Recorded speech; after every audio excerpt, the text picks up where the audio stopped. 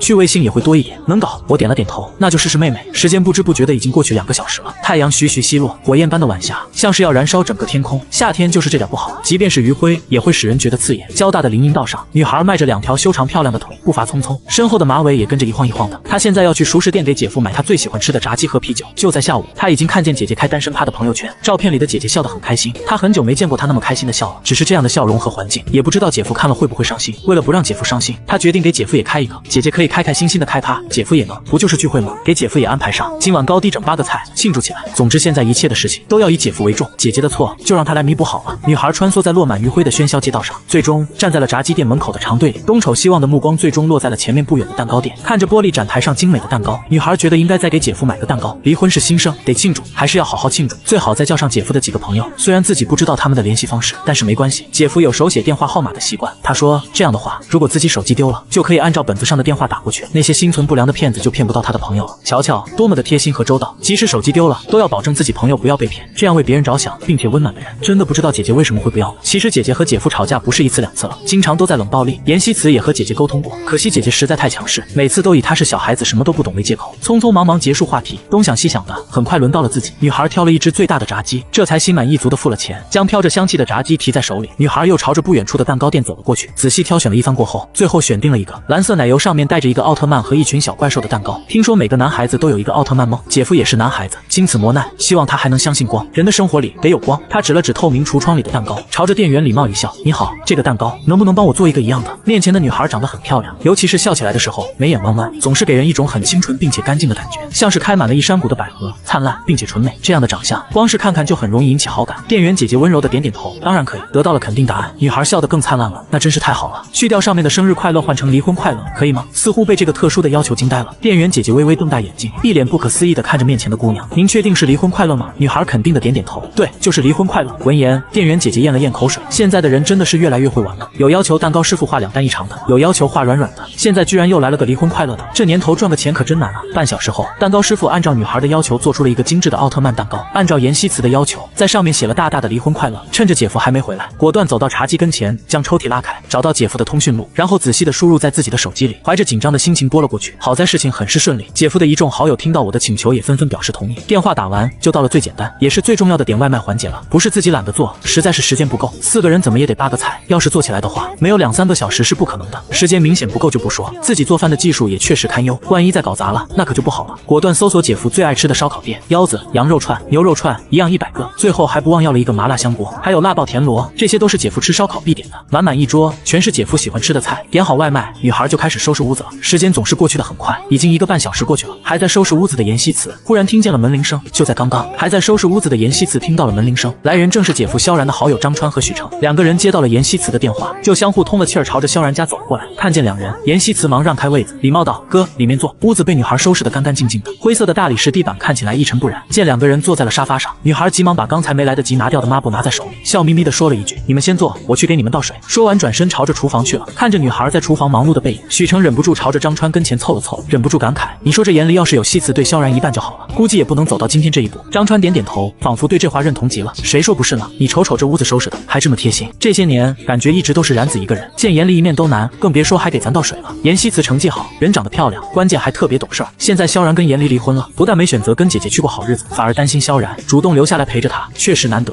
谁说不是呢？我们家那个大姨子这些年也用了我不少的钱，可是一句感激的话没有，还总在我和她妹之间挑事儿。许成是越想越羡慕，果然有时候小的比大的还懂事儿呢。我其实5点就和时光分开了，脑子里全是关于新书的大概思路，索性也没打车，在大街上走了半个小时，才坐了一辆公交车，摇摇晃晃的站了回来。到家的时候已经是6点半了，熟练的输入密锁上的密码0098，这是严离当时设的，心里正盘算着一会儿得改一个。然而打开门却被面前的景色吓了一跳，女孩白皙的手上捧着一个写着离婚快乐字样的蛋糕，朝着自己露出灿烂明媚的笑容。哥，祝你离婚快乐。旁边的2个人是自己最好的帖子，张川和许成也朝着自己笑得一脸真诚。然子，离婚快乐，新的生活，新的开始。我眨了眨眼，足足愣了3秒之后才反应过来，我诧异的看着许成和张川，你俩怎么知道我离婚了？今天发生的事有点多，我都还没来得及跟他们说自己离婚的事呢。许成撇撇嘴，是希慈，怕你想不开，这不让我们来给你个惊喜吗？也不知道这货哪来的福气，居然有这么好的小姨子，不知道萧然感动不感动？反正他是真的被女孩贴心的行为给感动了。张川一脸的羡慕，不光给你准备了蛋糕，还准备了一桌子你爱吃的菜，这简直就是贴心小棉袄啊！这小姨子不对，现在应该是妹妹，真的是太懂事了。懂事的她也想拥有一个。女孩抿抿嘴，水润的眸子看着我，一字一句的认真道：“希望哥可以快点振作起来，不要对生活失去信心。没了我姐，但是你还有我们。”这话是真心的，她希望我不要被离婚影响，要好好生活。面前的女孩笑容明媚又灿烂，看着自己的时候，漂亮的杏花眸子里像是藏着一把被人揉碎了的星星，闪着细碎的光芒，真挚又温暖。有那么一瞬间，我能清晰的感觉到暖流顺着自己的胸腔沿入4肢百骸。说实话，就在早上，我其实还是挺难受的，而现在面对3张笑脸，让我觉得自己是幸福的。谁说我对生活失去信心了？我的生活才刚刚开始呢。我笑了笑说道：“不过是离婚而已，我没那么脆弱。”听见我这么说，女孩开心心极了，眼里都透着兴奋的光，在烛光的照耀下熠熠生辉，那真是太好了。这可是你说的，吹了这个蜡烛，咱们就一起进入新的生活，不许垂头丧气，要对未来充满希望。我很是配合的吹灭了蜡烛，一脸哭笑不得的说道：“现在我能进屋了吧？”严希慈猛然回神，糟了，姐夫还在外面站着呢。他飞快的把蛋糕放在餐桌上，然后蹲在地上拉开鞋柜的门，帮姐夫拿了双拖鞋出来，欢迎回家，贴心的放在门口的脚垫上。我摇摇头，笑得一脸无奈，真是个长不大的孩子。4个人坐在餐桌前，看着满满当当五花八门的菜，我诧异的看了一眼正坐的乖巧的严希慈，这些都是你搞的？机智的女孩才不会给姐夫教育自己的借口。狡黠一笑，认真保证道：“难得一次下不为例。说实话，菜确实是有点多了，但是难得奢侈一次嘛，还是希望姐夫可以开心一点。讲真，我心里真的是超级的感动。”我也没坐下，拿起桌上的啤酒给自己倒了一杯，这才将酒杯举了起来，底气十足道：“那个，我通知个事儿，哥们上本书要改编了。正所谓东方不亮西方亮，大概就是这个道理。虽然婚姻失败，但是事业他来了。改编真的马哥，你太厉害了吧！”女孩眼里满是惊喜，整个人激动的不得了，这可真的是个天大的好消息。当然，最让她开心的就是姐夫现在的状态，似乎并没有自己想的那么糟糕，这才是最值得兴奋的。真是太好了，我就知道哥你是最棒的。感叹过后，女孩急忙给自己也倒了一杯酒，高高举了起来，祝你旗开得胜。她平时很少喝酒的，但是今天不一样。张川、许成更是一脸惊讶，感觉跟做梦似的，尤其是张川，眼珠子都快瞪出来了。我去，哥们你早说呀，我特么以为你痛不欲生了，班都没加，直奔你家。他晚上本来是要加班的，听见兄弟落难，二话不说就溜出来了。原本以为兄弟肯定嗷嗷难过，没想到这看起来不但一点没受伤的样子，居然还迎来了事业的第一春啊！许成更是忍不住吐槽：“你这算个屁！我他喵的，火锅店倒闭了，大姨子追着我要钱，关键是我媳妇跟个缺心眼似的，也觉得该给她姐还钱，为这事儿成天的跟我吵架。她情绪本来就不好，听见兄弟离婚了，心里绷着一根弦，告诉自己现在是兄弟最难的时候，一定要把他拉出来，自己绝对不能丧气。这会儿听见了兄弟的好消息，终于敢开口抱怨自己的糟心事儿了，真是快憋死了。出了学校进入社会，鸡毛蒜皮满天飞，唯一不变的也就是兄弟之间的感情了。就在刚刚，为了庆祝我重获新生，我们4人举杯痛饮，随着一杯酒下肚，张川的话匣子先打开了，改的哪本书来着？哥们当年就说你行，怎么样？哥们眼光不错吧？其实他还是挺为萧然高兴的。当年在宿舍，他每天都噼里啪啦搞到半夜，现在能有一本改编的，也算是这么些年的辛苦没有白费。许成也跟着笑，是啊，回头我好跟人吹牛去。看过什么电视剧吗？那我哥们写的，这大概是自己最近几天听见的最好的消息。我抿了抿嘴，表情多少有点尴尬。是那本我的总裁老婆。这本书的原型其实不用问都知道是谁。察觉到我脸上的变化，懂事的严希慈忙打圆场。我觉得哪本不重要，毕竟我哥写的哪本都好，能改编就是好事。再说，虽然现在离婚了，但是那不是曾经写的吗？这有啥呀？能换一个改编的机会，这是多少人羡慕不来的好事儿呢？他可不觉得有什么尴尬的。卖了版权，就意味着姐夫的知名度也会高起来了，多好的事儿啊！女孩说完，更是起身给大家挨个倒了杯酒，然后举起杯子，笑得一脸灿烂。这第2杯，庆祝我姐夫改编成功。看着严希慈手里的酒杯，我多少有点不放心。女孩子家喝什么酒？给我换成果汁。这3年来，我还是第一次见严希慈喝酒呢，真是担心她喝多了。闻言，女孩忙把杯子藏在自己身后，心虚的解释着：“哎呀，难得开心，我就喝一点，不多喝的。虽然她平时一点酒都不喝，但是今天可是姐夫的大日子，这么重要的日子，自己是一定要喝一点酒才行的。”我瞪了她一眼，说道：“是不是不听话了？”张川有点看不过去了，忍不住吐槽我：“哎呀，都大3了，喝点也没事。”许成也劝道：“就是希慈早就是大人了，别老拿人家当小孩子看，都是自己人，喝点酒有什么的？不就是图个开心吗？怎么开心怎么来呗。”听见有人帮着自己说话，女孩也跟着点头：“就是啊哥，我已经不是小孩子了，我马上就20岁了。”说完还伸出小手在自己的头上比了一下，然后划在我的肩膀上：“你看我都这么高了。”看着她可爱的表情，我无奈的摇摇头：“好吧，一点点哦，不能喝太多。”得到了许可，女孩开心的端起酒杯，像是雀跃在谷场里的小麻雀似的：“那来吧，咱们干杯！”另一边的移动别墅里，严厉躺在沙发上，一只手拿着手机，有气无力道：“所以说你是被拒绝了？”他也才刚刚办完离婚趴没一会，也喝了不少的酒，这会胃里有些不舒服，脑子也是晕乎乎的，正准备收拾一下睡觉呢，没想到王蒙就给自己打来了电话，告诉自己版权没买成功的事。对不起啊，严总，是我办事不力。电话那头，王蒙语气愧疚。王蒙算是严离身边的老人了，跟着他也有好几年，他的眼光很不错，无论是在选剧本还是在选段子上都很出色，同时也为公司创造了不少财富。这次失手简直失得莫名其妙，这是就连他自己都没想到的。严厉清了清嗓子，拒绝的理由是什么？他也有些不理解，300万的版权费居然有人会拒绝。爱奇艺也看上了这剧本，不过爱奇艺给的价格没有我们高，但是对方却毫不犹豫地选择了爱奇艺。王蒙也想不出来原因，他问时光的时候，时光只是说作者意向，他要尊重作者的选择。说起来，这个作者也就是个5级而已，连大神都没够着，这样的作者居然会拒绝300万的版权费，确实有点让人费解。我也试着和时光说能不能跟作者见面聊，时光说对方态度很坚决，劝我别浪费时间。王蒙的语气里也不难听出他的费解，出师未捷身先死也不过如此了吧，连作者人都没见到就被拒绝了。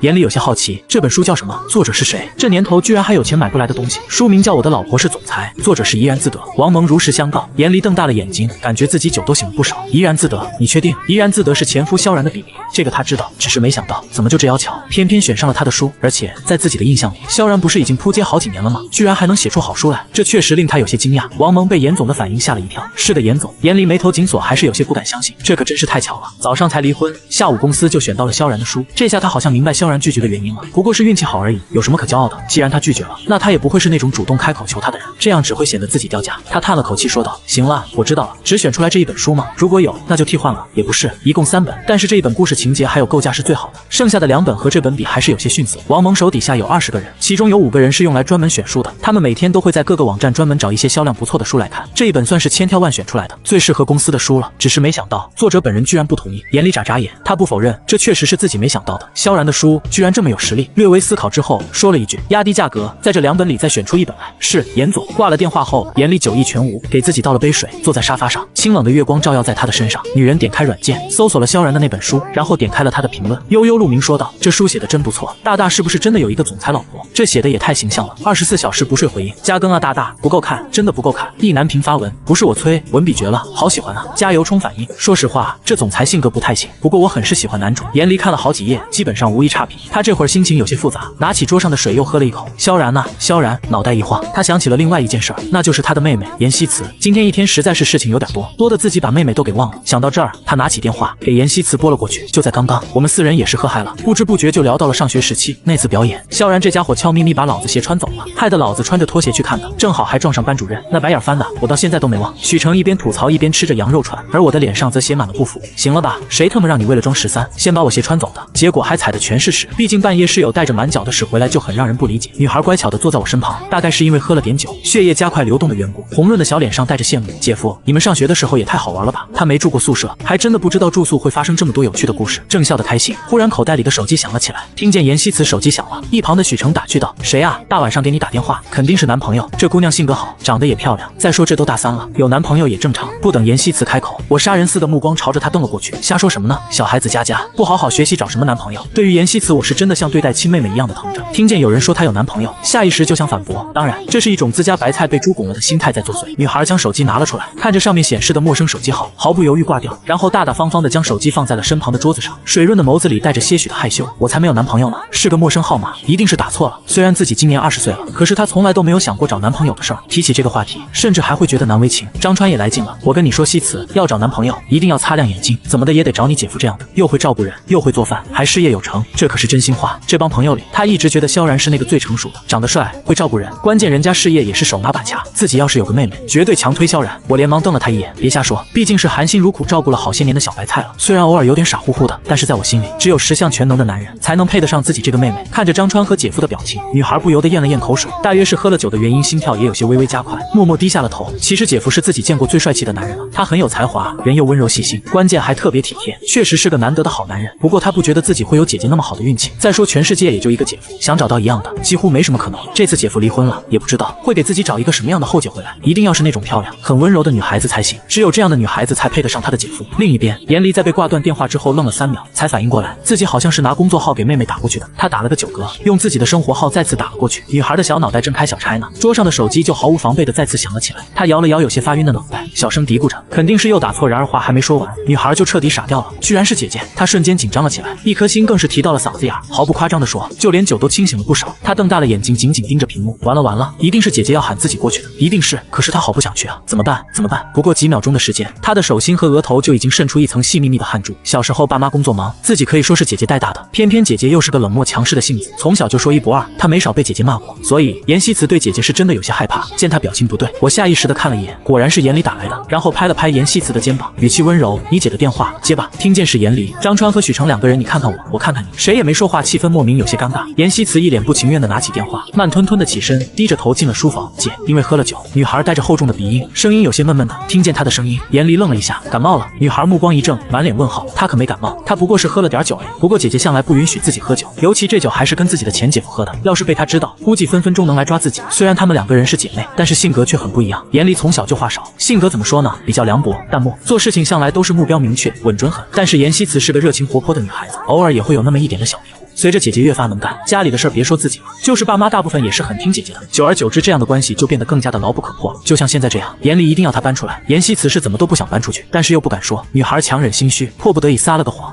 感冒了，不太舒服。说完还吸了吸鼻子，心虚的咳嗽了2声。书房正好就在餐厅的背后，只有1墙之隔，尤其现在安静，这样的距离，在外面还是听得很清楚的。听见她说发烧，我倒酒的手微微一顿，心里紧张发了一下。感冒了，我怎么不知道？不会是这妮子带着病还给自己办什么离婚聚会吧？电话那头的严离继续问道：“你在哪呢？”女孩看了看四周的溢水的白色书柜，还有白色写字台，在书房内啊。不过这可不能说出来，既然都装病了，不装全套怎么行呢？女孩漂亮的眼角一垂，立刻做出一副病恹恹的样子。嗨，我有点发烧，正躺着呢。她就不信自己都发烧了，姐姐还能现在带自己走？严离语气严肃道：“我和你姐夫离婚的事，他应该跟你说了吧？你抽时间收拾行李，我让王蒙过去接你。”闻言，书桌前的女孩一脸的不情愿，粉嘟嘟的嘴巴一撇，可怜兮兮撒起娇来：“姐我病还没好呢，能不能不搬了？”那软绵的语气，别提多招人疼了。她是真的不想去啊。可惜严离并不会为之所动。严离语气严肃的继续说道：“我又没说现在，之前我们没离婚住在一起是没什么，可是现在我们离婚了，他不再是你的姐夫，对你来说无非就是陌生的男人。你一个女孩子和陌生男人住在一起，你觉得合适吗？不搬那是绝不可能的。不管出于哪个层面的考虑，妍希词都必须要搬出来，并且丝毫没有商量的余地。”严离不近人情的语气让女孩有些生气，她抿了抿嘴，虽然脑袋是晕乎乎的，但是道理她还是明白的。怎么就成了陌生男人了？再不济也是个哥哥吧，还是一个对自己很好的哥哥。女孩瞪大眼睛，水润的眸子里写满了不忿，因为情绪有些激动，就连声音都不由自主拔高了1个度。就在刚刚，平日里一向柔弱的小姨子，居然跟我的前妻硬刚起来，怎么就成了陌生男人了？再不济也是个哥哥吧，还是一个对自己很好的哥哥。女孩瞪大眼睛，水润的眸子里写满了不忿，因为情绪有些激动，就连声音都不由自主的拔高了1个度。怎么就是陌生人了？这些年你工作忙，都是姐夫照顾我，不光照顾我，还照顾爸妈。爸做手术，中间将近1个月的时间，都是姐夫在照顾。爸妈家里修水管、换灯泡，甚至马桶堵了，这些也都是姐夫一趟一趟的去修。咱家住2楼，姐夫怕爸妈提不动米和面，每一次都是买好了送过去。你上次交通事故，是姐夫帮你一趟一趟的去医院赔情道歉。这些年你总是说你如何辛苦，但是你想过吗？要是没有姐夫花心思去处理家里这些事情，你怎么可能踏踏实实坐在办公室里专心工作呢？你的心无旁骛，其实都是他用心血换来的。现在你怎么能说他是陌生人呢？他不是陌生人，他是我的亲人。都说酒壮怂人胆，这话一点不假。妍希词的小嘴就跟算盘珠子似的，噼里啪啦就是一顿说。他是真的觉得姐姐不该这样，就算是离婚了，陌生人这样的词语未免也太伤人了。女孩的话不光传入了姐姐的耳朵里，餐桌上的3个人也是听得清清楚楚。许成给了我一个肯定的眼神，那意思好像在说这人能处，有事他是真上。张川也点点头，这叫啥？这就叫知恩图报。这妮子比他姐可有良心多了。我嘴上说着别闹，但是其实我听得比谁都清楚，这些事儿其实都是一个身为丈夫应该做的事，甚至我自己从来没有放在心上。可是如今被一个人全部清楚的记着，心里还是暖乎乎的。更重要的是，这些年因为严离性子比较硬，在家说一不二，所以妍希词基本上都是能躲就躲，极少反驳。而现在他居然为了自己在跟他姐姐讲道理，真是有些难为他了。不是然子，反正你现在也离婚了，这么好的小姨子你不考虑一下？张川打趣的看着我，提这话，许成也来劲儿了。是啊，我觉得希词比严离还好看呢，性格也好，要是真能在一起也挺不错。丈母娘还是你丈母娘，老丈人还是你老丈人，啥也没变，唯一的区别就是前妻变成了大姨子。他是真的这么想的。当初没见过妍希词，都觉得严离才是美女，后来发现严家的基因确实不错，这妹妹才是真漂亮，尤其这个身材，笔直的小身板，修长的腿，往那儿一站，那气质像个舞蹈生似的。我没好气的瞪他一眼，不会聊天你就别聊，这都是什么和什么呀？那是我妹妹，兔子还不吃窝边草呢，这可是自己细心照顾出来的花朵，开玩笑都不行。电话那边的严离更是一愣，直接被妍希词给说懵了，半晌皱了皱眉，看了一眼手机，自己离婚，怎么感觉妹妹好像站在了萧然那边？你觉得你姐夫可怜，我就不可怜吗？我一个女人早出晚归，跟男人一样在外面闯，我容易吗？你别忘了，你姓严。他语气不容拒绝，越想越气，没忍住又多说了一句，我最后再跟你说一遍，大人之间的事儿，小孩子不要管，明天就搬出来。严离是真的发飙了，从他冰冷并且带着怒意的语气里就能感受得出来，他和萧然是真的不爱了，不爱了就是不爱了。他没办法假装出爱情来，更不需要别人来评判自己的对错，尤其是自己的妹妹，他自己的家人，自家人怎么可以站在外人那边评论自己的不是？妍希词撇撇嘴，一脸敢怒不敢言，他就知道是这样的结果。这么多年，姐姐总是这样的不讲道理，讲不过就吼。女孩闷闷不乐地看着自己的手指，终于语气还是软了下来。那我还是去住校好了。这些年说是跟姐姐住在一起，其实自己就像是个透明人一样，要是真的去跟姐姐住，那还不如自己住校呢。随你吧，总之明天就搬出去。闻言，对面沉思了片刻，毕竟自己真的是太忙了。听见姐姐松了口，女孩松了好大一口气，挂了电话。女孩闷闷不乐地走了出来，不过回到客厅，还是朝着3个人露出那标志性的阳光般的笑容。不好意思，我姐电话没有影响大家吧？咱们继续。她不想因为自己的事让大家一起不开心，尤其是姐。其实不用她说，刚才那个电话在座的全听见了。女孩说完，乖巧地坐回了我的身边，拿起旁边的啤酒准备一口闷，谁知自己才摸到杯子，就被旁边的我一把抢走，跟着一饮而尽。看着姐夫的喉结一点一点滚动，他忍不住咽了咽口水。那个杯子可是他自己的，姐夫居然用了自己的杯子，他一点都不嫌弃自己吗？就算是姐姐都不会用自己的杯子喝水的，姐夫是真的把自己当成家人了吗？我转身从冰箱里拿了一瓶饮料，拧开瓶盖递了过来，喝这个，女孩子家家还是少喝点酒比较好。她今天已经喝了不少了。女孩接过饮料，料，喝了一口，果然还是饮料好喝，酸酸甜甜。谢谢哥。我问他，你真的要去住校了吗？女孩眼皮一跳，差点没把嘴里的果汁喷出去。真是刚刚躲过姐姐的明枪，姐夫又递来案件了吗？他那就是实在无奈才那么说的，没想过真的要搬出去。其实他不想走，也不全是为了照顾姐夫，主要是自己在这儿真的是住习惯了，现在让他走，光是搬行李估计都得2天，想一想就觉得特别麻烦。小姑娘这会儿心都快提到嗓子眼了，眼底是藏不住的紧张。我不想去住校。从这个角度，我甚至能看到她一根一根微微下垂的睫毛，以及眼里淡淡的水汽。我狐疑道：真的吗？刚才我可是明明听见她说要去住宿舍的，也是以为她真的要去才这么问的。迫于无奈的女孩只好撒了第2个谎。那个，你最近情绪不是不好吗？我姐觉得我陪着你比较好，她放心。女孩低着头，越说声音越小，这话自己说的自己都心虚。刚才跟姐姐那么说的时候，其实就是走投无路了，没打算真的去。谁知道姐夫怎么也冲着这个话题来了呢？我冷笑道：你觉得我信吗？这世界上最了解严离的不止他的家人，还有自己，他是绝不会说出来这种话的。看着姐夫了然于心的表情，心虚的女孩这会儿完全不知道该怎么办了。她揪着手指，一副认错的样子。我就是想让你心里好受一点。就在刚刚，女孩对自己的姐夫撒了个谎。那个，你最近情绪不是不好吗？我姐觉得我陪着你比较好，她放心。女孩低着头，越说声音越小，这话自己说的自己都心虚。刚才跟姐姐那么说的时候，其实就是走投无路了，没打算真的去。谁知道姐夫怎么也冲着这个话题来了呢？闻言，我不由得心里冷笑一声。这世界上最了解严离的不止他的家人，还有自己，他是绝不会说出来这种话的。看着姐夫那了然于心的表情，心虚的女孩这会儿完全不知道该怎么办了。她揪着手指，一副认错的样子。我就是想让你心里好受一点。这话是真心的，她可以向天发誓。看着女孩委屈的快要哭了的表情，一旁的许成和张川忍不住动了恻隐之心。这么可爱的小姑娘能有什么坏心思呢？那个西辞啊，你家书房和餐厅有点近，许成只能帮她到这儿了。闻言，女孩瞳孔一震，太阳穴突突直跳，就连心跳都加快了不少。所以姐夫这是听见了，这世界上最可怕的不是撒谎，而是撒谎被当面揭穿。她感觉自己要社死在这儿了。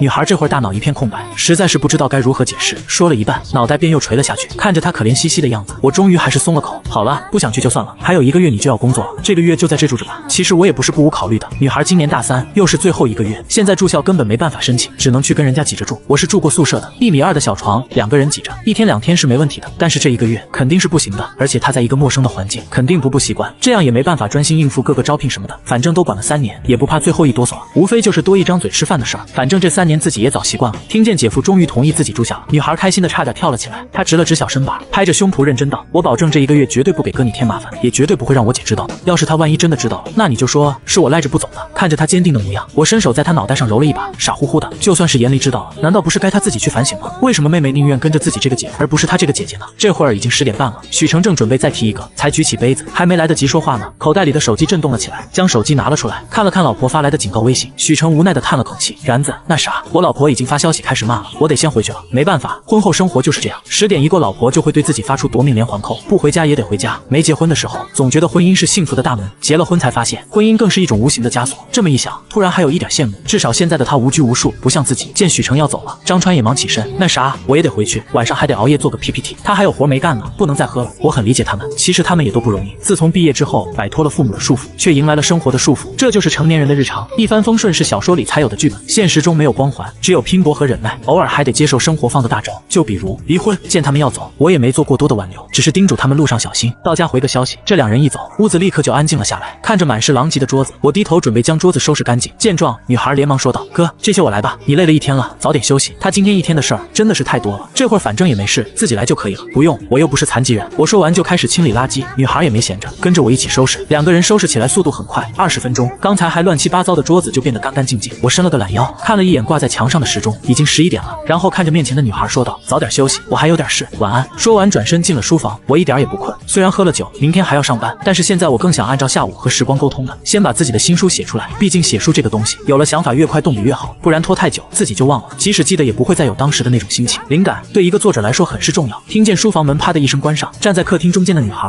那颗刚刚落下去的一颗心又提了上来。这么晚了，又喝了酒，难道不应该是睡觉的时间吗？姐夫现在不睡觉，肯定是心里有事儿。果然失恋综合症是阶段性反复发作的，他可是见过好朋友司莹莹失恋，那真的是太可怕了。白天还说自己没事儿，自己最勇敢，一到晚上就哭着给自己发微信，什么西辞我好难过，没有他的时候我感觉自己的心都是空的。还有什么失恋了，感觉自己忽然迷茫了，不知道活着的意义是什么。他是真的被折磨了整整1个月，不过也是那1个月让严西辞明白了失恋的杀伤力。失恋尚且如此，更别说是离婚了，只会更痛。想着想着，站在客厅的女孩担心的朝着书房看了一眼，她眨眨眼，白炽灯在她的眼脸下面附上了一层淡淡的阴影。女孩抿了抿嫣红的嘴巴，犹豫了一下，还是坐在了白色的布艺沙发上，一双修长的腿也跟着缩了上去。其实这3年，虽然她一直住在姐姐家，不过平时还是很少会下楼，没事的时候更多的都是在楼上，那才是属于她自己的私人空间。如果不是担心姐夫，现在也不会还坐在这儿的？无聊的女孩看着那扇紧闭着的房门，脑袋不受控制的想起了自己刚来的那年，刚刚上大学的时候，其实她的状态还挺糟糕的。严希慈其实不是护士本地人，当时眼里也没现在这么有钱，并没有给爸妈在护士买房，所以他们一家人还住在苏州的小县城里。17岁的她刚刚来到大城市，陌生的环境、陌生的同学以及陌生的讲课方式，一直学习很好的严希慈忽然无法适应了。大学和高中还是有很大的差别的，老师们讲课讲得飞快，也很少提问，尤其严希慈的高数老师说话还带着一点方言，这让本来就不适应的她每天学的云里雾里的，向来成绩优秀的女孩哪里受得了这个？她开始质疑自己，也为了这事儿郁闷了很长一段时间。大概是姐夫看出了自己的状态不好，他把自己叫到客厅，进行了一场半个小时之久的谈话。从那之后，每天下午没课的时候，姐夫都会把自己喊到图书馆，手把手的教自己学高数，一遍不行就2遍，2遍不行就3遍。当时他觉得姐夫特别厉害，一个历史系的学生居然可以把高数学得这么好。他甚至觉得姐夫不该当图书管理员，该当老师。直到有一次自己偶然路过办公室的时候，看见高数老师居然在给姐夫讲题，他才明白，其实姐夫并不是数学天才，为了给自己讲课，他甚至偷偷的在找老师补习。为了教他，他自己先变成了学生。知道真相的女孩整个人都傻掉了，局促的在办公室扮演着的门后站了好久。她还记得自己离开前隔着那扇门听见了姐夫的声音，他说：“我这妹妹高中成绩其实特别好，主要就是刚上大学，可能状态调整不过来。要是她表现不好的话，你千万别当着同学面说她。女孩子嘛，脸皮薄，有事你跟我说，我来跟她说。”女孩顿了顿脚步，当时就暗暗发誓，自己以后一定会报答姐夫的好。再后来，女孩的成绩飞快的提了上去，她从全班第一再到全系第一，所有人都羡慕她的成绩，觉得她是本来就底子好，是天生成绩好的那一类人。可是只有她自己知道，她只是遇到了一个很好的老师。现在姐夫遇到了困难，善良的女孩也想像曾经的她一样，去学习如何把她从失败的婚姻里拉出来，带着她度过黑暗的时光。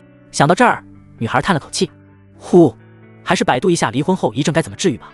女孩拿起手机，点开浏览器，一边在手机上搜怎么治愈离婚，一边竖着耳朵偷听书房里的动静。果然，手机屏幕上瞬间出现了不少治愈离婚的方法。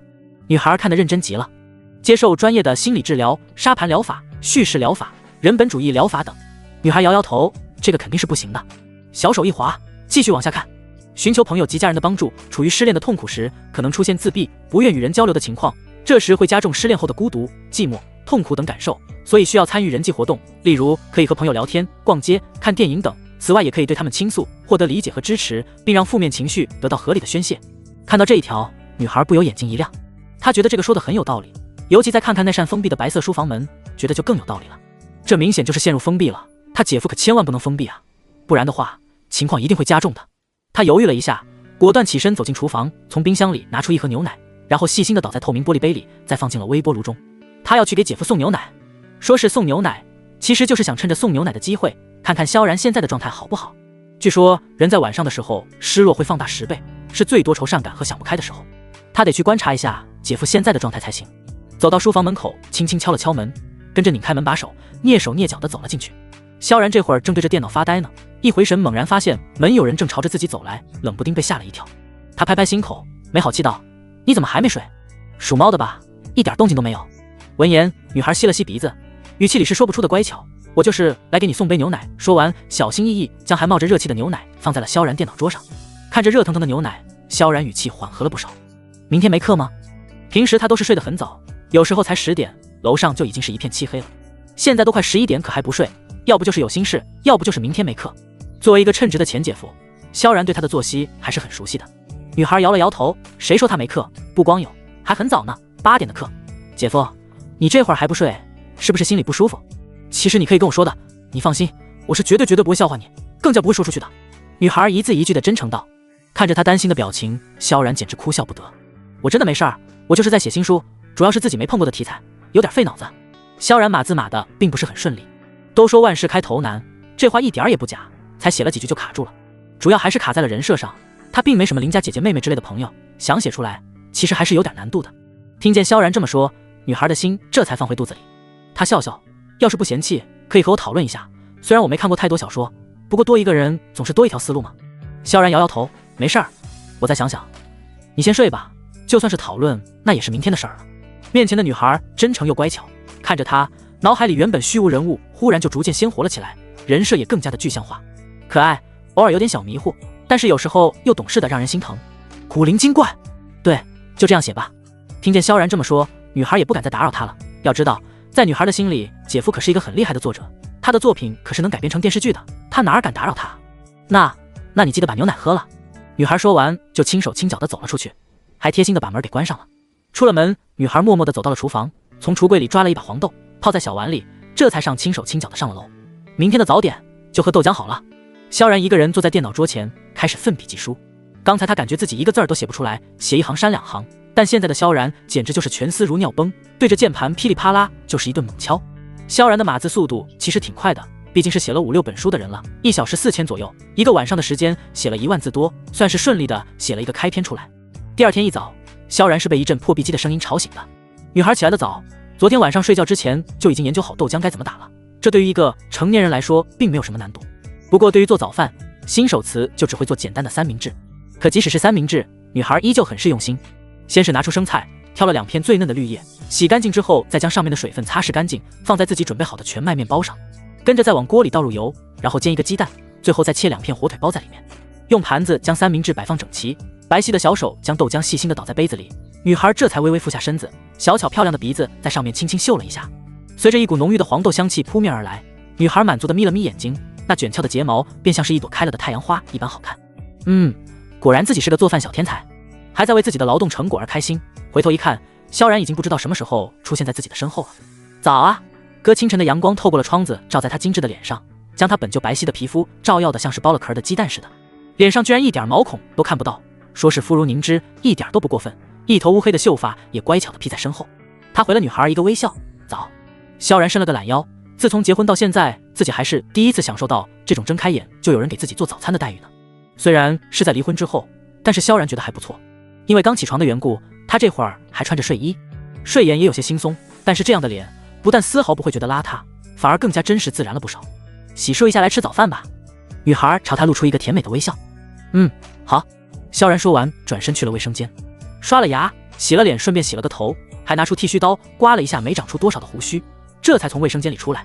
出来的时候，阎锡慈已经把早餐整齐地摆放在了桌子上。坐到桌前，看着新鲜的三明治以及冒着热气的豆浆，萧然点点头。现在真的是令人刮目相看了，居然都会做早饭了，哥给你点个赞。简单的一句赞美，令从没做过饭的女孩开心极了。毕竟谁都希望被认可，尤其是第一次尝试的时候，能到认可就会得到莫大的动力。我下次一定比这次还好呢。女孩信誓旦旦道。吃完早饭已经是早上7点半了，勤劳的女孩飞快地将杯子和盘子端进厨房，这才上楼换衣服准备去上课。将自己宽松的白色家居服脱下来，换上一件漂亮的白色连衣裙，再背上自己的可爱的兔子包包，才又迈着修长的双腿急匆匆地跑下楼。这会儿萧然也换好了衣服，正在换鞋呢。见他下来，萧然随口道：这么早的课呀？女孩点点头，凑到他身边来一起换鞋。每周5的都只有8点钟的这一节课，强烈建议哥哥你跟我们高数老师说说，把今天的课加到周1，这样就能拥有1整天的时间了。他一直觉得这个课表安排得很是不人性化。萧然一边换鞋一边笑他，都3年了，现在想起来调课表了。女儿将自己穿着白袜子的脚丫塞进干净的小白鞋里，这才歪着脑袋看他，漂亮的脸上表情微微有些不满。都3年了，你也没帮忙给我们高数老师说说。因为距离近的缘故，萧然甚至闻到了女孩子脑袋上洗发水的香气，是一种恬淡的花果香气，闻起来很舒服。萧然无奈地摇了摇头，拉开大门走了出去，就知道偷懒。走了，既然顺路就勉为其难让你蹭一下我车。这妮子刚上大1的时候，自己为了她可没少麻烦他们高数老师，哪好意思再跟说人家课表的事儿。学校又不是他开的。闻言，女孩嘟着嘴，做出一副不情愿的样子。切，还不愿意做呢。别看她表面为难，其实心里开心的很呢。夏天坐公交车其实还挺不舒服的，尤其是早班，人是真的多。上班的，还有去超市强打着物品的爷爷奶奶，毫不夸张地说，他就没坐到过座位。能有人带，自然是再好不过的选择了。下了楼，萧然坐在了自己最熟悉的电动车上，一只腿将车子支棱起来。萧然的腿很长，早上明媚的阳光在他的发丝上雀跃，也让他脸上的棱角看起来越发的分明。他把自己平时通用的头盔递给了女孩，毕竟她是第一次，还是需要保护的。女孩伸出纤细的胳膊将头盔接了过来，乖巧地戴在脑袋上之后，这才微微一跃坐在了车座上。随着电动车的起步，女孩摇晃了一下，一把抱住了萧然的腰。她今天只穿着一件半袖，隔着衣服也能感受到她身上的温度。看着腰间多出来的那双小手，萧然愣了一下。你就不能抓别的地方吗？虽然自己是他的前姐夫，但是万一被人看到了，还是很不好的，主要是对女孩的名声不好。倒是女孩一点没觉得有什么问题，她看着萧然的后背，迷茫道：没什么地方可以抓。萧然，算了算了，今天的阳光很好，灿烂但是不灼人，还有一点点的微风，吹起来很是舒服。路边卖早点的摊子上排着几个人，一切都是那么的惬意。萧然的电动车熟练地在人行道上穿梭，路过红灯的时候，萧然自然地捏了一下刹车，于是后面的女孩像是发现新大陆一般的惊呼道：咦，姐夫，你这里好硬啊，刚才姐夫的腰还没这么硬的，怎么一下子忽然就硬了起来？这也太神奇了吧！女孩说完，还用手指戳了戳，好像在说这里就是这里。萧然一脸无奈，这妮子真的是不知道男女有别吗？给她坐车就不错了，谁允许她来戳自己的？不要乱摸！闻言，女孩皱了皱小鼻子，似乎对他的警告很是不以为然。那你告诉我，我就不乱摸。小气死了！他们可是亲人，亲人之间哪里有这么多的讲究？不过就是好奇这里为什么会突然变硬了而已，还不说，真是小气鬼。萧然看着腰上那双白净的小手，无奈了。这是自己做了多少个仰卧起坐换回来的，别人都羡慕不来呢。怎么到他嘴里好像很嫌弃的样子？这叫腹肌，不叫硬邦邦。得到了答案的女孩乖巧的哦，了一声，原来是腹肌啊！想起看到姐夫身上腹肌的样子，女孩不由得红了脸。毕竟是没有恋爱过的女孩子，对于这种异性才有的东西，有种天生的敏感。不得不说，肌肉这东西，尤其是那种恰到好处的肌肉，女孩子什么的基本上都没有抵抗力。再配上紧实的腰线，还有光滑的皮肤，一整个就挨住了。女孩抿了抿嘴，身子也不由得蹭了蹭，想要调整一下姿势，这样就不会摸到姐夫的腹肌了吧？谁知道她这一扭，萧然的电动车也跟着扭了一下。萧然忍不住吐槽：不要乱动啊，影响我发挥。他真是怀疑他是不是有多动症，坐个电动车怎么这么多的怪动作？女孩也很无奈啊，撅着小嘴小声嘟哝：还不是你先硬邦邦我才动呢。她只是想调整一下姿势，好让自己的身子不要贴在他身上而已。萧然，好吧，看在他是小孩子的份上了，自己不和他计较了。还是那句话，自家妹妹不要想太多。街上人很多，买早点的，还有低头走路的，等公交车的，大家都显得忙忙碌碌的。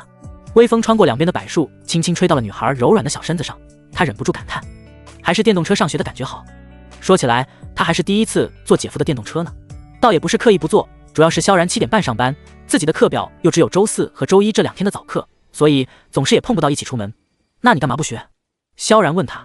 看着街边穿梭的行人，女孩语气无奈，小时候一直都是姐姐带我，后来她去外地上高中的时候跟我说回来就教我，可是随着她越来越紧张的学习，我就一直没好意思提这个事儿，想着等姐姐忙完了一定会教我的，谁知道一年更比一年忙，一晃眼就到现在了。被这个原因让萧然愣了一下，确实严厉是真的太忙了，一个忙到连自己衣服都没时间回来收拾的人，怎么可能有时间教妹妹学骑自车呢？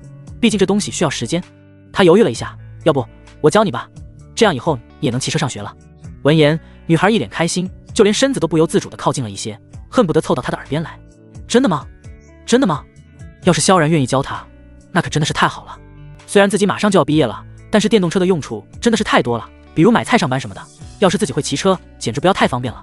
萧然爽快道：当然是真的，这有什么难得？电动车比自行车还要简单，难道不是有手有脚就可以的吗？两个人就这么你一句我一句的聊了一路。学校距离家其实不远，也就10分钟的路程。随着电动车靠近学校，人流量明显增多了起来。豪车带美女，在这个时代人们已经见惯不怪了，不过看见萧然以及作为后面的头盔少女，不少学生该是投来了好奇的目光。都说车越豪，副驾驶的腿越长，却没想到这样普通的电动车的后面也能有一双如此漂亮的大长腿。虽然这个女孩看不到脸，但是皮肤白皙的不像话，特别是身材比例简直不要太好了。尤其是路边的女孩子们看见更是嫉妒了起来。过分，这是怎么保养的啊？居然会有人拥有这么好的皮肤。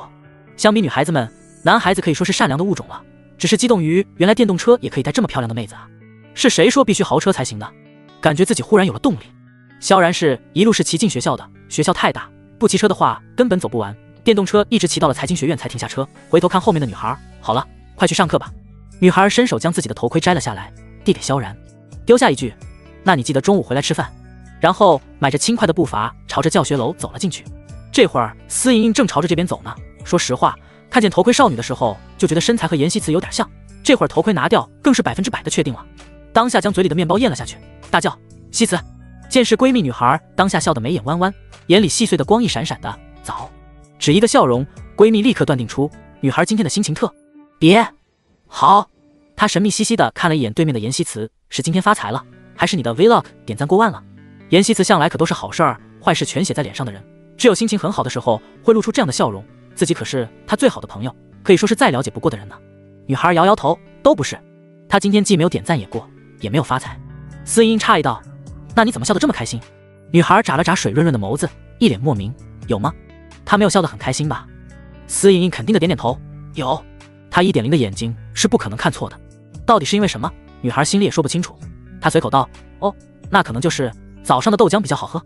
单纯的女孩也说不出来什么原因，总之开心就对了。这边萧然将车子停在了图书馆门口，将车锁好，这才走了进去。交大的图书馆很大，进来就能感受到中央空调那股惬意的凉风。图书馆一共5层，每层3个图书管理员，他负责3层。这会儿才8点钟，并没有什么学生，偌大的馆里显得有些空荡荡的。沿着楼梯上去，抬眼就看见同事小刘和老张2个人这会儿正坐在看书的空桌上面对面吃早点呢。看见萧然来了，2人都是笑得一脸关心，尤其是老张，他可是这个图书馆资历最老的员工了。当初萧然和严离谈恋爱的时候，他就不止一次见过他们在图书馆窃窃私语，时间一晃，算算2个人好了7年了。而就在昨天，他们离婚了。老张是真怕萧然有点想不开，这年头离婚想不开而自杀的人是越来越多了。萧然吃了吗？老张笑眯眯地问道。吃了，张叔。萧然礼貌回复着。他说完就回到自己的工位上，将来时背着的背包打开，拿出自己的笔记本，开始日常码字。见萧然这么淡定，小刘探着脑袋朝着张叔跟前凑了凑，小声道：我感觉萧然今天的状态还是很不错的，至少没我们想的那么难过。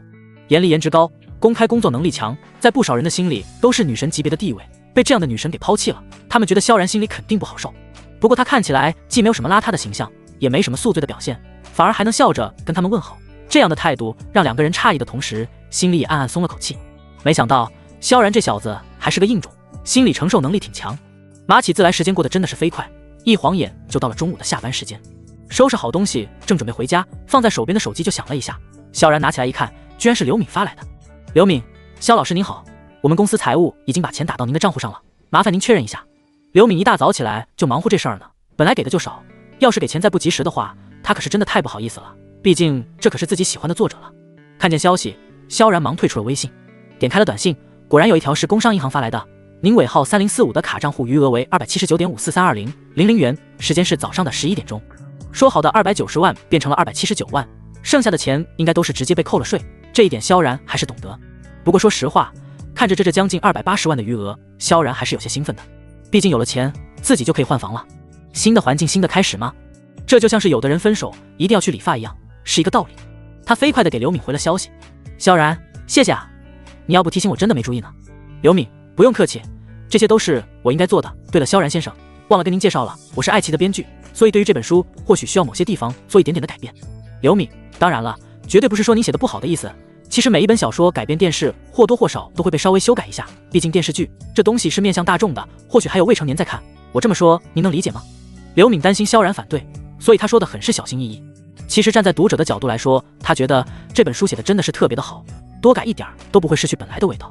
但是没办法，自己是编剧不是作者，萧然的书写的确的很好，尤其商业部分，但是这些操作有些是不能传递给观众的，荧幕感受是需要在他考虑的范畴之内的。更何况他其实还有个大胆的想法，就是用这部剧当做明年的开年大剧，这样重要的东西真的是容不得一点点的闪失。不过他忽略了一点，其实萧然并不是什么玻璃心的人，他对刘敏的做法很是理解，大神的书都被改掉了不少情节，更何况是自己的呢？萧然，当然没问题，能理解。说白了，他们也是为了保证收视率，290万的版权费，再加上明星的片酬、道具费，还有工作人员的工资，光是这些下来就是一笔巨大的开销。投入了这么多钱，自然也是用心在用心。看见萧然的消息，办公桌前的刘敏松了一口气，身子一松，靠在了座椅后背上。说实话，他真的担心萧然不同意。自己干这一行也有10年了，他遇到过的奇葩作者太多了，有的书写的不怎么样，人是清高的不得了，觉得自己的才是艺术，别人改一点都觉得是对艺术的践踏，其实就是狗屁。没想到萧然居然这么好说话，还一点架子也没有。想到这儿，他眼神里流露出赞许的光，果然是自己喜欢的作者，人品跟书品一样好。刘敏，谢谢萧老师，那咱们就约在明天中午，您看怎么样？到时候咱们正好可以详谈一下。他已经想好了，要是萧然能在这个基础上再改写出更好更适合荧幕的东西，他还可以再申请一下，让萧然来当副编剧。至于工资的话，肯定也是不会让他失望的。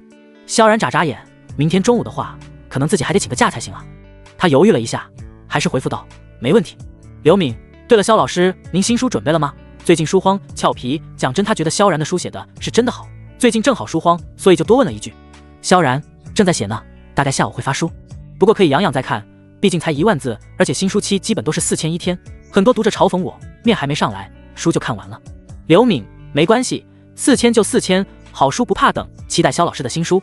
刘敏对萧然的书可以说期待感真的是满满，像他这种10几年的老书虫，对作品要求还是很高的，再加上平时也忙，看书时间少，4000字对他来说刚刚好。和刘敏沟通完之后，萧然也没闲着，骑上自己的小电驴就到了楼下的一家中介公司，让中介公司帮他评估了一下现在的房子。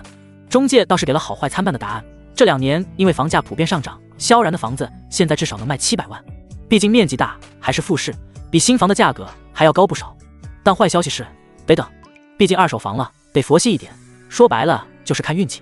要知道，沪市的房其实不是很好卖，毕竟是真的贵，短时间卖出去基本没啥可能。这也就意味着，想要现在付新房的首付，只有借钱一条路。50万不是一笔小数目。许城火锅店正是赔钱的时候，想要借钱，估计只有张川了。别看张川是个 it 狗，但是这些年起早贪黑的，但其实也没少挣钱。再加上父母都在外地，隔三差五的给他打钱，所以这货多少应该是有些钱的。问他借是最好的选择。等他下班，自己给他打个电话问问吧。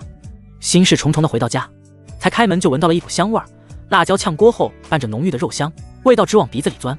女孩今天的主菜是小炒肉，为了做好小炒肉，她可是花了整整2个小时的时间呢。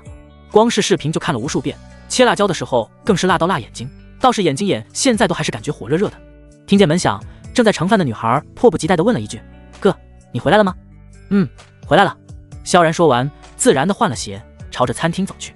说实话，结婚这3年，基本上严离都很少在家，严希慈也是，中午基本都在食堂吃，所以屋里总是很冷清。他总是觉得这个家里少了些什么。可是今天，在他闻到了浓郁的饭菜香味之后，第一次有了这种真真实实的自己回到家了的感觉。他点点头，不忘鼓励一句：“我回来了，没看出来，现在居然会做小炒肉了，真棒。”女孩嘿嘿一笑，将自己炒好的菜端了上来。细心的萧然很快就发现他眼睛下面一点的皮肤是红的，忙关心道：“这是怎么了？”“没怎么，就是切辣椒忘记了。”揉了眼睛。他才开始学做饭嘛，只听说过葱会辣眼睛，没想到辣椒也可以。而且他只是用切了辣椒得手挠了挠脸来着，谁知道杀伤力居然这么大。看着他迷糊的样子，萧然忍不住摇摇头，可真是笨，切辣椒不可以揉眼睛，难道不知道吗？他问道：“洗过脸了吗？”严希慈嘟了嘟嘴巴，眼神无奈：“当然是洗过了，还洗了好几遍呢，可是就是不管用。他又不是傻子，怎么会不知道洗脸呢？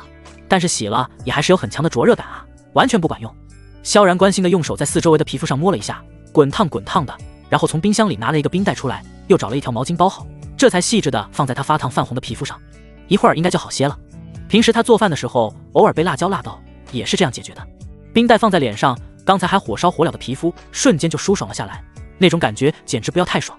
女孩舒服的眯了眯眼，就连修长漂亮的脖子也不由自主的缩了缩。果然还是萧然哥知道的多，他好像什么都会，就连生活小常识都是满点的，不像自己，真的是笨死了。片刻的舒爽过后，女孩伸出白皙的小手，自己按住冰袋，这才朝着萧然笑道：“没事儿，咱们吃饭吧。”萧然坐在椅子上，夹了一块小炒肉放进嘴巴里，味道很不错。对了，希慈，我准备买房了，这个房子已经和中介沟通好了，卖掉。毕竟现在他们还在一起住，万一有一天忽然有人上门来看房，他怕他会吓一跳，所以还是选择了告诉他。听见要卖房，女孩水润的眸子愣怔地朝着萧然的脸上看了过来，大概是过于惊讶，就连嘴里的米饭都忘记咽了，团在腮帮子处鼓起一个鼓包，看起来像是小松鼠一般可爱。好端端的为什么要买房？总不至于是姐夫不想让自己住，又不好意思说，所以才想到了这个办法吧。女孩越想越是觉得胸口有些发闷，要真的是这样的话，那其实她也不是不可以去住校的。多好的房子啊，小复式。在沪市这种地方，多少人奋斗一辈子买不到一个小复式，要是因为自己卖了，那也太可惜了。沉默了半晌，女孩默默地将手里的筷子放了下来，闷声闷气道：“其实你要是实在不愿意跟我住在一起，我可以去住校的，没必要非要卖房子。”女孩说完，拿起手边的水杯，5个白皙的手指紧紧攥在上面，看起来心事重重的。自己只是担心他而已，没有什么别的坏心思。要是他真的就这么讨厌自己的话，那他早就好了。面前呆萌的少女让萧然一愣，最后没忍住笑了出来。你在想什么？萧然强忍笑意，既然答应了，我肯定是不会反悔的，只是想搬个家，换个环境而已。要是愿意，你可以跟我一起住过去；不愿意，你住在这边或者去住校都是可以的。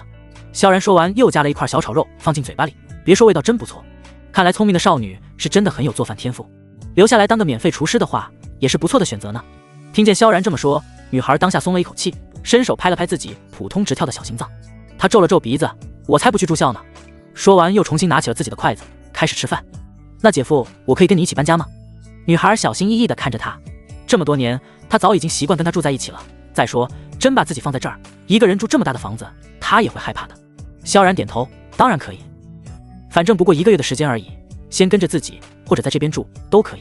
得到了萧然的回答，女孩嘿嘿一笑，夹了一块小炒肉放进萧然的碗里，又给自己也夹了一块放在嘴巴里。心情大好的女孩忽然觉得小炒肉都比刚才好吃了不少呢。吃过了饭，看了看时间，12点半，估计张川这会儿也刚好下班。萧然这才回到自己的卧室里，拿起电话给他拨了过去。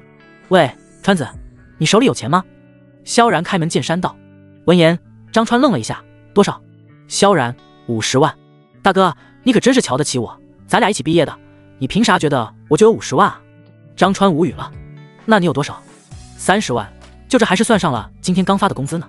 这些钱可是自己辛辛苦苦攒的老婆本，真的是起早贪黑加班加点的辛苦钱。那行，那你都借我吧，我想换个房，回头老房子卖了还你。萧然也不跟他来虚的，实话实说，毕竟关系在这放着呢。这倒不着急，等着哈，我这就去楼下银行给你汇钱。严希慈本来是要上楼的，结果步子都还没迈开呢，就听见了他在里面的谈话。萧然的卧室正好就在楼梯口，因为距离比较近的缘故，再加上屋子里本来就安静，所以他说的话女孩听得清清楚楚。听到姐夫要借钱，女孩皱了皱眉，顺着楼梯朝着自己的小卧室看了过去，然后像是下定了决心似的，迈开步子飞快地跑了回去。女孩的房间很简单，一组书柜，一张床，床边放着一个白色的毛绒地毯，上面放着一只粉红顽皮豹，还有一只去年过生日姐夫送的超大 Hi Loft， 睡觉的时候抱着安全感 Max。 因为床比较小的缘故，所以只有晚上女孩才会把 Kitty 猫抱上床去。绕过白色的小床，坐在自己的书桌前，严希慈小心翼翼地将递书桌下面的第一个小抽屉拉来，白皙的小手从里面拿出一张卡来，想了想，又将另外一张卡也拿了出来。第一张是交通银行的，这一张是姐姐这些年给自己的生活费，每个月都会固定给自己转4000进去，逢年过节什么的还会多给1000。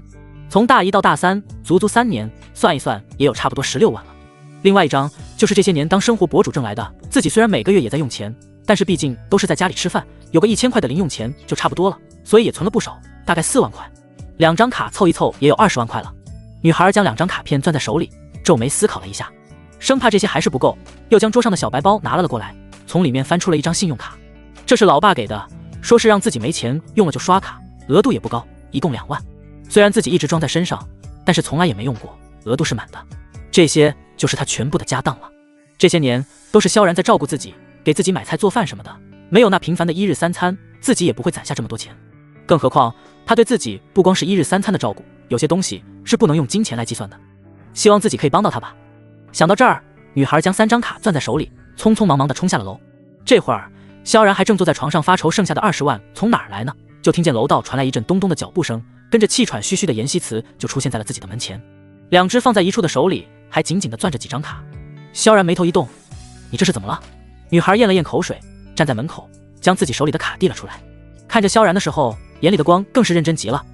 这些是我所有的钱了，加上信用卡一共22万，你先拿去应急吧。萧然人傻了，他这是要把他的钱给自己用？他不是小孩了，一个心智成熟的24岁的离婚男人，自然知道想要存这么多钱需要多久，只是没想到他居然愿意把自己所有的钱毫无保留地交给自己。20万算是一笔不小的数目了，就算是同事都不会借给自己的。一股说不出的感动悄无声息地在心间流淌，原本随意垂着的手也攥在了一起，胳膊肘分别放在2个腿上。他就真的这么信任自己，就不怕他拿着他的钱跑路吗？别忘了，他现在可不是他的姐夫了，他们的亲情关系已经不存在了。不用，拿回去吧。萧然故作淡定，他借钱来是为了买房，不是处理什么大事，实在凑不够的话，其实也可以暂时不买，又不是现在不换就能死。他不忍心用他一点一点攒下来的钱，尤其还是一个还没有步入社会，比自己小4岁的小姑娘的钱。拿了他的钱，他心里不安。见他不要，女孩有些着急，眼里的细碎的光一闪一闪的。没事哥，你就拿着吧。再说我平时也不用钱，我知道你是凑钱想买房子的，没有钱的话，房子肯定就买不到了。那就不买了呗。萧然摊了摊手，他是真的不想用他的钱。那怎么行？新的环境，新的生活，房子是一定要买的。女孩说话的时候很是笃定，她也希望萧然能挥别过去，开始自己的新生活。只要能让他挥别过去，他做什么都是乐意的。见萧然不说话，他试探性道：要不你就当我入股的，这20万就是我入股的钱，怎么样？入股他的新房，这样自己就更有理由住进去了。到时候他要是敢自己走，那他可就能理直气壮地告诉他，这可是我入了股的呢，你赶不走我。想想女孩就觉得很划算呢，甚至还为自己的机智偷偷窃喜。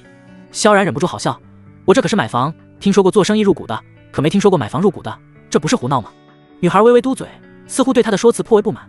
那等你以后挣钱了再还给我不就行了，又不是白给你的。萧然摇头，那也不行，哪有大人用小孩钱的，这要是传出去，别说别人了，他自己都看不起他自己。见他如此执着，女孩叹了口气，一字一句认真道：“这些年都是你一直在照顾我，在我心里，我们早就是一家人了。一家人遇到了困难，就该相互帮助。再说了，我不是还要跟你一起住吗？这就当是押金，等我有一天走了，你再还给我就是了。或者就当我这是做理财了，1年5%的利息怎么样？”学经济的女孩还是很有经济头脑的。国家规定，超过3%的利息视为高利，一般的保本里才0.05%的利息属于高息了。这样的话，姐夫应该就没理由拒绝自己了。别看小妮子嘴上什么都不说，其实心里明白着呢。姐姐挣了那么多钱，这些钱其实都属于是婚内财产，姐夫完全可以分走一半的，别说一半了，就1/30，他也不至于问人借钱。之所以借钱，肯定是因为姐姐没有分给姐夫钱，于情于理，自己都应该帮姐夫一把。女孩说完，更是快步走进屋子，然后把卡放在了萧然的床边的书桌上，转身飞快地从萧然的房间里走了出来。密码都是我的生日，这钱他要也得要，不要也得要。坚定的女孩让萧然没了拒绝的借口，她将书桌上的卡片拿了起来，手是暖的，比手更暖的是自己的心。尤其是在看到那张信用卡之后，心里真的是感动又心疼。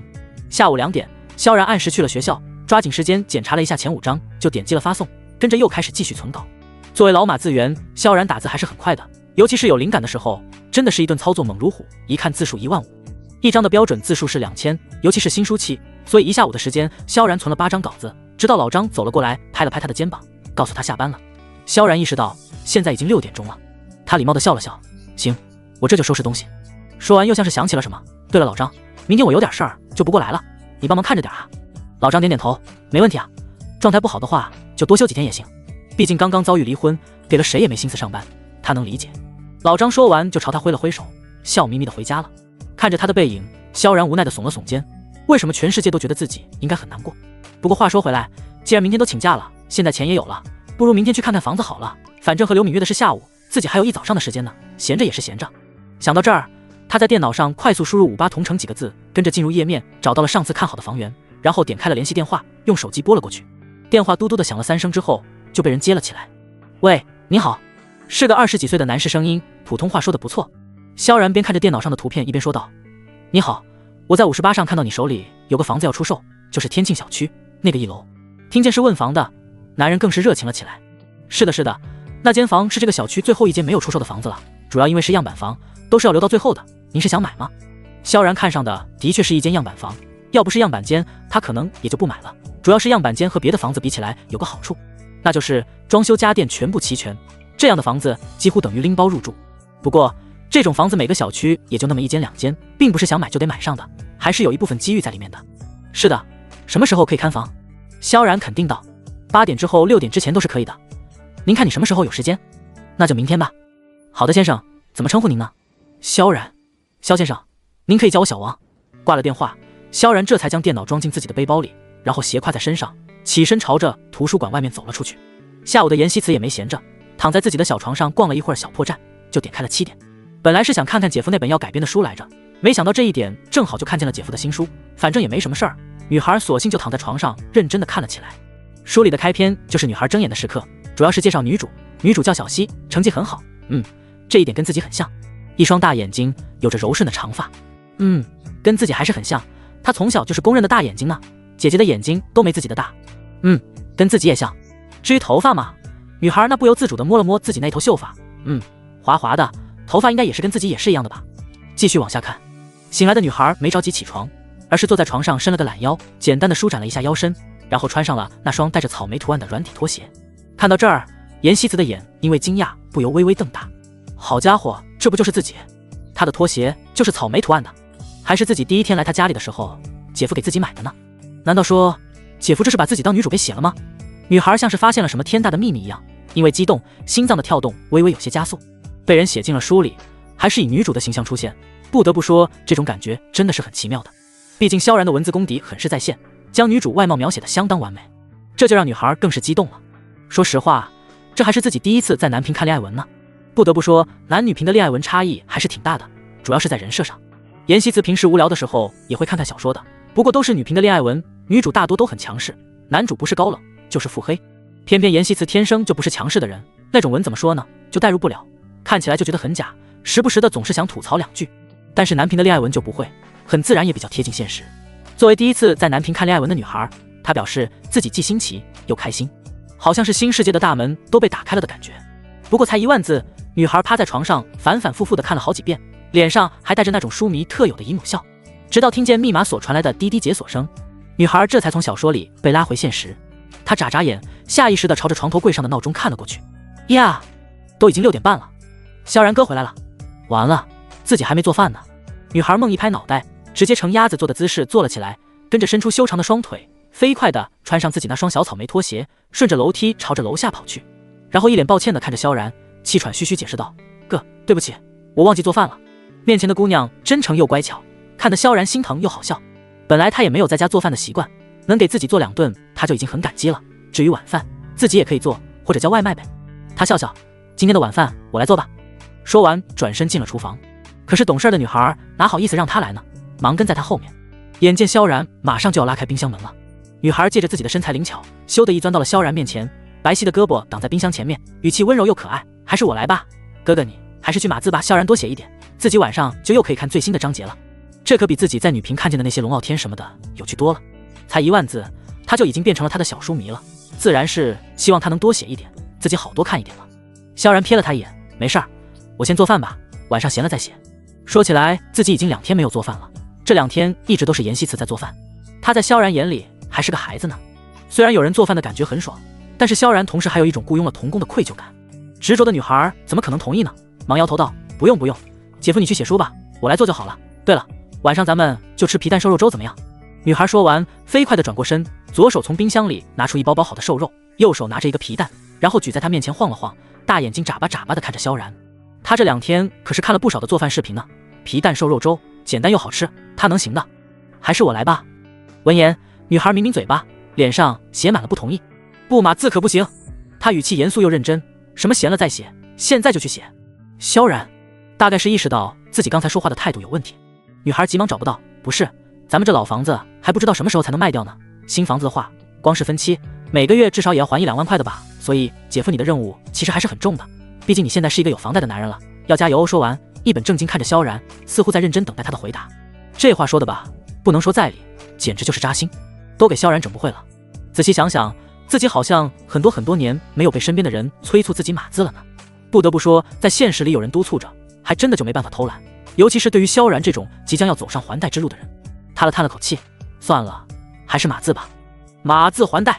看见姐夫灰溜溜的背影，拿着皮蛋的女孩笑得眉眼弯弯，真好，晚上又可以看更新了。怀着愉悦的心情，女孩蹲在了厨房的垃圾桶旁边，白皙漂亮的指尖一点一点地将皮蛋壳剥了下来。做好准备工作，女孩又从米桶里盛了一点米出来，兑了些水，放在燃气灶开始煮。米粥没一会儿就开了，咕嘟咕嘟的冒着泡泡的同时，米香也开始朝着外面涌散。女孩忽然灵机一动，反正闲着也是闲着，不如录个做饭视频，现在小金库全部都给姐夫了，她也要好好挣钱了才是啊。万一姐夫要是还不起房贷，那她也可以帮帮他嘛。说动就动，女孩立刻拿出自己的手机，点开摄像头。女孩今天穿的是一身粉色的居家服，上身是微微宽松一点的衣服，下身是一条花苞形状的短裤，2条白嫩漂亮的腿就像是花心似的，尤其脚后跟的地方还透着粉红色，简直是少女感 max。 在粉色的衬托下，女孩的皮肤更是白得发光，像是刚刚剥了壳的鸡蛋。柔顺的头发随意地披在肩膀上，先是对着镜头来了一个标准的甜美微笑，然后再用镜头对准锅里的米粥。当当当，今天要做的晚饭是皮蛋瘦肉粥，下面要开始切皮蛋和瘦肉了。不过因为有人在工作，所以我说话的声音要小一点哦。妍希慈的声音很好听，是那种清脆中带着一点点糯的感觉。这会儿音量变小之后，那种糯糯的感觉就更重了，听起来就让人联想到那种给丈夫做饭的韩国小娇妻，有一种简直恨不得让人抓回去立马给自己做饭的感觉。她说完，跟着用纤细白净的手将刚才包好的皮蛋放在案板上固定住，开始切成月牙的形状，最后再用刀一点一点的切碎。跟着又拿出一小块瘦肉，同样也切得很碎。她的手长得很是漂亮，皮肤白皙，五指修长，指尖处更是圆润，饱满的指甲也被女孩修剪得整整齐齐的。不得不说，这样的一双手，就连切菜都是一种美景了。将这些都做好，女孩这才抬起头，笑盈盈地看着屏幕。现在把这些都放进锅里，过一会儿就会有好吃的皮蛋瘦肉粥了。将食材小心翼翼地放进了锅里，摄像头里清晰地记录下了不锈钢小锅里徐徐上升的热气，还有滚动的软糯的白色米粥。女孩再次把自己的脸凑进了摄像头里。最近我会经常做饭，让我们一起学习厨艺吧，希望每个人都可以变成大厨。说完，又是一个灿烂明媚的笑容。妍希慈的笑很有特点，她笑起来的时候，粉嫩的嘴巴上扬出一个特别自然好看的弧度，露出8颗整整齐齐的小白牙，大眼睛也变得弯弯的，里面透着细碎的星光，还有长而卷翘的睫毛，简直不要太少女了，看一眼就会让人觉得特别的温暖灿烂。就像是冬日最温暖阳光，很轻易的就可以驱散寒冷。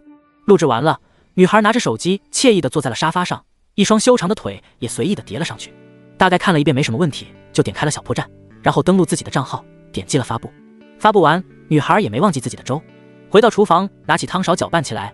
随着女孩的轻轻翻搅，那股皮蛋瘦肉粥特有的香气顺着锅溢了出来。女孩不自觉地吸了吸秀巧的鼻子，好香，放入一点点的盐巴，然后又起了一把小葱撒在了上面之后就出锅了。将粥仔细地盛了出来之后，端在了餐桌上。女孩这才走到了书房门口，轻轻地拧开了门上的锁子之后，小心翼翼地把脑袋探了进去。不经意落下的长发让整个人看起来温柔极了。她朝着萧然甜甜一笑：“哥，粥熬好啦，可以吃饭了呢。”闻言，萧然正在疯狂敲击键盘的手顿了一下，倒不是被突然打扰失去了灵感而生气，而是这还是在这个家待了这么多年，还是第一次有人专门来喊自己吃饭呢。心里忍不住诧异，原来被人喊吃饭是这样的一种感觉。怎么说呢？好像是有个人在专门等你，有一种自己也很重要的感觉，这大概就是家的感觉吧。说起来也很是奇怪，明明自己已经离婚了，可是就在离婚的这2天，可那种家的感觉在自己心里越发的浓烈了起来。该怎么形容呢？就是一种他真真实实的温暖美好和踏实的感觉。见萧然顿住了，女孩以为是自己打扰了姐夫的灵感。她不懂写书，只知道对于作者来说，灵感是一种很重要的东西，以为是自己打扰了姐夫。女孩想做错事的孩子似的缩了缩脖子，跟着抱歉的吐了吐小舌头。那个其实也不着急，要是不饿的话可以一会儿再吃。谁说我不饿的？萧然说完伸了个懒腰，跟着站了起来。忙活了一天了，这会儿还真的是饿了呢。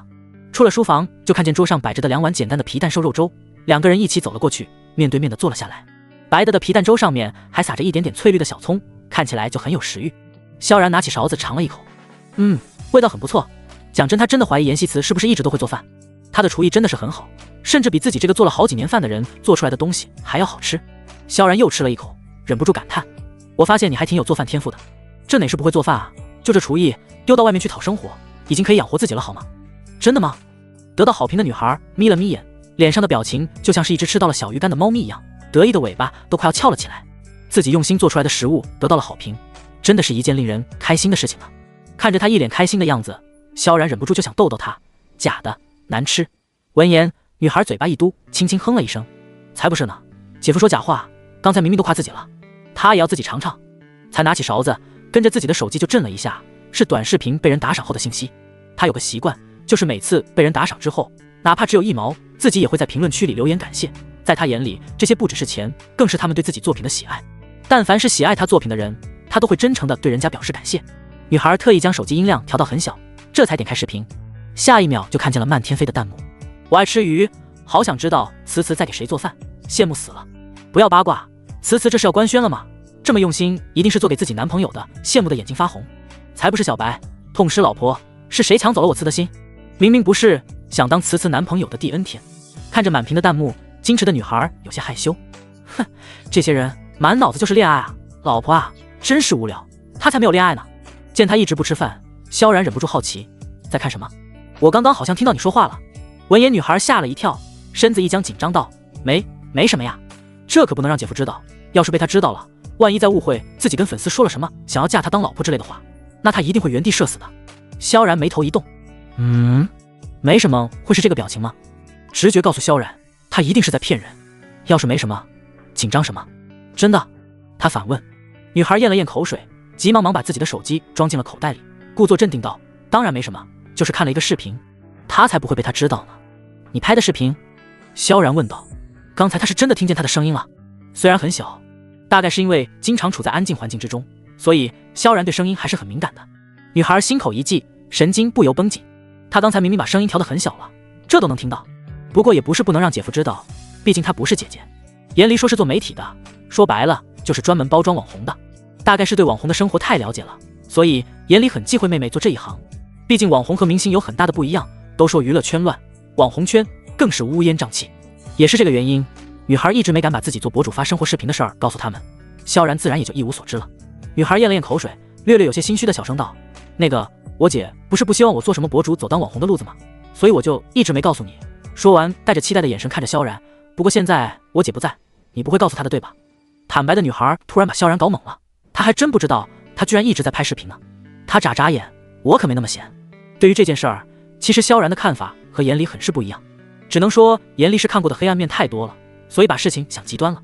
其实现在好多小姑娘都这样，只要不要发那些过分的，萧然觉得也没什么。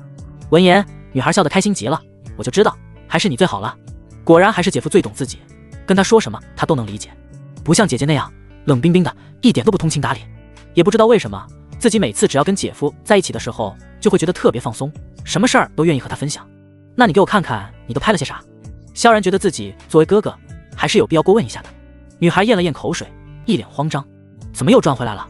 她抿抿嘴，看看就算了吧，就是分享一些日常，比如经济学好书清单，或者是一些好吃的店铺，总之就是日常生活。不是怕他看内容，而是怕他看弹幕。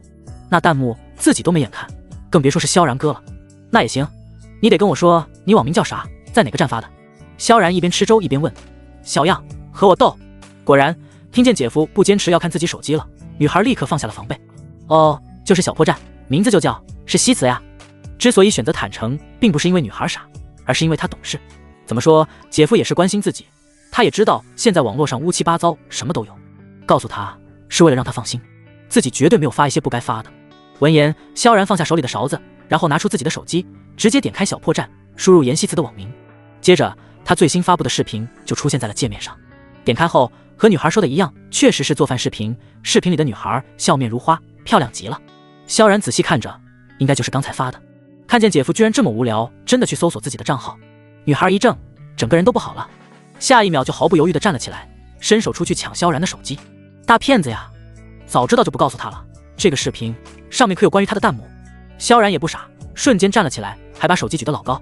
因为身高差距太大，女孩就算踮着脚尖都抢不到。尝试了半天的女孩终于还是放弃了，一脸哀求地看着萧然，哥，求你了，快点关掉吧。女孩的反应不但让萧然不打算关掉视频，反而更有看下去的兴趣了。他仰起头，仔细地看着举起来的手机，视频里的女孩，当然还有上面的弹幕。看清弹幕上的字后，萧然瞬间有种莫名的尴尬。他眨眨眼，将手机关掉，默默地放在了桌子上。那个，咱们还是吃饭吧。好像忽然明白他为什么不让自己看了，有种没事儿找事儿的感觉。女孩哪有吃饭的心思啊？水润的眸子里闪着紧张的光。哥，不是他们说的那样的，你可千万别多想。看着面前绷紧神经的女孩，萧然忽然有些心疼。他毕竟自己是写书的，也没被少喷过，啥话没听过，倒是为难他了。这种时候既然还想着给自己解释，他叹了口气，一脸认真地看着对面的女孩。傻不傻？我又没傻，倒是别多想的人该是你才对。现在网络就是这样的，千人千嘴，这一行确实不好做，这也是你姐不让你做的原因。不过既然你这么喜欢，那我只能说心放大一点，做自己就好了。有些话不要听，更不要因为那些无脑言论惹得自己生气，明白了吗？妍希慈水润的眸子眨了眨，怔怔然地看着他，心里是说不出的感动。没想到他不但不生气，反而对自己满是关心和支持。面前的萧然一脸真诚，像大哥哥似的喋喋不休，语气里更是对自己满满的担心，生怕他会因为一些不好的言论而难过。真不知道是不是上辈子拯救了银河系，才能遇到这么好的人。我知道了，哥。女孩乖巧的点点头。好了，快吃吧，再不吃一会儿就凉了。对了，明天早上去看房，中午就不回来吃饭了。萧然一边吃一边随口道。听见要去看房，女孩眼睛一亮。真的吗？正好我明天是下午的课，要不早上我们一起去吧，正好你还可以教我骑车，我很聪明的，一学就能学会。对于教自己骑车这件事儿，女孩可是真的满怀期待呢。毕竟会骑车在生活里真的是用处太大了，学骑车然后陪姐夫一起看房，她觉得这个安排很是合理。萧然想了想，倒也不是不行，反正一个人也是去，两个人也是去。行，谁让你是股东呢，带你一个。他揶揄道。得到许可的女孩笑得眉眼弯弯，那真的是太好了，明天早点起啊，8点钟就出发。放心吧，没问题的。女孩说完，开心的又吃了一口粥，想到明天就能学骑车了，好像嘴巴里的粥都变得更有味道了呢。第二天一早，萧然7点40醒的，起来之后简单的洗漱了一番，这才来到了客厅，坐在沙发身上等妍希慈下楼。等了大概10来分钟，已经7点50了，女孩依旧是没有下来。萧然站在楼梯口喊她：希慈，你醒了吗？床上的女孩完全没有听到，昨天晚上看了好多学骑车的视频，所以睡得晚了一些，这会儿睡得别提多香了。柔顺的头发随意地散落在白色柔软的大枕头上，另一边的脸还枕在自己的纤细的胳膊上。因为挤压的缘故，导致女孩满满胶原蛋白的脸上微微鼓起一个小包，一只露出来的小耳朵上可以清楚地看见一只白色的蓝牙耳机，这是女孩昨天晚上戴的，里面还放着催眠曲。阳光穿过粉色的窗帘，淡淡地洒了进来，给女孩的皮肤都晕上了一层淡粉色的光。她的睡姿不是很好，怀里抱着一只很大号的 KT 猫，另一只白嫩的腿也放松地搭在猫的身上。察觉到没有动静，萧然不死心的又喊了一声，这次的声音明显比上次更大了一些，就连底气都足了不少。可惜睡梦中的女孩完全没有听到。如果不是要教她骑车，其实是可以晚一些的，可是加上了这个项目，一早上的时间真的就紧巴了起来。萧然无奈了，看着楼梯犹豫了一下，还是决定上去。别看他们在一个家里住了3年，但是其实自从女孩住进了2楼，他就没上来过。虽然算是一家人，但是说到底自己是个男人，所以在这方面萧然一直有着很好的分寸感。2楼的布局很简单，毕竟是复式，顺着楼梯上来就是卫生间，旁边的屋子就是女孩的卧室了。因为楼上只有她一个人，所以女孩没有关门睡觉的毛病。卧室门敞开着，从这个位置依稀能看见屋子里面。萧然自觉地背过身喊她的名字，可是耳朵里塞满了催眠音乐的女孩哪里听得到，甚至连姿势都没变一下。在喊了3声之后，萧然无奈了，这是吃了安眠药了吧？睡得也太死了。女孩的正面几乎全被 KT 猫堵住了，只露出来一条修长白皙的腿，从这个角度看上去更是纤细漂亮，一只小脚丫还搭在床边上，摇摇欲坠的。萧然转过身来，无奈地走了进去。事先声明，这不是自己想进来的啊，是他逼自己的。作为哥哥，进妹妹的房间应该是可以的吧？是可以的。想着，萧然咽了咽口水，抬脚走了进去。因为窗帘是粉色的缘故，再加上现在是早上，所以整个屋子都变成了淡淡的粉色。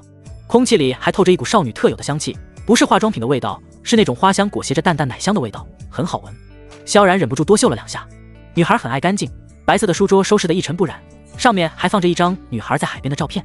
照片里的女孩穿着白色的吊带裙，正对着阳光，脸上的笑容似乎在和阳光比谁更加的温暖，谁更有感染力。床边白的垫子上随意丢着一双白色的长筒丝袜，还有一件黑色的百褶裙，以及一个粉色的蕾丝 bra。 反正就是自己一个人住，她总是喜欢把明天要穿的衣服丢在地毯上，这样早起穿衣服会很方便。算是一个陋习吧。这样的场景让萧然不由老脸一红。万幸女孩是穿着睡衣睡的，不过因为睡姿不雅的缘故，腰上的衣服被女微微提起，露出一块紧致白皙又平坦的小腹。她走到女孩身边，伸手戳了戳她的后背，起来了，马上就要迟到了。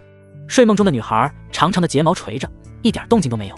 不得不说，女孩真的是天生的好皮肤，尤其在被窗帘铺上来额一层淡粉色的情况下，皮肤满满的胶原蛋白，简直好到了不真实。毫不夸张地说，10级美颜的效果大概也不过如此了。她又伸手戳了戳她，起床，真是个懒猪，早知道就不答应带她去了，要是自己一个人，没准都到了呢。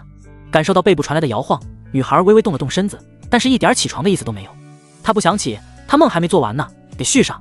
梦里的她正和萧然一起吃包子呢，她的是肉馅和蟹黄的，可自己的就是普通的蔬菜包子。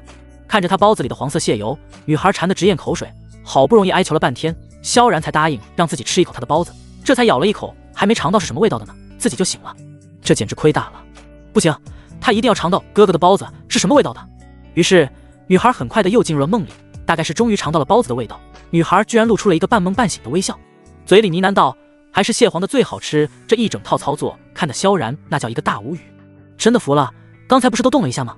怎么还能又睡着呢？还蟹黄的最好吃，这是肚子饿了吧？真的是个小馋猫。他伸手再一次推了推妍希慈，这次萧然的力度很大，没办法，这妮子的睡眠质量自己真的是低估了，不用点力气看来是不行了。感受到猛烈的摇晃，女孩终于醒了，缓缓睁开惺忪的睡眼，就看见了萧然那张生无可恋的脸，以及直勾勾盯着自己的明显带着一丝不耐烦的眼睛。女孩瞳孔一缩，瞬间清醒，慌忙呈鸭子坐的姿势坐了起来。哥，说完生怕自己的口水滴下来，下意识用白皙的手背擦了擦。自己刚才做梦正吃他哥的包子呢，没想到才迷糊的睁眼，居然就看见真人了，这种感觉简直不要太刺激。随着他这么一做，萧然终于看清了，合着这是戴着耳机呢，难怪听不见自己喊他。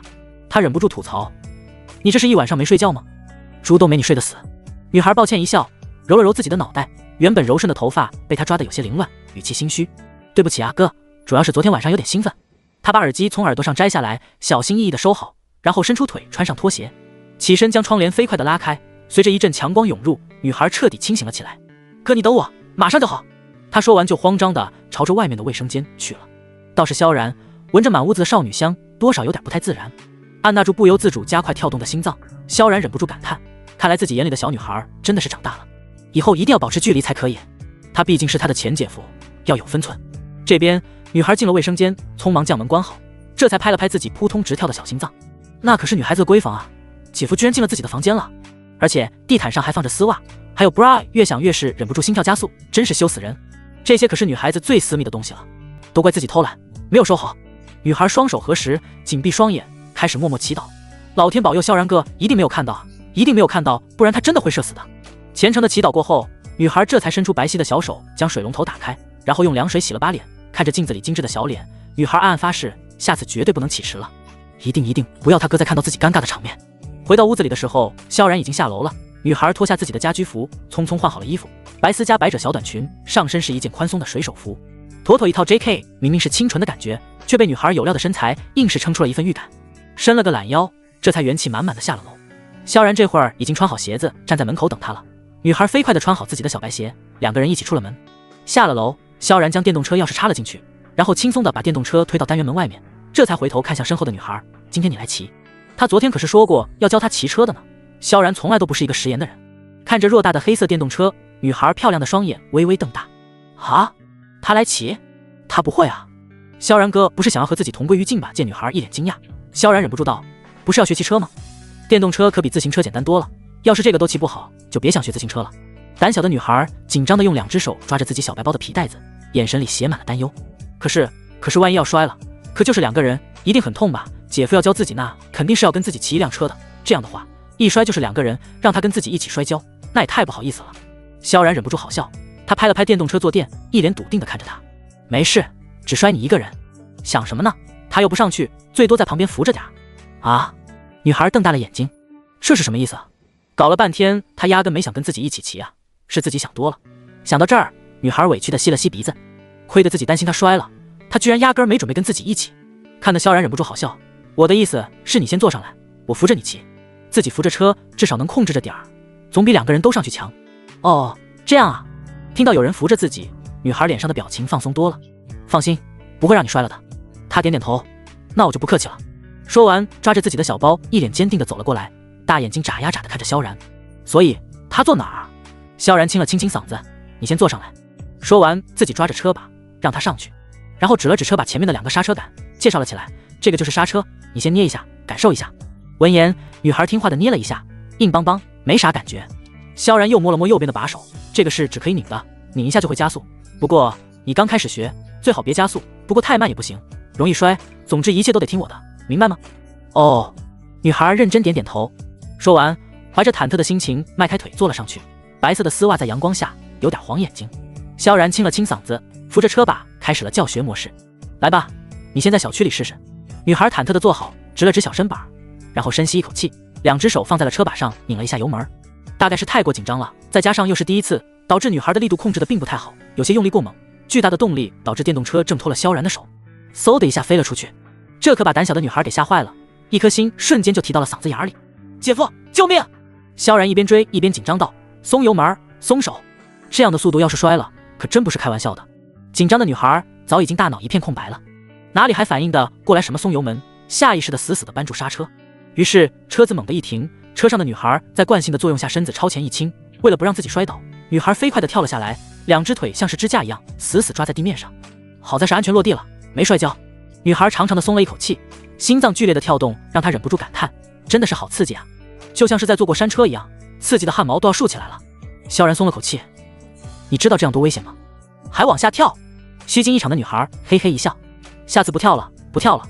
萧然无奈地竖起了大拇指，表现不错，再试一次，记得动作小一点。其实电动车这玩意儿真的没什么技术含量，完全是熟能生巧。他说完，继续走过来扶着车子，这一次没扶着车把了，而是扶着后面的位置，主要是方便他飞出去之后自己把车抱住。有了这一次成功的经验，女孩也觉得自己能骑得更好。她点点头，再一次重新坐好，然后轻轻拧了一下油门，车子在七扭八拐了两下之后，很快的就正常了起来。女孩又惊又喜，眉眼间都雀跃着兴奋。没想到这个居然这么简单，自己好像真的可以了呢。哥你看，我可以了。她激动的回头朝萧然喊。萧然心脏病都快被气出来了，看前面，谁让你往后看的？怎么这么多的小动作？这不是多动症，他都不信。哦，懂事的女孩急忙又把脑袋转了回去，认真骑车。有了这次的积淀，再次开始之后，萧然就尝试着自己松开手让她骑了。女孩也不负所望，一圈比一圈更好。终于在第3圈之后，她招招手：好了，现在你可以带我去买早点了。看样子现在上路应该是没什么问题了。小区前面就有一个早点铺子，一条街的距离并不是很远，再加上路宽人少，刚好适合女孩练车。听见要去买早点，女孩还是有些心虚，毕竟是真的要上路了。她抿抿嘴，一脸不确定地看着萧然：不可以你带我吗？自己骑车虽然很有趣，但是真的是太刺激了。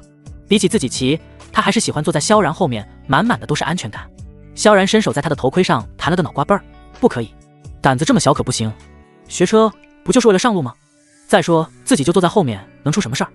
萧然完全没给女孩反驳的机会，迈开长腿，直接跨坐在了后面。随着距离的靠近，再一次闻到了女孩身上的那种特有的香气。他吸了吸鼻子，语气略略有些不自然。好了，出发吧。女孩一愣，你不抱着我吗？萧然的电动车有点类似摩托车的样子，后面还是微微朝上的流线。不抱着的话，手根本就没有地方放的。反正女孩子是这样觉得的，在她的记忆里骑车一定要抱着才可以。闻言，萧然心口一悸，看着女孩堪堪一握的小腰，咽了咽口水。这都是什么虎狼之词？下一秒，他毫不犹豫地伸出手，在女孩的头盔上弹了一个响亮的脑瓜崩，语气更是像是在教育小孩子一样。你的小脑袋都装的是什么啊？为什么一定要抱着才能骑车啊？再说，你可是女孩子，你是女孩子知不知道？这种话以后不可以跟别的男孩子说。他忽然觉得教他骑车是个错误的选择，这要是学会了，以后岂不是会要求每个被他带着的人抱住他？万一再遇上了 LSP， 真的是光是想想萧然就觉得自己的血压都要升高了，心里就说不出的不得劲儿。严希慈被他的脑瓜崩吓了一跳，下意识伸手去摸自己的头盔，一双眼睛愤怒地盯着他，小嘴嘟得老高，脸上的不满都快要从玻璃罩里溢出来了。他当然知道自己是女孩子，这么凶巴巴的做什么？要是别人，他才不会允许他抱着自己呢，也就是怕他摔下去。居然还打自己的脑袋，好心当成驴肝肺。他嘟着嘴，一脸不悦，我是好心怕你摔倒才这么说的。你干嘛打我？大概是有些委屈。女孩拖着长长的尾音，感觉像是在撒娇，那声音别提多好听了。萧然，他打的好像是头盔吧？要是他的脑袋，他还真舍不得那么打。气鼓鼓的女孩当下用力抓住油门，狠狠拧了一拳。凶巴巴，再也不跟他好了。哼！随着转速猛地增高，车子咻的一下飞了出去。萧然整个人不受控制的朝前一扑，下意识就抱住了女孩没有一点肥肉却格外柔软的小蛮腰上。因为用力过猛，导致90斤的女孩猛地向前，差点没被顶出去。他急忙蹭了蹭小屁股，重新坐好。天哪，刚才发生了什么？姐夫也太有力量了吧！等等，是谁说不要抱自己的？他哼了一声，你不要顶我。一句话说的萧然太阳穴突突直跳，谁顶他了？这些语言都是哪儿学来的？偏偏用的还这么无懈可击，真是可恶啊！他的2只手几乎是弹开的，强忍尴尬道：慢一点，慢一点，不要那么快。心里忍不住感叹，果然教女孩子骑车是一个冒险的举动，这活儿就该让严离来。严希慈不过才90斤，看着纤细的小身板又柔又软，他真怕自己把她给撞飞了。哦，还沉浸在惊吓中的女孩这会儿异常乖巧，稳了稳心神，然后开始认真骑车。好在早餐铺子距离萧然住的地方一点都不远，不到1条街的距离，才2分钟，黑色的电动车就到了早餐摊前面。女孩扣动刹车，车子的速度逐渐慢了下来，感觉差不多了，正准备跳下去用2只腿支住车子，车子就骤然一停。是萧然，他用伸出1只腿将车子支住了，稳得不行。第一次骑电动车的女孩一脸惊奇的扭过头看他，这都可以，也太神奇了吧，厉害厉害，要是他的话一定得跳下去才放心呢。下车，萧然干脆道。哦，女孩点点头，灵巧的下了车。萧然这才拧掉钥匙，又踢了一脚支架，这才朝着早餐铺走了过去。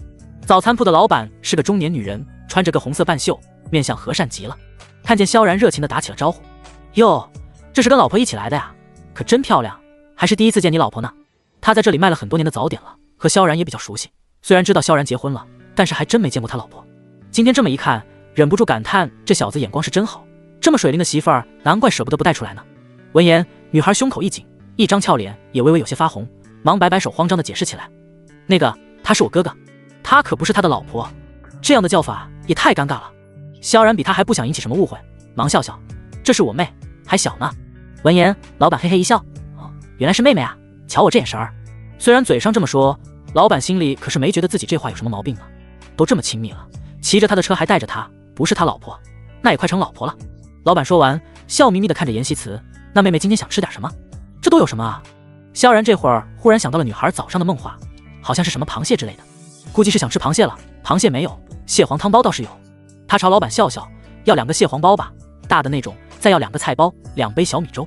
说完意味深长地看了一眼严希慈，那眼神好像在说，小鬼，你想吃什么我都知道。果然，听见蟹黄包，女孩下意识地咽了咽口水，梦里就梦到自己在吃蟹黄包了，味道简直不要太好了。萧然哥可真的是太懂自己了，好开心。老板掀开热腾腾的笼屉，将包子装进透明的塑料袋里，又拿了2份小米粥一起递了过来，刚出锅，有点烫啊，晾凉再吃。萧然接了过来提在手里，都没碰到就感受到了一股热气。他道了声谢之后，飞快地扫了二维码，然后就回到了自己的小电驴上，坐在前面的位置，上来吧，这次我带你。说完更是将包子和粥通通挂在了车把上，让风吹吹，凉得快。女孩倒是没有着急坐上去，而是将自己的头盔摘了下来，笑眯眯地看着萧然。你骑车还是你带吧，骑电动车戴头盔还是很重要的。说完，纤细的胳膊举了起来，抱着头盔的两只手一抬，准备给萧然戴头盔。萧然下意识地微微低头，随着女孩手臂向上，腰上的那一块衣服便也跟着朝上走了一些，于是露出那一抹紧致白腻的皮肤，正好就落在了萧然的视线范围内。真的是女孩子家家怎么一点都不注意形象。戴好了头盔，女孩这才将胳膊放了下来，露出一个甜美又灿烂的微笑。现在可以出发了。说完，迈开长腿，熟悉地抱起了萧然的腰，直接跨坐了上去。跨坐可以说是一种很安全的坐车方式了，这样坐着就算再扭也不用担心自己掉下去。感觉到女孩坐好之后，萧然拧了拧油门，朝着新房子所在的位置开了过去。新房的位置距离这边倒也不是很远，像穿过3条街和2个红绿灯就到了，是一个新小区，看起来还算不错。到了小区门口，萧然拿出手机拨通了昨天那个手机号码。哥，你好。你好，我现在到了，可以看房吗？当然可以，我在单元门口等您，您直接进来就好。看了看表，现在8点半了。萧然将电动车直接骑了进去，在小区里穿梭了一阵，最后在8号楼的楼下停了下来。这一路上，后面的女孩也一直新奇的东张西望，简直就是个好奇宝宝。讲真，小区的环境还是很不错的，尤其是绿化，还有被洗得干干净净的用砖块铺成的地面。才将车子停好，就看见一个穿着西装的男人朝着萧然走了过来，看起来和自己差不多大，对方热情的跟自己打着招呼：“哥，来了。”说完看了一眼萧然身边站着的女孩，故作惊讶道：“这是嫂子吧？嫂子可真漂亮，尤其这身材真好。这年头儿干销售的没几个嘴不甜的，尤其是卖房卖车的，哥哥嫂子端茶倒水，那叫一个殷勤，让你不买都不好意思走。”不过对妍希慈的夸赞虽然语气是夸张了些，但是却是真心的。萧然无语了，这一大早的怎么都觉得自己和妍希慈是情侣，难道就看不出来她比自己小吗？还有身材真好是什么鬼？这是我妹，年龄还小。他解释完，下意识瞅了一眼妍希慈的丝袜，好吧，是挺好看的，下次不许再穿了。小孩子家家的怎么可以穿这种东西？回家就给他撕了。大概是有了第一次的误会，女孩也没了刚才的害羞和局促，只是微微有些害羞的低着头，乖巧的跟在萧然后面。销售小哥打死也没想到这两人居然不是情侣，忙陪笑脸道：“不好意思哥，认错了，咱妹子长得可真漂亮，跟您一看就是一家人。”这话说的直接就给萧然整乐了，他俩像吗？不过他可懒得解释，毕竟是个外人，没什么解释的必要。萧然看中的房子就在1楼，进门左手就是，3个人顺着敞开的大门走了进去。屋子的布局很好，3室2厅1卫，还带一个小院子，里面的设计更是不错，灰色的大理石地面看起来很干净，房顶没有吊顶，这样的设计会让屋子看起来更高一些，也更大气一些。干湿分离的卫生间，还有敞开式的厨房，整体设计就呈现出了2个字：简约。这样的设计萧然还挺喜欢的。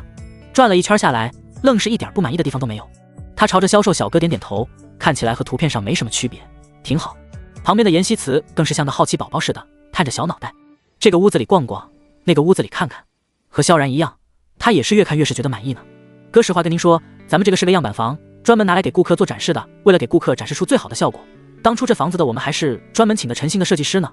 不过也亏了我们找得早，现在可请不起那么贵的设计师了。他这可没说假话，这房子装修加设计下来小30万呢。当初那个设计师林远更是水涨船高，现在是有钱都请不来了。萧然点点头，难怪呢，原来是诚信的设计师设计的房子，他们公司的装修真的是特别良心。萧然上一套房子的时候就想找他们装，但是奈何自己口袋没钱，所以只好作罢了。没想到这一次自己看中的房子居然就是他们公司设计的，还挺有缘。看了一眼身边还在东张西望的姑娘，萧然道：“你觉得怎么样？毕竟是这房子的股东，总得问问股东大人的意见才是。”女孩认真的点点头，从她的眼神里不难看出她对这房子的满意。她刚才在卧室里转了一圈，柜子什么的都设计的特别贴心，而且比自己现在住的小阁楼面积可大多了，住宿条件直接实现了质的飞跃。不过要说喜欢，最喜欢的就是阳台上的小院子了。女孩指着外面，我觉得不错，哥，我可以在那里种花吗？喜欢花大概是每个女孩子的天性，妍希慈也不例外。才几分钟的时间，她甚至都已经想好自己要在哪里种些什么了。见股东大人也喜欢，萧然果断地朝着销售小哥道：“那行，咱们现在就签合同吧，分期。”萧然这人不喜欢墨迹，再说这个设计自己也是真的喜欢，户型朝向都很不错，没啥可纠结的。销售小哥一脸惊讶地看着萧然：“哥，你不再看看？”惊喜来的多少让自己觉得有些不真实了。沪市的房价那可不是开玩笑的，来买房的就算是个毛坯房，那都是看了一遍又一遍，还要反反复复问自己能不能给个折扣什么的，有时候他们也很无奈。可是这人居然10几分钟的时间就直接确定了，而且还要跟自己签合同，这样的客户真的是太少见了。他有种直觉，这人8成是什么隐形富豪，不差钱的那种。萧然摇摇头，不看了，就他，我记得这房首付是320万，对吧？是的哥，没错。这样哈，你稍微等我一下，我给你申请一下，争取免掉2年的物业费。销售小哥说完，当下拿出电话给经理拨了过去。他记得是有这样的政策，所以想帮萧然争取一下，毕竟人家都这么爽快了，自己也得爽快点才行。反正房子也不是自己的，能给的优惠咱就搞起来呗，万一觉得咱人好，下回买房那不还得找自己吗？这就叫积累优质客户，与人方便，自己也方便。销售小哥说完，笑着出去打电话了。没了外人，小妮子显得自然多了。他抓着萧然的胳膊，二话不说就朝小院子走了过去。院子大概10平米大小，女孩一脸兴奋地指着左边的一块空地，满脸认真道：这里，我可以在这里放一个吊椅吗？每次看见视频里的吊椅，自己就特别的喜欢，可惜一直没有什么机会坐，更没什么机会买。但是这次不一样了，姐夫买了新房，正好还有不错的位子，他想拥有一个吊椅，这样的话，晚上就可以坐在上面看星星了。女孩说话的时候，语气里是藏也藏不住的期待，水润润的眸子里带着渴望，看得萧然觉得自己不给他买都对不起他。他点点头，行吧，看在你是股东的份上，就满足你这个要求。得到了许可的女孩别提多高兴了，当下拍着手跳了起来，哥，你真是这个世界上最好的哥哥了。看着他可爱的样子，萧然忍不住伸手在他的脑袋上揉了一把，行了行了，少拍马屁了，比起他的20万，自己给他买个吊椅根本不算什么。因为吊椅而开心的女孩耸了耸肩，露出那种只有她才有的灿烂又甜美的笑脸。销售小哥就走了进来，正好看见了这一幕，心里忍不住一酸，这是正经兄妹吗？自己怎么有种吃到了狗粮的感觉？听见脚步声，两人这才回头，正好就看见了站在后面的销售小哥。怎么样了？萧然问道。我办事你放心，没问题的哥，那咱现在就去签合同吧。好。忙活了一早上，总算是把该办的都办完了，直到两个人又回到了电动车前，看着车把上挂着的包子还有小米粥，萧然这才想起来早点都还没吃呢。他把手里的包子和粥递给了严希慈，那饿坏了吧，快点吃吧。说完自己自然而然地坐在了车上。女孩先是熟练地抱着他的腰，长腿一跨坐了上去，这才伸手接过他递来的包子，温度不凉不热，刚刚好。他小心翼翼地把包子上的塑料袋打开，然后小口小口地吃了起来，咬下去一口，浓郁的汤汁充斥在舌尖。女孩满足地嗯了一声，忍不住感叹，真是太好吃了。前面的萧然无奈地摇了摇头，可真是个小吃货。萧然拧了一下油门，车子开始朝着自己家的方向去了。出了小区就绕到了街道上，这会儿快中午了，正好下班的点儿，所以不管是行人还是电动车、自行车，又或者是小汽车，都是格外的多，车水马龙的。这么好吃的包子，你原来怎么没带我来吃过？坐在身后的女孩因为嘴巴里都是包子，口齿有些含糊不清，说完又喝了一口手里的小米粥。这会儿到了红绿灯口，斑马线对面的红灯亮了起来，萧然自然地扣住了刹车。然而后面吃包子的女孩这会儿吃得正香呢，两只手拿着包子，腮帮子更是圆圆的。随着电动车落定，女孩小小惊呼一声，一双手条件反射似的朝着萧然的衣服上按了下去。满是汁水的汤包被这么用力挤压，汤汁直接印在了萧然白的 T 恤上面，那么大一坨。另一边的小米粥也是丝毫不留情面，硬生生撒了半杯那么多呀！看着那一大坨黄色的油乎乎的污渍，女孩真是恨不得当下找个地缝钻进去。完了，这件衣服可是姐夫最喜欢的衣服了，没有之一。他一夏天基本上都在穿这件半袖呢，这下衣服被自己弄成这样，他该怎么和萧然哥交代啊？天真的女孩当然不知道，萧然每天穿这件完全是因为他没有多余衣服的原因，还以为是特别的喜欢，或者是对他有什么特殊意义。女孩越想越是愧疚，天，自己都做了些什么呀？怎么这么馋？就不能到家了再吃吗？这下好了，把萧然哥的衣服都弄脏了。随着腰上传来了一阵粘稠湿润的感觉，萧然不用想也知道，他这肯定包子吃自己身上了吧？毕竟这个多动症自己还是了解的。萧然下意识道：怎么了？女孩一脸为难。听着他这猫叫似的声音，萧然都知道肯定是没干好事儿。你是不是把包子弄我身上了？萧然有点想笑。严希慈咬了咬嘴唇，小声嗫嚅道：对不起啊。说完急忙把手伸进自己的小包里，拿出2张纸巾，然后在萧然的衣服上擦了起来。一会儿到家我一定会给你洗干净的。女孩咬着嘴唇，脸上的表情又羞又愧。她真的不是故意的，她这样在自己的衣服外面蹭，说实话有点难受。萧然无奈道：一件衣服而已，还是旧的，真不重要。不过你能不能别再擦了？这样擦只会让衣服和皮肤摩擦越来越重，那种黏糊糊的感觉也愈发的强烈了。闻言，女孩小手一顿，水润的眸子紧张地看着萧然的背影。啊，是不是不舒服？你说呢？萧然毫不犹豫地反问，让女孩反应了过来。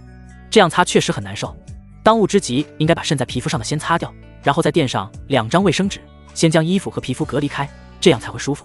想着，女孩白皙的小手急忙掀开了萧然的衣服，然后用纸巾在他背后那块湿哒哒的地方小心翼翼地擦了起来。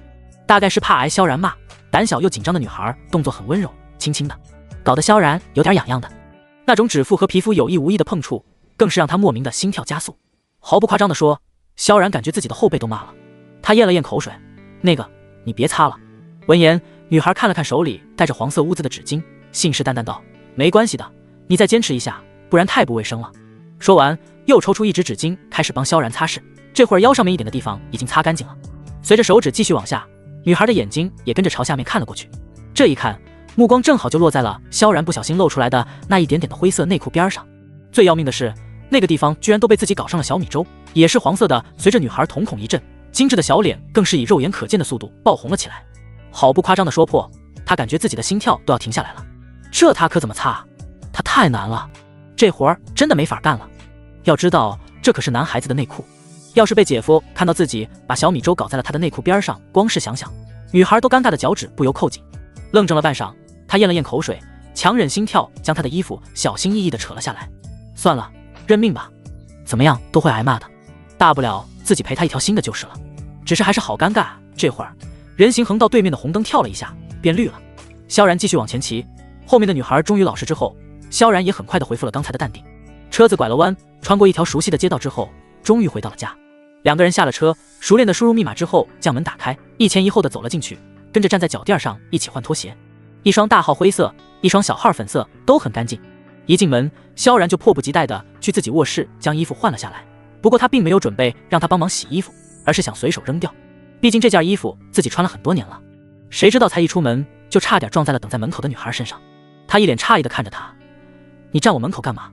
我来等衣服。胆小的女孩低着头，根本不敢看他。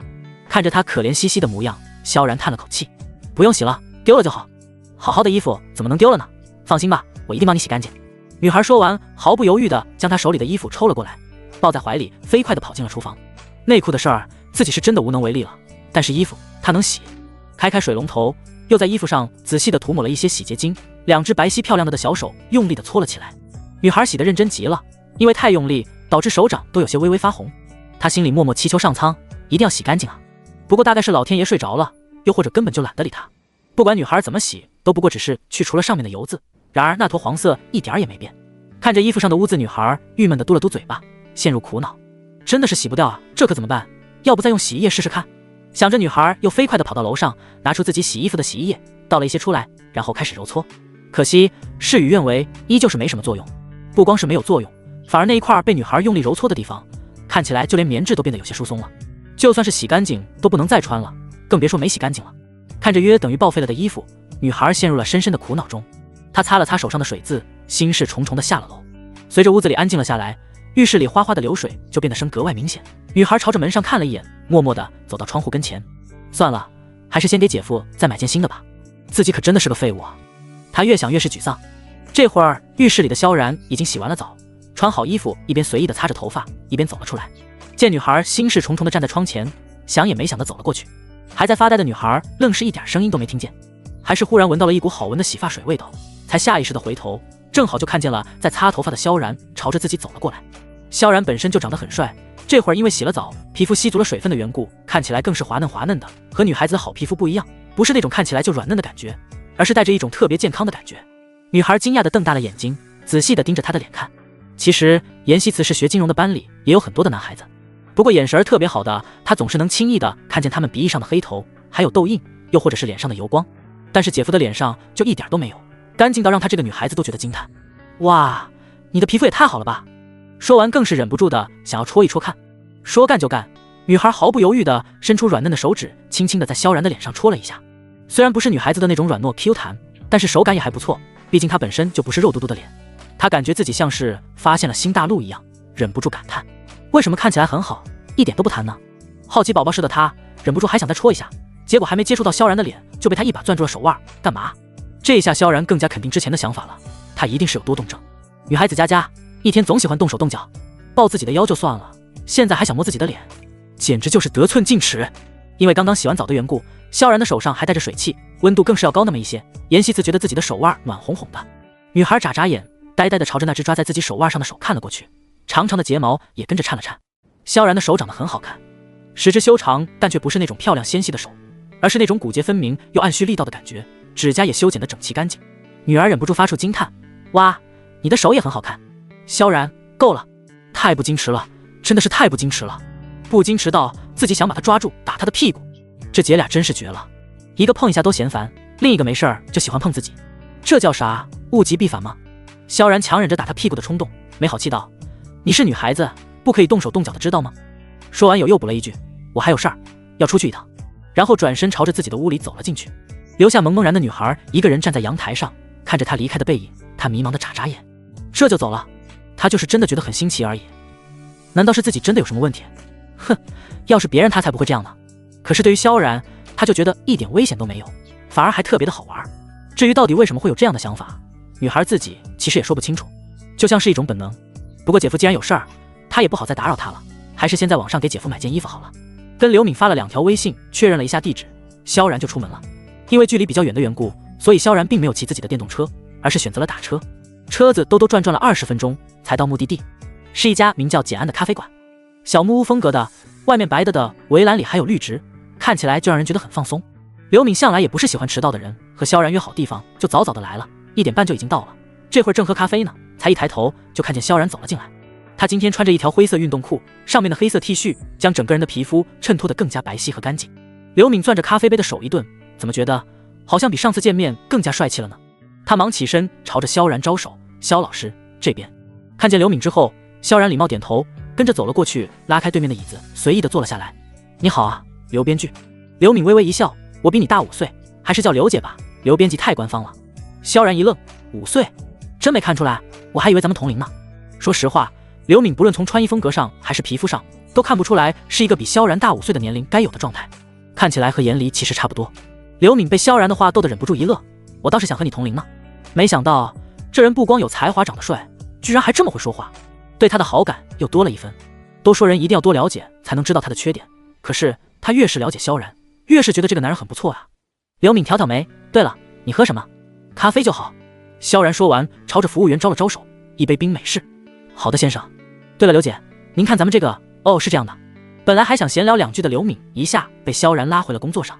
他这才不情不愿地将自己包包里一摞打印出来的厚厚的书稿拿了出来，翻到自己标记的那一页，然后摆在萧然面前。萧老师，你看这里，就是这一段总裁打压对手的剧情，我觉得能不能把它改得圆满一点？这一段打压剧情，萧然写的有点狠了，不过那是为了突出总裁的手段凌厉，要改的话其实也不是不行。萧然略略思考了一下，那咱们就这样，以德服人，改成这个王熙意识到自己错了，最后主动来找丽丽道歉，直接退出了项目的竞争，你觉得怎么样？电视剧嘛，当然都是以德服人，大圆满偏多，这一点萧然还是明白的。闻言，刘敏的眼睛瞬间就亮了起来。对，没错，萧老师您说的可太对了，就得这样。就是这个地方，我觉得还得有个什么事件来支撑。你看啊，刘敏巴拉巴拉的说了好一堆，大概是工作任务太多，有些不好意思道。那个至于薪酬的话，您放心，咱们就按照情节来修改，一个情节1万块，绝对不让您白忙，您看行吗？这话说的，萧然都有点生气了。怎么能这么说呢？要这么说的话，那他觉得自己这本书真的是毫无可取之处。这不好吧？没什么不好的，给您添麻烦，我也实在抱歉。那您看还有哪里不满意的吗？还有这，我觉得这把对于工作属性有些相似的2个人聊起来那叫一个认真，以至于咖啡来了，萧然愣是没顾得上喝一口。与此同时，交大旁边的街道上，一辆帕梅正被堵在库中间，手握方向盘的严离皱了皱眉。好不容易今天忙完的早，本来打算回家，没想到又遇到了堵车。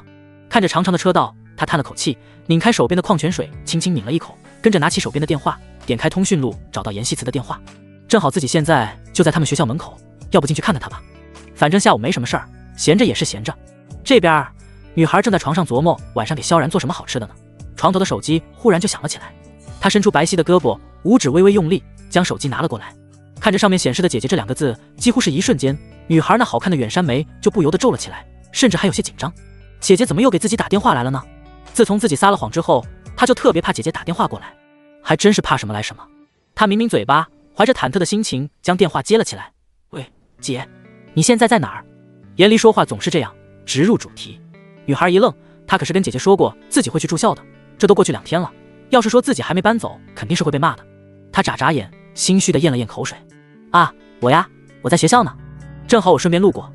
你告诉我你宿舍是哪个，我去看你。严离道，来都来了，不如去他宿舍看一眼。说到底也是自己的妹妹，作为姐姐，严离心里其实还是有她的，只是自己实在是太忙了。闻言，严希慈当下呼吸一滞，一颗心更是瞬间提到了嗓子眼上。啊！女孩下意识的反问：姐姐这又是抽的什么风啊？好端端的为什么要来学校看自己啊？她根本就没住在学校，这可怎么办？因为紧张，她几乎是瞬间从床上弹坐了起来，甚至手心都开始微微出汗了。闻言，电话那头的严离皱了皱眉：啊什么啊？你这是什么反应？我是去看你，又不是去炸学校。女孩紧张直了直身子，精致的小脸写着说不出的慌乱。要是被姐姐知道自己在骗她，非得把自己的皮拔下来不可。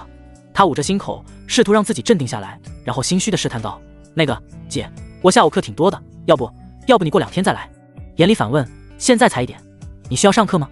不得不说，他是一个有逻辑的人，而且还很有时间观念。我当然没课，就是都这会儿了，同学都要午休，你这会儿来宿舍会打扰到别人的吧？女孩继续推脱。看着长长的街道，严离烦躁地按了一下喇叭。行了，不说了，10分钟后见，我在小广场等你，你带我去你宿舍。我行我素惯了的严离说完就挂了电话，完全没有留给严希慈说话的机会。听着耳边传来了嘟嘟声，女孩整个人都不好了，拿着手机的手臂瞬间垂了下来，一双漂亮的杏眼绝望地看着手机屏幕。这下完了，果然撒谎是要付出代价的。还有10分钟，姐姐还有10分钟就到学校了，也就是说她必须在10分钟之内赶到学校。可她现在还在家呢，就算是现在坐公交去也来不及了呀。想来想去，女孩觉得最快的办法就是姐夫的电动车，虽然有点冒险，但是她今天已经试过了，感觉自己应该没问题的。飞快地做了决定，女孩穿上拖鞋直奔1楼，匆忙换好鞋子，拿着萧然放在鞋柜上的那把电动车钥匙开门跑了出去。女孩插上车钥匙，七扭八拐地出了小区门后，朝着学校方向骑了过去。她壮着胆子把油门加到了底，虽然只有40，但是对于不会骑车的女孩来说，快的简直就像是在飞。好在学校距离萧然家不是很远，只用了8分钟到了学校门口。毕竟学校里面人多，女孩微微减速，骑进了学校大门。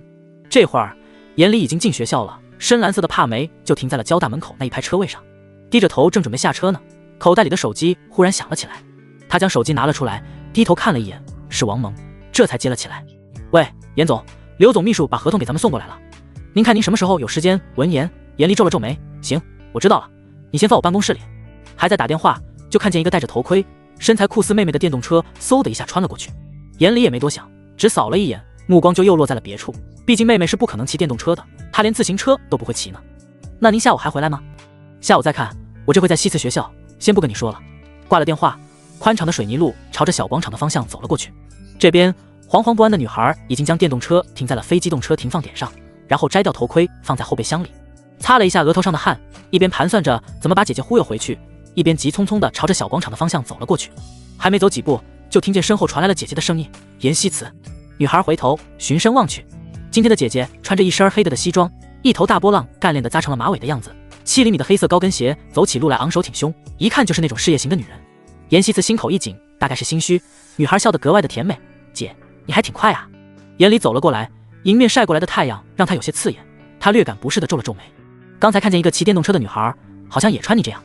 如果不是知道妹妹不会骑车，她一定会认为那个人绝对就是严希慈。闻言，女孩心里咯噔一下，本就紧张的神经都绷得更紧了，心脏更是扑通直跳。不会是姐姐发现那个人是自己了吧？怎么会？你肯定是认错了。大概是太过紧张，导致女孩的声音都高了1个度。说完又觉得自己好像反应有点过激，低着头小声呢喃道：我又不会骑车，你15岁答应教我学骑车，我现在都20了。这话多少带着点抱怨的意思。5年了，要不是萧然哥教自己，他怕是这辈子也学不了了。严离也听出了话里的意思，他叹了口气：我这不是太忙了吗？这样吧，一会儿我让财务给你打1万块钱过去，你直接报个驾校，不是更方便？他是真的忙，再说了，骑车哪里有开车方便，不如直接一步到位，大不了回头给他买辆车，也就是花点钱的事儿。反正现在马上就毕业了。女孩撇了撇粉嫩的嘴唇，小手摆得飞快：别，你还是省省吧。他又不傻，就算是自己学会了一时半会儿的，也买不起汽车。再说那玩意儿光是加油1个月就要1000多块呢，就算是将来实习挣了工资，那他也舍不得烧油。在尝到了电动车的甜头之后，女孩现在是越来越喜欢电动车了，还是电动车方便，省钱还不堵车，多好呀。严离皱眉：让你学车还不好？你知道我当时为了省钱去报驾校做了多少兼职吗？她觉得自己的妹妹就是典型的身在福中不知福。女孩不想继续这个话题了，亲昵地挽住了姐姐的胳膊，语气也软绵的不像话。好啦好啦，说不过你，走吧，咱们去食堂吃饭吧，正好我还没吃饭呢。他现在就一个想法，快点把姐姐忽悠走。然而严离一点吃饭的意思都没有，都1点了，他早吃过了，还是去你宿舍看看吧，一会儿我走了，你再慢慢吃。女孩心口一悸，脸上的紧张无以言表。怎么还要去看宿舍啊？都说了自己没吃饭呢，这人今天是跟宿舍杠上了吗？他咽了咽口水，心虚道：不好吧？有什么不好的？你是不是有什么事儿瞒着我？察觉到不对的严离一脸狐疑，怎么自己一说去他宿舍就遮遮掩掩的？从刚才打电话的时候，这妮子就不太对，她不会是没住校吧？女孩强装镇定，怎么会？我能有什么事儿？就是刚刚搬过来，宿舍有点乱而已。再说了，我和室友都还不太熟呢。你再去看，让别人以为我好像离了家长活不了似的。严离可不是好糊弄的人，尤其是妹妹这个反应，他今天无论如何也要去她的宿舍看一看。他环着一双手，眼神暗淡，歪理，快点的，抓紧时间，看一眼我也就放心了。一会儿我还有事儿呢。见姐姐态度坚决，女孩抿了抿嘴，极不情愿地哦了一声。这下咋办？女孩急中生智，要不就带姐姐去莹莹的宿舍吧。事到如今，恐怕也只有这一条路能走了。要是让她发现自己还和姐夫住在一起，那可不是闹着玩的。不过她需要几分钟事先沟通的时间。想着，女孩故作痛苦状，用白皙的小手捂住肚子。哎呀，我怎么忽然有点肚子疼？肯定是早上吃坏了。姐，你等我一下，我上个卫生间，咱们就去啊。女孩根本没给严离留下说话的余地，说完撒腿就朝着旁边的行政楼跑了过去。看着她匆忙跑走的背影，严离无奈地丢了个白眼。这什么脑子啊？就不能去宿舍再上厕所吗？真是的。严希慈一口气冲进了行政楼，躲在楼道里，气喘吁吁地从随身带着的小包里拿出自己的手机，跟着给闺蜜司莹莹打了过去。毕竟两个人是最好的女朋友，她也去过司莹莹宿舍好几次，室友都是很不错的人，现在真的就只有这最后一招了，而且只许成功，不许失败。喂，莹莹，姨就把我姐带到你宿舍里去，你帮帮忙，提前跟大家说一声，就说我已经跟你们住了2天了，千万别穿帮。女孩一边看着门口，一边紧张道。这会儿司莹莹正悠哉悠哉地坐在食堂和室友一起吃饭呢，一无所知的她听得云里雾里的，忍不住皱了皱眉。啊，什么情况啊？对于这件事儿，司莹莹还真的是一点不知道。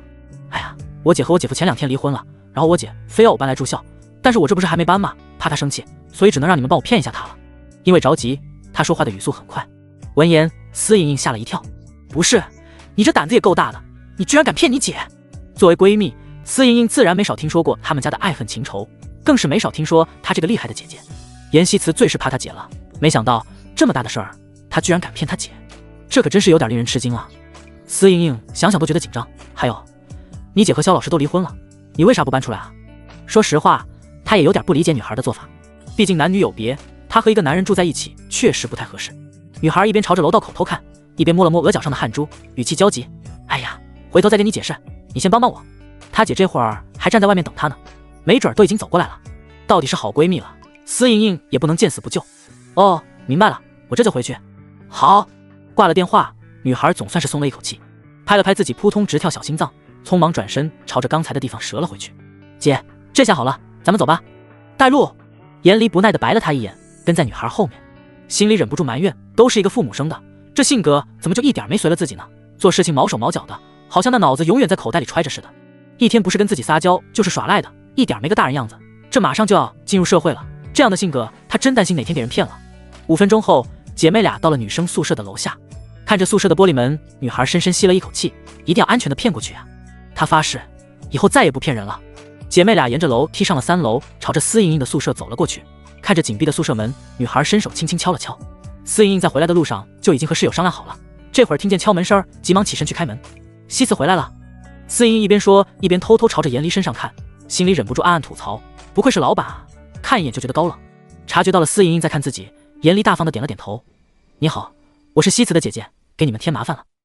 司莹莹下意识紧张了一下，毕竟是自己偷看在先，不过好在女孩聪明，短暂的紧张之后，急忙露出一个甜甜的笑容，摆摆手道：不麻烦不麻烦。说完让开了路，好让2个人进来。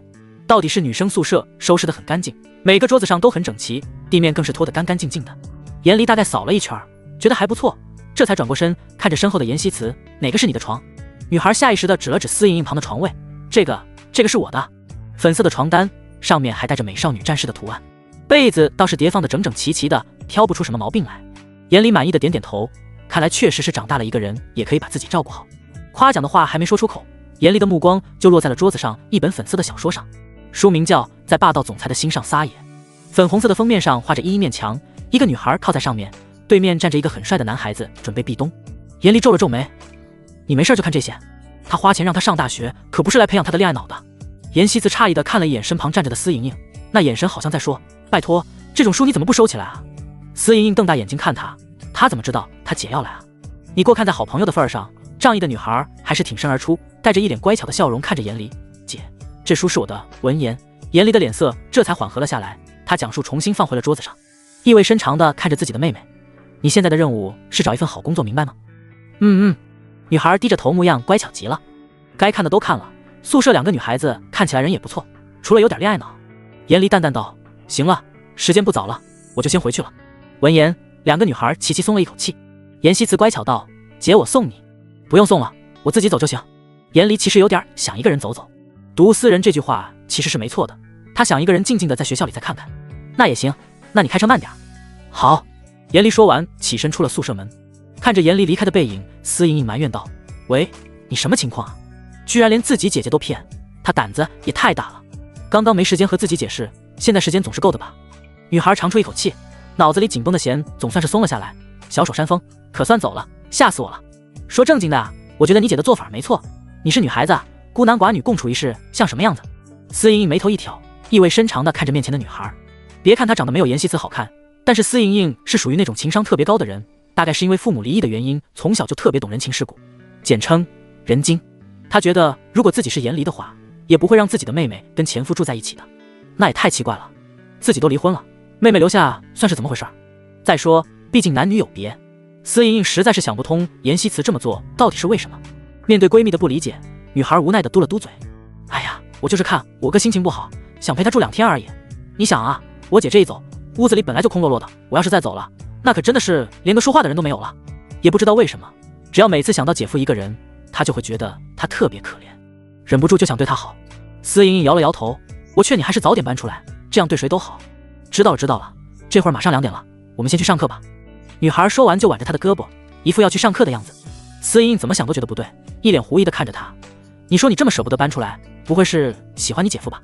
闻言，女孩一双杏眼瞬间瞪得老大，愤愤然地争辩道：“你别乱说，那可是我姐夫，他才没有呢，只是觉得姐夫人好而已。”看着他快要急眼的样子，司莹莹无奈地耸了耸肩：“好了，我就是随便一说，走吧，咱们去上课。”下午是会计学，一节大课，是女孩喜欢上的课，她听得特别认真。下了课已经是4点钟了，目送老师出去，女孩这才转了转发酸的脖子。旁边的司莹莹打着哈欠站了起来：“终于结束了，饿死我了，都怪你，中午害得我都没吃饱。要不是她急匆匆的就带着姐姐来了，自己怎么也得把那份土豆牛奶饭吃完才行，也不至于才4点钟就饿了。”看着闺蜜饥肠辘辘的样子，女孩一脸仗义道：“周末请你吃饭，咱们去吃火锅。”听见吃，司莹莹撇了撇嘴：“吃饭就算了，要不你给我介绍个帅哥？”她对吃没兴趣，倒是正好需要一个帅哥来跟自己拍拖，毕竟她可是不谈恋爱会死心人。没有帅哥，那肖老师也行。滚了，小气！2个女孩有说有笑的出了教室，一直到小广场才分开。下午的阳光格外刺眼，女孩迫不及待地将头盔拿了出来戴在脑袋上，跟着白皙的小手攥住车把，修长的腿一伸，垮坐在了电动车上。然而下一秒就觉得屁股一烫，女孩下意识就跳了下来，小手匆忙摸了摸自己的小屁股。天哪，这是什么温度啊？要是自己跳得再慢一点，估计屁股都要着火了。经过了一下午暴晒的黑色车垫子，杀伤力那可真不是开玩笑的。女孩水润的眼睛闷闷不乐地瞪了一眼车座，这才推着车把开始朝着学校大门走。不得不说，忽然被烫屁股的感觉真的是有点吓人，这还是自己生平第一次有这种感受呢。她舔了舔自己粉嫩的嘴唇，一边走一边想，现在是夏天，只会越来越热，也不知道姐夫每天是不是都会被烫屁股呢。一想到这，她不由得夹了夹自己的小屁股，一热，好痛苦。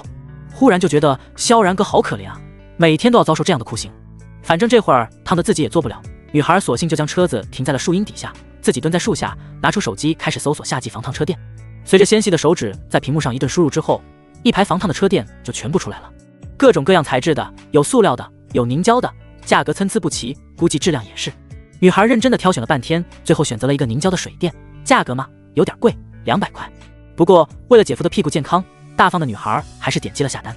买好了坐垫，女孩也没急着起来，而是点开微信找到萧然，编辑了一条消息过去：严希慈，姐夫，晚上想吃什么？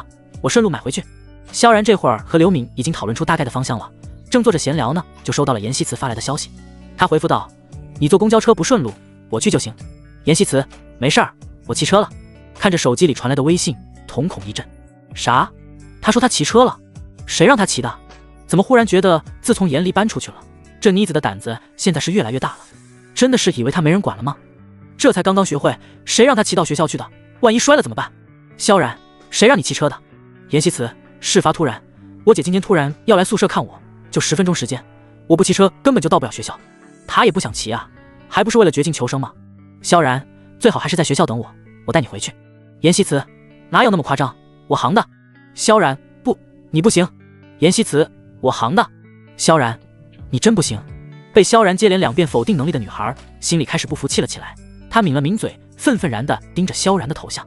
哼，自己怎么就不行了？她不光行，还能做得很好呢。严希慈，你才不行，就你不行。看着她回复的消息，萧然眼皮一跳，就连靠在靠背上的身子都直了起来。这什么孩子啊，这样说话很伤大人自尊的好吗？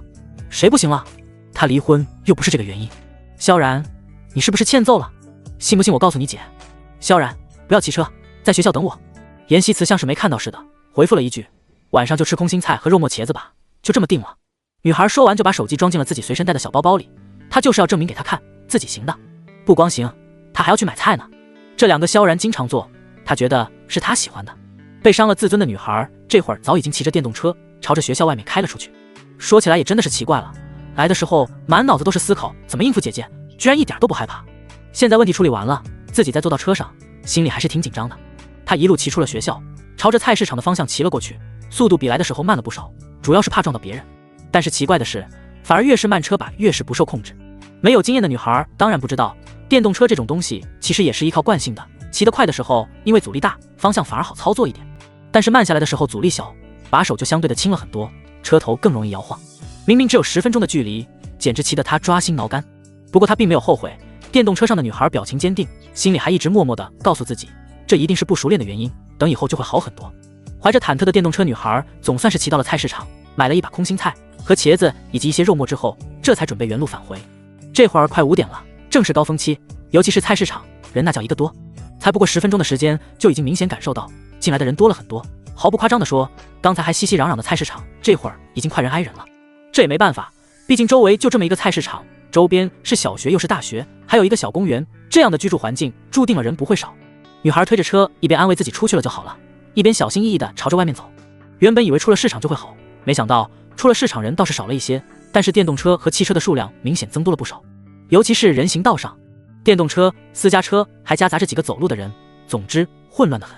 女孩紧张地咽了咽口水，跟着抬腿坐在了电动车上，右手小心翼翼地加了油门，心里默念但愿自己能平安到家。或许就是怕什么来什么，才骑了没多远，对面就传来了一阵喇叭声。开车的是个中年女人，这会儿也是刚刚下班，想着快点去买了菜回家给孩子做饭，见对面的女孩挡住了自己，忍不住按了一下喇叭。女孩本来就不太会骑车，这一声喇叭更是让她紧张了起来，下意识就想让开，结果就是这么一让，重心还没稳下来的电动车重重地朝着旁边倒了下去。随着一声惊呼，严希慈大脑瞬间一片空白，害怕地紧闭着双眼。等反应过来的时候，白皙的修长的腿已经被压在了车子底下，膝盖处传来阵阵剧痛，几乎是一瞬间，女孩饱满的额头渗出了一层细密密的汗珠。这样的痛感，即使看不到，她也清楚地知道，应该是腿蹭在了柏油路上破了皮。车上的司机被面前的一幕直接给吓懵了，他没碰到她，这怎么还自己倒下了呢？要不是看起来年纪轻轻长得漂亮，一副乖巧的少女模样，他真的要以为是个碰瓷的。女人急忙拉开车门走了下来，二话不说就将女孩身上的电动车扶了起来。没了电动车的遮挡，女孩腿上的伤轻而易举的就看到了，尤其是膝盖外侧那一处，虽然被丝袜包裹着，但是明显能看到鲜红的血迹已经渗了出来，估计是破了皮，上面一点暴露出来的皮肤更也是一片通红，正在以肉眼可见的速度快速肿胀，看样子是充血了。因为本身皮肤就比较白嫩的缘故，看起来着实有点惨。中年女人吓了一跳，这么严重啊，实在是对不起，我送你去医院吧。这会儿路上本来人就多，不少人看见这一幕都停下来了脚步。姑娘，没事吧？哟，这出血了呀？不行，去医院吧。怎么开车的呀你？就是没看见这是人行道啊，你这叫违章知道吗？我这就找交警来。各种人七嘴八舌着。女人看着地上因为疼痛而面色煞白的女孩，一脸的愧疚道，我这也不是故意吓唬你的，实在是急着去买菜，孩子上学再晚就来不及了，真是对不起啊。女孩直了直身子，抱着自己微微蜷缩的腿，查看了一下伤口，确实是蹭破皮了。疼痛导致她这会儿小脸有些发白，额头和鼻翼两侧更是蒙着一层细密密的汗珠，看起来楚楚可怜的。他强忍疼痛摇了摇头，没事的，就是破了一点皮而已。这都出血了，还没事呢，快给家里打个电话吧。就是，你这不能走了，让他送你去医院，别把骨头撞坏了。大爷大妈们热情劝说着。中年妇女也是一脸担心的看着坐在水泥台阶上的少女。对，咱们先去医院吧。女孩摇了摇头，水润的眸子里写满了认真。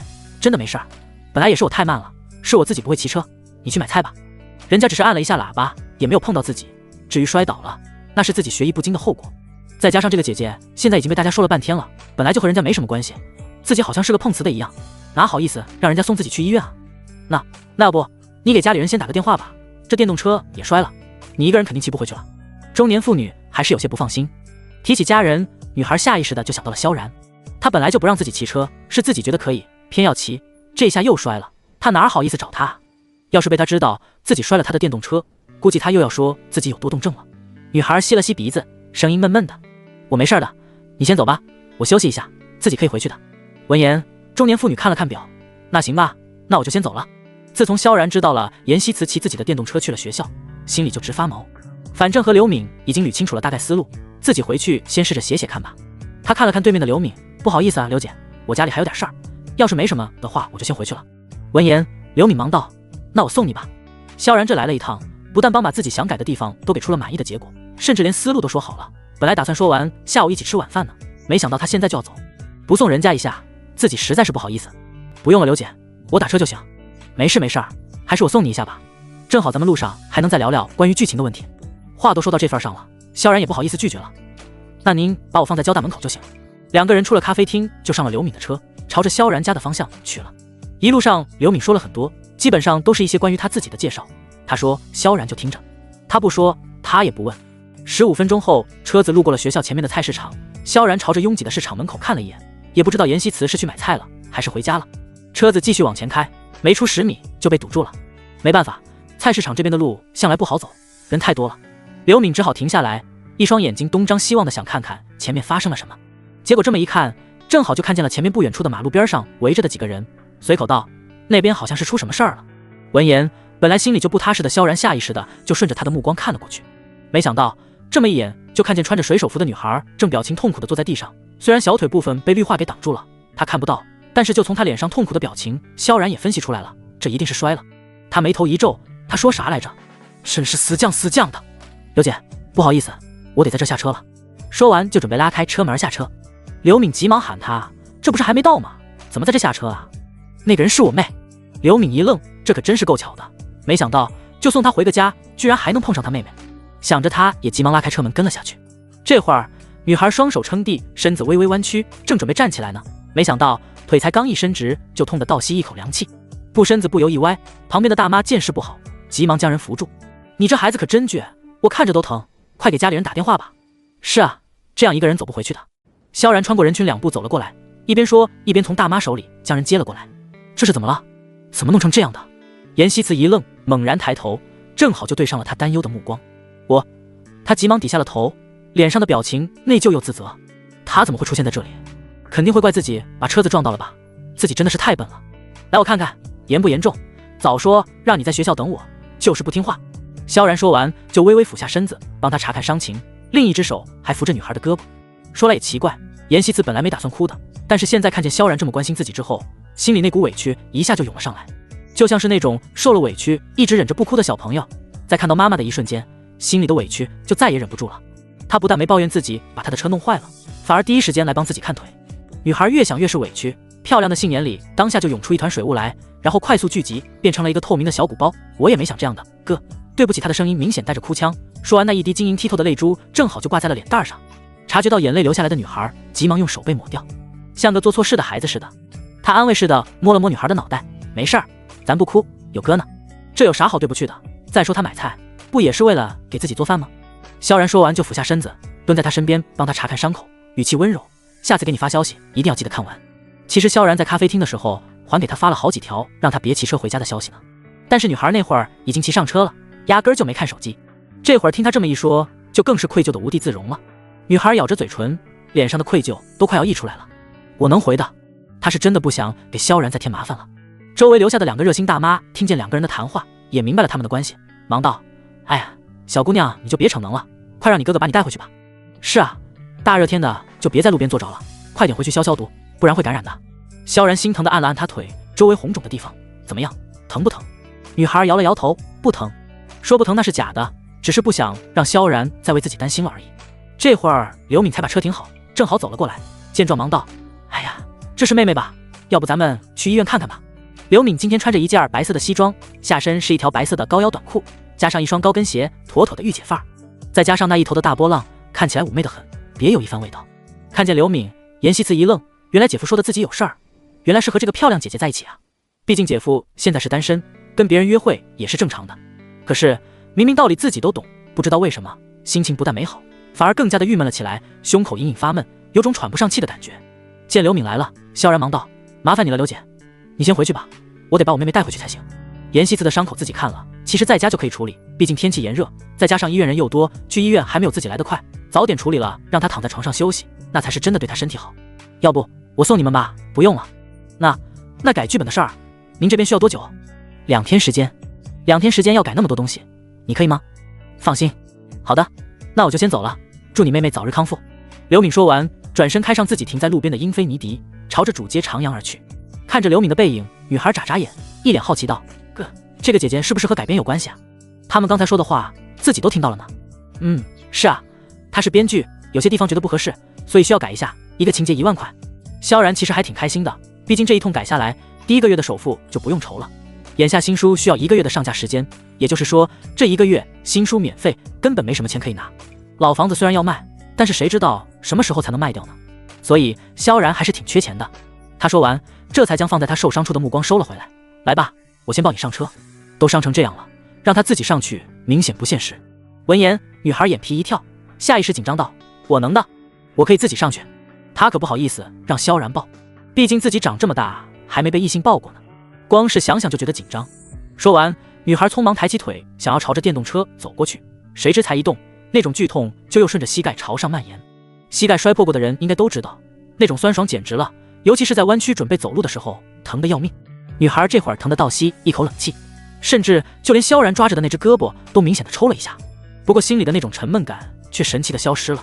萧然懒得和他墨迹，丢下一句听话，就松开了那只抓着女孩胳膊的手，跟着右边的胳膊微微放低，挽住女孩的腿腕，另外一只手直接拦住她的肩膀，用公主抱的姿势直接将人抱了起来，整个动作自然又流畅。不得不说，严希慈才90多斤的体重，对萧然来说一点压力都没有。随着女孩的一声惊呼，整个人瞬间腾空，她心口一悸，她的脑袋不由得埋在了萧然的胸前。于是她身上那种好闻的皂角和阳光混合后的味道充斥着女孩的鼻息，毫不夸张地说，她甚至听见了萧然的心跳，一下一下的有力极了，搞得女孩的心也开始扑通扑通的直跳，一张小脸儿也开始不自觉地红了起来。毕竟自己还是第一次被一个男生这样的抱着呢，说不紧张那是假的，就算是和他亲近的萧然哥也还是忍不住的紧张呢。萧然2步走到电动车跟前，然后将怀里的人小心翼翼地放在了上面，看着他微红的小脸温柔道：坐好了，我带你回家。说完自己坐在了电动车上，踢开支架，然后朝着自家的方向骑了过去，一双手放在了还挂着屁股以及摔烂的茄子上面。看着茄子，萧然心里忍不住一阵心疼，真是个冒失鬼啊，看来以后一定要好好看住他才行，茄子都摔成这样了，更别说人了，一会儿回家自己一定要好好帮他检查一下才行。后面的女孩异常乖巧，她伸手自然地抱住萧然的腰，脑袋贴在他的背上，看起来可怜巴巴的，就像是受了委屈迫切需要主人安慰的小猫似的。还是萧然哥对自己最好了，要是姐姐的话他一定会骂死自己的。感受着腰间的柔软，萧然这一次没有拒绝，而是无奈地叹了口气，这刚摔了这么的一跤，肯定是委屈了呗，能怎么办呢？抱就抱呗。想着他安慰道：电动车不是这样骑的，你才学会，在小区里骑着练练手就行了，不能走那么远的地方，要是想马上学会的话，等你好了，我带你去黄浦江那边的空旷一点的路上好好练习一下，以后再上路。哦。后面的女孩吸了吸鼻子，可怜巴巴的点了点头。这2天正好周末了，好好在家躺着，我看了伤口不深，就是擦破了皮，等结痂了就能走路了。其实萧然本来是想趁着这2天直接搬家的，但是看他的腿，还是决定等伤口结痂再说吧。女孩抿着小嘴没有说话，脑袋在萧然的后背上蹭了蹭，像是一只乖巧的小猫咪，那意思好像在说，还是你对我最好。自从自己来到这个城市之后，严希慈一直觉得萧然是对自己最好的人了，这一点从没变过，对他好像天生就有一种信任感。宫崎骏老师说，如果你可以在一个人面前想做什么就做什么，会觉得踏实安心，那这个人一定是一个对你来说特别重要的人。女孩觉得萧然就是那个特别重要的人。萧然骑车的技术还是很熟练的，没几分钟就到了家门口。他把车子停下，然后站在了女孩对面，用和刚才一样的姿势，直接将坐在车子后面的女孩抱了起来，走到正好停在1楼的电梯，这才朝着怀里的女孩看了一眼。女孩心领神会，急忙伸出小手按了一下，随着叮的一声，门开了，萧然抱着她走了进去。萧然一直抱着她到了家门口，这才道输密码。女孩伸出自己白皙的手指，在密码锁上飞快地按下几个数字，随着滴的一声，门即刻开了。她微微用力将门拉开，然后任凭萧然把自己抱进了门，又轻轻地放在了沙发上。虽然嘴上什么都没说，但是心里满满的都是安全感呢。萧然动作轻柔地将人放在自家的白色沙发上，丢下一句别乱动，等我去拿小药箱，就转身回到了自己的卧室。他把平时自己用的药箱拿了出来，这才走到了严希慈身边。严希慈今天穿着一双玛丽珍小白皮鞋，鞋干干净净的，因为号码比较小，看起来秀气得很。他伸出手轻轻拉开上面的魔术带，然后抓住鞋子中间的部分微微用力。随着他的动作，女孩漂亮的杏眼微微瞪大，水润的眸子里写满了害羞，甚至脚趾头都不由自主地绷紧了。他居然要给自己脱鞋，拜托，那可是女孩子的脚。他长这么大，除了爸爸还是第一次有男人帮自己脱鞋呢。才10分钟不到，今天已经2个第一次都要没有了吗？女孩真是越想越觉得尴尬，一颗心脏更是扑通扑通跳个不停，就连手心都开始微微出汗了。可是紧张的同时又清楚地知道，萧然哥这是为了自己好，说到底还不都是怪自己。于是懂事的女孩强忍着紧张和尴尬，努力别微微泛红的小脸，不让萧然看到。别看萧然这会儿他表面上云淡风轻的，但是其实心里也是紧张的很，毕竟这样的举动确实是有些暧昧了。随着皮鞋被脱掉，那双漂亮的脚就露了出来。女孩的脚型很好看，尤其是这会儿还穿着白色的丝袜，看起来小巧又美丽，一点异味都没有。顺着脚丫往上看，便是女孩修长的腿，一直到膝盖处的那一丝血迹。萧然皱了皱眉，真是战斗尚未结束，同志仍需努力啊。这不把袜子脱掉，看样子是不能包扎了，但是脱的话一定很痛，毕竟那里本来就伤着。萧然揪心地看了一眼半靠在沙发上的女孩，她的小脸已经没刚才的惨白，变成了粉嘟嘟的颜色，看起来精神要比刚才好了不少。不知道脸色好是因为害羞造成的，萧然轻咳2声，掩饰着自己心里的尴尬。那个，我帮你把丝袜脱掉。帮人脱丝袜这事儿本身就是一件很挑战心理素质的事儿。尽管严希慈是自己的妹妹，可是她并不是亲的，这样亲密的举动多少还是有些令人紧张和尴尬的。听见要脱丝袜，女孩的反应一点不比萧然小，整个人都明显僵了一下，瞬间心口一悸，下一秒血液在血管里快速回流，形成了一种更大的冲击，那种感觉简直要命。她看着萧然，那双水润的眸子里透着明晃晃的慌乱。我自己可以的。要命了，这都是什么奇怪的戏码啊？怎么还要给自己脱丝袜？这也太暧昧了吧。想着他就要把腿收回来，可惜才动了一下，就痛得让他倒抽一口冷气。女孩委屈地吸了吸鼻子，真是又疼又尴尬。因为疼痛，女孩的额角还有鼻翼两侧，甚至就连手心都在不断地渗着细汗，看得萧然有些心疼。行了，别再动了，我来吧。他说完，目光再一次落在了那双白色的丝袜上，在阳光的照射下，白丝闪着淡淡的微光，同时也把严希慈那双美腿衬托得更加好看。其实相对起黑丝，白丝更加的挑人，对于腿型的要求更加严格，稍微有一点的不好看都会被白色无限放大。但是严希慈的腿完全就像是为白丝而生，活脱脱的像是从2次元里走出来的似的。不过萧然倒是无心欣赏，他咽了咽口水，从药箱里拿出一个把小剪刀，然后盯着女孩的腿看。严希慈抿着嘴，因为紧张身子绷得笔直，脑子里下意识的就出现了一些少儿不宜的撕扯画面。哥，这说好的脱掉怎么还拿剪刀啊？这不是有暴力倾向吗？毫不夸张地说，女孩感觉自己的每一根神经都已经绷紧了，她的脑甚至都已经宕机了。没事儿，别怕，这伤口正好在丝袜里面，要是直接脱下来的话会更痛的。别看萧然表面解释的淡定得很，其实心里也是一直在打鼓，真的是太煎熬了。他也是个男人好吗？这也太不拿他当人了。萧然这么一说，女孩倒是不怕了，一脸心疼地看着自己腿上的丝袜，一双要50呢，这双袜子可是自己新买的，这才穿第2次就被剪了，好心痛。自己现在没了小金库，拿什么买丝袜啊？看着女孩可怜巴巴的表情，萧然直接被逗笑了，那一丝尴尬也荡然无存。脑回路如此神奇的人，这还是自己第一次见到。不心疼自己的腿，居然心疼钱。都这会儿了，咱就别心疼钱了吧。哥给你报销。说完又想起来看房子时候那个销售的眼神，改口道，算了，哥给你买条裤子，以后这玩意儿别穿了，你看看这受伤了脱一下多费劲。买个屁，小小年纪一天穿成这样，萧然真怕他被不良企图了，回头再吃了亏。裤子热，女孩嘟嘟嘴巴，美少女的事情他们男孩子才不会理解呢。萧然没说话，伸手在丝袜边缘微微伸开一条缝隙，跟着用剪刀轻轻一划。丝袜这东西本来就徒手可撕的东西，遇上了这么硬气的剪刀，瞬间刺啦一声，一个一扎长的口子就出现了。女孩深吸一口气，水润润的眸子紧张地看着萧然，哥，这就别再剪了吧，剪子从自己腿上划过的感觉冰冰凉凉的，讲真，她有点害怕。萧然非要这么折磨人吗？他无奈地伸出一双手，开始一点一点地往下脱掉。不得不说，丝袜这种东西贴在皮肤上的时候，触感真的是绝了。萧然虽然不是什么 LSP， 但是这样的举动对他来说确实是有点煎熬。足足半分钟的时间，他才把丝袜完整的脱下来。两个人齐齐的都松了一口气。严希慈发誓，这绝对是自己一生中度过的最漫长的时间了。脱掉丝袜，细心的萧然又从药箱里将碘伏拿了出来。相对于酒精，碘酒可以算得上是个暖男了，在疼痛程度上能大大减少。他用棉花蘸了一些碘伏，看着紧张的严希慈认真道：“可能有点疼，我尽量轻一点。”看着马上要挨到伤口的碘伏棉花，女孩紧张的快要哭了出来。那你一定要轻啊！随着碘伏挨到皮肤上的一瞬间，女孩还是没忍住惊呼出声，好在声音不大。女孩的话还没说完，萧然就已经将带着碘伏的棉花涂上去了。又不痛，你叫什么叫？萧然笑他，碘伏的是真的不痛好吗？他完全就是自己吓唬自己。女孩一愣，这才仔细感受了一下，好像真的是不痛，都怪自己太紧张了。大概是嫌弃自己丢人，她尴尬的吐了吐小舌头，就是有点害怕而已。这下可丢人了，萧然哥一定以为自己是个娇气包吧？萧然飞快的擦了几下，好了，这下没事了。这才又拿出一小块纱布，小心翼翼的放在了伤口上，然后用白色的医用胶带贴好。大功告成，她总算是松了一口气。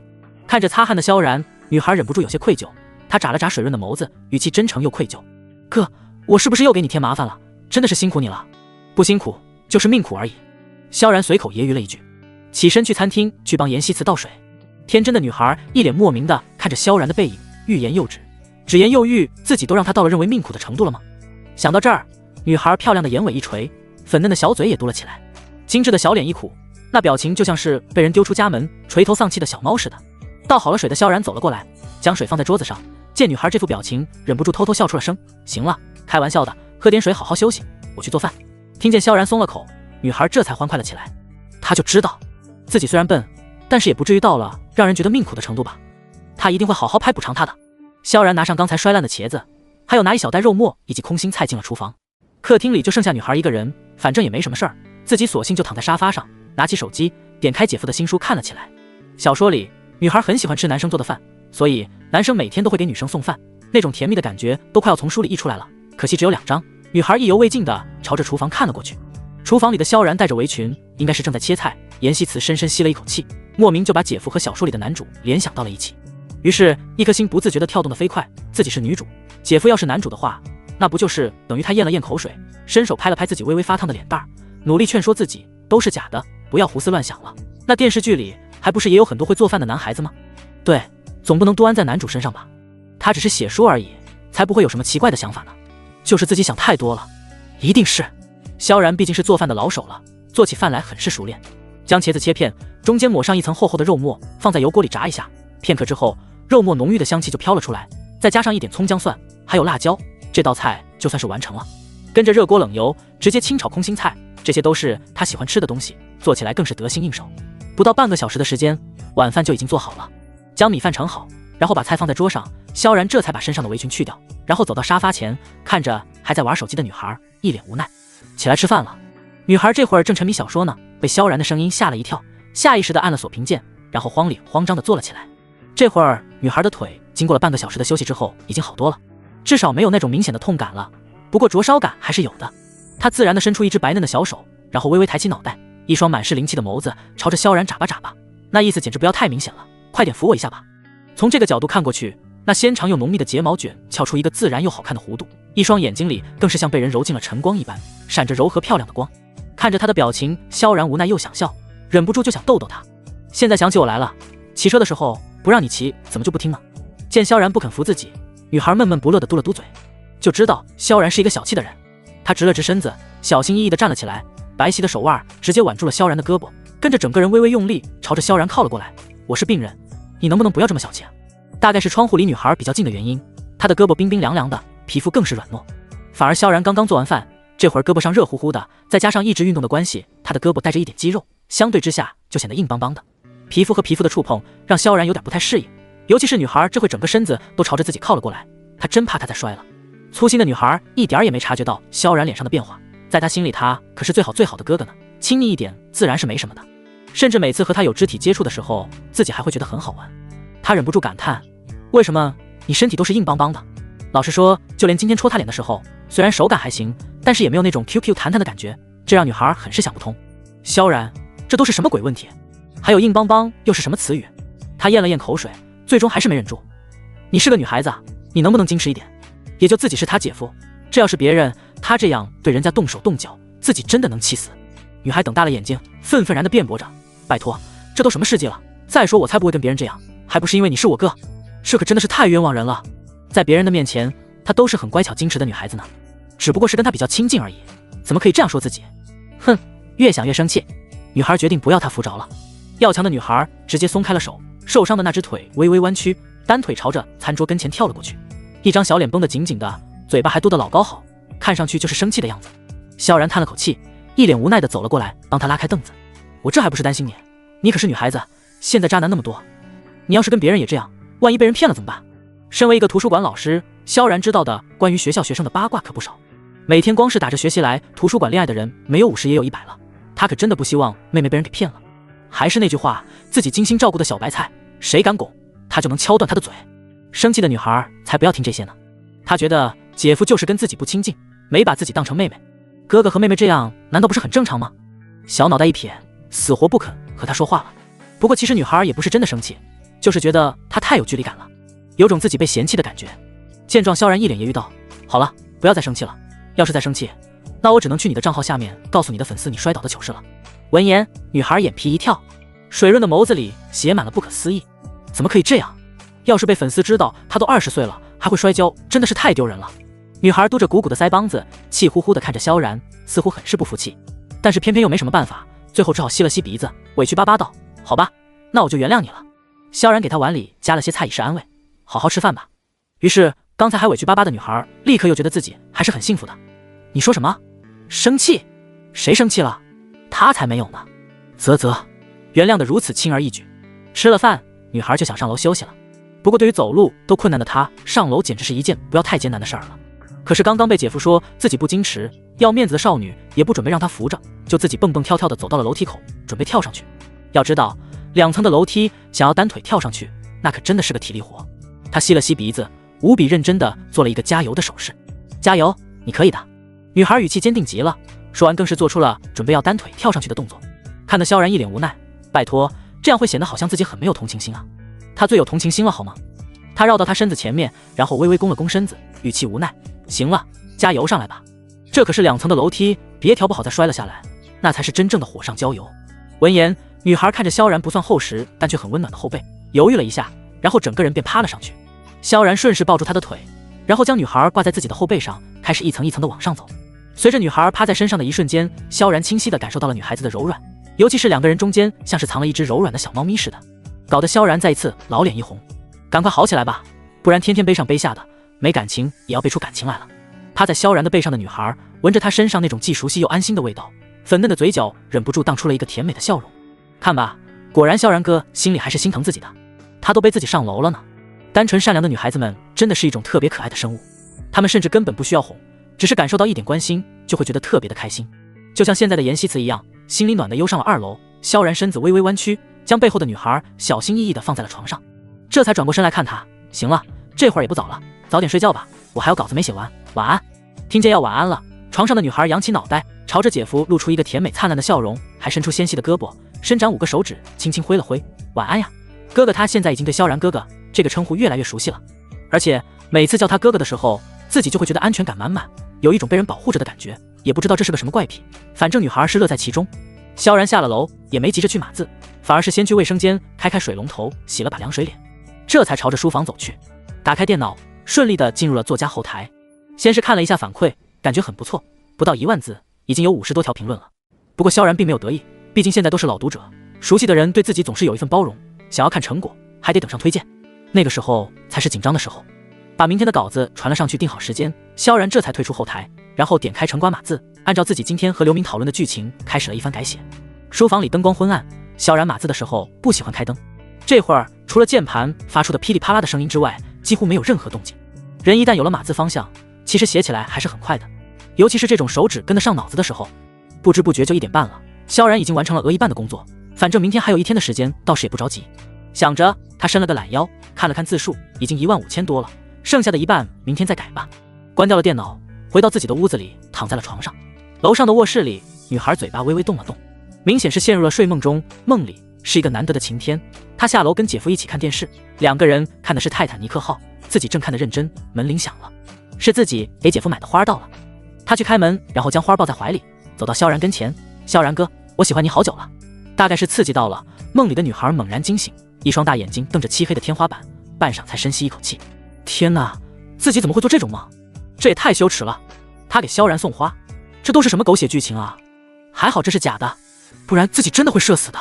一定是这1-2天因为自己受伤的原因，暧昧的动作越来越多了，所以才导致的大脑开始胡乱释放信号了。如果保持好距离，那大脑就不会再产生什么奇怪的想法了吧？对，一定是这样的，没错。想着，女孩靠着床头缓缓坐了起来，然后将床头的杯子拿了起来，喝了些水，压压惊，生怕又把这个荒诞的梦续上了，还特意认认真真的等了5分钟，这才重新躺了下来，2只胳膊抱住自己的 KT 猫，小脸在他身上蹭了蹭，这才继续入睡。第2天一早是个难得的周末，萧然起来的很早，大概6点钟就已经醒了。他的生物钟很神奇，就是每年夏天人就会醒的就越早，好像生物钟突然被人改写了似的。他起来简单的洗漱了一下，就进了书房码字去了。至于吃早饭的事儿，还是等妍希慈起来了再说吧，反正自己也不饿。进了书房，将窗帘拉开，感受着6点钟温柔的晨光，这才坐在书桌前，点开晨光码字软件，开始码字。随着一阵键盘的响声，很快萧然就进入了状态。码起字来时间过得真的很快，不知不觉的就到了早上的10点钟。这会儿，床上的女孩睫毛颤了颤，跟着微微睁开眼睛，纤细的胳膊松开怀里的粉色 KT 猫，懒洋洋的翻了个身，然后伸出白皙的手臂，手将床头柜上的手机拿了起来。看着手机屏幕显示的10点钟，女孩眨了眨眼，惬意的伸了个懒腰。这会儿，随着漂亮的一字肩耸了耸，被家居服包裹着的蝴蝶骨也跟着动了一下，简单舒展了一下腰身，女孩这才慢慢的将那双白皙的腿放在了床下面，小脚丫塞进拖鞋里，跟着整个人站了起来，走到窗户旁边，将窗帘拉开，再打开一点窗户，然后呼吸了一下新鲜空气。阳光照进屋子的一瞬间，一切都变得明亮了起来，甚至能看到空气里漂浮的灰尘。腿上的伤口经过了1晚上的时间，这会儿已经结痂了，走路什么的没有明显痛感，这对她来说是个好消息。女孩迈开腿，朝着这外面的浴室走了进去，简单的洗漱了一番，看着镜子里的自己那水当当的皮肤，女孩轻轻拍了拍小脸。昨天的梦还没忘，她要跟他保持距离。今天的她可不是昨天那个需要人照顾的妍希慈呢。怀着这样的心思，女孩转身朝着楼梯走了过去，然而才下了一个台阶，痛感就再次袭来。随着膝盖大幅度的弯曲，硬是酱才结痂的膝盖又崩开来，那种感觉简直酸爽。疼的女孩急忙把腿收了回来，一步都不敢走了。这可怎么办？她皱了皱眉头，一脸不满地看着长长的楼梯。要不就再背一次，最后一次。想着，女孩低头将口袋里的手机拿了出来，给萧然发了一个语音：哥，你起来了吗？正码字的萧然看来了微信，顺手点开，然后就听手机里就传来了女孩软糯的声音。因为刚起床的缘故，女孩说话的时候还带着浓浓的鼻音，好听极了。萧然不自觉地笑了笑，就知道这货肯定是下不来了，又找自己给他背下来呢。他放下手机，起来一边舒展腰身，一边朝着2楼的楼走了上去。看见萧然，女孩不好意思地笑了笑：哥，下不去了，大概是心虚，所以本来清脆的声音软糯了不少，听起来像是撒娇似的。萧然眉头一动，认命似的走了过去，在距离他还有2个台阶的地方停了下来，跟着转过身去：上来吧，有一个猫系妹妹，还能怎么办呢？当然是宠着呗。女孩配合地张开手，跟着整个人都趴在了萧然的背上。经过昨天的练习，现在简直不要太熟练了。说起来也奇怪，就连女孩也不知道为什么，只要她趴在萧然的背上，就会觉得特别的安心和舒服，以至于平时话多的她，每次在她的背上都会舒服的一句话都没有。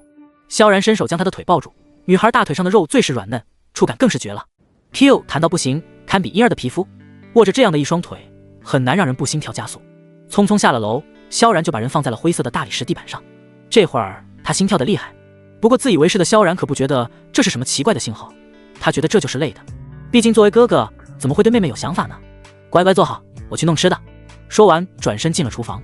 萧然还是很喜欢做早餐的，从冰箱里拿出自己买的半加工手抓饼，放在锅里用油煎一下，等熟了之后再加入一片生菜、培根还有火腿，挤一点番茄酱和芝士进去，这样的味道很好，而且在家里做也更加的卫生一点。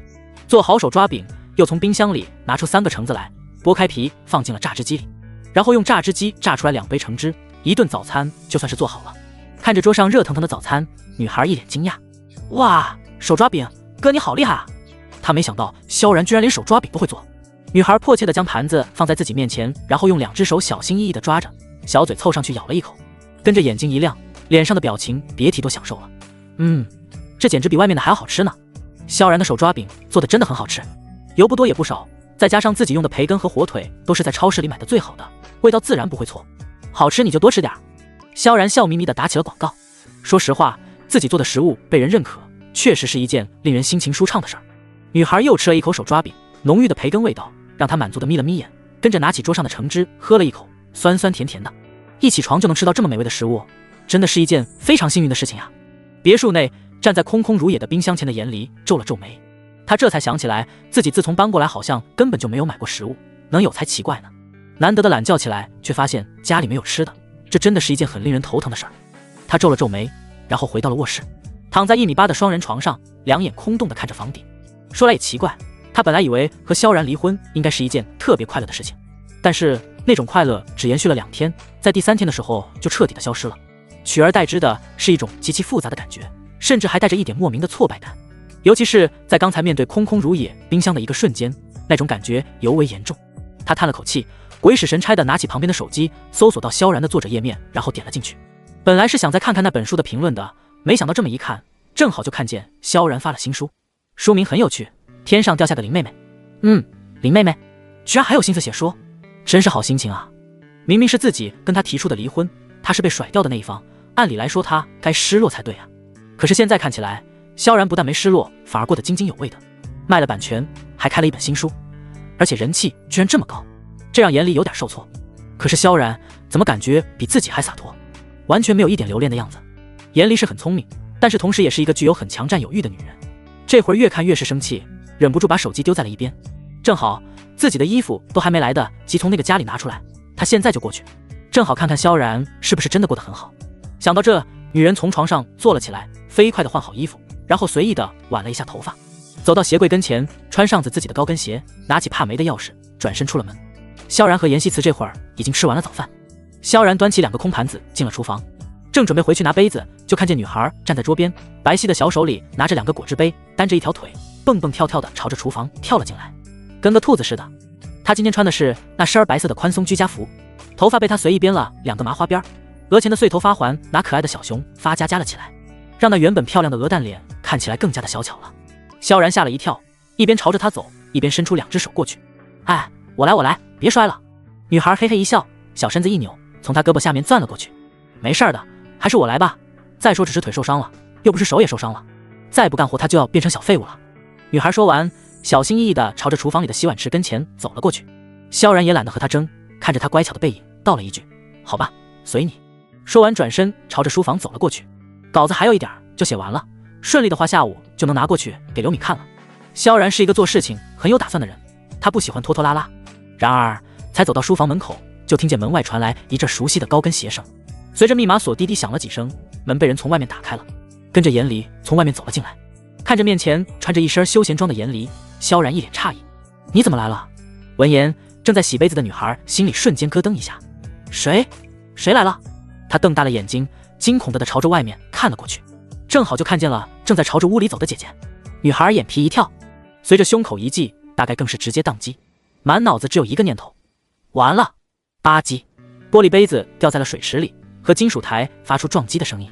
听见声音，严离一愣，下意识转身朝着厨房看了过去。四目相对，严离脸上的惊讶无以言表。严希慈，因为太过于惊讶，以至于他直接喊出了她的大名。妹妹怎么会在这里？她不是应该在学校才对吗？事发突然，厨房里的女孩只觉得脑袋像是被电击了似的，又懵又骂。有那么一个瞬间，她甚至怀疑自己是不是在做梦。怎么办？女孩越想越是紧张，才不过3秒钟的时间，已经开始汗流浃背了。屋子里的气氛陡然怪异了起来。萧然看了看一脸不知所措的严希慈，又看了看满脸严肃的严离，清了清嗓子，语气里透着一股说不出的生疏。你是不是忘了什么？现在这是我的房子，你就这样招呼都不打的直接闯进来，好像不太合适吧？要是没记错的话，他们应该离婚了，她也不再是这个家的女主人了。严离这会儿整个人都还是懵的，他还哪有心思跟萧然说话呀？扭过身子，踩着高跟鞋径直去了厨房，一脸诧异地看着对面怯生生的女孩。你现在难道不是该在学校吗？为什么会出现在这儿？女孩这会儿吓得额头手心齐齐直，冒冷汗，眼神闪闪躲躲的，根本就不敢抬头看严离。看来这次是真的完蛋了，这下姐姐一定气死了。我因为心虚，女孩硬生生的紧张到了不会解释的地步。看着慌张的严希慈，严离不由眯了眯眼，好像明白了什么。上次自己去学校看她的时候，那个时候自己就觉得她奇奇怪怪的，现在看来这是个没去住校，给自己演戏呢。她越想越气，忍不住伸手在严希慈的背后拍了一巴掌。你就是这么对我的吗？她是她的姐姐，不是她的仇人，怎么可以这样骗自己呢？随着背后发出一声闷响，女孩吓得缩了缩脖子，脑袋更是低低的垂着，那委屈巴巴的样子看起来都让人心疼。我不想住校吗？她就是不想去住校，也不想和姐姐住在一起。严离瞪大了眼睛，简直无法理解。不想住校，你可以跟我住啊，为什么骗我？她可是她的亲姐姐啊。都到这会儿了，女孩知道瞒也瞒不住了，她舔舔嘴巴，要不还是说实话吧。再说了，纸里包不住火，就算这次骗过去了，谁知道还有没有下一次？总不能一直就这样担惊受怕的。她低着头，一副做错事的模样。我就是觉得姐夫很可怜，我想陪陪他而已。严离简直要被他的说法气笑了。可怜？他哪里可怜？难道自己就不可怜？你可真行啊！你的意思离婚就是我的错吗？好，就算是我的错，这也不是你留下的理由。你别忘了，你还是个女孩子。严离感觉自己的三观都要被震碎了。姐姐和姐夫离婚，别人家的妹妹都是找姐夫评理，自己的妹妹倒好，反而还赖着不走。这要是传出去了，自己绝对就是那个最大的笑柄。不光是他，严希慈也好不到哪去。严离扯着女孩的胳膊往外走，跟我回去，今天说什么也得把她带走才行。生气的严离手上的力道并不轻，抓得严希慈手腕生痛。女孩下意识抓住厨房的门框，因为太过用力的缘故，原本莹润粉嫩的指甲这会儿都开始微微发白。姐，你先松手！女孩急得满头大汗的。见她不走，严离气得就差跺脚了。你给我松开！见状，萧然急忙走了过去，说话就说话，不要动手啊！说完急忙扯开严离，将严希慈护在了身后。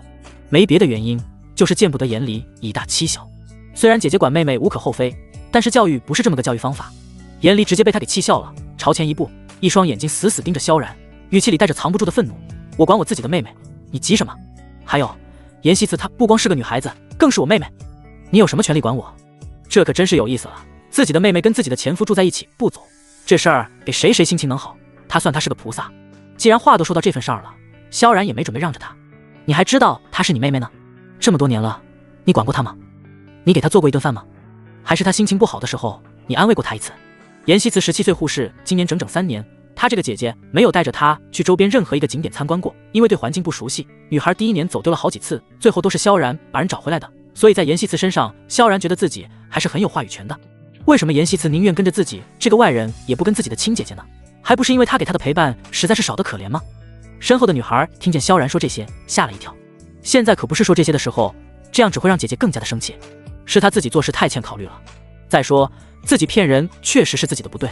想到这儿，女孩急忙伸手扯她的衣服角，想让她不要再说下去了。可惜已经晚了，严离脸上的表情肉眼可见的难看起来。她没想到几乎很少持不同意见的萧然居然为了自己的妹妹在跟自己吵架。她到底要做什么？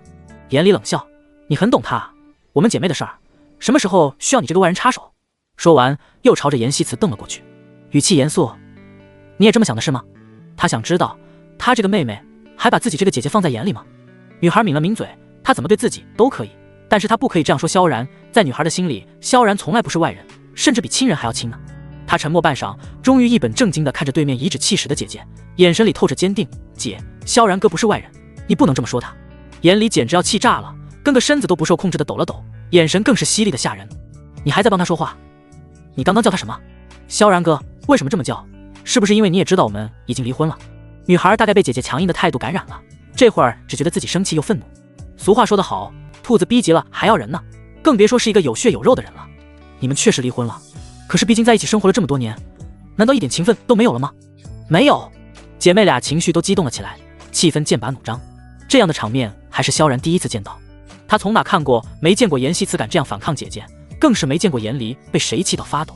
大概是生怕严离做出什么过激的事儿，萧然下意识地将严希慈拉在了自己身后，一脸严肃地看着对面的严离，你冷静一点，既然你说我是个外人，那我这个外人觉得其实你进一个外人的家也不太合适。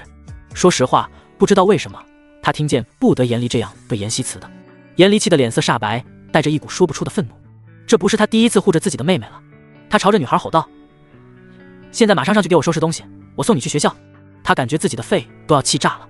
这一刻，站在萧然身后的严希慈一脸认真地看着姐姐，姐，我觉得你应该冷静一点。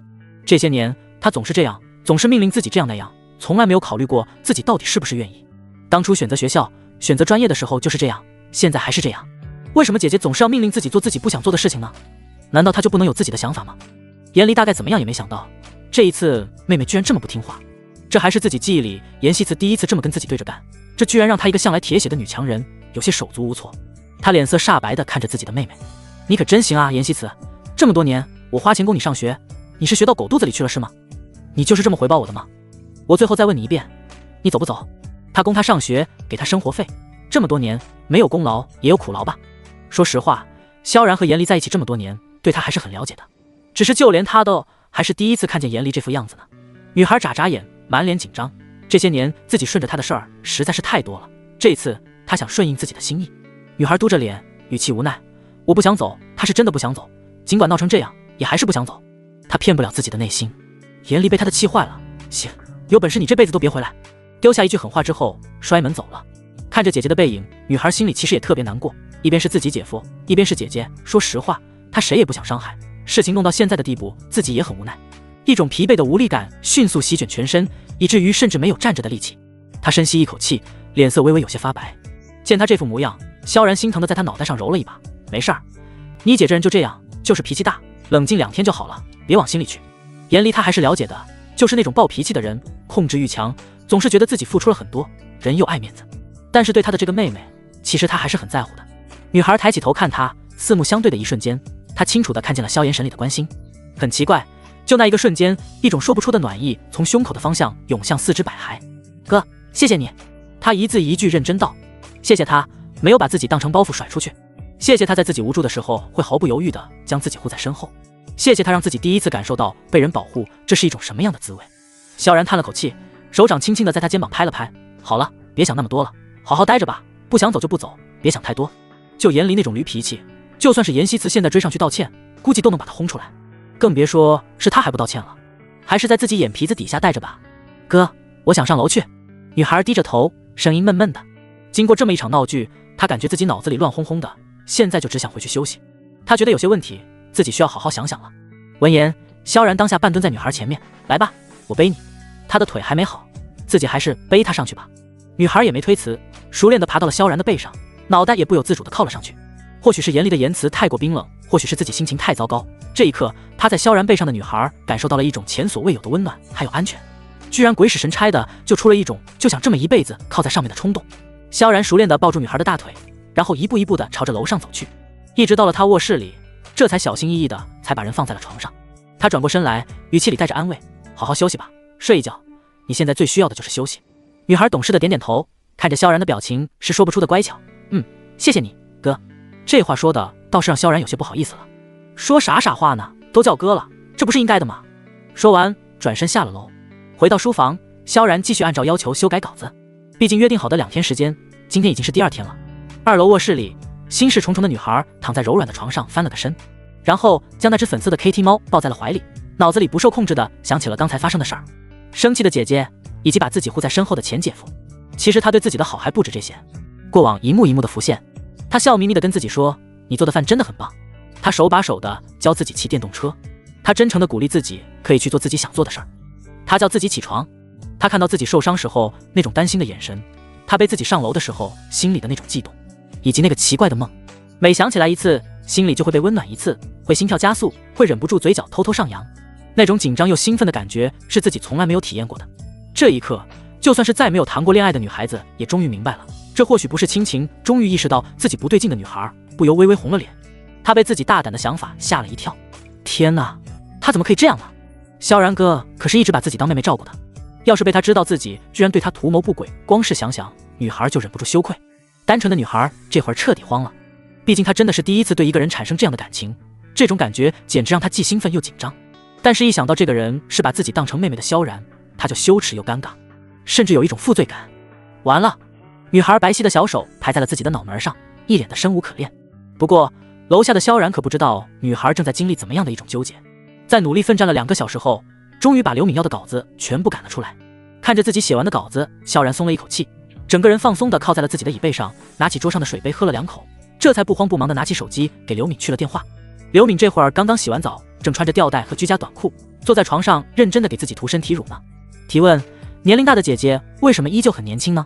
回答：当然是保养啦，就像现在的刘敏，不光是常年坚持不懈的瑜伽，就连身体乳也是每天的必需品，尤其是膝盖还有胳膊肘这些容易发黑的地方，这是绝对不可以放过的，一定要保证皮肤无时无刻处在被滋润的状态才行，这样才会保持水嫩。正在细心地给自己的膝盖涂抹着带着鸢尾花香气的身体乳呢，床上的手机就毫无征兆地响了起来。他忙侧了一下身子，将手机拿了过来，看见是萧然打来的，毫不犹豫地按下了接听，语气欢快地朝着电话那头道：萧老师，下午好啊。刘姐，是这样的，我的稿子已经赶出来了，您看您什么时候方便？因为明天就是周一，还要上班，所以萧然其实还是挺着急的。闻言，刘敏笑嘻嘻道：我随时都方便啊。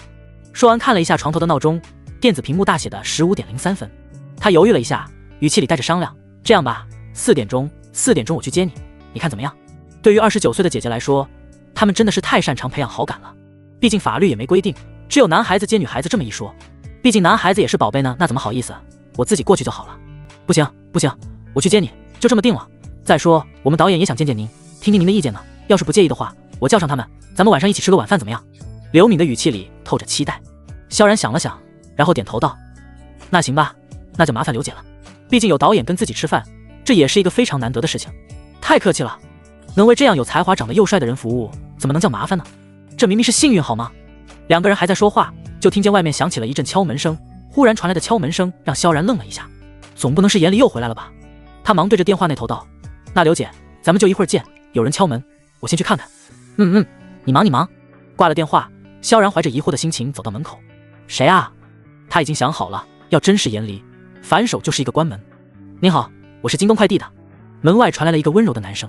听见是快递，萧然这才将门打开。您好，请问妍希慈是您的家人吗？我这里有她的快递，麻烦查收一下。声音从楼下传到了楼上，少女听见是自己的快递，瞬间就坐了起来。昨天在京东上给姐夫的买的屁股垫儿，这会儿就到了吗？早不到晚不到，偏偏在自己腿脚不方便的时候到，这不是为难人吗？女妍希慈将2条修长的腿缓缓放在床下，穿好拖鞋，匆忙地朝着楼梯口走了过去。还没下楼，就听见萧然淡淡道了一句：是，我帮他签就好了。接着就是一声谢谢以及关门的声音。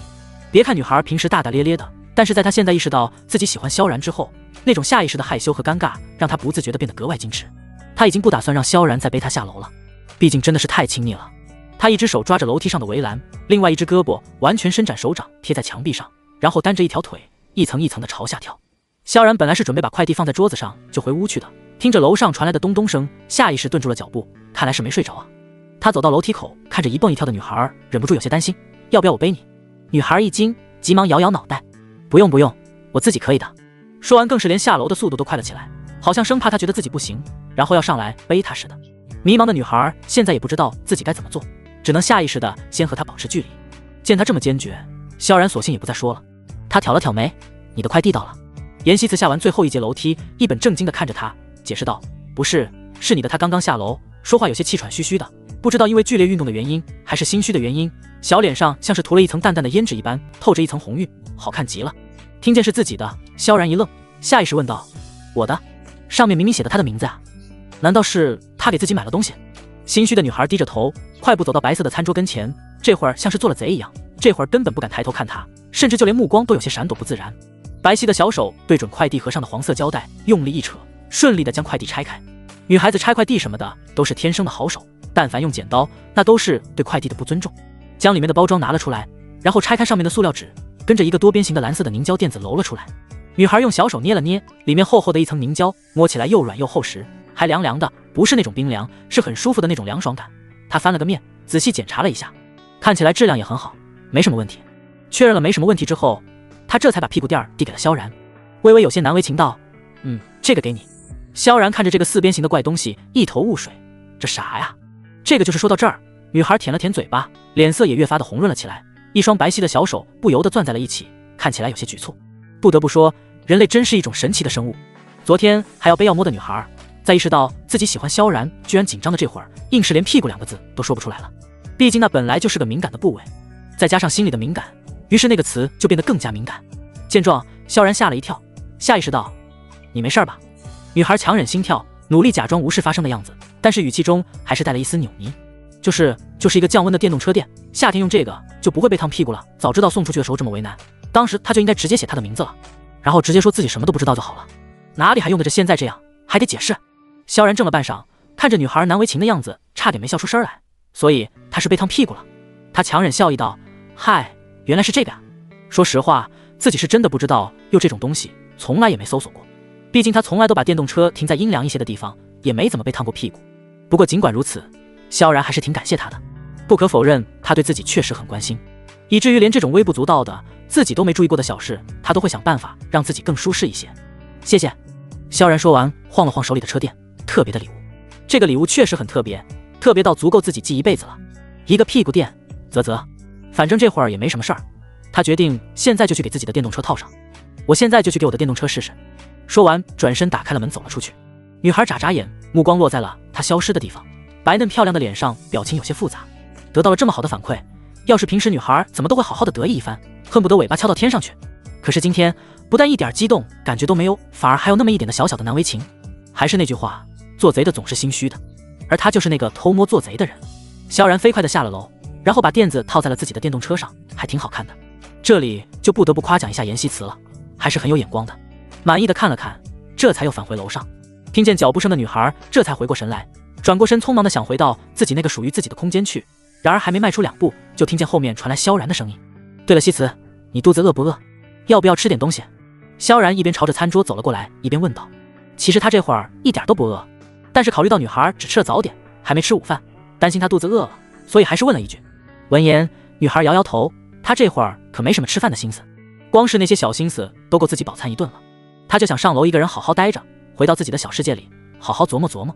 见状，萧然微微皱了皱眉，不吃饭可不行，尤其是早上才受了那么一场惊吓的女孩，一定要吃得好，心情才会好。一脸诱惑地看着她，哦，这样，那我的鸡爪鸡翅什么的可就没人吃喽。女孩兴致缺缺地开了口，不想吃。闻言，萧然一愣，要知道女孩平时可是最喜欢吃鸡爪和鸡翅的，现在居然连这些都不想吃了，看样子严离这次对她的打击可不小呢。她语气试探，真不吃？女孩摇摇头，看起来有些蔫巴巴的，像是精神状态不太好的样子。不吃。见她对自己最喜欢的食物都没有了兴趣，萧然有些不放心。要不吃一点吧，今天的事儿你别太往心里去了，过2天他气消了，你们再好好聊聊，都是一家人，过2天肯定就没事了。严离能突然过来，这也是自己没想到的。不过说实话，他今天去确实歇过机了，所以他也挺能理解严希慈的郁闷。见萧然一脸担心，原本真的不准备吃东西的女孩莫名的就犹豫了起来。要不自己还是吃一点吧。他想到这儿，女孩抿了抿嘴，目光里透着乖巧。那就吃一点吧。好。听见他要吃东西了，萧然总算是松了一口气，然后走到沙发跟前坐了下来，开始点起了外卖。毕竟鸡爪这种东西真的不是每个人都会做的，别的不说，算是会做，光是卤就要好几个小时，简直太费时间了。所以严希慈喜欢吃的鸡爪几乎都是萧然买回来的。点完外卖就没什么事儿了，看看时间，这会儿才3点20，距离自己出门的时间也还有40分钟。萧然索性坐在了沙发上，顺手拿起了电视遥控器，下意识朝着女孩问了一句：“有什么想看的节目吗？”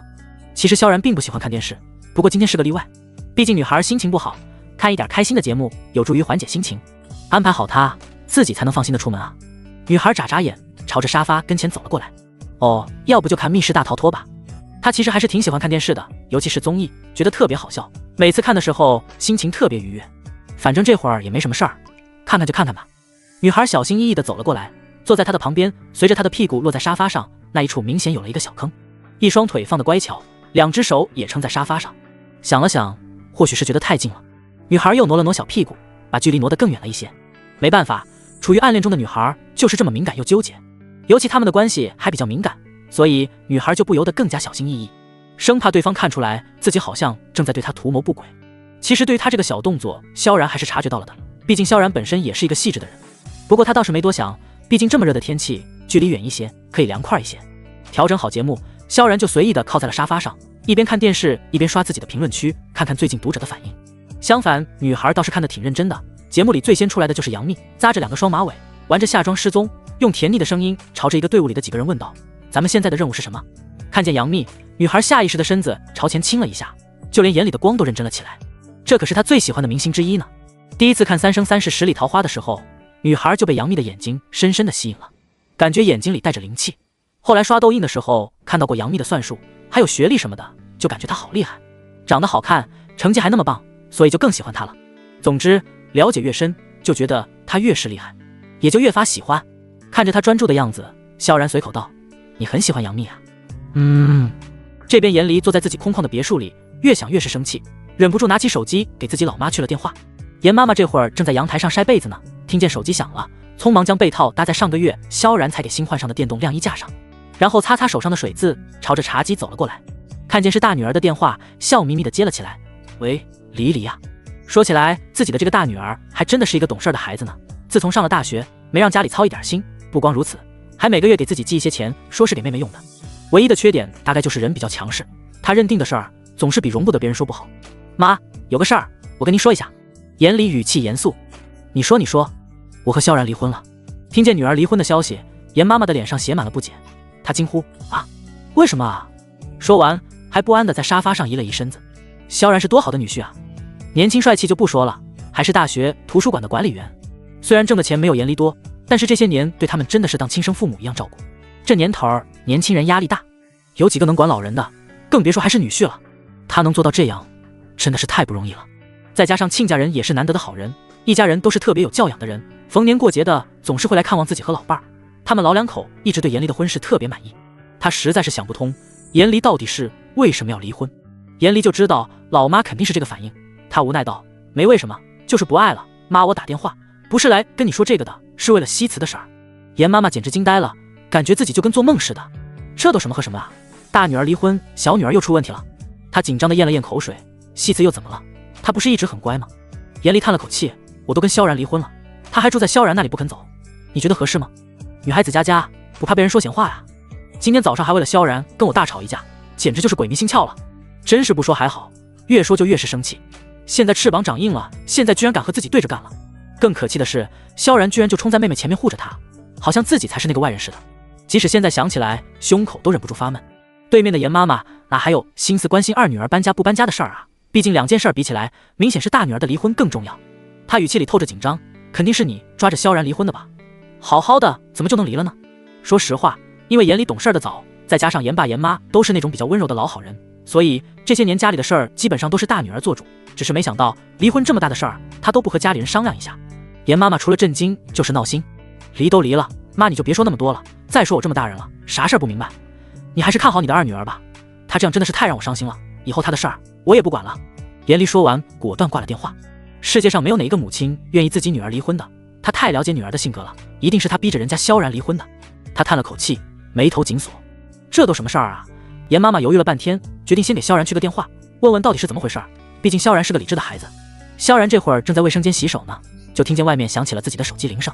他只当是刘明找自己，下意识道：“西辞，你帮我看一眼谁的电话。”听见姐夫的声音，急忙探着脑袋朝着萧然放在茶几上的手机看了过去。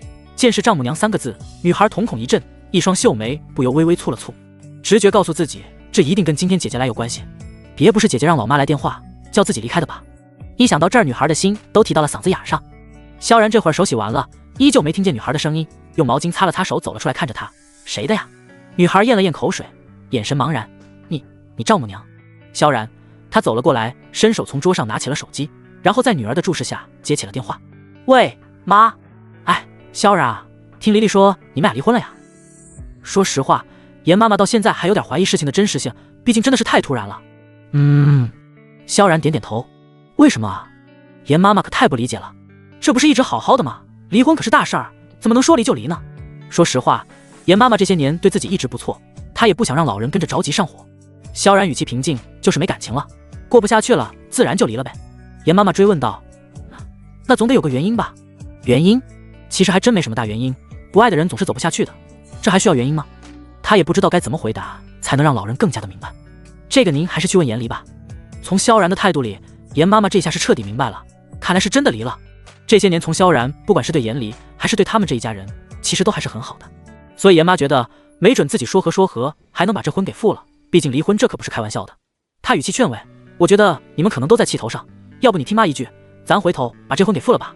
经过这次的教训，黎黎肯定长记性了。”沙发上的女孩不知道什么时候将那双秀美的腿缩在了沙发上，这会儿弯着身子，纤细的胳膊将腿抱着，竖着2个小耳朵仔细地听着。但是因为距离太远的原因，他并没有听见电话那头说什么。可是越是听不见，就越是紧张。尤其是刚才萧然的那句“您还是去问严离吧”，这是什么意思呢？问姐姐什么？是不是老妈问她为什么要向着自己不向着姐姐了？还是那句话，心里有鬼的少女总是不自觉就想多了。看着姐夫一脸严肃的表情，女孩的心里紧张的不得了，感觉脑子里的神经都绷紧了，耳朵竖得更直了。老妈到底说了什么啊？真是急死人了。大概是太了解女儿，所以严妈说话的语气里都带着讨好。那个黎黎这性格你也知道，妈这次一定好好批评她，等你气儿消了，你们再去把这婚复了，你看怎么样？萧然语气淡淡，算了吧妈，我和严离都已经离婚了，有些事儿是真的回不去了。作为当事人，他心里比谁都清楚，这段婚姻其实他们已经走到了一个无可挽回的尽头，就像是碎了的杯子，根本不可能再复原了。见他不乐意，严妈妈语气焦急，这怎么就能算了呢？萧然啊，你听妈说，爸妈知道你是个好孩子，我们也是真的特别喜欢你。爱情这东西啊，说白了，消失是迟早的事儿。就像我和你爸，现在还有什么爱情？有的就是陪伴。你和黎黎从找对象到现在都7年了，那新鲜劲儿早就过去了。你听妈一句，过2天去把婚复了好吗？对于这么优秀的女婿，他是真舍不得他离开。再说锅和碗还有打架的时候呢，两口子哪儿有不吵架的？听着对面真诚的话语，萧然有些无奈。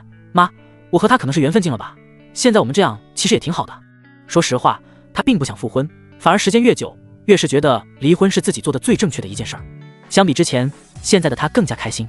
他觉得现在的日子或许才是真正的日子。电话那头的严妈妈依旧不肯放弃。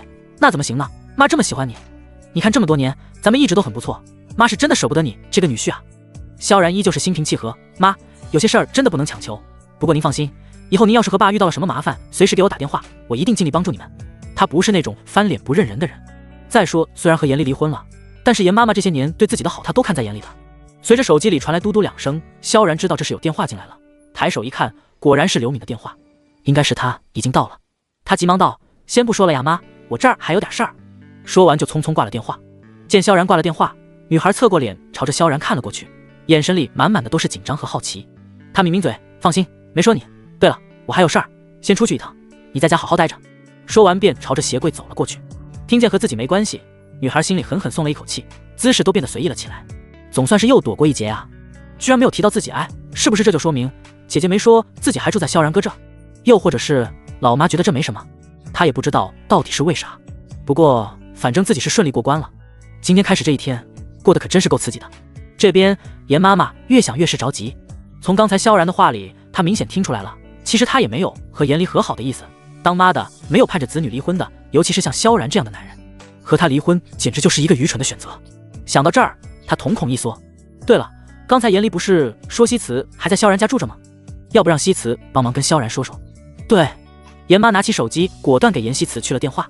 女孩正在发呆呢，放在腿边的手机就响了起来，拿起来一看是妈妈的，才初踹回肚子里的小心脏即可又提了起来。刚才的所有想法应该都是错的，她只是忘记了说自己的事儿，或者是想亲口教育教育自己。她吸了吸鼻子，心虚的接起了电话。妈，西辞啊，我问你，你姐和你姐夫离婚的事儿你知道吗？严妈问道。听见不是说自己的事儿，女孩这才稍微放松了一些。我知道，知道你不劝着点啊。女孩嘟嘟嘴，我知道的时候他们都已经离了，再说我姐的性格你又不是我知道，我哪能劝得住啊？严西辞说话的声音里带着浓浓的鼻音，听起来很是无辜。唉，严妈叹了口气，严离的性格确实不是严西辞能劝住的。她话锋一转，对了，我听你姐说你还跟你姐夫住一起呢，那正好，你也别急着搬出去了，你好好跟你姐夫聊聊，劝劝他，你姐这人刀子嘴都服心，最好能把婚给复了。作为母亲，严妈妈其实也有自己的苦衷，说实话，心里其实觉得挺对不起这个大女儿的。这些年严爸爸的身体一直不好，几乎做不了重活，为了生存，他只能在小县城做点批发水果的小买卖，就算这样，那点钱也只能勉强度日。当时严离上大学的时候，家里是真的没钱，勉强交了个学费，就这样，严离愣是1分钱的生活的费都没有，一个人去了上海。为了挣钱，才17岁的他就开始在宿舍楼里卖书、卖笔记，甚至去做兼职，不但没跟他们提过生活费的事儿，反而有余钱都往家里寄，说是给妹妹用。再后来，他更是开了公司，在沪市这样的地方给老两口买了房，包揽了妹妹的生活费，还有学费。不过也是那时候开始，严离的性格越来越独立的同时，也越来越强势了。作为妈妈，真的是看在眼里，疼在心里。她觉得很大一部分的原因都在自己和严爸身上，是他们没能给孩子一个好的条件，导致他现在变得性格越来越古怪。他们对他有愧疚，也是这种愧疚，让他变得对女儿有些顺从，总是想着就顺着他的心意吧。没想到顺来顺去，现在居然连离婚这么大的事儿都不跟家里商量一下。闻言，女孩一双眼睛瞬间微微瞪大，下意识了一声，让自己去劝萧然哥跟姐姐复婚。他保证自己不乐意，可不是因为他对萧然的那一点好感。如果真他们两个人还有感情，自己不但不会破坏，反而会祝福的。可是事实明显不是这样的，这些年看见的基本上都是他们的冷战，或者就是姐姐的摔门而走。就算是抛开对错不谈，至少他们两个人里面没有一个人是开心的。每天活在这样的生活里，对两个人谁都不是一件好事儿。再说了，这复婚又不是他一个人说的算的，就冲着姐姐对他的态度，他根本就不可能复婚。闻言，电话那头的严妈妈没好气道：什么呀？我说你这孩子是不是缺心眼儿？你姐和你姐夫都离婚了，难不成你还觉得是件好事儿？让你劝一下，你什么？女孩不情不愿的撇撇嘴巴，闷声闷气道：你这不是为难我吗？你都没劝动，你怎么知道我就能行呢？这任务不可谓是不艰巨了。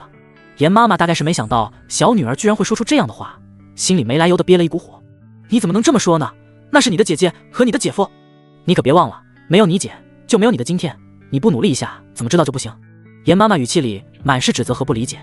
严希慈不可否认，妈妈说的话没错，这些年自己的学费基本上都是姐姐给的，就算抛开这些，她也还是自己的姐姐不是吗？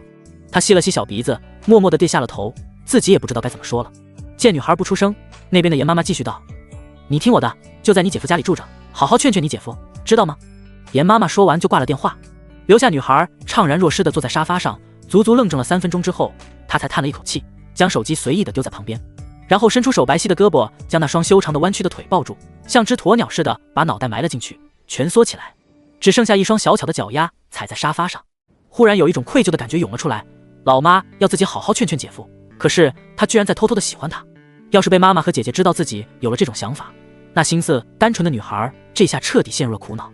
这边萧然在出了小区，就看见了刘敏的车停在路边，他面带微笑的走了过去，拉开车门坐了上去。刘敏朝他笑笑，跟着递了一瓶水过来，最近天气热，多喝点水吧。萧然将水接了过来，道了一句谢谢。刘敏调转车头，朝着南京路上的一家餐厅开了过去。这会儿导演和副导演已经在餐厅的包间里等候着了，他们俩来的目的主要是想和萧然再对人设进行一番讨论，看看他心里的主演应该是谁，毕竟他才是作者，对于人设没人比他更了解。到了地方之后，刘敏将车子停在了停车场，两个人就朝着餐厅去了。才一进包间，就看见两个年纪差不多大的中年男人坐在一起，见萧然和刘敏进来，礼貌的起身朝他笑笑。刘敏一脸热情的介绍着，这位是我们的张导，这个是刘导。说完又朝两个导演介绍着，这是萧然，就是这本书的作者。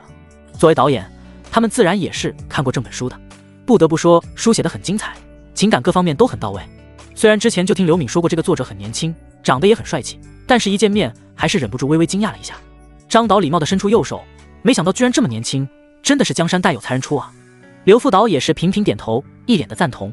就是啊，我还以为这个作者至少也有30岁了，才能把商场写得这么透彻。萧然笑眯眯地将张导的手握住，真是过奖了，我其实就是一个扑街来着。刘敏见大家都站着，忙道：行了，别站着了，咱们坐下聊啊。说完对着萧然比了个请的手势，示意他上座。萧然也没拒绝，顺着座位就走了过去，正好是张导演的旁边。张导演今年58了，女儿今年28岁还没结婚，看见这么帅气的小伙子，忍不住问了一句，不知道萧然先生有没有结婚啊？毕竟是个有才华的人，长得还很帅气，要是万一能给自己当个女婿，也算是一件不错的事情啊。闻言，萧然抱歉一笑，我不光结婚了，还离了。听见他这么说，不光是张导演，就连旁边的刘副导演都是一脸惊讶。好家伙，这么年轻都离过婚了，果然优秀的男人永远不缺女人。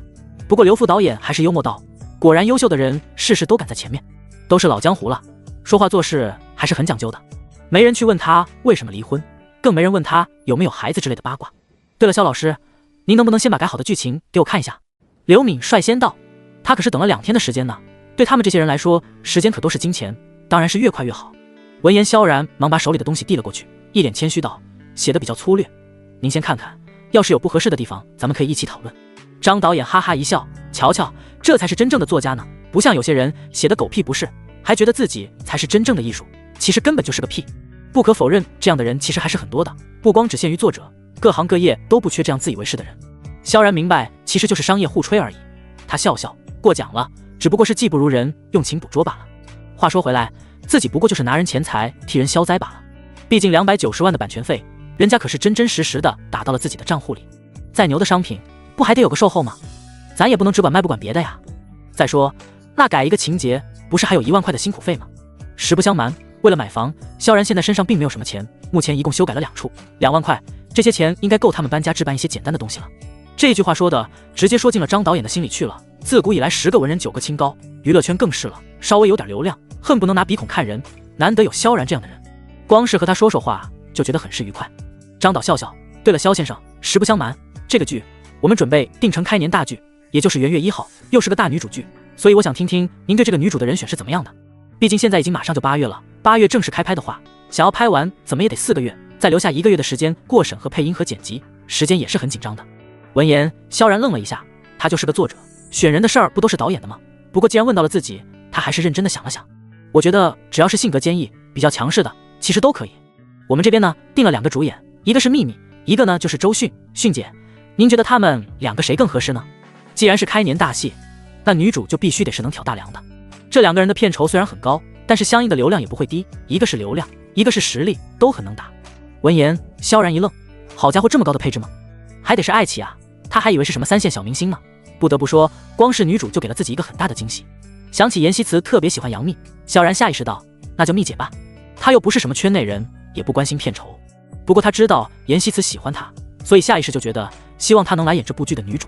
闻言，张导点点头，实不相瞒，其实我也是这么觉得的，毕竟流量担当嘛。说完又从包里拿出一摞照片放在萧然面前，这些呢基本上就是一些来面试的演员了，主要就是几个配角，你看看有没有你心里的那个人。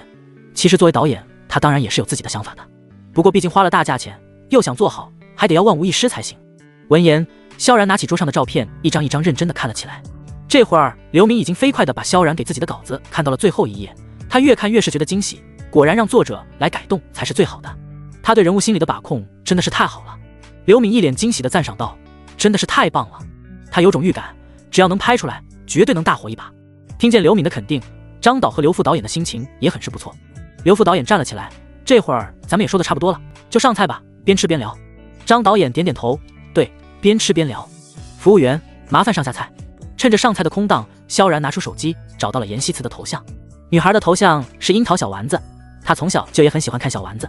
萧然，告诉你个好消息，改编的那本书主演是杨幂，怎么样，惊喜不惊喜？外面霓虹闪烁，灯火通明，看起来一片繁华。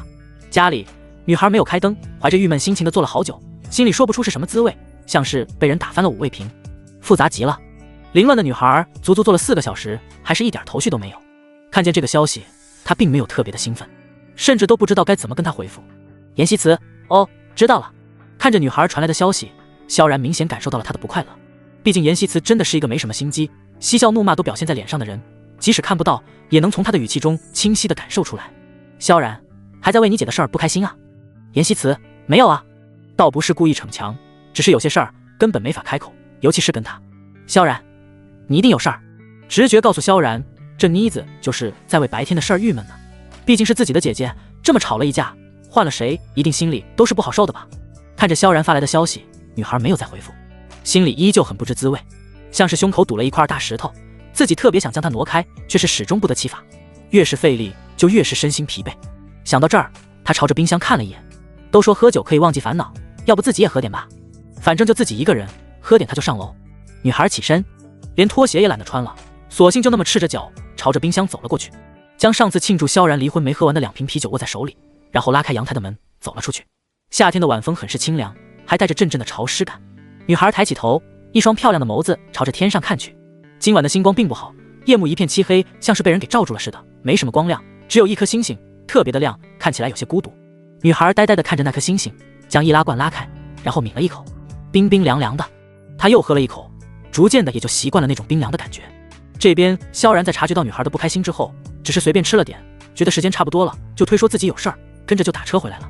才下车就迫不及待地朝着家里走。萧然家在小区中间的位置，大概是本来就喝了酒，这会儿再被微风一吹，忍不住有些头疼。他眯了眯眼，朝着自己家的那栋楼看了过去。萧然家是顶楼，家里的灯全部都黑着。他眉头一动，估计阎锡慈这会儿已经睡了，想着不由得放慢了脚步，就连心里也默默地放松了不少。进了楼道，上了4楼，熟练地输入密码，才拉开门走了进去，借着那点昏暗的月光，朝着茶几走了过去，准备给自己倒些水喝。没想到才移过来，就看见了在沙发上熟睡的女孩。说起来还真的是令人尴尬呢。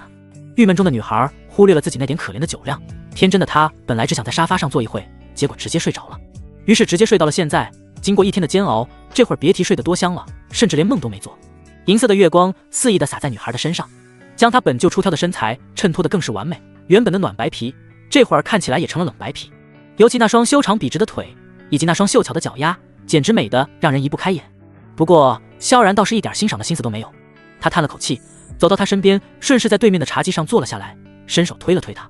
她这会儿睡得正香呢，脑袋还随意地枕在自己纤细的胳膊上，一半耷拉在沙发外面。漂亮的脸蛋儿因为被挤压的缘故鼓起一个小鼓包，看起来可爱极了。萧然一脸无奈地看着她，这妮子真是不给人省心，睡沙发上算是怎么回事？西辞，起来了！萧然喊她。被酒精麻痹的女孩不能说是一点反应都没有，简直跟死了一样，看得萧然有点担心，于是萧然更加用力，结果还是没有反应。看着酣睡的少女，萧然无奈地叹了口气，说实话，自己真的有点不想把她抱上去，毕竟自己也喝了酒，感觉浑身乏力，但是不抱又不能看着她就这么睡沙发，这腿还伤着呢，要是再落了枕。想到这儿，萧然抿了抿嘴，算了，还是抱上去吧。他弯下身子，一只手穿过女孩的腿弯，另一只手直接从脖子底下穿了过去，然后站了起来。说实话，有点费力，倒不是因为女孩重，主要是自己喝了酒，不少神经已经呈现了半麻痹的状态，这样的情况下抱人确实是很费力的。相反，怀里的女孩倒是松松垮垮，外面的胳膊已经随意的耷拉了下去。萧然转身朝着楼梯走了过去，本来就没开灯，再加上怀里抱着个大妞，根本就看不见脚底下，才上第一个台阶就踩空了，脚脖子一歪，跟着腿一滑，膝盖瞬间磕在了台阶上。一瞬间，那种刺痛感瞬间袭了过来，疼得萧然倒吸一口凉气。随着距离的接近，两张脸差点贴在了一起，这样的距离，萧然甚至闻到了他温热的带着酒气的呼吸。他皱了皱眉，看着怀里酣睡的女孩，好家伙，这还喝酒了呀，得是多伤心啊。想到这儿，他又忍不住有些心疼，算了，明天自己再好好安慰安慰吧。他猛地一用力，跟着站了起来，忍着痛硬是将女孩抱了上去。2层的台阶，整整19层，直到走到了女孩卧室门口，他这才长长松了一口气，借着羸弱的月光，朝着女孩的屋子走了进去，小心翼翼地将人放在了床上。大概是女孩感受到了自己床的柔软，下意识地将床边的 KT 猫抱在了怀里，一只腿还不老实地耷了上去，然后咕叽咕叽小嘴，又甜甜地睡了过去。萧然看着她的睡姿，简直哭笑不得，真是个没长大的孩子。他不放心地将旁边粉色的夏凉被扯了过来，盖在女孩的身上，这才起身走了出去。回到1楼，索性将灯打开，看了看自己膝盖，果然和自己想的一样，蹭破了一点皮，不过没什么大碍。想起了阎锡慈前2天才受了伤，他忽然有些想笑，这得是什么样的缘分，才能连受伤这种事儿都传染，还都是右腿。喝了些水之后，萧然就回了自己的卧室，换好睡衣之后，这才躺在了床上准备睡觉。想着女孩说想要吊椅的事儿，他拿起枕边的手机，点开京东开始查看起来。反正也是睡不着，不如这会儿就下单，明天一到正好能用，就当是给他一个惊喜了。没准儿看见吊椅之后他就开心起来了呢。萧然一边想手指，一边在手机屏幕上随意的滑动着，没滑几下就看见一个很不错的纯白圆形镂空的，中间放着一个白色的厚厚的绒毛垫子，特别好看，看上去就让人忍不住想钻进去睡一觉，价格也很合适，1300多。萧然想也没想的下了单，毕竟明天一早刘敏还得给自己转2万呢，对于一个吊椅那还是不在话下的。下好了单，这才将手机放在床头柜上，插好充电器，昏昏沉沉的闭上了眼。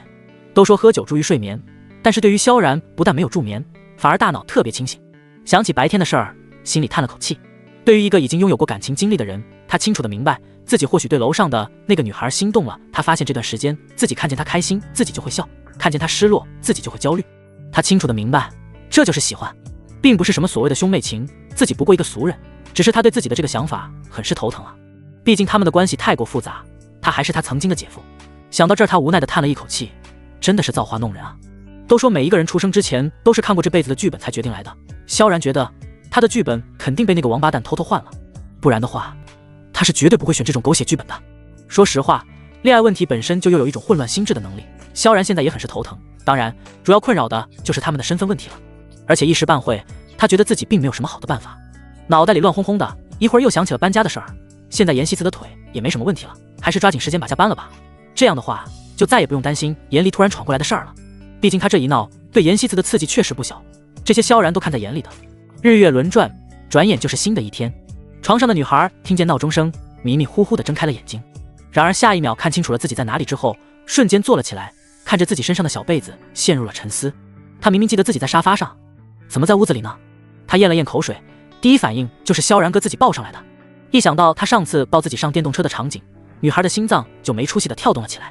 肯定是一样的姿势，那种在他怀里的感觉，光是想想就觉得紧张又刺激，甚至就连可爱的脚趾都微微绷紧了呢。他叹了口气，都怪自己，为什么要喝酒啊？这下好了，不但没保持距离，反而更加亲密了。再这样下去，自己真的会沦陷的。他伸出手轻轻拍了拍自己那张满是胶原蛋白的脸，努力告诉自己，妍希慈啊，妍希慈，从今天开始一定要和他拉开距离，这样的话那种感觉很快就会消失，然后一切就都可以正常起来了。对，就是这样。他看了一眼床头柜上的闹钟，现在是7点30，周一早上满课，也就是说要整整上一早上的课，眼看还有30分钟就要开课了。女孩也没心思胡思乱想了，还是先去上课吧。她急忙从床上爬了起来，匆忙的换好衣服，然后去卫生间快速洗漱，跟着直奔楼下。趁着萧然还没起床，女孩准备悄悄溜走，这样的话他们就不会碰面了。只要不碰面，自己就不会尴尬。这会儿萧然也刚刚醒来，毕竟今天周一他也是要上班的，才刚刚进洗手间挤好牙膏，还没来得及将牙刷放进嘴巴里，就听见咚咚从楼上往下跑的声音，再然后就是窸窸窣窣的换鞋声音。他越听越觉得不对劲，这几天不是每天起来都坚持在家里吃了早饭才走的吗？怎么今天居然早点都不在家吃就要走？想着，萧然拉开了卫生间的门，朝着外面的少女问道：“你现在就走吗？”妍希慈本来是想趁着他没起来早早消失的，没想到萧然不但起来了，还听到了他的脚步声。俗话说得好，心里有鬼的时候总是容易紧张，尤其是涉世未深、单纯善良的女孩。这会儿被萧然吓了一跳，身子一紧，心虚的解释着：“今天早上满课，我得先走了。”说完就迫不及待准备开门逃跑。正好我今天也要上班，要不勉为其难的让你蹭个车？萧然问道。他知道女孩喜欢坐电动车上学了，每次坐在自己后面就觉得她好像很开心的样子。可是没想到女孩甚至连头都没转过来，只是匆匆忙忙丢下一句不用了，跟着就飞奔出了门。那动作就跟做了贼被抓住似的，看得萧然一脸懵，这什么情况啊？其实也不怪萧然好奇，主要是今天的女孩真的是有些反常了。他隐约觉得有些不对劲，但是到底是哪里萧然也说不出来。不过他也没多想，不走就不走吧，随他好了，毕竟女孩子的心思永远都是不可能猜透的东西。洗漱过后，萧然骑着自己的电动车朝着学校走了过去，一共也就10分钟的时间就到了学校，将车子停在图书馆下面的非机动车区域，然后上了楼。老张向来学校都很早，看见萧然也来了，朝着他笑了笑：“咋不多休息2天啊？反正咱们这儿也没什么事儿。”老张是真心的，毕竟萧然在上大学的时候他就经常在自己这儿借书，现在又成了自己的同事，在他眼里这孩子就跟自己看大的似的，多少比别人更亲近一些。尤其最近萧然又离了婚，他是真的打心眼里心疼他。见状，萧然嘿嘿一笑：“张叔，跟您商量个事儿呗，我这今天准备搬个家，要不下午。”萧然本来是准备下了班再搬家的，反正新房啥都有，也没什么好搬的，无非就是一些日用品还有衣服之类的，至于床单什么的他准备全部换新的。这会儿听见老张先这么说，萧然忍不住有些动摇了，毕竟没有那个员工经得起不用上班的诱惑。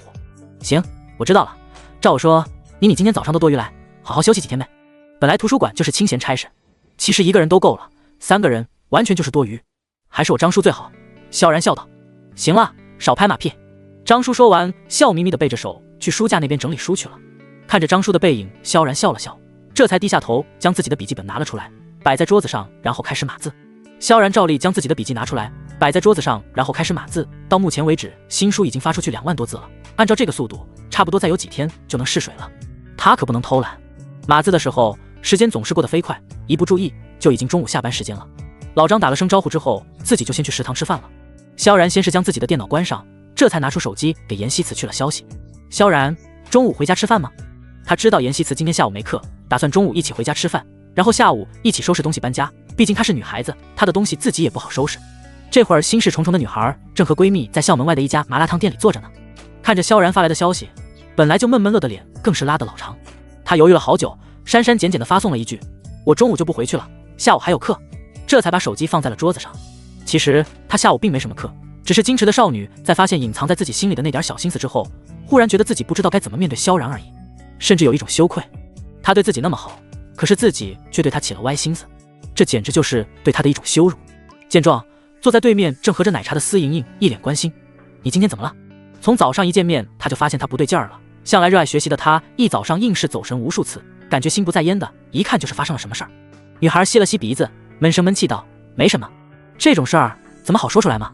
她伸出白皙的小手，拿起了筷子，然后心不在焉的夹了一块切好的火腿肠放在了自己的嘴巴里。说来也奇怪，原来自己最喜欢吃学校门口的麻辣烫了，怎么今天居然一点味道都没有？真是糟糕啊！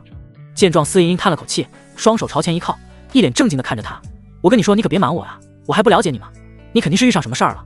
3年的闺蜜了，她对她可是了解得很呢。女孩低着头，嘴里含混道：“真没有。”她的声音闷闷的，听起来就觉得很不开心。见闺蜜这样，司莹莹真的是担心又着急，她脸色一沉，故作生气地看着对面的少女。我跟你说，我可是一直把你当最好的朋友呢，你要是有事瞒着我的话，我真的会伤心的。闻言，纠结的女孩叹了口气，真的没事了，骗鬼去吧，我可是你最好的朋友了，难道我会看不出你状态不对？司莹莹一脸不屑，有什么事儿不能跟我说吗？别忘了，我们可是最好的闺蜜啊。她的语气里带着一丝不悦，毕竟她可是对妍希慈从来都没有小秘密的呢。女孩子的友情和男孩子可不一样，如果有什么自己不知道的小秘密，那可是一件很危险的事情。见闺蜜有些生气了，女孩嘟了嘟嘴，脸色犹豫。我好像喜欢上了一个人，但是我不确定是不是。闻言，对面的女孩瞬间瞪大了眼睛。不用问了，这货绝对是喜欢上自己的姐夫了，还什么是不是？绝对是。为什么这么肯定呢？因为他身边除了肖老师根本就没有别的男性。这也太刺激了吧，光是想想，这个成天看恋爱小说的女孩就已经激动到头皮发麻。你见状，女孩痛苦过恐一阵，急忙起身跟着伸出手去捂闺蜜的嘴巴。喂，你别乱说啊。不用想，光是看这个表情都知道她想说什么了。自己明明什么都还没说呢，好吧，要是被别人听见了，那自己真的是不要活了。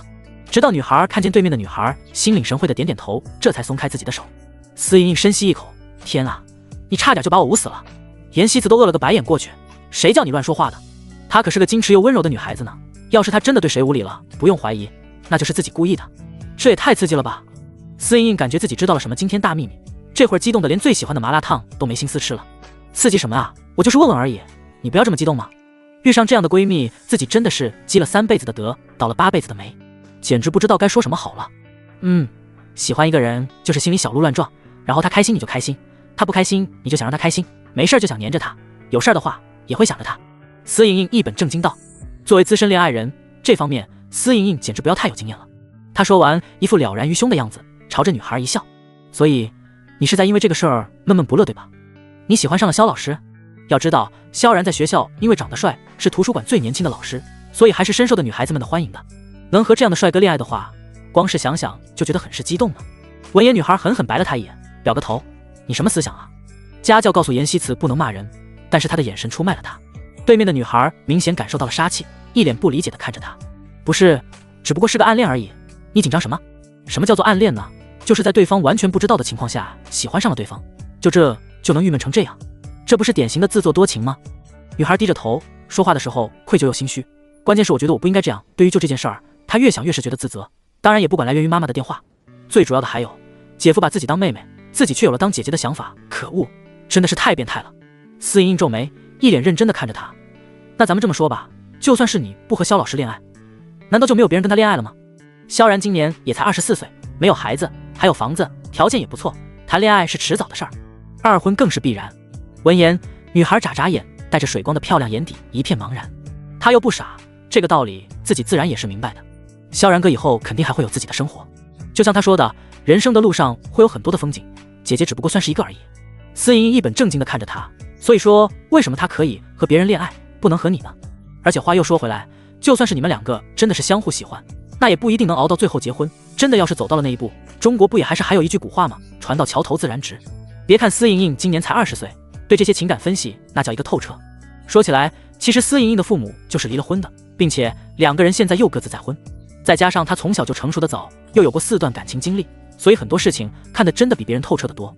女孩撇撇嘴巴，一脸不认同，说的容易，哪有那么简单？我妈昨天还让我去劝我姐夫和我姐复婚呢。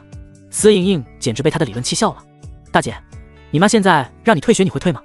再说了，那肖老师既然能离婚，肯定就是自己想好了事儿。你觉得你劝2句就有用，他们就能复婚？每一对的夫妻在离婚的时候都是深思熟虑，想了想又想，既然决定了要离，那就不可能会因为谁的一句话再复婚。要是复婚真的那么简单，自己爸妈早复婚了。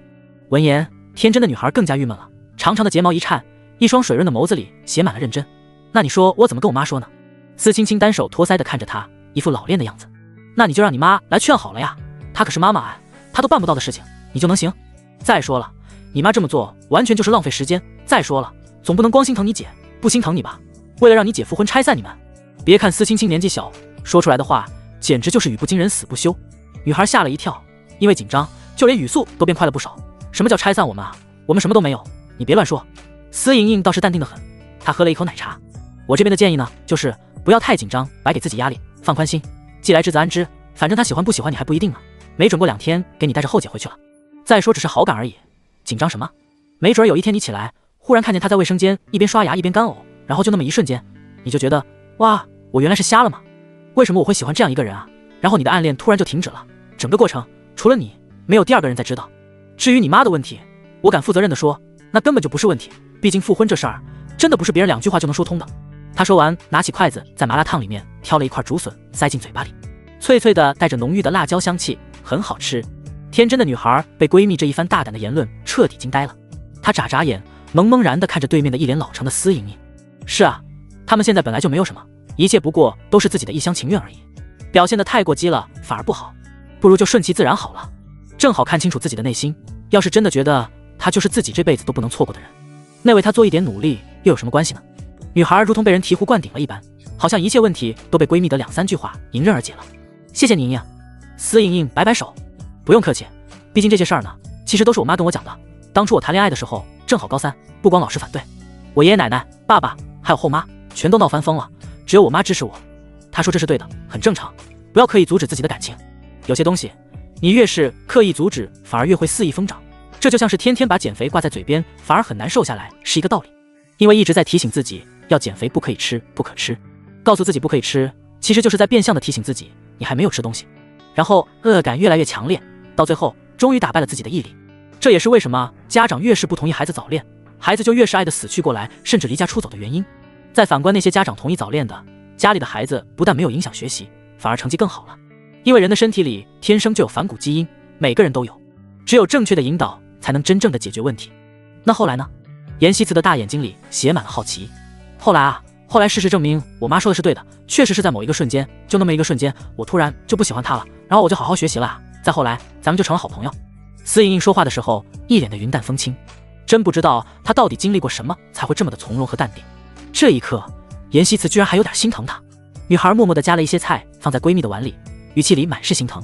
你多吃点，要是不够我再去买。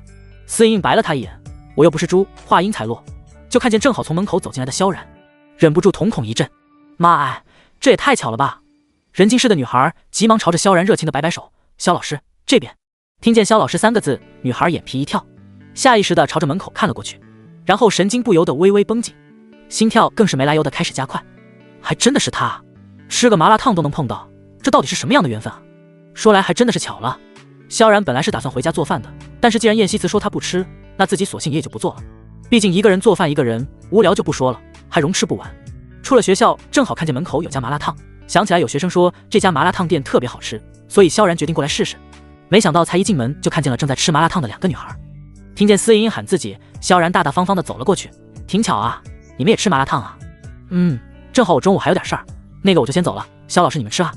司莹莹说完，拿起自己的奶茶，带着一脸抱歉的笑容站了起来，然后给了还在紧张中的女孩儿女一个意味深长的眼神，这才离开了座位。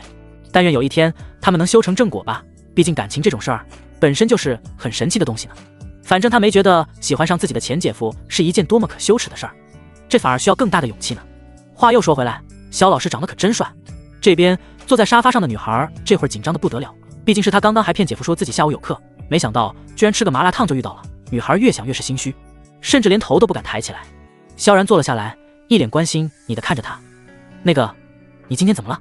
说实话，自己也没想到居然会在这儿遇上严希慈，不过既然遇上了，自己肯定是要问2句的。女孩低着头，水润的眸子眨了眨，整个人看起来可怜巴巴的。一想到自己骗了她，她就觉得很愧疚，自己心里就有一种莫名的负罪感。对不起啊，跟女孩声音糯糯的。萧然一脸莫名的看着她，怎么了？我妈说让我劝劝你跟我姐复婚，但是我又不知道该怎么劝，也不知道该怎么说，所以我就她向天发誓，除了没说出自己喜欢她的话，什么可都老实招供了。听见是因为这个，萧然瞬间笑了出来。这么说的话，你不但没有对不起我，反而我还要谢谢你呢。他可一点也不想复婚，而且随着时间的推移，不但没有失落，反而窃喜自己离了婚。啊！女孩被他的话惊了一下，这是什么逻辑？你看啊，我是真的不会再跟你姐复婚了。如果你每天在我跟前念叨的话，或许你只有一个下场，那就是被我赶出去。虽然这话带着一点吓唬的成分在里面，但是没办法，为了彻底打消他劝说自己的念头，除了这样，萧然也没什么办法。听见萧然这么说，女孩忽然松了一口气，大概是这一刻她知道了萧然的真实想法。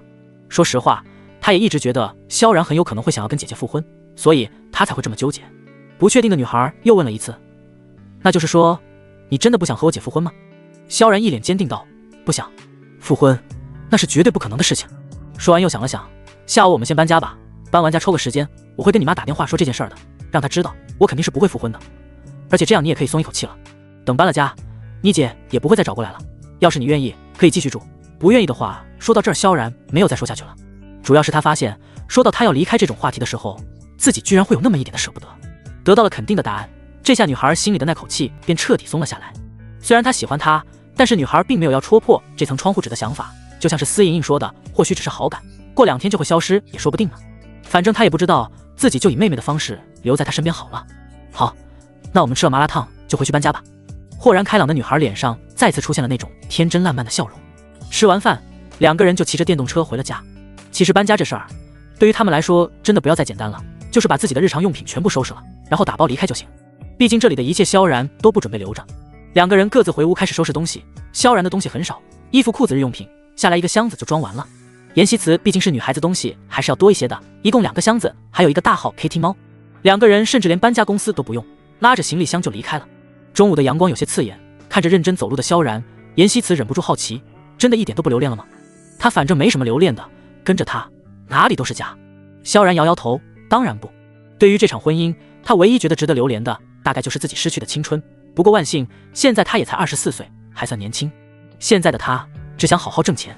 闻言，女孩的一颗心默默地安定了下来，居然还有那么一点的窃喜。这一次他们的家里就真的只有他们2个人了。一想到这儿，他就莫名的开心。看着怀里抱着 KT 猫低着头走路的妍希慈，萧然忍不住好奇：你干嘛不打伞？女孩子嘛，防晒伞防晒霜什么的都是基本操作了。每天中午一到下班时间，他总能看到大批打着太阳伞的女孩子朝食堂走。女孩耸了耸肩膀，没有呗，她很少用太阳伞，倒不是因为舍不得买，主要是自己觉得就算是买了也不会用的，毕竟那东西真的是太容易丢了。司莹莹就总是在买伞，这种手里拿着的东西真的容易拿着拿着就忘记了。再说反正自己也晒不黑，就是难受一点而已，无所谓。女孩才说完，转脸就看见前面的街道行驶来一辆出租车，她急忙丢下箱子挥挥手，一脸兴奋道：车来了，车来了。司机师傅老远就看见2个人拿着行李，所以在停下车之后自觉地下了车，帮他们往后备箱里装。虽然是3个箱子，不过好在位置够大，挤一挤也算是都放下了。放好行李，萧然忙走到车门旁边，拉开了车门，等女孩坐进去之后，自己这才上了车。他其实是一个教养很好的人，从小老妈就教育自己，对女孩子要让着一点，照顾一点，毕竟女孩子真的很弱。女孩飞快地钻进去之后，又连忙挪了挪自己的小屁股，给萧然让出一个位子来，这才笑着朝他点点头，谢谢。萧然自然地坐了进去，拉上车门，车子便在宽阔的街道上行驶了起来。2位去哪儿？司机师傅问道。徐东苑。萧然脱口而出，他的新房就在那里。听见是徐东苑，司机师傅笑了笑，哦，那个小区环境不错，你租的多少钱？合适的话我也过去租一套。司机师傅是外地人，在这里跑车，一直住的都是那种4、5个人合租的房子。这不还有1个月就要放假了，老婆孩子都想过来转转，毕竟难得来一次嘛，所以他就想着租上一套好一点的房子，这样的话老婆孩子也能住得舒服一点。闻言，萧然抱歉地摇了摇头，我也不知道。闻言，师傅诧异地朝着后视镜看了一眼，这个年轻人看起来才20出头的样子，旁边难得姑娘看起来也只有17、18岁，2个人怎么看都像是那种还上着学就出来合租的小情侣，怎么可能不知道呢？看见师傅诧异的眼光，萧然这才解释道，我是在那儿买的房子，不是租的，所以租金的话我是真的不知道。闻言，师傅一脸惊讶地回头看着萧然，好家伙，这么年轻居然就在沪市这种地方买得起房子了，还是徐东苑这种好地段的房子。在他的认知里，能在这样的城市里买得起房子的人，不是从小家里就有钱的，那就一定是那种特别有出息的人。不过看萧然的年纪，他觉得他应该是第一种，俗称富二代，毕竟年纪摆在这儿呢，怎么想也没办法把他和富一代联想起来。随着挣钱越来越难，富一代的年纪现在也是越来越大了。他抱歉一笑，哟，那可真是不好意思，我还以为你和你女朋友是准备一起合租的呢。闻言，正朝着窗外看的妍希慈瞬间心口一悸，害羞的同时还有些难为情，怎么又有人觉得自己和萧然是情侣啊？难道他们都已经般配成这样了吗？这么一想，女孩心的心跳就忍不住开始微微加速，居然还有一种隐秘的开心。虽然自己不能明目张胆的给她做女朋友，但是听别人这么一说，自己心里还是很高兴的。果然他们还是很般配呢。这是我妹妹。顾虑到女孩子的面子问题，萧然还是解释了一声。可惜和包子店老板娘一样，司机师傅只是嘴巴上答应了一下，心里却一个标点符号都没信。骗谁呢？这两个人年纪都这么小，怎么看都像是一对背着家长偷偷住在一起的大学生。尤其这个女孩子啊，她从后视镜观察过了，她总是会偷偷的看一眼旁边的男生，然后眼神快速一转，好像自己不是在故意看着他一样。他虽然是个男人，但是也是个有家有室的男人，这眼神就跟当年媳妇喜欢自己的时候一模一样。还兄妹呢，认得吧？地方不远，到了地方后，萧然就付了20块的打车费，然后带着妍希慈进了小区，朝着他们的新家走了进去。萧然拉着2只箱子走在前面，女孩则是拿着1只小皮箱，紧紧跟着萧然的同时还不忘了东张西望，越看越是忍不住开心。新小区的绿化做的真的是太棒了，他觉得晚上要是能在这样的环境下跑跑步，感觉一定特别不错呢。到了8单元门口，萧然输入了密码，然后将门打开。这次的密码是自己的生日。屋子里其实还是很干净的，没有什么灰尘。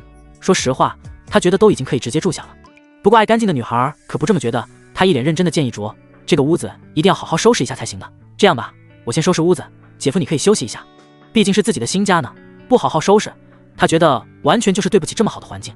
女孩说完就拉着箱子进了自己的房间里，然后将自己的箱子打开，从一堆衣服里找到了自己的家居服，将身上的裤子和半袖换掉。毕竟要干活了，还是要穿舒服一点才行。这会儿萧然也进了房间，在和女孩进行着一样的动作，因为自己的腿磕破了，所以穿着长裤多少有点不舒服，那个地方不断的摩擦。反正这以后也是自己的家了。萧然自然的将裤子脱了下来，然后换上自己的居家裤衩，这样就舒服很多了。女孩这会儿已经戴上了干活用的黄色胶皮手套，半截漂亮的胳膊暴露在空气里，一头秀发也梳成了高高的马尾，整个人看起来干劲十足的。这个房子的布局很有意思，主卧和次卧是门对门的设计，中间就只隔着一个卫生间，不管谁上卫生间，对面屋里的人应该都能听到动静。萧然还在换衣服的时候，就听见卫生间传来了哗哗的流水声。等他出来的时候，就看见戴着手套的女孩玩手里还拿着一块抹布。女孩朝他笑了笑，随意的看了一眼，就发现了他膝盖上的伤口，主要是萧然的伤口已经结痂黑黑一块，看起来很是明显，想不发现都难。刚才还笑嘻嘻的女孩瞬间紧张了起来，一双水亮的眸子盯着萧然，这是怎么回事啊？昨天白天还好好的，怎么晚上出去了一趟就变成这样了？都说女人喜欢胡思乱想，这话一点都不假。一会儿的功夫，女孩已经足足思考出来了几种可能性了。是不是喝多了在路上摔了，或者是和人发生了什么口角被人欺负了？一想到这儿，温柔的女孩瞬间淡定不了，就连表情都开始严肃了起来。过分，居然敢欺负萧然哥，不行，他一定要帮他报仇。你是不是昨天喝多被人欺负了？没事哥，你跟我说是谁干的，我去帮你出去。要是被他知道谁敢欺负萧然，他一定会去打爆他的头。看着他气鼓鼓的样子，萧然忍不住有些想笑，自己的腿可是因为他才受伤的呢，要出气恐怕他得拿自己开刀吧。没事儿，就是摔了一下，你看我这都已经结痂了。萧然说完指了指自己的膝盖。女孩叹了口气，然后轻轻蹲了下来，一双眼睛在他膝盖处仔细观察着，结痂地方的周围还有明显的淤青呢。经过一晚上，所有淤血的地方都彻底显现了出来，尤其是周围那一圈红的发紫，看得他心疼的不得了。他小心翼翼地伸出手指，用指腹的位置在哪个地方轻轻按了按，语气里更是藏不住的心疼。一定很疼吧？怎么摔的呀？是不是有人推你了？越想越是生气，要是被自己揪到让姐夫受伤的混蛋，自己一定饶不了他。要是有人敢欺负姐夫，他一定要把那个混蛋给揪出来，然后暴打一顿。萧然本来不想说的，但是看着他一脸担心的样子，只好如实回答。推倒是没人推，就是昨天我抱你上楼的时候不小心脚滑了，所以说是凶手居然是自己吗？是自己害得萧然哥受伤了。虽然自己喝了酒，但是也不至于就死了。要是真的摔了，自己一定是有感觉的，可是自己为什么不但一点感觉都没有，反而还能睡得那么香甜呢？女孩觉得一定是他即使在自己摔伤的情况下也没舍得松手，他在保护自己，为了保护自己，所以他才会受伤。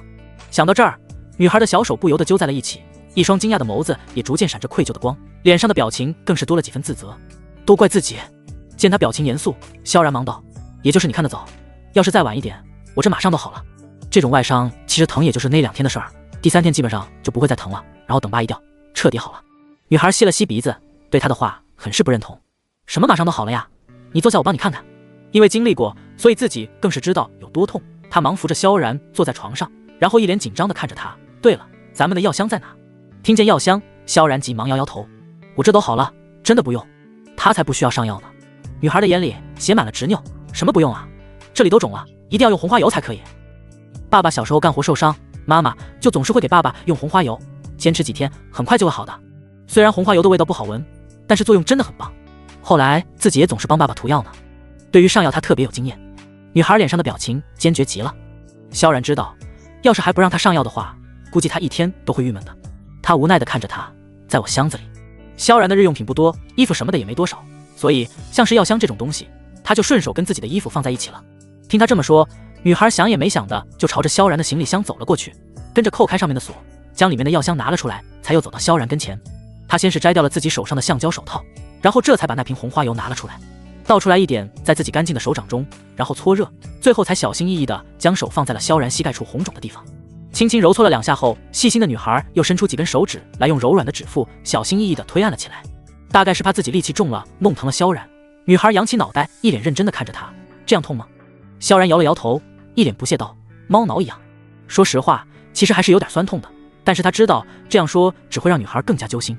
闻言，女孩这才松了一口气，手上的动作更加专注了起来。哦，那就好，要是痛一定要喊出来。别看她今年才20岁，但是却有着丰富的按摩经验。她按得认真极了，白皙柔软的手指一点一点向上，大概是皮肤太过白皙的缘故，看起来指腹还有点微微发红，特别漂亮。柔软的指腹揉搓着，力度不轻不重的，格外舒服。窗外的阳光透过窗户照了进来，洒在她柔顺富有光泽的长发上。她半跪在自己面前，认真小心地帮自己按摩膝盖，眼神里满是心疼。这样的角度，她甚至能清楚地看到她的每一个根睫毛。萧然的心不知不觉地柔软成了一片，心里那种想要跟他在一起的感觉也在不知不觉中强烈了一分。他咽了咽口水，努力控制自己。不行啊，萧然，毕竟她是前妻的妹妹，要是真的在一起了，那你该跟自己的丈母娘怎么说？妈，因为我太喜欢你了，所以我决定娶了您的二女儿。一想到这儿，萧然忍不住摇了摇头。难搞。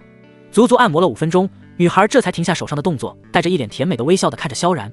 这下就好啦。说完，女孩站直身子，然后将红花油打开的盖子拧好，放进了药箱里，这才转过身，一脸认真地看着他，用他那清脆又甜美的嗓音道：还是我一个人干活吧，你好好休息一下。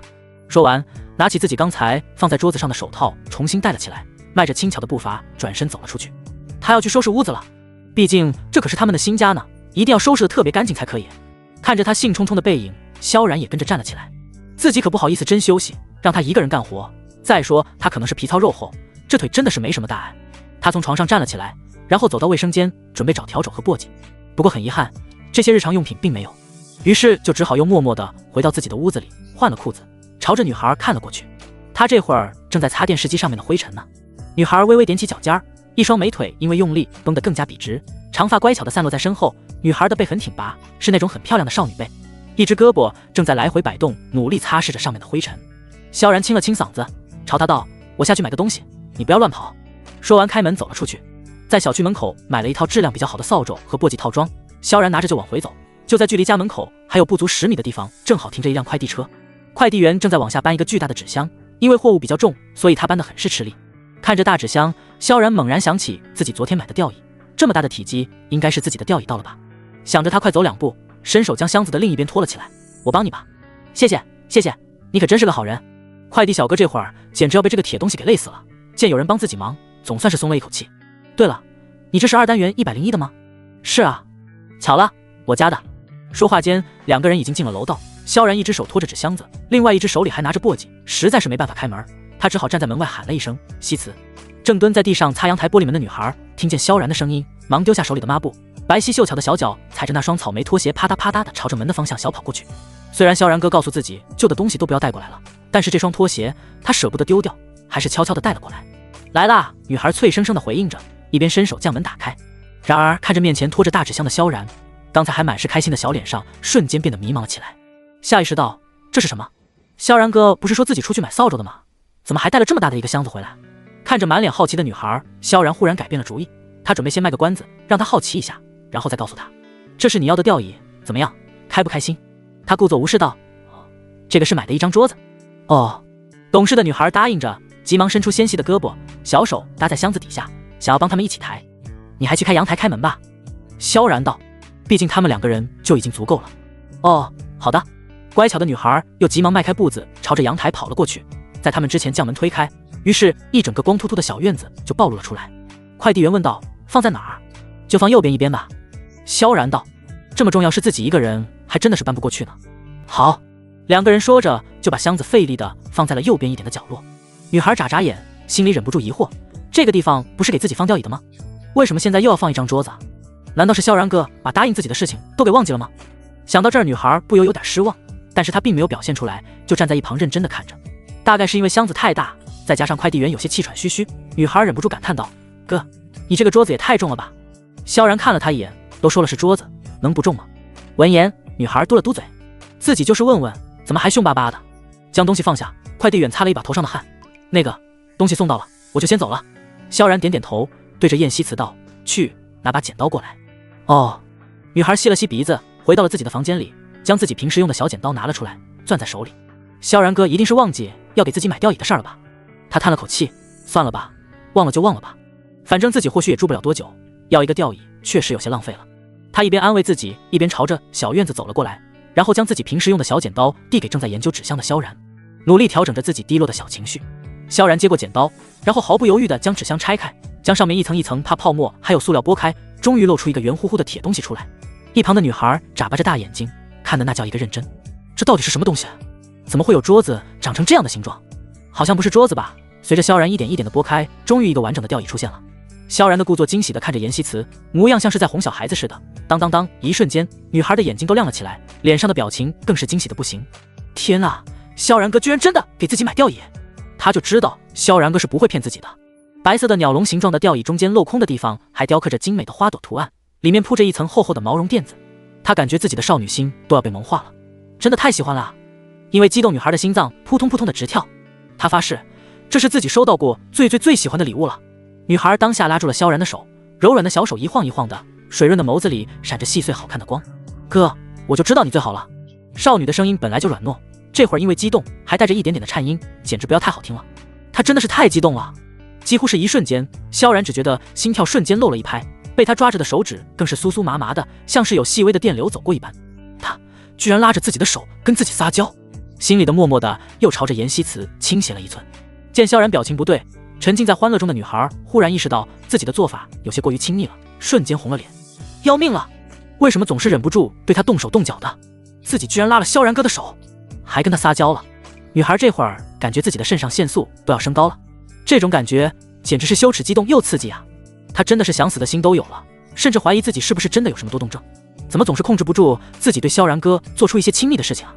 单纯的少女其实根本不知道，喜欢真的是一件很神奇的事情啊！它不光会从你的眼睛里跑出来，从你的心里跑出来，就连你的身体都会不受控制的做出一些下意识的反应啊！严希慈急忙松开手，强忍着紧张，故作镇定道：“我就是实在是太开心了，哥你不要介意。”单纯的少女认定自己在萧然哥的眼里一定是个多动症患者，只求他不要和自己计较才好。如果一定要计较，那被他拉回去也不是不可以的。短暂的失神过后，萧然这会儿已经恢复了正常的心跳。他伸手在女孩的脑袋上弹了一个脑瓜崩，都说过女孩子要稳重，不可以这样。说完就匆匆朝着客厅走了过去。这会儿他的嗓子有些发干，他想自己需要喝一些水。看着他的背影，女孩长长的松了一口气，庆幸之余，忽然觉得妹妹这个身份其实也很不错呢。毕竟可以仗着妹妹的身份跟他做一些暧昧的举动，还不会被他发现。毕竟刚才真的是太刺激了。话说，萧然哥的手臂真的是好暖啊，又暖又硬，有一种说不出的力量感呢，真的是太容易让人上瘾了。要是可以，自己其实还想再拉一下。喝完水的萧然拿起自己新买的笤帚，开始扫地。女孩调整了一下状态之后，就开始继续擦灰。两个人在屋里忙忙碌碌的，却很默契的，谁也没再提起这件事儿。好一番收拾之后，原本就不脏的屋子被他们收拾得窗明几净的。下午的阳光落在屋子里，更是给这间屋子平添了一份说不出的温馨，就连呼吸都变成了一件身心舒畅的事情。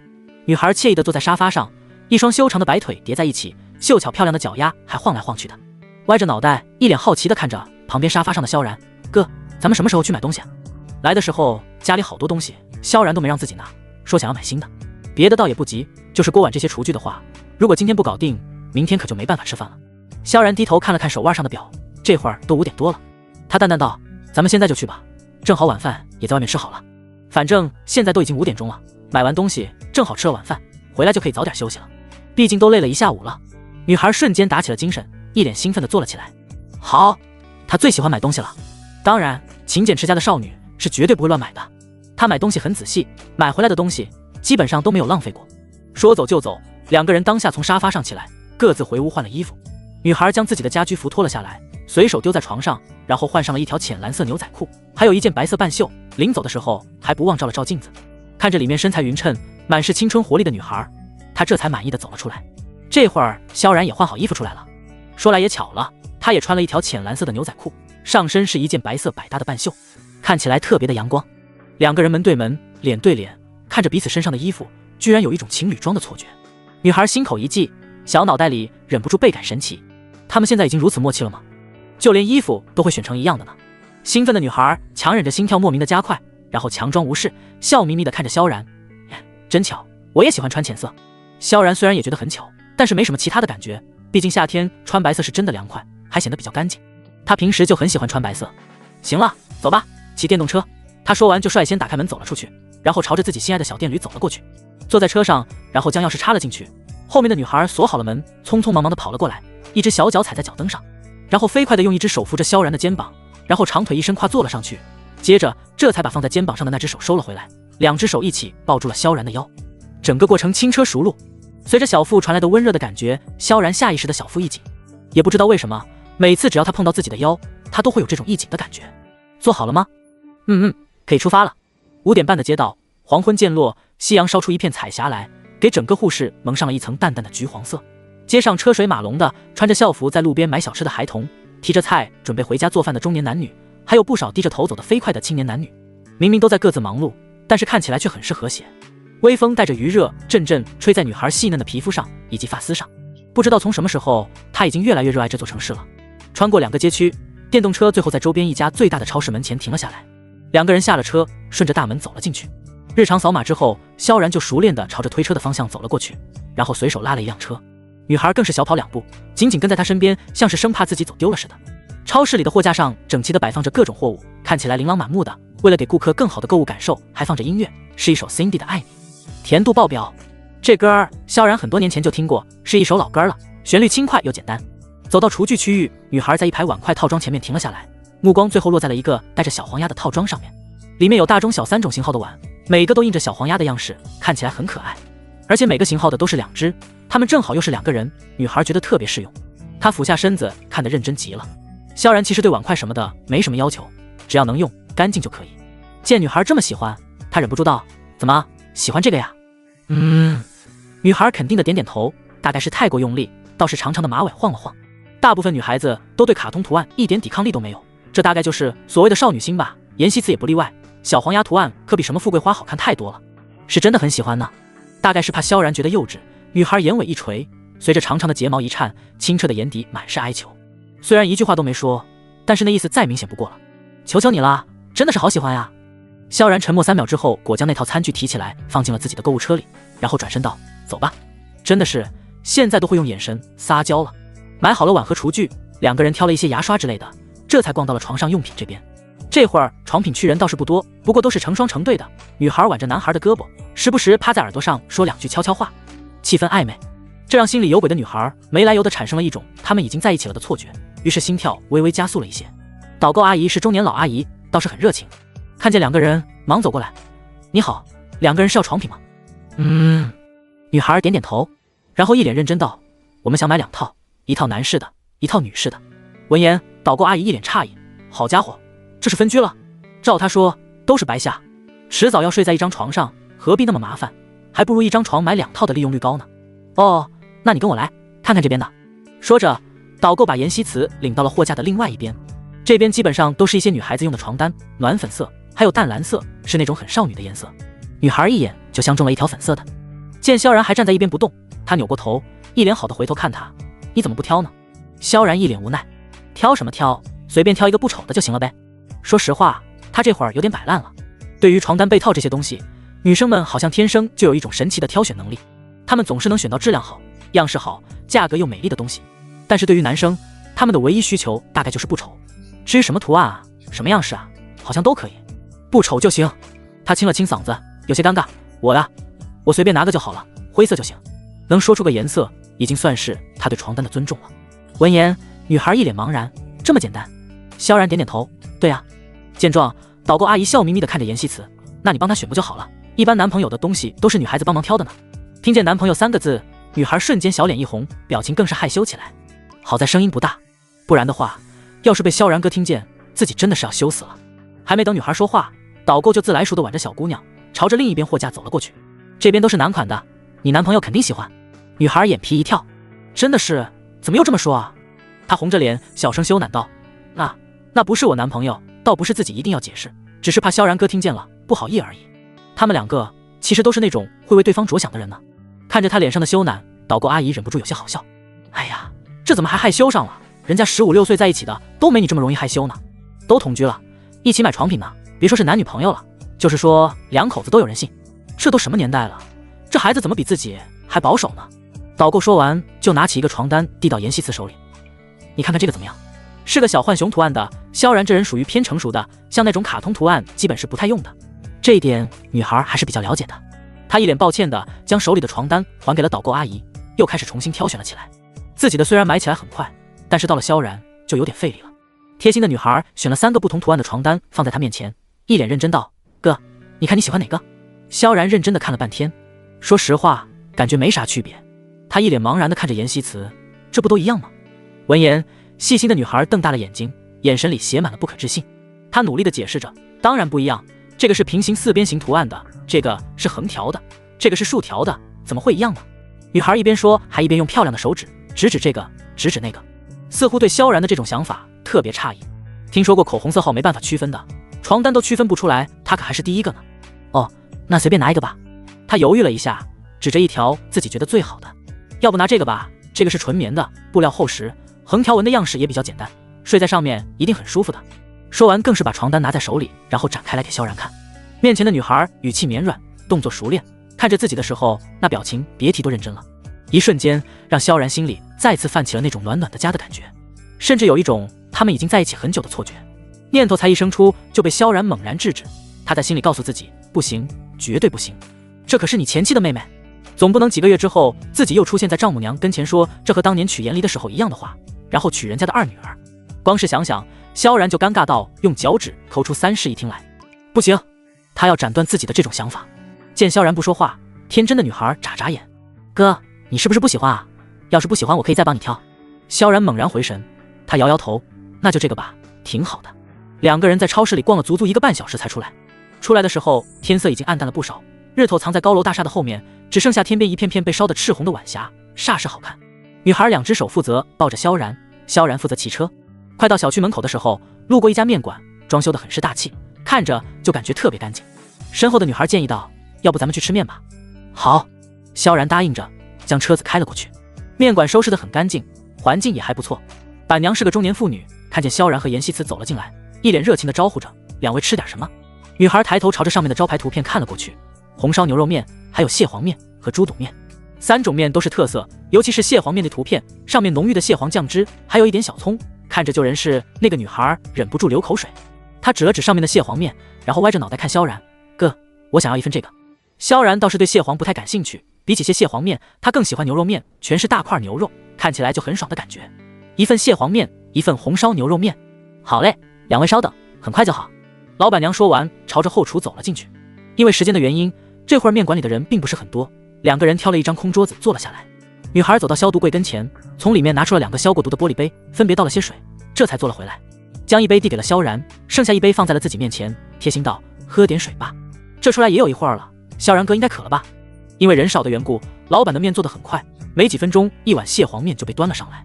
女孩看着自己的面，迫不及待地拿起了筷子，跟着筷子一卷，面条就给她成功地卷成一个小团，这才放进自己嘴巴里。一瞬间，蟹黄那种特有的味道瞬间在味蕾里炸开。女孩惊讶道，好好吃美味，令她不由眯了眯眼，脸上满足的表情更是像一只吃到了美味罐头的小猫咪似的，简直可爱的想让人在她脸上捏2把。萧然笑得一脸无奈，还好你生在和平年代了，不然的话，像你这种小孩一定是给1块糖就可以骗走的那种。女孩吸溜了一口面条，2个小腮帮子鼓鼓的，像是一只正在偷吃的小松鼠一样，嘴里含混不清道，怎么可能？你这就是眼馋，看见我的面比你的好吃，所以嫉妒我。她说话的时候，柔软粉嫩的嘴唇一动一动的，特别好看。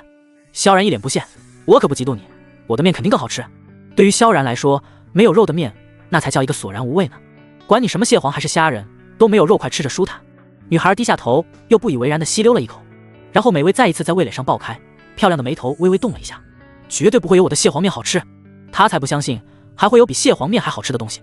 这会儿萧然的面也做好了，老板娘笑眯眯地将她的面从后厨端了出来，浓郁的牛肉汤，大块的牛肉，里面还带着一点香菜和一个鸡蛋，看起来就特别的有食欲。用一句话评论，那就是和图片基本相符。面来了，慢用。老板娘说完，就将热气直冒的面条放在了萧然的面前。他拿起筷子，朝着阎希慈得意一笑：“怎么样，我的也不错吧？还有蛋。”随着筷子翻搅，刚出锅的面条更是呼呼的冒香气，那似有似无的香菜味儿，简直勾得他馋虫都要冒出来了。他不由得舔了舔嘴巴，怎么办？忽然觉得他的面有点好吃哎，将嘴巴里的口水咽了下去。他努力安慰自己：“假象，肯定是假象。哼，才不羡慕呢，就是自己的好吃。”坚定了自己的意志之后，女孩吸了吸秀巧的鼻子，跟着低头吃了一口面。萧然这边简单的搅拌了一下，就开始大口大口的吃了起来，看起来狼吞虎咽的，特别有食欲。一声一声的吸溜，更是给这碗面赋予了无限的联想。看着他如此的大快朵颐，女孩才坚定的心瞬间又没出息的动摇了起来。她一双水润的眸子落在了萧然碗里的牛肉上，酱好的牛肉上还带着一小块软糯的肉筋。女孩忍不住咽了咽口水，一定很好吃吧？好想尝一口啊！可是她又不好意说，毕竟刚才自己还说自己的面最好吃呢，现在改口真的是太丢人了。可是真的好香的样子啊！见女孩大眼睛眨巴眨巴的，一直盯着自己碗里的肉，那小馋猫的模样，差点没把萧然给乐死。刚才不是还说自己不吃吗？怎么现在就馋了？他故意将那块肉夹了起来，做出一副要吃的样子。眼见萧然将那块肉夹了起来，女孩长长的睫毛一颤，眼里那种渴望都要溢了出来。好吃吗？萧然强忍笑意，我还没吃呢，我怎么知道？女孩眨眨眼，粉嫩的小舌头舔了舔嘴唇，眼巴巴的看着萧然。怎么办？好想吃啊！看着她可怜巴巴的样子，萧然没忍住，还是心软了。他把肉放在女孩的碗里，行了，你吃吧，谢谢。女孩毫不犹豫的拿起筷子，一脸幸福的将牛肉放进自己的嘴巴里，然后满意的眯了眯眼。真的是很好吃呢。大概是觉得自己这么大了还这么贪吃，有点丢人。女孩一边咀嚼一边找不到，这是你要给我的呀，才不是我想吃的呢，我就是怕浪费了。说完依依不舍的将嘴巴里的肉咽了下去。好香，如果还有一块的话那就更好了。他在想什么，萧然怎么会不知道呢？对，你说的都对。说完就开始埋头大口大口的吃起面来，看谁先忍不住。果然在吃了姐夫的牛肉之后，女孩的蟹黄面突然就没味道了。看着对面狼吞虎咽的萧然，简直口水都要流出来了。她漂亮的眼角微微一垂，随着长长的睫毛轻轻一颤，一双大眼睛要多无辜有多无辜。那个，我看你这么大一碗也吃不完，要不你分我一点吧。女孩强忍尴尬，一脸渴望地看着萧然。毕竟面条可以吃，面子不能吃，向来识时务的女孩在这一点上还是很明确的。萧然这么可怜巴巴的，搞得自己不给她，好像就虐待了儿童一样。行吧，那你的面呢？不吃了。女孩摇摇头，吸了吸小鼻子，语气无奈且诚实。忽然就觉得我的面它不香了，还是你的好吃一点。都怪自己吃了萧然哥给的牛肉。萧然叹了口气，看着他几乎没怎么动过的面条，果断将自己的面推了过去。那你吃我的吧，咱俩换。然后又将女孩的面拿了过来。说实话，自己其实吃啥都一样，毕竟他现在已经过了那种特别爱吃的年纪，好像只要有吃的就行，更何况自己本来就没吃饱呢。闻言，女孩简直别提多欢喜了，眼睛都亮了起来。我就知道萧然哥对我最好了。说完迫不及待地拿起面碗上的筷子，毫不犹豫地吃了一大口。果然还是萧然哥的饭最好吃。看着他一脸幸福的样子，萧然猛然想起了什么，他们的筷子还没换过来啊。他用的是自己的。那个，你用的是我的筷子。萧然咽了咽口水。女孩这会儿嘴里的面条都还没来得及咽下去呢，她眼皮一跳，整个人都愣住了。啊，他在说什么？她下意识地朝着自己手里的筷子看了过去，这是萧然哥的。自己刚才还舔了一下，一想到这儿，整个人都不由得窘迫了起来。这不是杯子，也不是碗，而是筷子，是他反复放在嘴巴里的东西。这是不是等于自己亲他了？不光如此，口水和口水可能还混合了。越想女孩女越是紧张，一张脸更以肉眼可见的速度涨红了起来。女孩尴尬的就连神经都绷紧了，她慌忙低下头，对不起。女孩说完，急忙将自己手里的筷子递了过去。那个，要不我还给你。说来也奇怪，要是心里没鬼的时候，或许她并不会有这种奇怪的想法。就算是用错了筷子，自己也只会笑笑，然后再换一双。但是一旦有了那点喜欢，就总是不自觉地往暧昧里想，然后不自觉地陷入那种带着紧张的欢愉里。这大概就是所谓的少女心吧。看着女孩红扑扑的小脸，萧然知道这妮子八成是害羞了。他咽了咽口水，他都把自己的筷子用了，现在还真的来得及吗？而且自己现在换筷子，真的不会被他认为自己是嫌弃他吗？萧然可不傻，他强忍紧张，一脸淡定地拿起碗上的筷子，错了就错了，没事儿，一家人没那么多讲究。说完，开始低头吃面。都这样了，还能咋办啊？找个台阶，大家一起下呗。看着用自己筷子吃的一脸淡定的萧然，女孩才稳定的小心脏又开始没出息的砰砰直跳了。如果自己用了萧然哥的筷子，就算是自己亲了他的话，那他用了自己的筷子，岂不是等于他也亲了自己？他们相互亲了。天哪，这也太刺激了吧！暗恋中的姑娘这会儿真的是刺激又紧张，害羞又激动，还有一种隐秘的欢愉感。这种感觉真的是太奇妙了。她舔了舔嘴唇，低着头开始吃，默默地吃起碗里的牛肉面。也不知道是不是因为筷子上有她口水的原因呢，还是碗里有她口水的原因呢。总之就是很好吃就对了，特别的香，以至于她居然把那么大一碗的牛肉面全部吃完，一点都没有浪费。经过一碗面的时间，两个人的体力都恢复得差不多了。萧然起身付了钱，然后两个人提上今天买来的大包小包，一起出了面馆的门。这会儿外面的天色已经暗淡了下来，才不过一会儿功夫，太阳已经下岗了，月亮的白影在天空中若隐若现的，就连空气都凉快了下来。两个人再次坐上了萧然的小电驴，吹着惬意的晚风，朝着家的方向驶去。回到家，将买来的东西全部放在了餐桌上，看着桌上的大包小包，女孩这才算是松了一口气。今天的任务总算是完成了。经过一天的运动，她现在觉得自己身上黏糊糊的，迫切的想要去洗个澡。她看着萧然，一脸认真道：“哥，我去洗个澡。”萧然愣了一下，一脸茫然的看着他，这种事情都要跟自己报备吗？不过既然他提出了，那他就勉为其难的批准一下好了。萧然挥挥手，去吧。得到了批准的女孩屁颠屁颠的回到了自己的房间里，将白天才整理好的衣柜拉来，从一摞摆放整齐的衣服里拿出自己要换洗的衣服的家居服，当然还有贴身的衣服，这才迈着欢快的步伐朝着卫生间走了进去。锁门的声音才过去没多久，哗哗的流水声就响了起来，里面的女孩洗得开心极了。这会儿萧然也累得够呛，囫囵喝了一杯水之后，他做了一个愉快的决定，那就是先回屋里码一会字。毕竟对于一个成熟的作者来说，其实码字就相当于是在休息了，做自己喜欢做的事情，这本身就是一件令人觉得舒服的事情。再说还有几天他就要上推荐了，这几天马虎不得。萧然的屋子是主卧，比对面的房间大一点，一组白色的衣柜，然后就是一张双人床，那边是一张写字台，虽然很简单，但是这正好是他喜欢的风格。将自己的笔记本拿出来放在桌子上，然后插上外接键盘，萧然就开始工作了。倒是没着急先开始码字，而是把昨天的稿子拿出来再看一遍。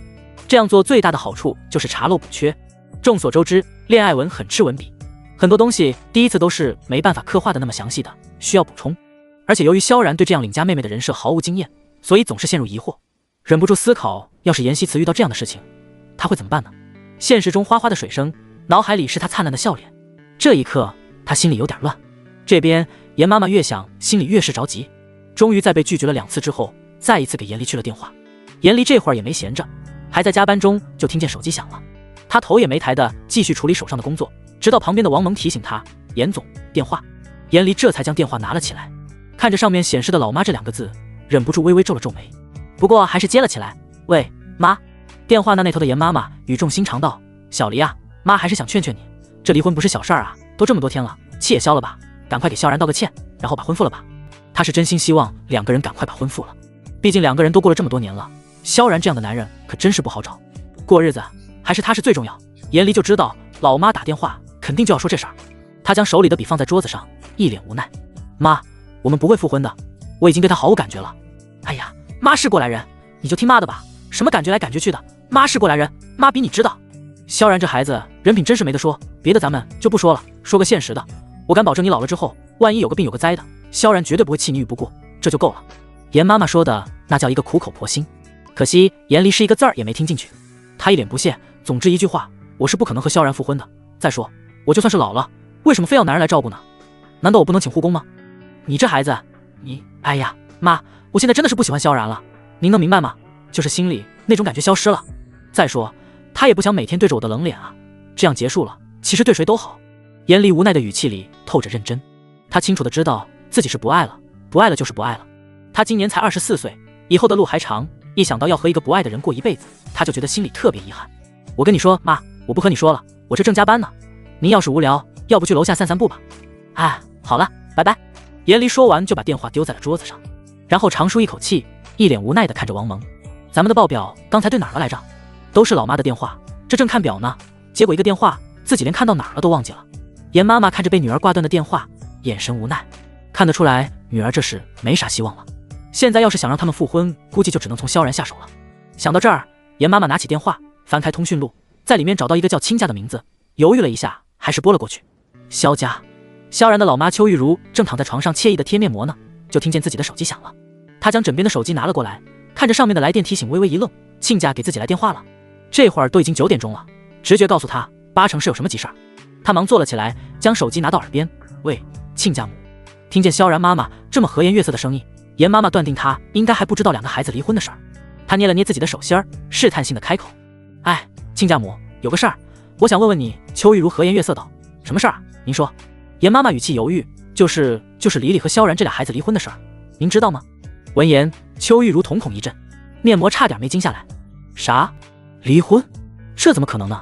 好端端的怎么突然离婚了呢？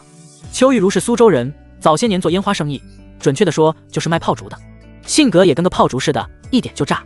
儿子结婚之后，夫妻俩一合计，还是觉得这个生意有点危险，索性直接把店门给关了。反正儿子也成家了，他们也不用啥钱，2口子早早的过上了退休后的生活，一边养生一边做好了领孙子的准备。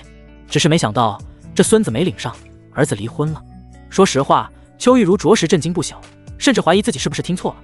电话那头的严妈妈言辞恳切：哎，说实话，我是真舍不得萧然这孩子啊，这些天我也没少劝，该说的都说了，但是这俩孩子就是不乐意复婚啊，我这是再是没办法了，才想起来说给您打的电话，看看您的意思。从他的语气里，邱玉茹明白了，这不是开玩笑的，看来是真的离婚了，而且2个人的态度都很坚决。他感觉脑子有点乱，深吸一口气，努力让自己镇定下来，这才对着电话那头道：你先别着急，我好好问问萧然，这到底是怎么回事，然后咱们再说。说完就匆匆挂了电话。臭小子，居然瞒着自己把婚给离了，这么大的事儿，甚至都不通知一下他们，眼里到底还有没有他这个当妈的了？想到这儿，心里的火蹭蹭往上涨，感觉都要烧到天灵盖了。床上看书的萧胜荣一脸担心的冲着老婆脸上看了过去，刚才他就听见电话里说什么离婚了，再看老婆这个表情，肯定是萧然这个臭小子离婚了。这孩子这么大的事儿，怎么不跟家里说呢？说实话，他很不理解萧然的做法，这种事儿难不成还想瞒着他们一辈子吗？邱玉茹这会儿可没有跟他说话的心思，眨眼的功夫，电话已经打到萧然那去了。他倒是要问问这到底是怎么回事。这边萧然还正在码字呢，听见手机响了，急忙拿了起来，看见是自家老妈的电话，一种纸里终归包不住火的悲凉感慨油然而生。他将手机拿到耳边，语气里是藏不住的心虚：喂，妈，我问你，你是不是离婚了？邱玉茹语气严肃。闻言，看着面前的电脑屏幕的萧然心口一紧，看样子这是知道了呀。完了，肯定是一顿骂。说实话，萧然最怕的其实不是骂，而是伤了老人家的心。自己本来就离家远，没能留在老人身边尽孝，反而让他们一把年纪还跟着女自己操心，总是觉得自己对不起他们。他抿抿嘴，是。听见萧然肯定的回答，邱玉茹深吸一口气，因为生气，声音都拔高了3个度，听起来震耳欲聋的。好你个臭小子，还真把婚给离了，这么大的事儿，你准备瞒着我和你爸到什么时候？就不说这该不该离的问题，离婚这么大的事儿，自己亲爹妈都不说，这情节也太恶劣了。萧然也很无奈，也不是准备一直瞒着你们，这不是怕你跟着着急上火吗？你不说我就不上火了。邱玉茹简直要被他的逻辑气笑了。我问你，为啥离婚？萧然叹了口气，一五一十道，也没有为啥，就是不爱了，过不下去了。他们之间的问题早就已经出现了，勉强下去真的不会有任何结果，还不如一拍两散，谁也别耽误谁。他的语气平静的就好像在阐述一个和自己毫无关系的事情，这种状态一看就不是在赌气的样子，而是深思熟虑之后的想法。这样的语气硬是让他把原本准备好的骂词都给忘记了。邱玉茹抿了抿嘴，陷入了深思。她皱了皱眉，想好了，不后悔。虽说自己是严厉的婆婆，不过这些年因为她工作特别忙，再加上邱玉茹也不是那种喜欢掺和儿子儿媳生活的人，所以她和严厉的接触并不多，只是觉得那孩子长得有点高了，性子也比较淡漠，剩下其他的自己还真的不太清楚。萧然给她宽心，真不后悔。妈，您就别操心这事儿了，现在离都已经离了，再说您儿子有手有脚，也不缺眼睛少耳朵的，过几年肯定再给您找个儿媳妇儿，您就放心吧。邱玉茹这会儿也不知道说什么了，只剩下叹气了。妈，别叹气，没事的。萧然淡淡一笑，听了这话，心里原本的气氛彻底变成了难过和心疼。这可是自己养育了20几年的儿子啊，不心疼那是假的。他语气里带着说不出的担心。傻孩子，我这是担心你呢，怎么反倒劝起你妈我来了？离婚的人是萧然，又不是自己，他以后的日子也得是他自己过，安慰自己什么？该被安慰的人是他才对。萧然淡淡道，我真没事儿，您就放心吧。邱玉茹还是有些不放心，真不复婚？萧然坚定道，不复婚。邱玉茹沉思半晌，这才缓缓开口：“那行，妈尊重你的选择。既然实在是不想过了，那就算了吧。强扭的瓜不甜，这个道理自己还是懂得。再说这人啊，一旦是打定了离婚的心思，那真的是谁也拦不住的。只是这一辈子那么长，身边没个陪伴的人，那也太孤独了。他还是希望能有个人跟儿子一起。”邱玉茹想了想：“那你这没事儿也琢磨琢磨找对象的事儿。毕竟你现在老大不小了，还是得成个家。千万别被一次失败的婚姻搞得对生活失去希望。要是有那个真心对你好的，条件差一点都没关系，哪怕就是带着孩子也没事儿。毕竟你现在属于二婚了。”邱玉茹可是过来人，对于婚姻这一块也算是看得清楚明白。这多少二婚的，只要不是条件特别好，基本上都找的是二婚的。为啥呢？因为头婚的没人乐意找二婚的呀。一般人听了二婚，第一反应都是他为啥离婚啊？人家一次婚没结，你这都第二次了，给谁也不乐意啊。可偏偏萧然离了，作为老妈当然得把里面的关系提前告诉儿子了。萧然这都啥呀？谁说他就得二婚了？还带孩子的？真是亏得老妈想得出来。妈，你想的也太远了。远啥呀远？这就是你要面对的现实。我跟你说，这二婚的找对象可不好找，你得做好心理准备，眼光也不能再那么高了，明白吗？萧然他觉得这个话题没办法再继续下去了。妈，那啥，你就别操心了，时间不早了，你早点睡，我这儿还有点事儿，先不跟你说了。说完就匆匆挂了电话。电话被挂断，邱玉茹一脸抱怨：“这臭小子，人话还没说完呢，就给我挂了。你说我说错了吗？”真是的。床上的萧生荣紧张地看着他，真离了。邱玉茹没好气地白他一眼，可不嘛，自己这都给儿子讲了半天了，不是真离，他至于这么发愁吗？看着他脸上表情，萧生荣叹了口气，默默地将手里的书本合起来放在了床头柜上，脸上的表情也严肃了起来。在他眼里，萧然一直以来都是个懂事孝顺的好儿子，可是这次离婚居然都没给两个人说，这是他们做梦也没想到的。也不知道儿子到底经历了啥。邱玉茹越想越是担心，索性盘着腿坐在了床上，一脸狐疑地看着萧生荣。你说他会不会因为离婚整个人变得意志消沉或者颓废了？说实话，他现在真的很担心儿子的状态。闻言，萧生荣咂巴一下嘴，思考道：“那应该不至于吧？他跟你说话的时候，你觉得他状态咋样？”邱玉茹一脸严肃地摇摇头，说不上，自己也说不出来，听起来倒是挺冷静的，但是就是这种冷静才让他觉得心里不踏实。看着他那张白的吓人的脸，萧生荣嘟囔了一句：“行了，别想了，离都离了，你先把这面膜洗了去。看着怪吓人的，离都离了，他们还能咋办？吓死你才好呢！”邱玉茹瞪他一眼，一脸不耐烦地去了卫生间，没几分钟就把脸上的面膜洗干净了，穿着睡衣又重新坐回了床上。你说，要不咱俩一起去看看儿子咋样？反正他俩闲着也是闲着，还不如去看看，心里来的踏实。闻言，萧生荣摇摇头：“我不去，要去你去。这离都离了，他去能干啥？还是邱玉茹一个人去就行了。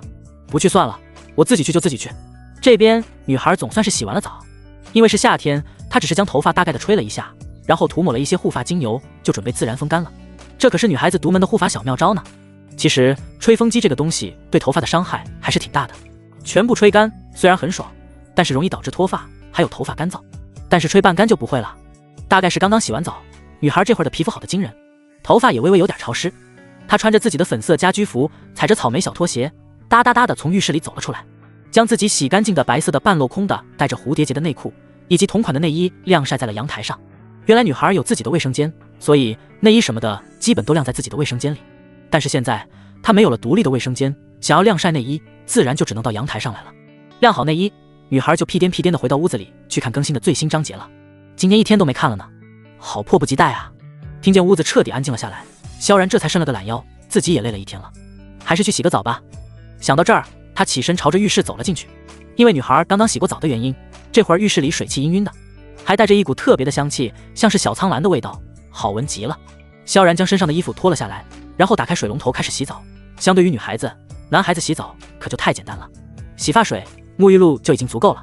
洗完澡，萧然又将自己的内裤洗干净，这才出了浴室，朝着阳台走去。还没走到地方呢，才一抬头就看见女孩晾衣架上的一整套内衣正看着自己呢。白色的镂空的上装看起来很是诱惑，下面的也是镂空的花瓣形状，两边还各自带着2个蝴蝶结。这会儿凉风吹过，蝴蝶结的丝带一晃一晃的，好像在说来啊来啊，过来啊。看得萧然忍不住老脸一红，他暗暗告诉自己，以后这样的日子大概还要持续1个月。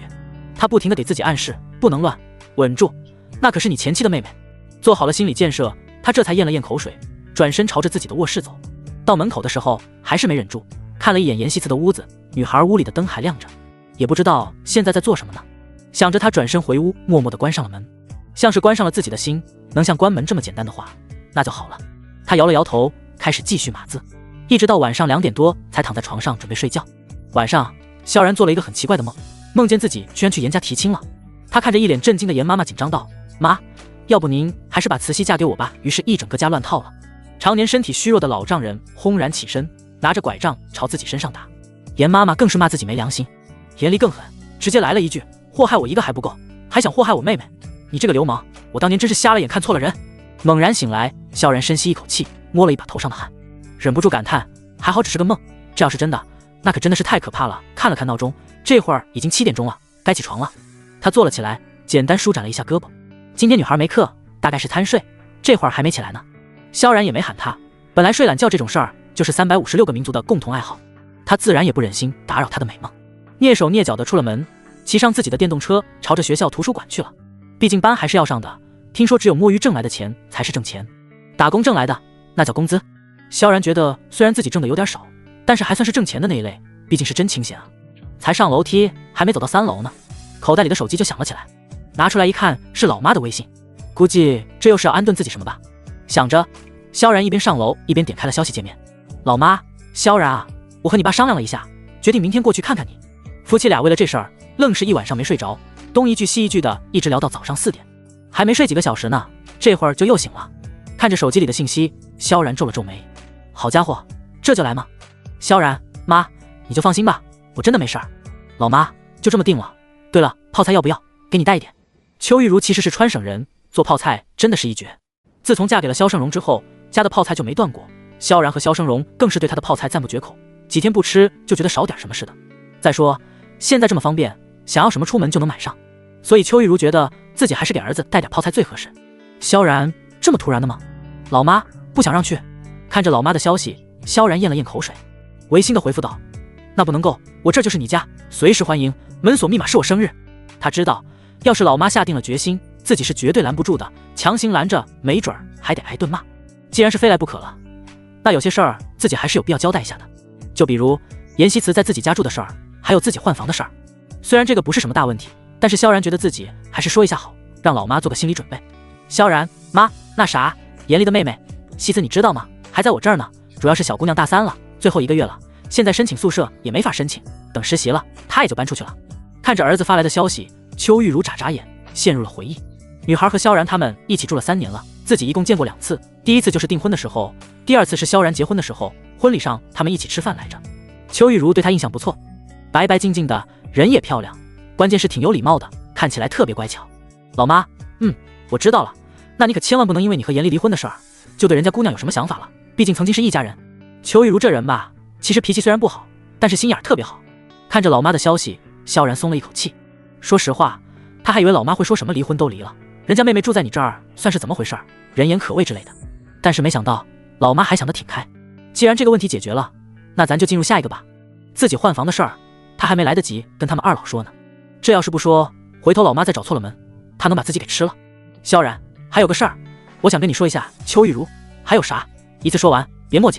萧然，我就是想跟你说，我换房了，这次这个虽然没那个大，但是新校区，环境也不错。看着萧然发来的消息，邱玉茹抿了抿嘴，陷入沉思。看吧，果然情况不对，房都换了，还没原来的大，不会是换了个小房子，准备凑合一个人住一辈子了吧？心里越想越是不踏实。老妈，地址发给我。要知道，换房可不是一件小事儿。他皱了皱眉，心里打定了主意，也别明天了，自己现在就去吧，不然今天晚上自己还得继续失眠。发完消息，萧然这才顺着楼梯走了上去，然后一如既往的将自己包里的笔记本拿出来，放在桌子上，开始码字。没写几百个字呢，就停了下来。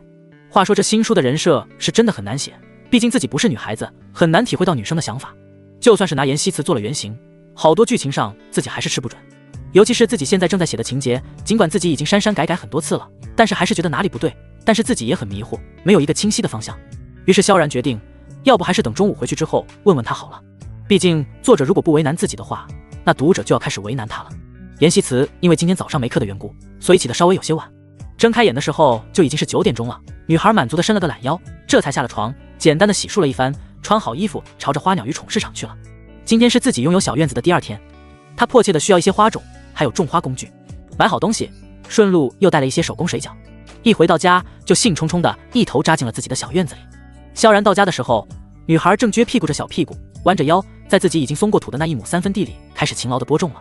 别看地方没多大，女孩却特别的认真，每隔开一些距离就用2个手指捻出一颗小种子，然后小心翼翼的放进去，最后再用小铲子轻轻的将花种埋起来，用小洒壶浇一些水。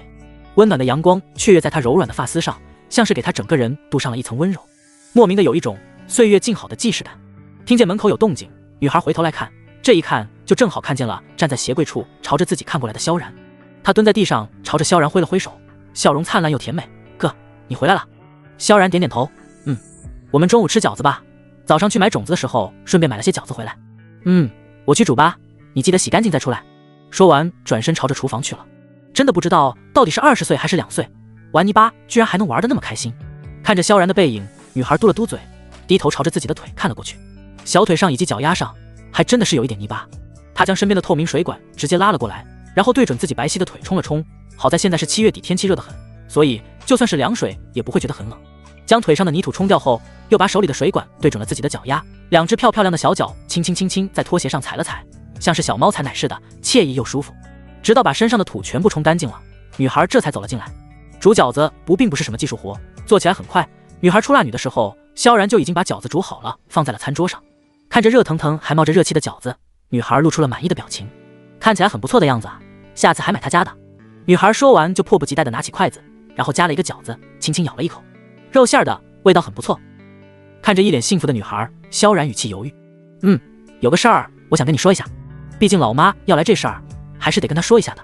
闻言，女孩水润的眸子好奇地朝着萧然看了过来，小腮帮子更是一动一动的。哥，你说吧。萧然夹了一个饺子，我妈说明天要过来。闻言，女孩眼皮一跳，眼神里带着明晃晃的不可思议。啊，怎么好端端的突然要来啊？大概是太过惊讶，以至于女孩都忘记把嘴里的东西咽下去了。自己是不是要出去住2天啊？毕竟自己是死皮赖脸留下的，万一阿姨要是觉得自己拖累了萧然哥的话，女孩水润的眸子里写满了紧张。那我先跟莹莹打个招呼，明天我就去跟她一起住好了。说实话，对于见萧然妈妈，妍希子心里还是很紧张的，毕竟那可是萧然的妈妈。闻言，萧然摇摇头，语气认真。那倒是不用，我妈知道你在我这儿，还说让我好好照顾你，千万别因为你姐的原因就对你不好。这一点，萧然其实觉得老妈做的还是很棒的，至少格局大。咱就说是离婚了，那也不能因为严厉一个人和他家人都闹掰，毕竟他的家人对自己都还是很好的。女孩还是有些心虚，要不我还是去和莹莹住2天吧。要知道，这可不是别人，而是萧然哥的妈妈。对于见到喜欢的人的妈妈，是个人都会紧张的吧？尤其他们之间还是这种奇奇怪怪的关系，单纯的女孩光是想想都觉得心里发慌。突然就不饿了，怎么办？好慌张。看着她一脸紧张的样子，萧然忍不住伸出手在她脑袋上揉了一把。瞧你，我妈又不是老虎，她已经知道你在我这儿住了。你要是现在突然搬出去，我妈肯定是以为我哄你出去的，没准还得骂我呢。其实老妈并不会骂自己，这么说完全就是想让妍希慈不要出去住。闻言，准备退缩的女孩又陷入了纠结中。说实话，萧然哥对自己真的很好，要是因为自己害他被骂的话，自己肯定是会良心不安的。可是偏偏自己又不是心理素质很好的人，一想到自己居然要见萧然哥的妈妈了，还要跟他同住一个屋檐下，而且还不知道是多少天，他的心跳就不可控制的变快了许多，真的是紧张又纠结。见他不说话了，萧然淡淡道：好了，那就这么定了，别想着出去住了，家里多好。看着萧然坚定的样子，女孩只好不作声了。虽然她想法很多，但是每次只要萧然拿定了主意，她都是默认的。只要他说，她就会听，即使自己不明白，但是依旧会选择相信。这一点自己也不知道是为什么。这一顿饭吃的可不算是舒坦。吃过饭，萧然就一如既往的午休了。她有午休的习惯，倒是平时最喜欢睡觉的女孩，这会儿一点也不困，不光不困，还精神得很呢。将碗筷收拾好之后，自己就默默地去了小院子，然后生无可恋地钻进了自己的吊椅里。这是属于他的小世界，也是萧然哥送给自己的小世界。也不知道是不是基因太好的问题，妍希慈好像怎么晒都晒不黑似的。这会儿她那双白皙的脚丫在阳光的照耀下显得皮肤越发的好，像是剥了壳的鸡蛋。其实自己倒是见过萧然妈妈的，记忆里她是个很有气质的女人，用一句话形容的话，那就是岁月不败美人。还记得第一次见面的时候，她就拉着自己的手跟自己说，亲切地说，以后我们就是一家人了。知道自己住在这里，不但没敢自己走，反而让萧然哥照顾好自己。其实阿姨真的是一个很好的人呢。女孩抿了抿嘴，下定了决心，既然决定不走了，那就做好迎接阿姨的准备吧。他们俩本来就是刚搬家，只是置办了一些简单的东西，另外一个卧室他们都还没收拾呢。阿姨要住的话，肯定要置办点什么，至少床单得有吧？不光需要床单，还需要被子、水杯和拖鞋、刷牙杯，还有一条属于自己的毛巾。想着他急忙从吊椅里下来，穿着自己的草莓拖鞋，哒哒地朝着自己的屋子里走了进去。换好了衣服，匆匆忙忙地出了门，朝着超市的方向走了过去。大概半个小时，总算是到了上次去的那家大型超市。女孩走了进去，随手推了一辆小车，再然后开始细心地帮阿姨挑选东西。这会儿才2点钟，一般人都是吃过饭之后或者4、5点才会去超市，所以整个商场都显得格外的冷清，并没有几个人，就连那些平日里热情的导购看起来都是懒洋洋的。女孩推着车一边逛一边看，细心地挑选了牙杯牙刷之后，又买了一条看起来很柔软的毛巾，最后还不忘帮阿姨选了一双粉紫色的拖鞋，这样的颜色既不会老气又很大方，是妈妈奶奶们的最爱。买好了这些，这才朝着床品区走了过去。卖床品的还是上次的那个阿姨，这会儿一个人都没有，她正靠在桌子上低头玩手机呢。看见妍希慈来了，忙笑笑，怎么又来买床单了？是不是发现颜色不合适？因为女孩生得好看，再加上昨天才来过，所以她对导购阿姨还是记忆犹新的。昨天她就觉得女孩不应该买粉色的，该买的那种男女都能用的颜色，像什么蓝色啊、姜黄色啊，这种男女通用的颜色。果不其然，这才1天就又来了，真是多花冤枉钱呢。女孩笑眯眯地解释着，不是的，是这次阿姨要过来住，我们没有多余的床单，所以才想着再买一条新的。闻言，导购阿姨一脸惊讶，好家伙，这是给婆婆买床单啊？没看出来这姑娘还这么细心，不像自家的儿媳妇儿，这嫁过来也有好些年了，别说床单了，就是连个水果都没看过，这肯定是个好媳妇儿。你婆婆有你这样的好媳妇儿，真是命好啊。导购阿姨说话的时候一脸羡慕，这姑娘人长得漂亮就不说了，还这么有孝心，也很会买东西，挑的都是价格实惠、质量又好的，一看就是勤俭持家能过日子的。这样的女孩，谁不想让自己的儿子娶回家给自己当儿媳啊？听见这话，女孩瞬间眼皮皮一跳，跟着一张水嫩嫩的小脸不由得红了起来，就连抓着购物车的小手都不由得紧了紧。天哪，那可不是她婆婆，她和萧然哥可是清白的哥哥妹妹关系呢，才没有她想的那些乱七八糟的事情发生呢。不过这话虽然不对，但是听着却莫名的顺耳呢。害羞的同时，心里还有那么一丝小小的欢喜。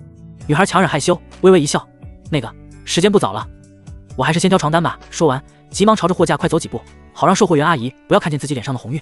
她可不知道，人家售货员阿姨孙子都有的人了，这把年纪的人了，什么没见过？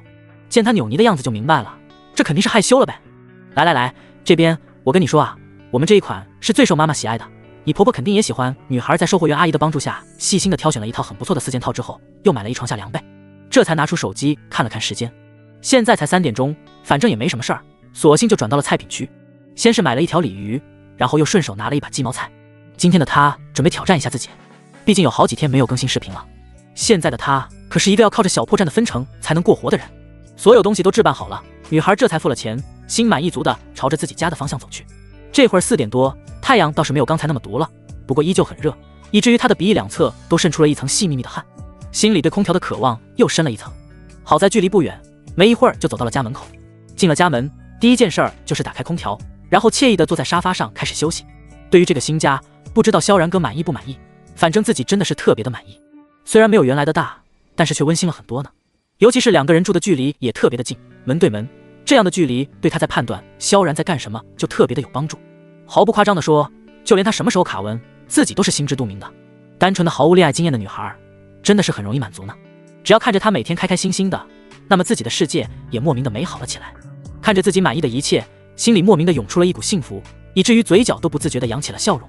感受完这种幸福的感觉之后，她这才心满意足的站了起来，提着自己买的2斤半的鲤鱼，还有绿油油的鸡毛菜进了厨房，然后熟练的套上了自己粉色的围裙，白皙的小手朝着背后一伸，然后把绑带系成了蝴蝶结的样式，这才把鱼放在水池里清洗。鱼是杀好的，毕竟女孩子虽然敢吃肉，但是并不敢杀生。洗好了鱼，这才拿起手机，熟练的点开摄像头，开始录制。女孩照例先是朝着摄像头挤出一个灿烂的笑容，然后用清脆甜美的声音道：大家好，我们又见面了。今天慈大厨准备挑战一下红烧鲤鱼，记录一下心得吧。她的声音很好听，简单来说就是甜而不腻，没有那种娇滴滴的感觉，但是听起来让人特别舒服，如沐春风。女孩点开火，然后冷锅下油，等油温热了起来，这才用白皙的手拿着鱼小心翼翼地放进了锅里。这会儿邱玉茹的车已经开进了萧然家的小区门口了，将自己白色的奥迪 A4 停好，她这才拿着自己的太阳伞不紧不慢地走了下来。别看她今年40好几快50了，但是看起来特别的年轻，皮肤白皙，没什么明显褶皱。不光身材好，衣品也很不错，一件灰色的长裙，外面再配上一件长款的空条衫，头发更是盘得整整齐齐，看起来完全像是只有30几岁的样子。毫不夸张地说，就是说她是萧然的姐姐，估计都有人相信。顺着小区的大门走了进去，一边走一边观察周围的一切。小区看起来是新建的，设计的也很漂亮，小区里的绿化更是不错。新小区一般都是种植一些小树苗，让它们慢慢长大。但是萧然这个小区都是8年的老树了，郁郁葱葱的，看起来就会觉得心情特别好。因为砖地每天早上都会有专门的人用水洗一遍，做一遍清洁的缘故，所以看起来也特别的干净，更是给人增加印象分。邱玉茹的心微微放下了一些，既不是脏乱差，也不是老破小，毕竟谁也不想自己儿子生活在一个糟糕的地方。想着他把手机点开，然后翻到了自己和萧然的聊天记录里，看了一下萧然跟自己说的具体位置。女孩这会儿刚刚把调料全部放好，才腾开手，就听见身后的门滴的一声，被人从外面打开了。女孩几乎是不假思索地问道：萧然哥，你回来了？今天的鱼做得很是成功，萧然哥一定会表扬自己的。光是想想，他就忍不住嘴角扬起了灿烂的微笑，毕竟是喜欢被人夸奖的女孩子呢。然而就在看清门口来人的时候，他脸上的笑容瞬间僵住，跟着整个人都像是石化了一样。这是谁？他是怎么进来的？邱玉茹本来以为家里没人呢，被冷不丁的问候吓了一跳，不过很快就反应过来这应该是严离的妹妹，忙朝她笑笑的一脸热情。你好，我是萧然的妈妈。闻言，女孩的心瞬间剧烈的跳动了起来，差点没从嗓子眼里飞出来，脸上的表情更是慢慢的不可置信。谁？萧然哥的妈妈？这么快就来了吗？不是说明天才来？紧张的女孩完全不知道自己该说什么，她揪着自己的2只白皙的小手，水润的眸子里写满了紧张。阿姨你好，那个我是严离的妹妹严希慈。虽然自己也知道这是一句废话，但是除了自我介绍，她实在不知道自己该说什么。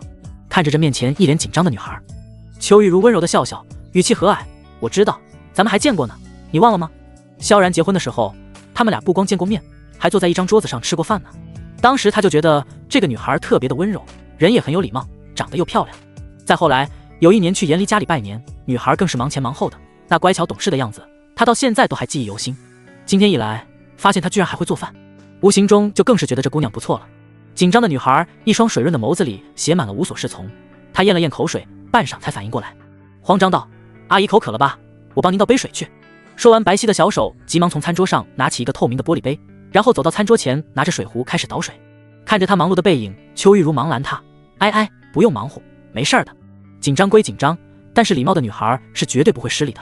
她强忍紧张，端着杯子朝着邱玉茹甜甜一笑：阿姨您先坐一会，喝点水，萧然哥应该一会儿就回来了。说完就领着邱玉茹朝着客厅走了过去，将水杯放在茶几上，才又小心翼翼地开口：阿姨您先坐。身后的邱玉边走边笑道：真是麻烦你了。说实话，本来是以为萧然照顾女孩，今天一看，这明明是女孩照顾自家儿子啊。这还没下班呢，饭就给做上了，闻着还挺香，看来小日子过得不错嘛。闻言，女孩一脸的愧疚：不麻烦，真的一点都不麻烦，这些都是我应该做的，要不是萧然哥同情我没地方住，我现在只能跟闺蜜挤一张床了。女孩说话的时候语气真诚极了，当初留下来虽然一方面确实是出于心疼萧然，但是也有那么一小部分的原因是自己真的没地方去，她不想和姐姐一起住，也不想住校。邱玉茹在白色的沙发上坐了下来，一脸肯定道：你放心，就踏实住到毕业，他要是敢说你一个不字，我帮你骂他。俗话说得好，买卖不成情义在，严离是严离，严希慈是严希慈。再说就是冲着亲家的面子，这事儿也不能这么做。看着对面和颜悦色的邱玉茹，女孩心里默默地松了一口气，余光正好就落在了旁边单人沙发上放着的塑料袋上，里面都是她下午才给邱玉茹买回来的东西，都堆在一个袋子里，还没来得及收拾呢。没想到阿姨现在就来了。女孩拿起袋子，语气温柔：这个是我刚刚给您买的日常用品，本来想着您明天才到呢，还没来得及收拾，没想到您这会儿就到了，您看看，要是有什么不喜欢的，我再去换。她的小票都还没撕呢，要是不能用，应该可以换吧。说完，女孩把手里的袋子递了过去。闻言，邱玉茹一脸诧异，下意识朝着袋子里看了过去，毛巾、杯子、牙刷、床单什么的，就连拖鞋这种东西都有。她忙伸手将袋子接了过来，真是太谢谢你了，不换，这些就挺好。自己来的匆忙，这些东西还真的是什么都没拿。没想到她居然帮自己全部买好了，毫不夸张地说，就算是前儿媳也没对自己这样细致过。才短短几分钟的时间，她已经默默地给女孩贴上了细致温暖的标签，甚至忍不怀疑这姐妹俩真的是同一个妈妈生出来的吗？这性格也太不一样了吧。邱玉茹有些不好意思：阿姨这次来的比较突然，也没给你带点什么，就带了一点泡菜，你可千万别嫌弃啊。说完看了看自己放在餐桌上的泡菜，人家对自己这么热情，自己却什么都没准备。自己这个长辈当的真的是太粗心了。见状，女孩甜美一笑：“阿姨您别客气，这些都是我应该做的。只要阿姨不嫌弃自己做的不好，她就已经很开心了。”说完，颜希慈更是走了过来，将塑料袋里的拖鞋拿了出来，然后用小剪刀将标签剪了下来，温柔地放在邱玉茹的脚边。现在天热，换拖鞋应该会舒服一些。本来天气就热，邱玉茹又穿着皮鞋，不用想都知道肯定是热的。单纯善良的女儿只是希望阿姨可以舒服一些。看着脚边的拖鞋，邱玉茹愣了一下。说实话，对女孩如此贴心的举动有些惊讶，毕竟就算是自己儿子也不会想到帮自己拿鞋的。她忙站了起来：“我自己来，自己来，真是太谢谢你了。别说这拖鞋的颜色还真的是很好看呢，就是稍微有点大，但是拖鞋嘛，大一点才穿着舒服。”她忍不住夸奖道：“这颜色真好看。”虽然就是这么简单的一句夸奖，但是女孩心里也不由得美滋滋起来。阿姨喜欢，自己就放心了。这会儿，锅里的鱼经过几分钟的炖煮时间，香气已经逐渐浓郁起来，顺着厨房朝着客厅这边飘了过来。邱玉茹嗅了嗅，一脸好奇地看着颜希慈：“对了，你这是做的什么？闻着还挺香的。”闻言，女孩心口一紧，因为紧张，就连漂亮的眼睛也微微瞪大。鱼，她的鱼，还好没有闻到什么焦味，不然晚饭可就被自己给搞砸了。女孩转身匆匆忙忙地朝着厨房跑了进去，白皙的小手飞快地揭开锅盖，看着里面还在冒着热气的鱼，汤汁已经基本上干了，万幸的是并没有糊。女孩急忙打开净水器水龙头，接了一碗清水，小心翼翼的然后倒在锅里，小心脏这才彻底安稳了下来。好在自己的鱼没什么事儿，阿姨肯定也没吃完饭呢，一会儿他们还要一起吃饭，自己要是搞砸了，那真的是丢死人了。将鱼炖上，看着旁边还录制中的手机屏幕，女孩猛然想起自己还在拍摄呢。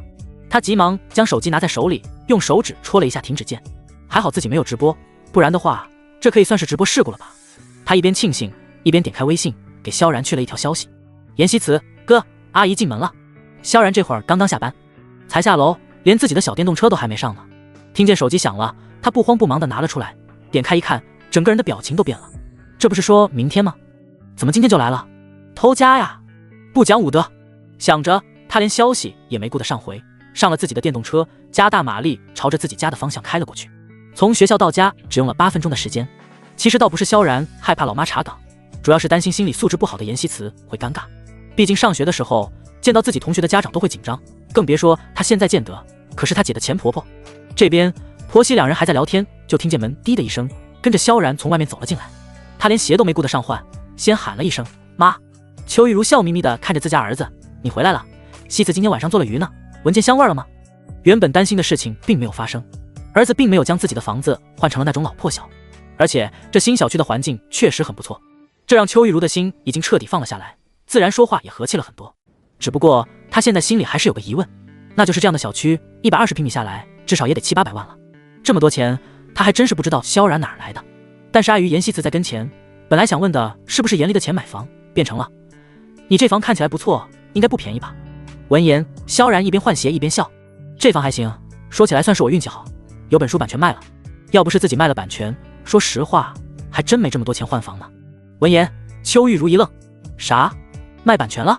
反应过来之后，他脸上的表情瞬间从惊讶变成了惊喜，眼睛里更是透着激动的光。好家伙，合着这是出息了啊！本来以为他写书就是玩一玩的，自己虽然从来不反对，但是也没怎么支持过，就让他顺其自然发展。没想到这发展着发展着，他写的书居然都能被翻拍成电视剧了。这对于邱玉茹来说可真的是个天大的好消息呢，毕竟哪个妈妈不希望看见自己的儿子有出息呢？他因为激动，语调都不自觉地拔高了1个度。真的假的？这么说你还挺厉害啊。萧然淡淡道：“还行吧，差不多300来万，凑了个首付钱，等回头老房子卖了，还了剩下的钱，还能剩下个400多万呢。”说实话，沪市虽然是一个美好的城市，但是同样也是一个很现实的城市。这种现实尤其体现在房租和房价上，没钱想在这找一个落脚的地方真的困难。虽然老妈没有直接问出来，但是萧然也明白她在顾虑什么，所以直接一口气把情况介绍得清清楚楚的，省得她担心。果然他这么一说，邱玉茹的心彻底放了下来。毕竟作为一个生意人，他对数字有着一种天生的敏感。虽然平米少了一点，但是同样的都还成了钱，这样的话那心里就舒坦多了。好小子，真有你的！瞧瞧，这才写了几年就把版权卖了，那可是多少人一辈子也完成不了的梦想啊！可在自家儿子这，居然还真的就给实现了。当年靠着自己的稿费买房，现在靠着自己的版权费买房，不得不说真的是没让家里人操过心。不过心里虽然高兴，但是嘴上还是有所保留的，并没有过多的夸奖。大部分家长的通病呗，不善于表达，就是心里觉得儿子再好，嘴上也只轻描淡淡写的说一句还行，挺好。不过萧然也不在乎，只要不骂他就很开心了。这会儿鱼炖的差不多了，女孩急忙进了厨房，先是洗了一小把香菜，想了想又转身朝着客厅走了过来，一脸认真的看着邱玉茹，语气里透着说不出的乖巧。阿姨，您吃香菜吗？萧然哥虽然喜欢吃香菜，但是这并不代表他的妈妈也喜欢。这玩意儿就像是榴莲一样，喜欢的人爱死，不喜欢的人闻到就烦，而且还不一定能遗传。这一点女孩还是很明白的，所以为了保险起见，她还是出来问了一下，有备无患吗？邱玉茹哪好意思让女孩做饭啊，自己好歹也是个长辈。阿姨帮你吧，看着你一个人忙活，怪不好意思的。她一边说一边站了起来，见老妈要去帮忙，萧然连忙阻止，开了一下午的车，还是我去吧，你坐着好好休息，等吃的就行。说完转身朝着厨房走了进去。今天老妈的突然出现肯定让女孩吓了好大一跳，她这个当哥的得去安慰一下，哥哥的关心一下妹妹，这是很正常的吧。见萧然朝着自己走了过来，女孩心里的那种紧张一下子就神奇消失了，甚至还有一种特别踏实的感觉呢。毕竟自己什么都还没来得及准备好呢，阿姨就进门了，确实是有些突然。不过现在好了，她的萧然哥总算是回来了，只要他陪在自己身边，那自己就什么都不怕了。进了厨房，萧然就拿起大理石灶台上的鸡毛菜放在水池里开始清洗，女孩则是站在案板跟前，细心地切着手里那撮翠绿的香菜。妍希子的后背很好看，是那种漂亮的少女背，看起来亭亭玉立的，脖梗更是修长漂亮，长长的马尾辫落在背后，青春又活力。黄昏，温柔的橘黄色暖光透过窗户散落进来，给整个厨房镀上了一层昏黄的暖光，看起来莫名的温馨。两个人配合的那种默契程度，好像他们已经在一起过了一辈子似的。坐在客厅的邱玉茹歪着脑袋朝着这边看，恍惚间竟然有一种他们才是两口子的感觉。不过很快他就清醒了过来，自己真是老了，想法也越来越古怪了。他们两个怎么可能？自己想的也太多了。他甚至对自己刚才那个奇怪的念头忍不住好笑。这边萧然将洗好的鸡毛菜放在案板上，然后又切了一些葱姜，炝了一下锅，就开始炒菜了。青菜本来就炒得快，几分钟也就好了。女孩将鱼盛了出来，放在餐桌上，准备盛饭的时候，尴尬的事情就发生了，那就是家里只有2个小碗，这就意味着他们中间必须有一个人用大碗吃饭。她想了想，决定大碗给萧然用，这可不是偏爱哦，毕竟阿姨也是女的，饭量肯定不大。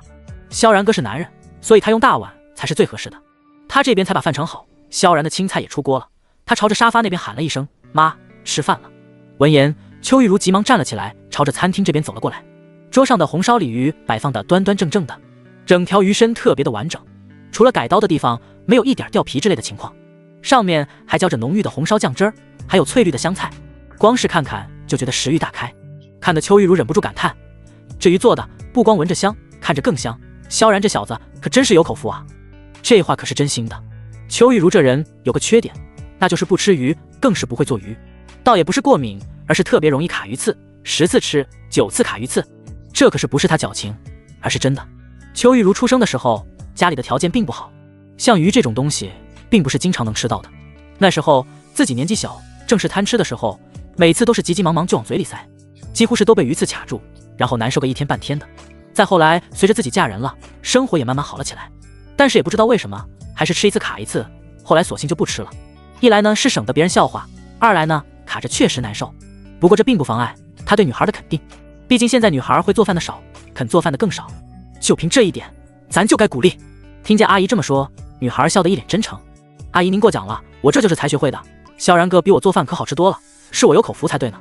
自己吃了他3年的饭了，他才做了几天，要是比较的话，他觉得自己才是那个有口福的人呢。闻言，邱玉茹脸上是忍不住的开心，当妈的通病就是喜欢听见别人夸奖自己的子女，那真的是比夸自己听着还高兴呢。妈，坐下吃饭吧。萧然笑眯眯的将椅子拉开，然后让老妈坐下。2个人好久没见了，说实话他也挺想老妈的。见状，懂事的女孩更是忙筷子递了过去：阿姨您尝尝鱼，要是什么地方做的不好一定要告诉我，这样下次我就能做得更好了。萧然忙道：那啥，我妈不吃鱼。邱玉茹不吃鱼，这是全家都知道的。闻言，女孩一脸惊讶，下意识地关心道：为什么呀？是过敏吗？她有点后悔自己买鱼这个举动了，要是买了肉就好了，这样阿姨就不至于不能吃了。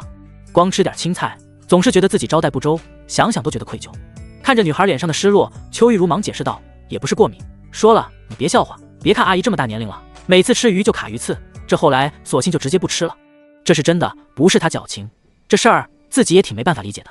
他这是什么奇怪的体质啊？人家招财，他招鱼刺。女孩眨眨眼，一脸的恍然大悟。哦，是这样啊，他还以为是对鱼肉过敏呢。只要不过敏，那就好办多了呀。想着，女孩急忙直起身子，从厨房里又拿来一个干净的盘子，然后将肚子上的肉全部细心的挑出来，再从牙签盒子里拿出一根牙签，将里面的鱼刺耐心的全部挑选出来，这才放在阿姨旁边，笑眯眯道：“阿姨，现在可以吃了。”她是真的觉得光吃青菜太可怜了。看着女孩对老妈的贴心，萧然心里真的是感动又愧疚。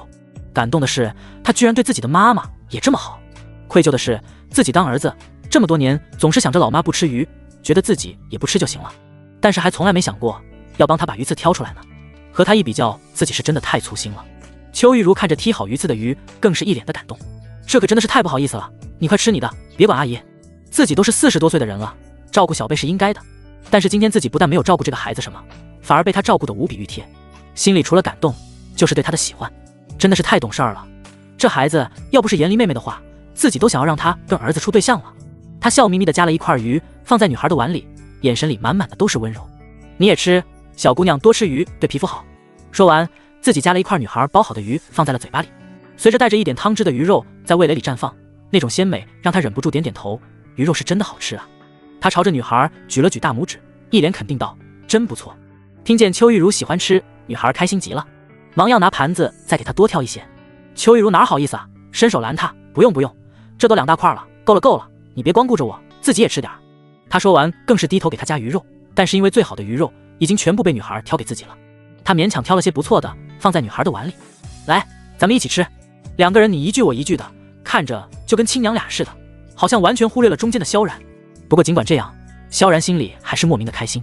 这会儿6点多了，夕阳渐盛，温暖的橘黄色暖光照耀在屋子里。邱玉茹边吃边问道：“对了，西辞啊，你有男朋友了吗？”她觉得这么好的女孩子肯定是有男朋友了才对，而且一定是那种很优秀、长得也很帅气的男生。只有这样的男孩子才能配得上严西辞这样的好女孩呢。听见这话，女孩还在吃饭的手一顿，小脸更是微微红了起来。我还没有，她是真的没有男朋友呢。闻言，旁边的萧然皱了皱眉，这都是什么问题啊？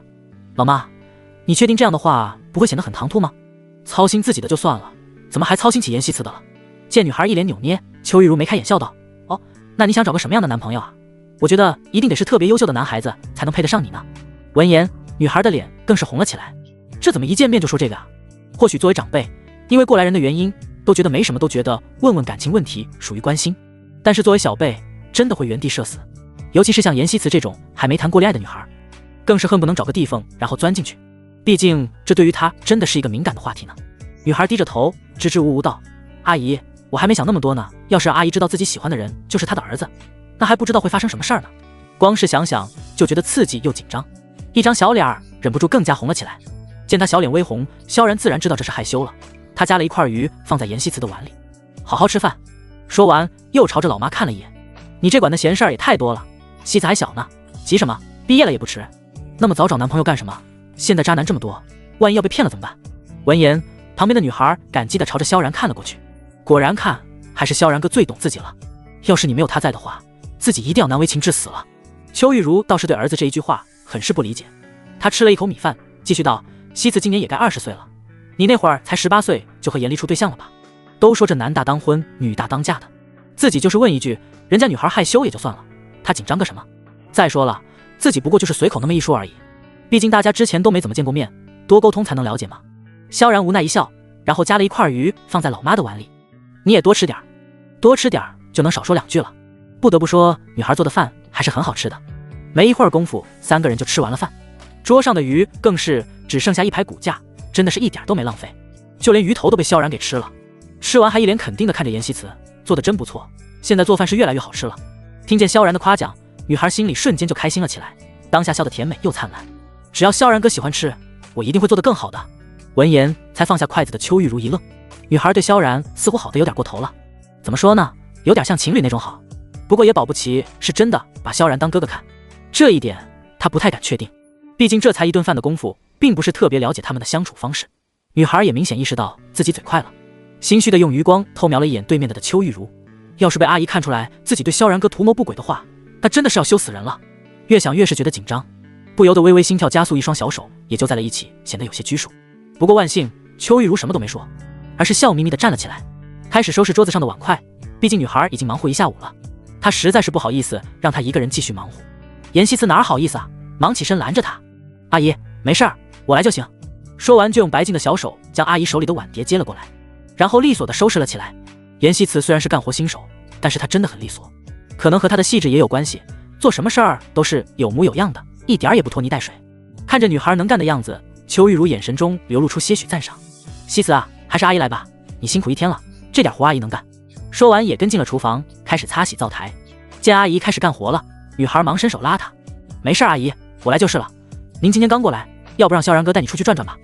毕竟阿姨今天才来，她觉得应该让萧然哥带着阿姨多熟悉一下环境。”“不急，我跟你收拾完，我再跟他去转。”阿姨说完，继续用抹布擦拭灶台。好在活不多，10分钟就彻底搞定了。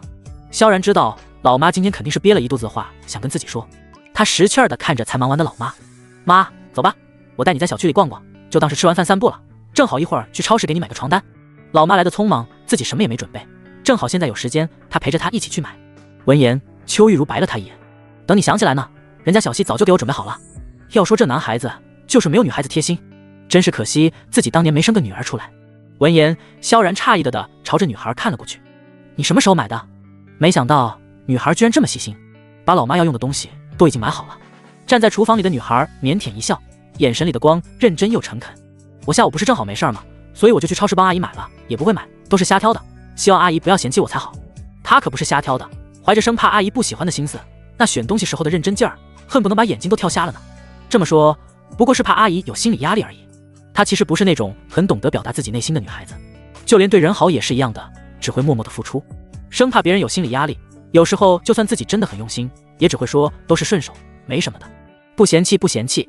邱玉茹笑笑：“你对我这么好，搞得我都有种想要女儿的冲动了。”这可是她的真心话呢，又是给她准备生活用品，又是帮自己挑鱼刺，这哪是儿子家呀，分明是来女儿家了，简直不要太幸福了。只可惜她不是自己的孩子，不然有这么个贴心的女孩，真的是自己上辈子修来的福气呢。出了家门，母子两个人随意的走在黄昏的小区里，不知道哪儿来的丝丝凉风，吹在皮肤上，感觉很是舒服。邱玉茹一脸试探的看着自家儿子：“你说，你当初要是和严希慈在一起的话，估计没准现在不但没离婚，孩子都有了吧？”这话可不是乱说的，主要是女孩对自己儿子也太好了，那乖巧听话的模样，简直就是一个乖巧的小娇妻啊。不过她也不是很确定，毕竟也有可能严希慈就是这样的性格，这不得不让她提醒一下自己儿子。女孩虽好，但是碍于身份，他们两个还是不太合适的。闻言，萧然一愣，一脸诧异的看着他：“妈，你这聊天就聊天，怎么还跑题呢？”老妈的这个问题真的是让自己不知道如何回答。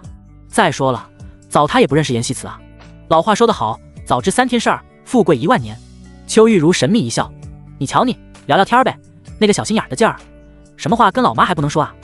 萧然叹了口气，说实话，要是严离这茬的话，自己或许真的会追严希慈。可惜这世界上并没有什么如果，如果只能是如果，而他要面对的是现实。有些东西只能想一想就算了，毕竟大家都是成年人了。他抿了抿嘴：“咱还是换个话题吧，我可是一直把她当妹妹看的。”他没说谎，前3年确实是这样的。邱玉茹一脸狐疑地看着他：“真的？”“当然是真的。”两个人正好路过小区里的健身器材，萧然说完就朝着那边走了过去。走到单杠跟前，然后向上一跳，双手牢牢地抓住上面的拉环，然后朝前一荡，另一只手敏捷地抓住前面的拉环，如此循环反复。邱玉茹也没打算放过他，靠着单杠歪着脑看他：“那他要是喜欢你咋办？”讲真，如果女孩不姓严的话，他绝对举双手赞成。但是问题就是，这是严离的妹妹，要是他们俩真的在一起的话，那还真的是一件难办的事儿。自己总不能再去严家提一次婚吧？这话他可没脸说。虽然现在还不确定他们到底是啥关系，但是这不怕1万，就怕万一啊。萧然明显被老妈的话吓到了，他脸色一僵，整个人更是直接从单杠上跳了下来，毫不犹豫地反驳道：“怎么可能？女孩子的名声可是很重要的，自己跟她清清白白，老妈真不知道是从哪看出来的。”虽然萧然最近总是有那种小心思冒出来，但是扪心自问，自己还是控制得很好的，这一点他很是自信。邱玉茹一脸无奈：“我就是问问而已，再说他不喜欢你，为啥对你这么好？”讲真，这一点邱玉茹是真的没想明白。她觉得他们不像是单纯的借助的关系，倒是更像同居，那种小情侣的日常真的是被两个人演绎的淋漓尽致的。他可是过来人了，这一点自己看得清楚得很。萧然一本正经地解释着：“他就是觉得他姐姐跟我离婚了，怕我想不开，所以格外的照顾我一下，懂了吗？”就是单纯的感谢我对她这几年的照顾而已。这个理由可是女孩之前就跟自己说过的，也确实是因为这样，她才留下来的。看着萧然一本正经的样子，邱玉茹觉得自己可能是真的想多了吧。不过这样说的话，这孩子还真的是一个善良的好孩子呢。倒是自己想的太复杂了，不该误会女孩的好意。邱玉茹心里暗暗松了一口气。行，妈误会你们了，还不行吗？看来严希慈真的是个不可多得的好孩子，自己还是要对人家更好一点才行呢。两个人走了之后，家里的女孩也没闲着，先是拿着抹布去邱玉茹要住的屋子里，将桌子、柜子全部仔仔细细地擦了一遍，这才又抱着自己白天买的床单被罩，将床单细心铺好，4个角也扯得整整齐齐的。看着上面的牡丹花的图案，心里默默祈祷，但愿自己买的是阿姨喜欢的样子吧。铺完床单，女孩这才从屋子里走了出来，回到自己的卧室，把这2天的穿过的衣服都拿了出来，准备清洗。毕竟现在是夏天，衣服裤子之类的穿2次基本上就要洗一下，这是她的习惯。进了卫生间，拉开滚筒洗衣机的门，把自己的脏衣服都放了进去。想起萧然哥最近好像都没有洗衣服，索性又走了出来，站在萧然屋子的门口，探着脑袋水润润的眼睛，好奇地朝着里面看。这可不是偷窥啊，这是想顺手帮他把衣服也洗了。不过不得不说，萧然的生活习惯还是很不错的。床单整整齐齐的，被子放在一边，桌子上也是收拾得干干净净的，电脑和杯子整齐地摆放着，床头柜上也是整整齐齐，并没有什么用过的卫生纸之类的杂物，看起来就特别的整洁。只不过那边的床头柜上放着一件白色半袖，好像是昨天穿的，要是自己没记错的话，前天他也穿了。对，可以洗了。想着，女孩踩着自己的小拖鞋，迈开步子，哒哒哒地走了进去。纤细的胳膊一沉撑，就将萧然的衣服在空中展平了。仔细看了看，好像没什么油渍。这还没完，女孩又把衣服放在了自己秀巧的鼻子底下闻了闻。随着衣服和鼻腔的距离的靠近，她并没有闻到什么别的味道，全是那种萧然身上特有的阳光混合着皂角的味道。熟悉又好闻气味让女孩忍不住微微眯了眯眼，大脑不由自主地生了一种愉快又安心的感觉。不也知道为什么，她对这个味道特别喜欢，只要一闻到就会瞬间涌出那种踏实和幸福的感觉来。女孩又忍不住贪婪地嗅了几下，脸上也出现了那种幸福的甜美的笑容。真的好好闻呀。不得不说，做贼心虚是个永恒的定理。胆小的女孩生怕萧然突然回来发现自己变态的爱好，像是做贼似的，急忙将衣服攥在自己的手里，然后飞快地跑进卫生间，将她的衣服放在了洗衣机里，跟着缓缓倒入一点洗衣液后按动了开关。随着洗衣机一启动，里面的衣服就飞快地转动了起来。女孩低着头，满是灵气的眸子朝着滚筒处那块透明的地方看了过去。自己的衣服这会儿和萧然哥的衣服正纠缠在一起，飞快地旋转呢，一圈一圈的，像是画太极似的，缠绵又暧昧。这画面莫名让女孩有些心跳有些加速。随着水位开始增高，浓密的白色泡沫也开始出现了。2件纠缠在一起的衣服隐隐约约的，像是盖上了被子一样。白色的泡沫向来都是很漂亮的东西，严希慈自然也是喜欢的。反正女孩这会儿也没什么事儿了，女孩索性就在灰色的地砖上坐了下来，白皙的手腕抱着自己修长的腿，大眼睛眨巴眨巴的朝着洗衣机看了过去，脑海里也不由得出现了一些奇奇怪怪的画面，然后小脸开始微微发烫起来。洗衣机的声音不算很大，嗡嗡的，女孩也一点没觉得吵。呆萌的女孩不知不觉地看了好一会儿，一不留神半个小时就这么过去了。萧然和邱玉茹2个人这会儿都已经走到门口了，随着一声滴密码锁被打开的声音，母子2个人笑盈盈地走了进来。萧然朝着卫生间走了进去，本来是打算上厕所的，没想到一进来就看见对着洗衣机发呆的女孩，这可把他吓了一跳，一脸诧异道：希慈，你没事吧？这怎么还坐在地上呢？大概是女孩看得太专注，再加上洗衣机本来就有声音，所以并没有听见开门的声音。这会儿被突如其来的萧然的声音吓了好大一跳，看向萧然的时候，眼里还带着明晃晃的惊恐。萧然哥，他什么时候回来的？见他这样，萧然抿了抿嘴，不是在这儿看洗衣服呢吧？这是他唯一能想到的解释了。好端端的坐在地上，又没晕过去，不是看洗衣机是干啥？想着他朝着洗衣机里看了一眼，除了泡沫，自己也没看出啥来啊。闻言，女孩水润的小脸以肉眼可见的速度涨红了起来，脸上的表情更是又羞又窘。要命！居然胡思乱想都能被，还被抓了个正着。我就是心虚的女孩，试图想出一个合理的解释来，然而高度的紧张让她的大脑完全一片空白。本来就反应慢的少女根本就不知道该怎么解释自己坐在地上看洗衣机这个迷惑现象。她抿着嘴，一双漂亮的眼底布满了亮晶晶的水汽，一张脸也是红得不像话，看起来特别的难为情。这模样就让萧然更是好奇了，这人到底坐地上干啥呢？他疑惑地看着坐在地上的严希慈，努力帮他想出一个合理的解释，是不是低血糖了？还是刚才洗衣服的时候是不是站起来的太猛了？他也不确定自己的判断到底对不对，就是单纯的分析一下。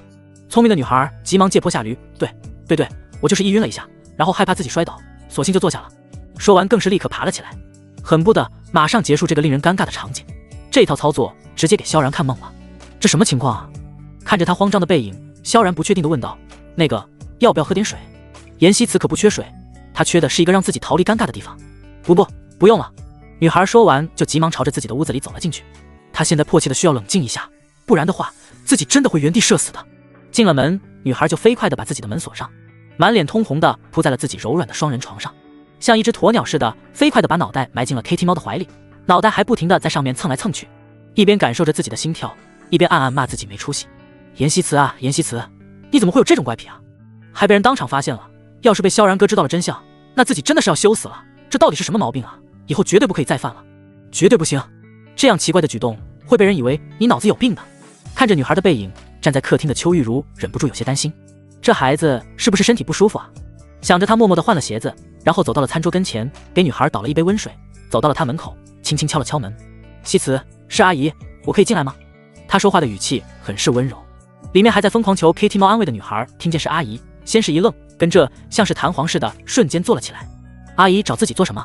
来不及细想，女孩便用白皙的小手飞快地整理了一下有些凌乱的头发，然后急忙靠着床头坐好，还不忘将自己的小被子拉了过来盖在腿上，这才强忍紧张道：“阿姨，您进来吧。”虽然他也不知道阿姨这会儿进来干嘛，但是总不能就让人家站在门口，这是非常不礼貌的行为。听见女孩的声音，邱玉茹用另一只手拧开门上面的把手，带着一脸笑意，不慌不忙地走了进去。要是不舒服的话，千万别硬撑着，跟阿姨说，阿姨带你去医院看看。说实话，对于妍希慈，邱玉茹是真的挺喜欢的，毕竟这孩子人又漂亮也乖巧懂事儿，再加上刚才对她的随意揣测，这就让她更是忍不住想要对女孩好一点，再好一点。闻言，女孩急忙摇摇脑袋，没事的阿姨，我休息一下就好了。她是真的没什么事儿，只是被萧然哥发现的时候当场射死了一下而已，只需要稍微的冷静一下就好了。见状，邱玉茹不放心地坐在了她的床边，然后伸手在她的小脑门上摸了一把，觉得温度很是正常，一颗悬着的心这才稍稍放了下来。她把杯子递了过去，一脸慈爱地看着床上的女孩，来，喝点水。女孩倒是没想到阿姨居然会进来给自己送水，看着她一脸关心的样子，心里没来由的有些愧疚，自己是真的没什么事儿，但是又没有办法解释，对此女孩也特别的抱歉。谢谢阿姨，真的是麻烦你了，其实我真的没事儿。她诺诺地解释着，希望阿姨可以不要为自己担心，这样就能减少自己心里的愧疚。傻孩子，阿姨不麻烦，阿姨就怕你不舒服，毕竟生病了，难受的是自己。邱玉茹是真的心疼她，虽然才相处了短短几个小时，但是她明显感受到了她的善良，人嘛，都是将心比心的。对了，你明天想吃什么？阿姨正好没事儿，阿姨给你们做早点吃。邱玉茹问道。妍希慈明天要上学，萧然也要上班，自己这个老妈早起做早点，自然是义不容辞的。闻言，女孩急忙摆摆手，不用阿姨，明天还是我来吧，我真的没事儿。她什么事儿都没有，明天的早点完全可以自己做的。邱玉茹一脸心疼地看着她，都生病了还惦记着做早饭，真是个傻孩子。她语气坚定，好了，就这么定了，你就别和我抢了。话都说到了这个份上，女孩也不好拒绝了，她乖巧地点了点头，那就麻烦阿姨了。不麻烦，这些天你照顾萧然辛苦了，阿姨在这几天啊，阿姨来照顾你们，你多休息。邱玉茹说完就站了起来，好了，阿姨不打扰你休息了，记得早点睡觉，女孩子要好好休息，皮肤才会更好。知道了，阿姨。见女孩点头，邱玉茹这才笑眯眯地走了出去。坐在床上的女孩手里还端着她刚刚送来的水杯，看着她消失的背影，这会儿心里满满的都是感动。妍希慈小时候家里条件不好，因为老爸身体差，所以家里都是老妈一个人操持。为了挣钱，妈妈总是起早贪黑的，很少有闲着在家的时候。自己最常见到的人就是姐姐，偏偏姐姐又是个清冷的性子，所以对于邱玉茹这样的举动，女孩心里觉得温暖极了，甚至心里还不由得生出了一种特别羡慕萧然的感觉。要是自己也能生在她家里就好了，这样的话自己一定会做梦都笑醒的。不过幻想始终是幻想。冷静下来的女孩默默地拿起手里的杯子，低下头喝了点水，这才躺了下来，然后关掉灯，抱着自己的 Kitty 猫闭上了眼睛，希望自己可以做一个甜甜的梦吧。第二天，女孩才一睁眼就闻到了一股浓郁的香辣味，这种味道顺着空气直往自己的鼻子走，硬生生的把馋虫都给勾出来了。女孩睁开眼，然后下意识地咽了咽口水，想起了昨天阿姨说的话，看来她是真的已经起来做早点了。想到这儿，女孩急忙起来，连脸都没顾得上洗，就直接冲进了厨房。因为睡姿不太好又喜欢乱动的缘故，女孩的头发微微有些凌乱。她揉了揉眼睛，走到还低头忙活的邱玉茹跟前，笑得一脸甜美。阿姨，我来帮你吧。大概是因为刚起床的缘故，女孩的声音里还带着浓浓的鼻音，好听极了。再加上这样随意的形象，看得邱玉茹是一脸疼爱。好孩子，快去洗脸吧，阿姨一个人能行？女孩可不好意思，什么都不做。她忙道：“没事的，阿姨，我先给您帮忙。”说完，更是直接走到水池旁边，打开水龙头，用清水将手清洗干净，然后拿起案板上放着的一把已经清洗干净的小葱，小心翼翼地切了起来。妍希慈的手长得特别好看，葱白纤细，指甲也是健康莹润的颜色，修剪得整整齐齐，看起来就觉得很干净。大概是不太熟练的缘故，女孩切小葱的时候特别的专注，脸上的表情更是认真的不得了，看得邱玉茹心里对她的喜爱又不由得多了一层。真是可惜了，现在因为严厉的关系，估计就连儿媳妇儿也不能给自己当了。想到这儿，邱玉茹摇了摇头，真是的，个人有个人命哦，还是缘分不到啊。这会儿萧然也醒了，换好衣服直接出来了，看着厨房里忙活的老妈，不由一脸的幸福。说实话，好久没吃到老妈做的早饭了。一个人住的时间越长，就越是容易想念在家的幸福。曾经的唠叨，不知道什么时候变成了一种幸福的感觉，甚至看着厨房里忙活的老妈，都觉得是一种奢侈。她伸了个懒腰，笑眯眯道：“真香啊，快点洗脸刷牙。”邱玉茹没好气的白他一眼，但是嘴上却是带着笑意的。这孩子真是一点不着急的。萧然答应着，朝着卫生间走了进去。小葱切完了，女孩就没什么事儿了。邱玉茹笑眯眯的看着他：“好了，你也快去刷牙吧，面一出锅，咱们就能开饭了。”女孩乖巧的点点头，然后朝着卫生间走了进去。她也还没刷牙呢。这会儿，萧然正站在镜子前刷牙，看见妍希慈也进来了，急忙给她让开了位子：“你在这边刷吧，我站在一边就可以了。”因为嘴里有泡沫的缘故，所以她说话特别的不清楚。女孩基本上一个字也没听清。她伸手将自己的牙刷拿出来，挤上牙膏，就开始认真刷牙了。牙膏是清新的蜜桃味道，这也是女孩挑选的。这会儿，同样头发有些凌乱的两个人，同样的是用右手拿着牙刷，甚至连节奏都是一样的。看着镜子里的画面，女孩居然有一种他们已经在一起了的冲动，于是心里又出现了那种满足和幸福的感觉。她清楚的知道自己正在一点一点的从好感变成了喜欢，但是这并不是自己能控制的事情。不过就算是有一天人类能够自主选择自己喜欢的人，那她觉得她还是会选择萧然的。咕噜噜咕噜噜，两个人一起刷好了牙，将牙刷摆放整齐，萧然的在左边，女孩的在右边的，这才一起走了出去。这会儿在厨房里忙活的邱玉茹面也煮好了，笑眯眯的从厨房探出脑袋来：“好了，你们两个快点过来吃面吧。”听见喊声，女孩紧走几步快速进了厨房，然后帮着邱玉茹一起端面条。刚出锅的面条再配上红油汤汁儿，光是看一看就感觉自己能一口气吃一大碗。尤其是大清早，两个人肚子里都是空落落的，简直就是人间美味啊。经过昨天的共处，女孩现在对萧然的妈妈明显已经没有了昨天的拘束感觉，甚至敢用自己秀巧的小鼻子在面条上面贪婪的嗅一嗅了，然后大眼睛微微眯了眯，脸上是说不出的享受。真的好香啊。毫不夸张的说，这个味道可是比自己平时吃过的任何一家小面馆的味道都要香很多呢。自己的手艺得到了女孩由衷的夸赞，萧妈妈的心里忍不住开心了起来。喜欢吃阿姨，以后每天都给你做。谢谢阿姨，阿姨你真好。女孩朝着邱玉茹甜甜一笑。萧然看着面前和谐的一幕，心情也很是不错，甚至生出一种想要跟他们两个一直生活在一起的冲动。来吧，吃饭吧，吃了饭我还要去上班，你也要去上学。好，三个人坐在餐桌前，开始了今天早上的第一顿饭。明媚的阳光透过窗户照耀在屋子里，一种说不出的温馨弥漫在每一个角落里。还没吃完饭，萧然的手机就响了起来，是刘敏发来的消息。刘敏，萧老师，晚上有时间吗？就在今天早上，所有的演员已经全部进组了，准备明天就开工。这会儿他发消息来，也不光是为了告诉萧然这个好消息，当然是因为晚上有一场聚餐，他想让上萧然一起。当然，这可不光是他一个人的意思，就连张导也是这么想的。萧然将筷子放下，手指在键盘上飞快地打出一行字：萧然，当然可以。今天晚上几点钟？看见萧然同意了，刘敏漂亮的眸子瞬间一亮。刘敏，今天晚上8点，地址是外滩的。萧然，好。见萧然一直玩手机，老妈忍不住唠叨了一句：这谁啊？一大早就找你，饭还没吃2口呢，这是有多大的急事儿？萧然将手机放在桌子上，这才朝着老妈一笑：实不相瞒，您儿子我的那本书明天就要正式开拍了，编剧说晚上喊我一起吃个饭，预祝开机成功。毕竟是作者，他比任何人都希望看见这部剧顺利生产。闻言，老妈脸上也露出了惊讶的笑容：是吗？那挺好。作为妈妈，她真的挺为儿子骄傲的。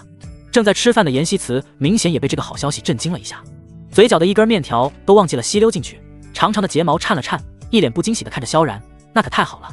说完又像是想到了什么，信誓旦旦道：放心吧哥，我一定会帮你照顾好阿姨的，她可是萧然哥的好帮手呢，这种事情自己是有100%的觉悟的。闻言，萧然一脸哭笑不得，他妈又不是七老八十走不动路了，自己能照顾好自己。他抿抿嘴，略略思考道：正好你不是喜欢种花吗？我妈也喜欢，你俩晚上可以没事儿好好聊聊这个问题。老妈也很喜欢花，女孩也很喜欢花，她觉得在这方面这两个女人应该还是有很多共同话题的。好的呢。女孩说话的时候感觉元气满满的，看着就有一种能考个朝气蓬勃的感觉，让邱玉茹都不由感叹年轻真好，看着都心里喜欢。吃过饭，两个人就朝着学校的方向去了。将阎锡慈照例放在教学楼之后，萧然就骑着自己的电动车，熟练地朝着图书馆的方向去了。才上3楼，就看见老张一如既往地坐在桌前面的空位上吃着早点。萧然笑眯眯地跟他打招呼：早啊，张叔。早。张叔点点头：吃了吗？吃了，我妈过来了，大清早就是一碗地道的小面。虽然是抱怨的语气，但是怎么听都是幸福的感觉，像是炫耀似的。有妈的孩子真幸福啊，不像我们哦。张叔感慨了一下，然后就继续低头吃自己手里的早点去了。萧然走到自己的工位跟前，将笔记本熟练地从背包里拿出来，然后连上电源。今天可就是自己的第1轮试水呢，昨天晚上12点准时上的推荐位。说实话有点小紧张，毕竟都市真的是卷中卷。他点开作家后台看了看数据，收藏还算不错，才不到6万字已经3000多的收藏了。但是作者们都知道，收藏这个东西简直就是渣男的嘴，1000个收藏，追读人数也就200，就是这样让人难受的比例。然而想要顺利上第2轮，那至少需要500多追读，这就是为什么都市卷的原因。4天推荐问你要500追读，没有，那不好意思，下一位。好多不错的书就是因为字数少就被读者大大们养了起来，最后就导致没有追读，然后惨遭淘汰。看着同一时间跟自己上推荐位的那几本书，讲真，萧然有点心慌，毕竟人家都是10万字，还有15万字的，就自己一个人6万字，说实话确实少得可怜。虽然形势很是不利，甚至有那么一点不祥的预感，但是成熟冷静的他并不准备补字数，而是准备看命，毕竟字数差距太大了，这一补最少就是6、7万呢。再说了，就算是真补上去了，也还是会有一部分读者继续养着的。他们看书4、50万字起步，毕竟追着一天那点字。不过瘾不说了，遇上断章还容易着急生气。根据以上分析，萧然准备先按兵不动，后面再看情况。做好了决定，他点开城瓜码字，开始继续奋斗。其实不要脸的他已经拥有10万字的存稿了，也就是说，其实读者还在看男女暧昧的小心思呢，他已经写到了告白阶段了，算是一个大高潮吧。但是越是这种高潮的地方，越是不好写，需要那种很精细的写法，甚至一个眼神、一个动作，以及那么一点的小心思，都要写出味道来。本来是准备晚上空下来跟阎锡慈聊聊的，没想到他昨天低血糖睡得比较早，这就导致自己该问的没问，还是揣摩不出来女孩的心思到底该怎么写。他皱了皱眉，算了，不写了，也不急着一早上，等中午见面了他好好问问再说吧。他摇了摇头，将自己的笔记本电脑合了起来。难得清闲的早上，萧然也没闲着，起身在后面一排排的书架前转了起来，然后把那些放得不端正的还有顺序错乱的书拿出来再整理一遍放回去。也就是说，再清闲他还没忘记自己是个图书管理员，有些活儿还是要干一干的。这边下了课的女孩看了看自己手机上的时间，现在10点半，今天早上的课已经上完了。虽然和阿姨相处得很不错，但是她并没有一个人回家的准备，毕竟和萧然哥一起的时候自己更加的自在。反正自己也没什么事儿，想来想去，女孩直接抱着自己的书去了图书馆，准备一边等萧然哥下班一边学习吧。就这么定了。想着，女孩就朝着图书馆走了过去，直接上了3楼，然后挑选了一个比较安静的座位坐了下来。女孩今天穿着一条白色的小裙子，雪纺的质地，整个人看起来特别的淑女。柔顺的秀发随意地披在肩膀上，阳光照耀在她的发丝上，让那原本柔顺的秀发看起来更是富有光泽。本来就白皙的皮肤也被阳光衬托得肤如凝脂，简直不要太好看了。萧然正好在书架这边转来转去的，一不留神就看见了坐在角落里的女孩。她坐在阳光下面，白皙的小手认真翻了一页桌子上的书本之后，就开始写写算算了。这会儿图书馆里并没有什么人，稀稀拉拉的，气氛也很是安静，一进来就一股浓郁的学习的味道。见女孩来了，萧然瞬间就来了精神，停下手里的活，然后快步走了过去，兴致冲冲地坐在了她对面，小声道：你咋来了？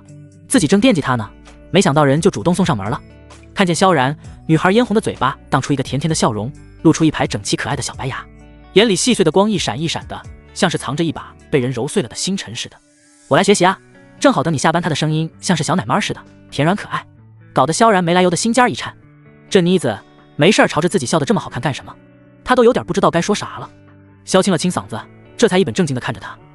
那正好，我有个问题想问你。看着他认着女孩长长的睫毛颤了颤，心里莫名有些紧张。哥，你说。萧然咽了咽口水，我就是想问你，你喜欢一个人的时候应该会怎么做？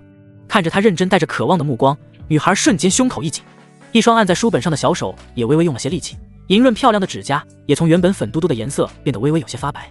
萧然哥为什么会这么问自己？难道是他知道自己喜欢他了吗？不能吧，他眼神有些慌乱，抿着小嘴儿，看起来有些紧张。是不是因为自己拉了他的手？还是昨天偷看洗衣机洗衣服的事儿被他想明白了？女孩越想越是紧张，甚至连神经都不自觉地绷紧了，都怪自己不矜持。要是能重来一次，她一定不会这样做的。女孩咽了咽口水，漂亮的眼底也蒙着一层淡淡的水汽，心虚地咬牙道：我不知道。聪明的女孩是绝对不会让萧然知道她正在喜欢他的。很遗憾，萧然对她的这个回答可一点也不满意。这个回答也太敷衍人了。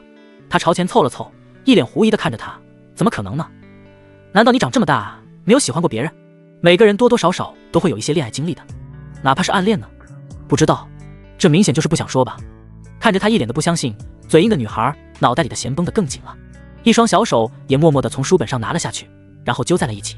他咽了咽口水，准备来个死不承认。女孩低着头，有些不敢看他：我没有，要是承认了，自己很有可能被丢出去的。他才没那么傻呢。见他一脸难为情，萧然忽然意识到，或许是他不好意承认喜欢过别人这件事儿了。毕竟女孩子脸皮薄，但是人家不说，他也不能死追着问，那样会显得自己很没意思。萧然叹了口气，脸色有些失望。那算了，还是我自己研究一下好了。说完就准备起身回到自己的工位上去。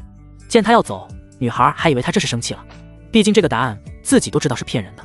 她下意识地伸出白皙的小手，微微用力将萧然的手腕抓住，一双大眼睛眨巴眨巴地看着他，水润的眸子里更是写满了哀求，一行为紧张，就连嗓子都紧了紧，声音都有些夹了起来。哥，你别走啊！萧然忍不住愣了一下，感受着手腕上的绵软和微微发凉的小手，这样的眼神，再配上这样的语气，这一刻，他的心脏不受控制的加速跳动了起来，大脑也开始发出了那种愉悦又紧张的信号。他真的很想对说，拜托了，小姨子，再这样下去真的会出事儿的。可是偏偏他又什么都不懂，有些话没办法说，贸然说出来的话，或许会让他们的关系变得尴尬起来，真是一个令人头疼的问题。见萧然一脸无奈地盯着自己抓在他手腕的那只小手，女孩眼皮一跳，完了，自己怎么又开始动手动脚了？她一脸歉意地看着萧然，语气里更是说不出的愧疚。那个，我不是故意的，我就是着急，毕竟自己不是第一次了，他应该没有多想吧？女孩强忍紧张地看着他，那个，你先别走，咱们仔细说一下。他刚刚那句话的意思，明显是在说他好像在研究什么的样子。他觉得有可能是自己误会了。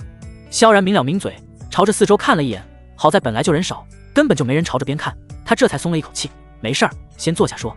这被别人看见了，还以为自己欺负他呢。他在刚才的位子上重新坐好，没什么，就是我最近不是新写了一本书吗？但是女主的心理活动有点摸不透，所以就想着来问问你。闻言，女孩一愣，还早说啊，可吓死人了，吓得她手心儿都不知道什么时候出汗了，这会儿湿漉漉的。她心里松了好大一口气，就连语气都放松了下来。原来你说这个啊，那我可以的，只要不让自己承认喜欢他，一切都好说。见状，萧然一脸好奇地看着他，那我问你，要是你很喜欢一个男孩子，你会不会表白呢？女孩眨了眨水润的眸子，开始认真思考起来，一只手也忍不住拖着自己水嫩的小腮帮子，眼神里满是犹豫。表白啊，如果自己喜欢的人不是他的话，那自己是一定会表白的，毕竟他本身就不是那种很有脑筋的人，更不喜欢用小心思。喜欢就大胆在一起好了，干嘛顾忌那么多呢？可偏偏自己喜欢的人是他，他们之间的关系让原本大咧咧的女孩也不得不小心翼翼起来。讲真，自己也没什么特别大的奢求，只要能在他身边的话，就是一件足够令自己开心的事情了。女孩看着他的眼睛，一字一句认真道，我觉得我应该会表白吧。萧然一怔，这年头主动表白的女孩子可不多，这样的做法真的可以算得上是勇敢了。女孩眨眨眼，继续若有所思地继续道，虽然我没喜欢过什么人，但是如果那个人是我喜欢的，那我觉得主动一点也没什么呀，毕竟表白这种事也不是男孩子的专利。她真的就是这么想的，大家都是第一次做人，再说了，对喜欢的人主动一点，这本身就是一件很幸福的事儿呢。闻言，萧然有种被震惊了的感觉。所以说，妍希慈这是以后准备白给吗？这样的想法也太危险了吧！自己想当年或许就是白给了，虽然男孩子没有白给那么一说，但是他也算是比较主动的一方。这要是遇上个老实本分的男孩子还好，万一要是遇上渣男，不但不能理解他的爱意，还会觉得他很轻薄呢，这不立马带去酒店谈心了吗？光是想想，自己的血压就要升高了，白菜随时都可能被猪拱了，这可不是好兆头啊！他紧张道：“那可不行，我跟你说，绝对不能白给。”萧然一脸笃定地看着他，带着老父亲般的眼神，这是绝对不行的。我跟你说，你必须要确定他是真心喜欢你，你才能说出来，知道吗？看着萧然紧张的样子，颜希慈莫名有些想笑。自己就是说说，萧然哥紧张什么啊？再说了，对于他目前可没什么表白的打算。不过女孩还是不由朝前凑了凑，漂亮的眼底写满了好奇。那我要怎么才能确定他喜不喜欢我呢？萧然不假思索道：你就试探啊，咱们就说日常吧。你和他相处的时候，你就注意看他是不是很关心你，是不是很照顾你，有没有主动的对你好，这些不都是很好看出来的吗？说起来这个话题，那可真的就是萧然的强项了。毕竟恋爱文作者，恋爱细节什么的，自己肯定得先懂才能写出来。虽然大家都说没有恋爱过的作者写出来的才是最甜的，但是其实还真不一定。这个只跟作者的个人水平有关，和人家有没有恋爱经验基本上没啥关系。可以坦诚的说，有一些恋爱经验的人或许更容易写出来那种甜甜蜜蜜的感觉，因为自己也心动过，更能知道那是一种什么样的感受。萧然这个说法吧，其实是感情中最保险的方法了。就像是写小说，男女主得先认识，再了解，最后相互疯狂猜测、试探，然后才会确定心意。在没有感情基础的情况下，上来就跟人说我喜欢你，不光失败的几率会变大，不能再做朋友的几率也会很大。他觉得自己完全就是在阐述一个真理。面对萧然的侃侃而谈，对面的女孩听得一脸认真，她葱白的小手托着自己小腮帮子，一双满是灵气的眸子里闪着细碎又认真的光，长长的睫毛也卷翘出一个漂亮自然的弧度。阳光落在她精致的脸上，将那原本就没有瑕疵的脸衬托得更加精致，白嫩嫩水当当，就连毛孔都看不到。女孩仔细地回想着，萧然哥日常也很关心很照顾自己呢，更是经常都在对自己好啊。按照他这样说的话，那么他会喜欢自己吗？想到这儿，女孩下意识地朝着萧然看了一眼，那本就跳动的心脏不由得又开始微微加速了。我觉得你这个说法好像不成立吧？她歪着脑袋看他，语气里带着一丝试探，柔软粉嫩的小嘴儿小声嘟哝着。那要是哥哥的话，也会做这些事儿的吧？大概是因为心虚，女孩的声音也很小，声音听起来又软又糯的。他就是自己的哥哥呢。面前的女孩乖巧又呆萌，看着他这副模样，萧然真的是一脸的无奈。那不一样，哥哥是哥哥，喜欢是喜欢，这个你得自己慢慢体会。说完，脑袋也不自觉地往前凑了凑。比方说吧，没有血缘关系的，但是比你年长的，还对你很好的，这种的，你把他当哥哥，但是他很有可能没把你当妹妹，就是喜欢你。作为一个男人，萧然十分的肯定，男人对女人只有两种，喜欢和不喜欢，除非是亲妹妹，否则的话，极少会有真的把女孩当妹妹的。这一点不光是他，所有男人都是很清楚的。见他依旧是懵懵懂懂的，萧然感觉自己的心都要给操碎了，这也单纯了。你明白了吗？他眼神里写满了认真，毕竟多说一句，自家的白菜就少一分被人骗的可能。这样的距离，女孩甚至清楚地闻到了他温热的呼气，还有他头上的淡淡洗发水的味道。于是心里又莫名的出现了那种莫名的愉悦感。他心里忍不住在想，萧然哥跟自己就没有血缘关系啊，而且还对自己特别好，所以说他到底会不会喜欢自己啊？毕竟暗恋中的人都是希望自己的暗恋能够得到对方的回应，这个问题光是想想就忍不住让人觉得很刺激呢。女孩不由心跳忍不住加快了起来，就连那张白嫩的小脸也开始以肉眼可见的速度变得粉嫩起来。万一他要是也喜欢自己的话，那他们是不是就能在一起了呀？越想越是不对劲儿。这才几秒钟的功夫，就连神色眼神都娇羞了起来，看得对面的萧然一脸莫名，这咋看起来还有点害羞呢？他下意识地回想了一下自己的话，自己刚才是完全站在他的角度说的，是帮他分析的，但是现在他站在自己的角度，立刻就意识到了刚才那句话的问题所在。自己不也是比他大，没有血缘关系的男性，还总是对他好。想到这儿，他忍不住紧张了起来，然后急忙补充道，当然除了我。这怎么说着说着还把自己给套进去了呢？他是绝对不会把自己的小心思说出来的。看着他一脸信誓旦旦的样子，女孩懵懂的眨眨眼，真的是这样吗？大概是因为心虚，萧然这会儿也有那么一点小小的紧张。女孩疑惑的看着他，他怎么觉得好像不是呢？就咱们的关系跟我上面说的那些都不一样。大概是因为紧张，萧然忍不住又找补了一句，都怪自己嘴快了，下次他绝对先把自己摘得干干净净，再跟他讲这些。女孩挪了挪小屁股，一脸不服的抿抿嘴，这道理不是他给自己讲明白的吗？没有血缘关系，对自己好的那就是喜欢自己。按照他这话的逻辑，他明明就是喜欢自己的，但是他现在又说除了他还不说是为什么，这不明显就是混淆视听吗？他和别人怎么就不一样了呢？哼，聊天的时候时间总是过得很快，一转眼已经到了中午下班的时间。老张背着手走过来，意味深长地看了一眼萧然，这才笑眯眯道，时间到了，该下班了，我去吃饭了呀。要不是萧然是管理员，自己都想过去说两句了。这是图书馆，可不是谈情说爱的地方，聊得这么忘我，真的是有点不太合适。不过讲真，这两个人年轻人在一起还真的是挺般配的。萧然可不知道张老头心里想什么呢，淡淡一笑，礼貌回了一句，好的张叔，我们这就回了。说完，这才回到自己的位子上，开始收拾东西。两个人朝着楼下走了出去。萧然熟练地将自己的头盔递给女孩，女孩默契地接了过来，戴在自己的脑袋上，然后坐在了电动车的后座上，一只手也轻轻地放在了萧然的腰上。这是他的权利呢。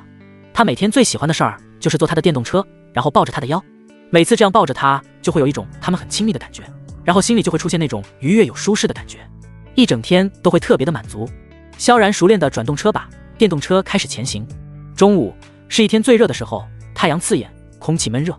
这会儿校园里到处都是人，不是准备去食堂吃饭的，就是准备出去吃饭的，放眼望去全是人头。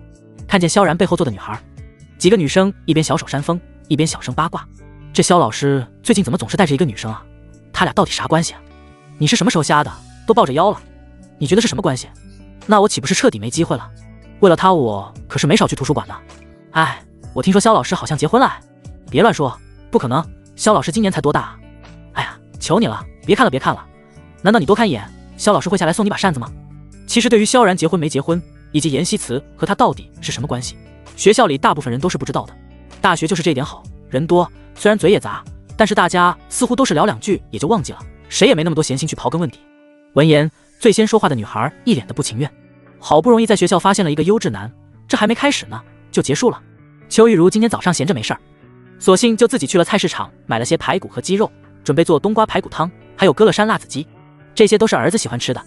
回来的时候顺路还逛了旁边的小店，正好看上一条漂亮的手链，是一条纯银的上面带着星星和月亮的手链，在柜台里被灯光一照，布灵布灵的，特别好看，就是不太适合自己的年纪，毕竟现在的她已经是45岁了，倒是挺适合20来岁的小姑娘的。看着手链，邱玉茹陷入了沉思，要不买回去送给希慈好了，就当做是她对自己照顾的感谢吧。说起来自己来的时候什么也没带，人家倒是置办的细心，也难为她有这份心思了。她也年轻说，知道这19、20岁的时候是最爱美的年纪了，就当是自己这个做长辈的一点心意吧。想到这儿，她毫不犹豫地将手链买了下来。这次啊，又心满意足地从饰品店走了出来，然后沿途返回。回到家看看表，已经11点了。邱玉茹也没休息，直接进了厨房，系上围裙，慌慌张张地开始做饭了。手里一边忙活着，脑海里不由得想起了儿子小的时候，那时候自己还开着烟花炮竹店呢，也没时间专门给孩子做顿好吃的，总是匆匆忙忙，什么简单做什么，想着等什么时候忙完了，自己再好好补偿他。没想到这一忙起来就是好多年，根本就没个停下的时候。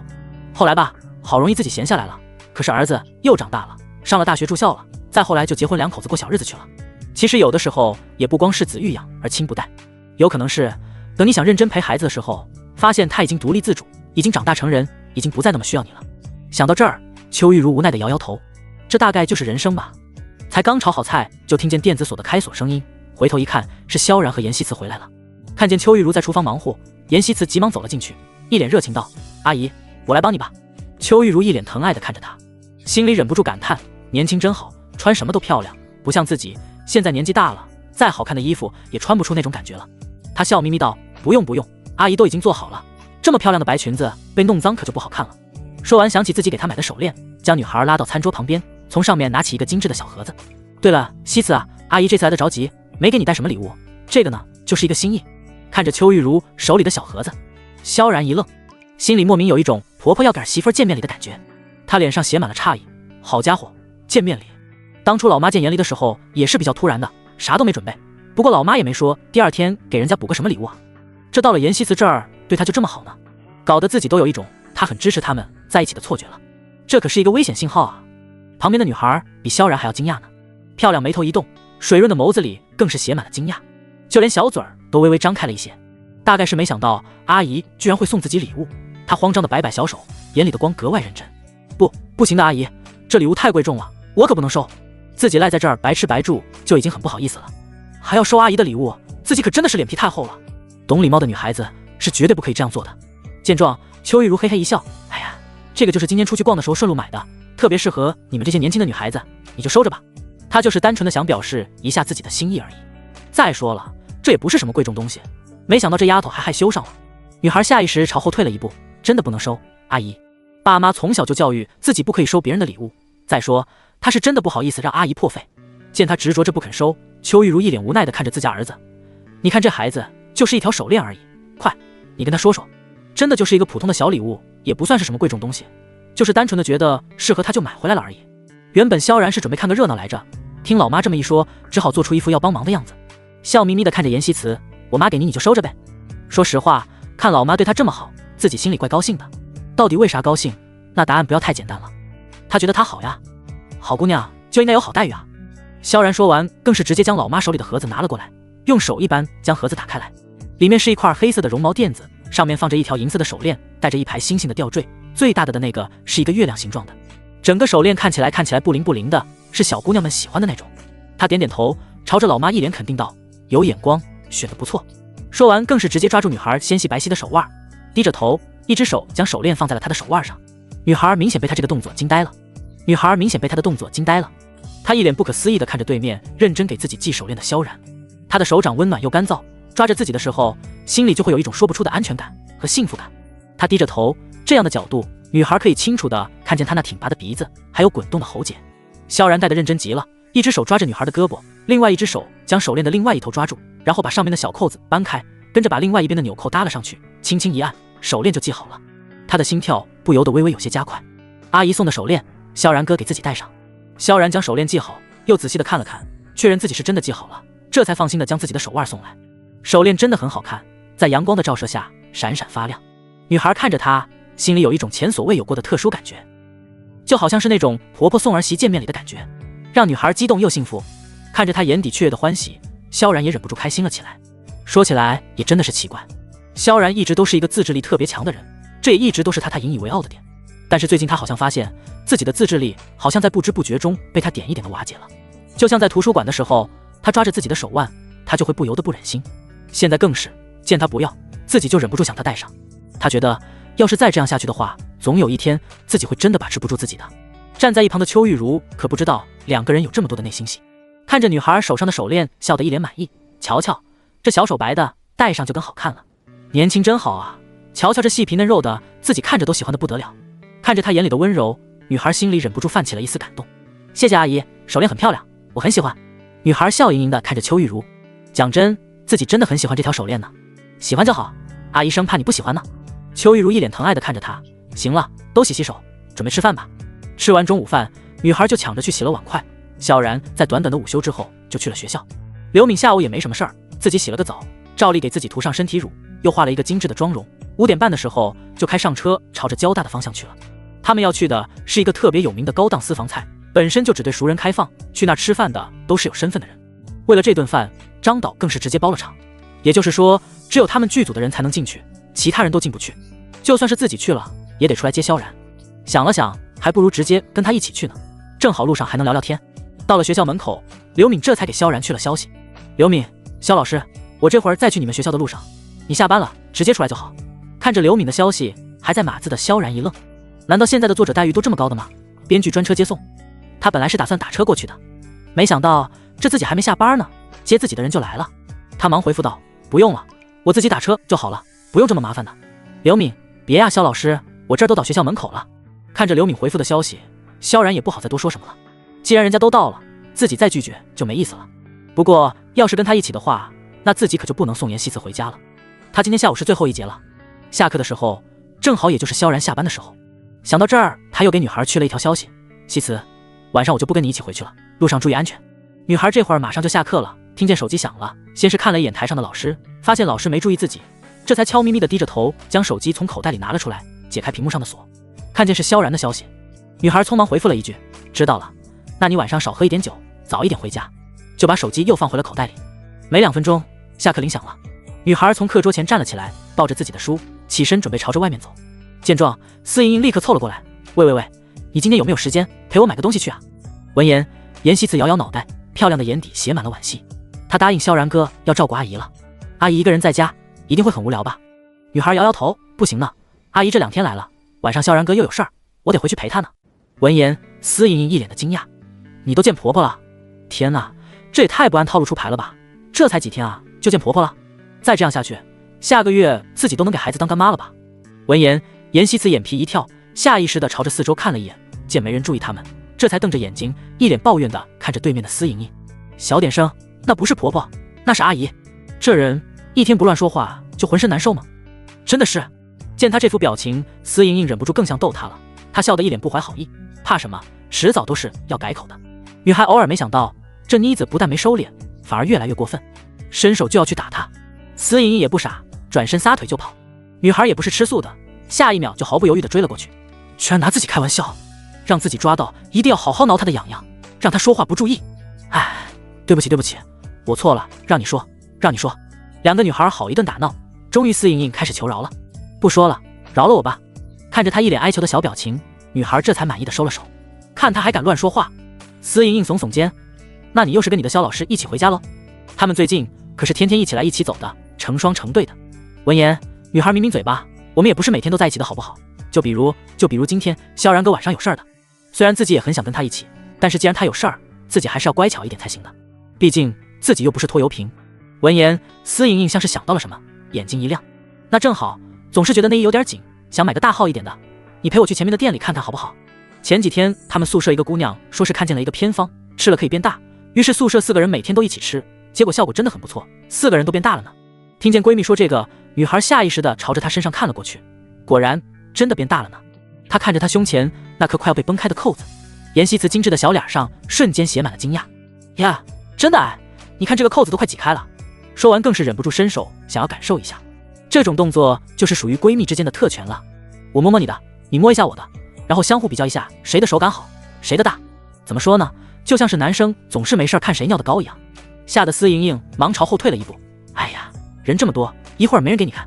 学校里到处都是人，她可不想被人看见。听见这话，女孩一脸不屑地把手伸了回来，切，有什么了不起的？不就是肉多一点呢？自己一点也不羡慕。虽然自己没有很大，但是她觉得也是不小的，而且太大了，反而显得笨笨的，没有自己灵巧。说实话，司莹莹的虽然没有妍希慈那么好看，但是人家却很是有料，不像女孩这么多年了总是为持在避。见闺蜜口是心非的样子，司莹莹骄傲直了直身板，这个可是我室友的独家秘方，回去我问她要了发给你。俗话说得好，大家好才是真的好，她不是那种小气的人。女孩一脸嫌弃，别，我不要。不，你要。司莹莹语气诱惑，你要是能再大一点，我保证肖老师就能更喜欢你一点。对于这一点，她简直不要太有经验了，毕竟自己可是有过4个男朋友的人呢。闻言，刚才还满是不屑的女孩表情内心忍不住微微动摇了一下。恋爱中的人都有一个奇怪的想法，不管是什么，只要有人说我保证你要是怎么样，你的男朋友就会更喜欢你，他们就会像看见猫薄荷的小猫一样，忍不住就想尝试一下。她一脸狐疑地看着司莹莹，她说的是真的吗？自己变大，萧然哥就会更喜欢自己吗？要是这样的话，那变大一点也不是不可以。那你发给我。女孩小声道。不给，请你吃饭。成交。我就知道莹莹最好了。切，两个女孩胳膊挽着胳膊，有说有笑的朝着学校外面走了出去了。这会儿落日的余晖大片的洒了下来，目光所及之处都带着那么一点淡淡的橘黄色的光。萧然正站在门口东张西望的找刘敏的车呢，正好就被不远处的司莹莹给看见了。他愣了一下，然后忙扯了扯旁边低着头走路的妍希慈，一脸紧张道：哎，你看那是不是萧老师？像是发现了什么天大的秘密。闻言，女孩水润的眸子下意识地顺着司莹莹的目光看了过去，正好就看见了一脸笑意看着萧然的刘敏。她今天穿的是一件吊带长裙，一头大波浪妩媚诱惑，皮肤在阳光的照耀下更是白净细腻，整个人看起来气质出挑。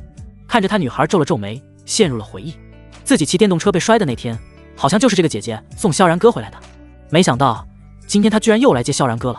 随着两个人上了车，白色的英菲尼迪一脚油门扬长而去。女孩眨眨水润的眸子，长长的睫毛颤了颤，心里说不出是什么滋味。见状，司莹莹脸上的表情忍不住严肃了起来，就像是抓住自己男朋友出轨的证据似的。刚才那个女的是谁？直觉告诉她，他们关系不一般。妍希慈眨眨眼，声音听起来有些闷闷的，那个姐姐好像是爱奇的编剧，我听我哥说过。讲真，看见长得这么漂亮又事业有成的姐姐跟萧然哥走得这么近，心里确实会有一种危机感。怎么形容呢？就是感觉自己的宝贝好像要被人夺走了，那种不安和郁闷。司莹莹一脸紧张地看着妍希慈，那你知道他俩啥关系吗？妍希慈哪知道啊，她从来都不问这些事儿。女孩嘟嘟嘴巴，我也想知道啊，应该就是朋友吧。她问自己问谁去啊？司莹莹继续追问，哎，那你和萧老师现在啥关系啊？女孩低着头笑笑嘟哝，没什么关系啊，和原来差不多。准确的说是萧然还和原来差不多，他可差的太多了。他现在都会偷偷闻他的衣服了，每天看他小说的时候还会把男主幻想成他，感觉自己就像是得了幻想症一样。闻言，司莹莹脸上的表情有些纠结，那不行啊，你得加把劲儿啊，除非你真的想看着他跟别人在一起。以萧然的条件想找个女朋友，简直不要太简单了，这不刚才那女的就是个例子吗？闻言，女孩愣住了。要是真的有了女朋友，一定会每天煲电话粥吧，然后会每天想念对方，也不会再跟自己一起来学校，陪自己晚上一起吃饭了吧。光是想到这个话题，她的心就好像被什么捏了一把，脸上的表情更是肉眼可见的失落，就连眼底那细碎漂亮的星光都暗淡了下去。说句不爱听的，看刚才那个女人热情的样子，我感觉这事儿反正没那么简单。司莹莹说完，又继续添油加醋道：你想啊，一个女孩子在什么样的情况下才会主动来接一个男孩子啊？那肯定是喜欢，或者至少有好感吧。她认真的分析着，她真怕自己的傻闺蜜吃了亏。看着闺蜜信誓旦旦的样子，女孩胸口瞬间一沉。不可否认，她说的确实很对，没准儿这个姐姐确实是对萧然哥有什么歪心思呢。而且她长得那么漂亮，条件也好。严希慈越想越是觉得心里不安。见闺蜜这样，司莹莹撇撇嘴：我跟你说，反正你得注意了，没准她可就是你的竞争对手呢。再说了，就算她不是，以后也还会有别人出现的，你得好好提升自己才是。她觉得严希慈和刚才那个女人站在一起还是很有优势的。第一，严希慈长得好看；第二，严希慈身材也不错，虽然熊没她大，但是她腿长；第三，也是最关键的一点，那就是她和他住在一起，这就叫近水楼台先得月。闻言，女孩一脸犹豫地看着他，说实话，自己也不想输给这个姐姐。怎么提升啊？好好学习，好好做饭，这些自己都做得不错啊。看着她一副不开窍的样子，司莹莹真是恨铁不成钢。就比方说买一点性感的睡衣，没事都在客厅晃一晃；再比如说该有肉的地方那就得有肉，这些可都是她宝贵的经验呢。她从来都是一个喜欢主动出击的人，对于这些小套路小心机，那真的是满满一箩筐，要多少有多少。看着一本正经的司莹莹，女孩的心跳有些微微加快。喜欢一个人真的是一件很神奇的事儿，既可以让自己变得自信，也可以让自己变得自卑。就像现在的少女，只不过看了刘敏一眼，就已经开始自卑起来了。那个姐姐确实好像很有料的样子，而且穿的还那么暴露，居然穿吊带裙。别看女孩虽然穿丝袜，但是那种没有袖子的衣服，自己可是从来都没有尝试过呢。总是要把自己的身子捂得严严实实才放心。难道说萧然哥喜欢这种有料又暴露的吗？今天的天气格外的热，才站在太阳底下一会儿，司莹莹已经开始出汗了。她一脸不耐地拉起女孩的手：好了，走吧，先陪我去看看内衣。她边走边说：不过我觉得你和她比还是很有优势的，我说的是年龄啊，可不是身材。严希慈长得好看，这一点是不可否认的，身材也算比较出挑的，但是美中不足的那么一点，就是发育的似乎不是那么棒，只能说凑凑合合，毕竟她就是个 B。 等我要到了方子，你就喝起来，一顿都不要落下。正好一会儿你也给自己买个漂亮的睡裙，回家之后就换上。对于严希慈的穿衣，她还是很了解的，在家都是家居服、半袖短裤，虽然方便，但是终归少了那么一点感觉。想要让萧然动心，那就得穿的女人一点。闻言，女孩皱了皱眉：那干活多不方便啊，岂不是动不动就走光了？司莹莹像是看傻子似的看着她，谁让你在她跟前劈叉了？她平时不是也穿裙子，只要注意点，怎么会随便走光？严希慈，好吧，她说的好像也对，要不自己就试试吧，反正只要能增加一份她对自己的喜欢，那她觉得改变一下自己也没什么。内衣店倒是也不远，穿过一条马路对面的转角处就是。小店装修得很好，插的窗明几净的，玻璃门敞开着，能看见里面的老板是个27、8岁的姐姐，正坐在椅子上聚精会神地看着平板。看见两个女孩走了进来，朝着两人热情地笑笑。想买个什么样的？司莹莹可是这家店的常客了，她这人吧，就两个爱好，一个看小说，一个买内衣，什么样的自己都喜欢尝试一下。见状，司莹莹大放一笑：姐，你帮我测一下，看看我现在的尺码吧，感觉又大了呢。闻言，店主姐姐熟练地拉开自己收银柜上的小抽屉，从里面拿出一个卷尺，让女孩伸开手臂，然后帮她测量了一下。看着尺子上的数据，一脸羡慕道：呀，确实大了，我记得你上个月都还买的 C 吧，现在得加1号了。真是羡慕这些年轻小姑娘，这个年纪了，不靠手动居然还能2次发育，这可是说到司莹莹心里去了，一脸得意道：姐，我这有个秘方，你要不要？闻言，老板笑笑：算了，我可不要，每天还得按时按点的吃，太麻烦了，我这个呀，让我男朋友多按摩一下就行。众所周知，按摩也是一个很不错的方法呢。听见这个，一旁的严希慈小脸不由得红了起来，不愧是卖内衣的姐姐，聊天居然这么开放，这种事情居然都能面不改色心不跳的说出来。司莹莹嘟着嘴，似乎对姐姐的话很是不满，讨厌，欺负我最近没有男朋友，自己要是有个男朋友，谁愿意这么麻烦啊？听着这两个人的谈话，严希慈觉得自己好和他们好像完全不是一个世界的人似的。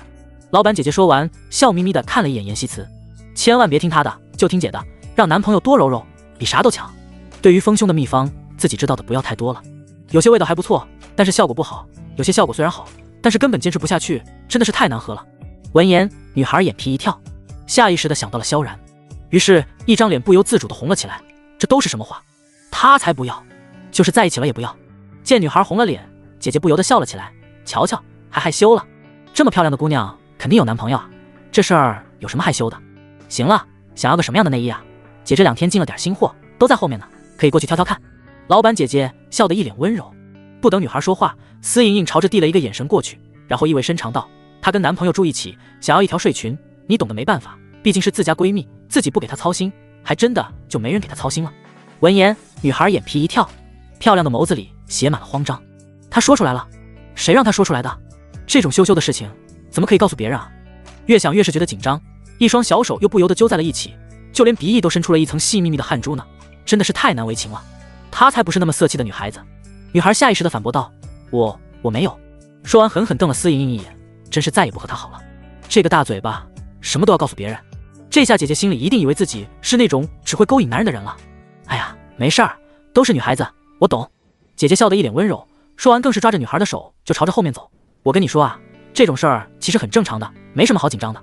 说实话，女孩子有这种想法真的是再正常不过的事情了。那个女孩子不希望自己喜欢的人更喜欢自己一点，有这样的想法并不能证明她就是个坏女孩，只能证明她是真的长大了。女孩子家保守一点没什么错，但是有的时候也不用太保守了，不然的话会失去很多情趣的哦。店员姐姐说完，又给了女孩一个意味深长的眼神，看得严希慈心里那叫一个害羞。万幸店主是个女孩子，要是个男人，估计这会儿严希慈已经报警了。恋爱明明就是两情相悦的事情，怎么可以这样？这不就是勾引吗？这对于单纯的女孩来说，简直就是想都不能想的色气的话题。她低着头，已经没脸再说下去了。不过害羞归害羞，看着姐姐，毕竟姐姐是过来人，她的话还是有一定的权威性的。女孩咽了咽口水，扭捏的小声道：那个我就买一条正常一点的吊睡裙就好了。实不相瞒，虽然女孩也会穿裙子，但是对于吊带睡裙这种东西，自己真的是从来都没有尝试过呢。尤其一想到要被萧然看到，就忍不住害羞和紧张。闻言，店主姐姐朝着墙上挂的一件白色的真丝睡裙指了指：这个怎么样？这可是我们店里卖的最好的睡裙了。白色的真丝质地，微微的珍珠光，看起来就觉得很是高级。精致的黑色蕾丝边更是给这件吊带裙增添了一丝性感。女孩眨眨眼，看的那叫一个仔细。这条裙子倒是不错，没有很暴露，这已经是自己能接受的最大尺度了。她点点头，就这个吧。买好了睡衣，两个女孩这才心满意足的从内衣店里走了出来。你说这能行吗？心虚的女孩抓着自己的包装袋，一想到自己穿成这样站在萧然面前，就忍不住觉得紧张。司莹莹淡定一笑：大姐，你是不是穿越的呀？这简直不要太行了，就是一个普通的睡裙而已，你放松一点好不好？这还没怎么样呢，就紧张成这样。要是以后睡在一起了，她不是要被羞死？经过闺蜜的一顿安慰和宽心，女孩终于还是决定了，穿。不就是一条睡裙吗？不就是吊带吗？只要能让萧然哥喜欢，她穿就穿。没一会儿，两个人就走到了路口。简单的分别后，司莹莹朝着学校的方向走了过去，而女孩也朝着自己家的方向走了过去。夕阳洒在她的身上，她的影子被拉得长长的。别看她走得淡定得很，其实这会儿脑子里也是乱七八糟的呢。人啊，一旦从最开始的好感变成了喜欢，那么心态就会对应的产生一些变化。喜欢就会不自觉的想要拥有，想要站在他身边，想要在他心里独一无二。就像现在的严希慈，他很确定自己是真的喜欢上了萧然，也很确定他已经不是那个只满足于他开心自己就开心的小姑娘了。他希望他的眼里也能看到自己美好的地方，也能在他的心里有一个栖息的地方。没有闺蜜陪伴的女孩又开始胡思乱想了。萧然哥和那个姐姐到底是什么关系？自己现在这么做还来得及吗？回家的路不长，没一会儿女孩就进了小区，站在家门口努力地调整了一下心态，这才伸出白皙的手指输入了密码锁上的密码。邱玉茹这会儿已经把晚上的饭摆在桌子上了，听见门响了，忙走了过来：希慈回来了。女孩礼貌地点点头：阿姨，我回来了，洗洗手吃饭吧。邱玉茹道。闻言，女孩乖巧地去了卫生间，用洗手液将手洗得干干净净的，这才走了出来，拉餐桌前的凳子坐了上去。晚饭很简单，中午没吃完的辣子鸡块，还有一份炒青菜，一小份泡菜。想起中午女孩特别喜欢吃自己做的辣子鸡块，邱玉茹用筷子夹了一块鸡肉放在了女孩的碗里，一脸关心：来，饿了吧，快点吃饭。女孩点点头，默默地开始吃饭，手腕上的手链还一晃一晃的，很是好看。见她状态不对，邱玉茹忍不住关心道：怎么了？今天在学校遇到什么事儿了吗？别看他俩才相处了一天，但是邱玉茹对这姑娘是真的发自内心的喜欢。女孩像是没想到阿姨会这么问，脸上的表情明显愣了一下，这才开口：没什么啊，就是天太热了，有点不舒服。他可不好意思说是因为看见萧然和别的女人走了，觉得他们关系不简单，然后自己偷偷摸摸的吃醋呢。邱玉茹她加了一些青菜放在碗里，不舒服啊，吃完等天气凉下来，咱们出去转转，吹吹风就好了。看着她温柔的眼神，女孩眼睛一亮，忽然想到了一个好主意。自己不好意思问，那要是阿姨呢？她问萧然哥这些应该是很正常的吧。想到这儿，她果断吃了一口青菜，犹豫了一下，这才朝故作随意的朝着邱玉茹道，对了阿姨，我今天看见一个姐姐来接萧然哥了，那个姐姐还长得挺漂亮的。为了掩饰自己的心虚，说完又急忙扒拉了一口米饭。闻言，邱玉茹一愣，整个人的表情都变了。他儿子这是有女朋友了，这对他这个二婚人员老母亲来说简直就是天大的好消息，也不管3七21了，拿起电话就给儿子去了消息。老妈，你小子是不是有女朋友了？因为路比较远，萧然他们才走了一大半的距离，这会儿还没下车呢，就收到了老妈的消息。看着手机的萧然一愣，老妈这又是吃错了什么药？萧然，谁跟你说的？老妈，西子看见的，你快说是不是女朋友？车上的萧然舒展了眉头，原来原因出在这儿啊。萧然，那是编剧萧然，虽然我也知道您很想要一个儿媳妇儿，但是这事儿真的急不得，这又不是踢足球，一个刚下场马上就能替补，自己才离婚几天啊，老妈这也太急了。看见萧然的消息，邱玉茹眼里闪过一阵失望，直接连消息都懒得回复了，缺德玩意儿，自己白高兴了。见阿姨吧，手机直接丢在了桌子上，女孩强忍紧张，放下手里的筷子，水润的眸子好奇地看着她，阿姨，这是怎么了？邱玉茹叹了口气，没怎么，白惊喜一场，我真是高看她了。邱玉茹说完就低头吃饭了，她就知道儿子的再婚问题没这么容易，相反，刚才还心事重重的女孩，这会儿倒是整个人都轻松了许多，就连脚丫子都不由得舒展了起来。白惊喜啊，那就是什么事儿都没有了？没有就好，没有自己就还来得及。越想越是觉得自己机智，心里也忍不住更是喜欢阿姨了。有她在可真好，她发誓以后一定会好好孝顺她的。这会儿在长达半小时的路程之后，萧然和刘敏终于到了地方，将车停好，刘敏这才朝着旁边的萧然道，到了，就是这儿。说完自己先拉开车门走了下去，萧然也跟了下去。这家餐厅很有意思，没有名字，从外面看上去更像是一个老宅。说实话，萧然倒是不止一次从这儿路过，不过一直不知道这是一家餐厅，总觉得或许是那个有钱人的宅子。人顺着大门走了进去，入口的两边是两个正方形的黑色大理石鱼池，里面的鱼并不是金鱼或者锦鲤，而是一种白色的蝴蝶鱼，它们的尾巴很好看，像是荧光的丝绒绢布，要抱起来的时候姿态更是优雅，像是舞娘们的裙边一样漂亮。中间的深色的木板走廊，建筑整体是英伦的结构，3层的古老小洋房。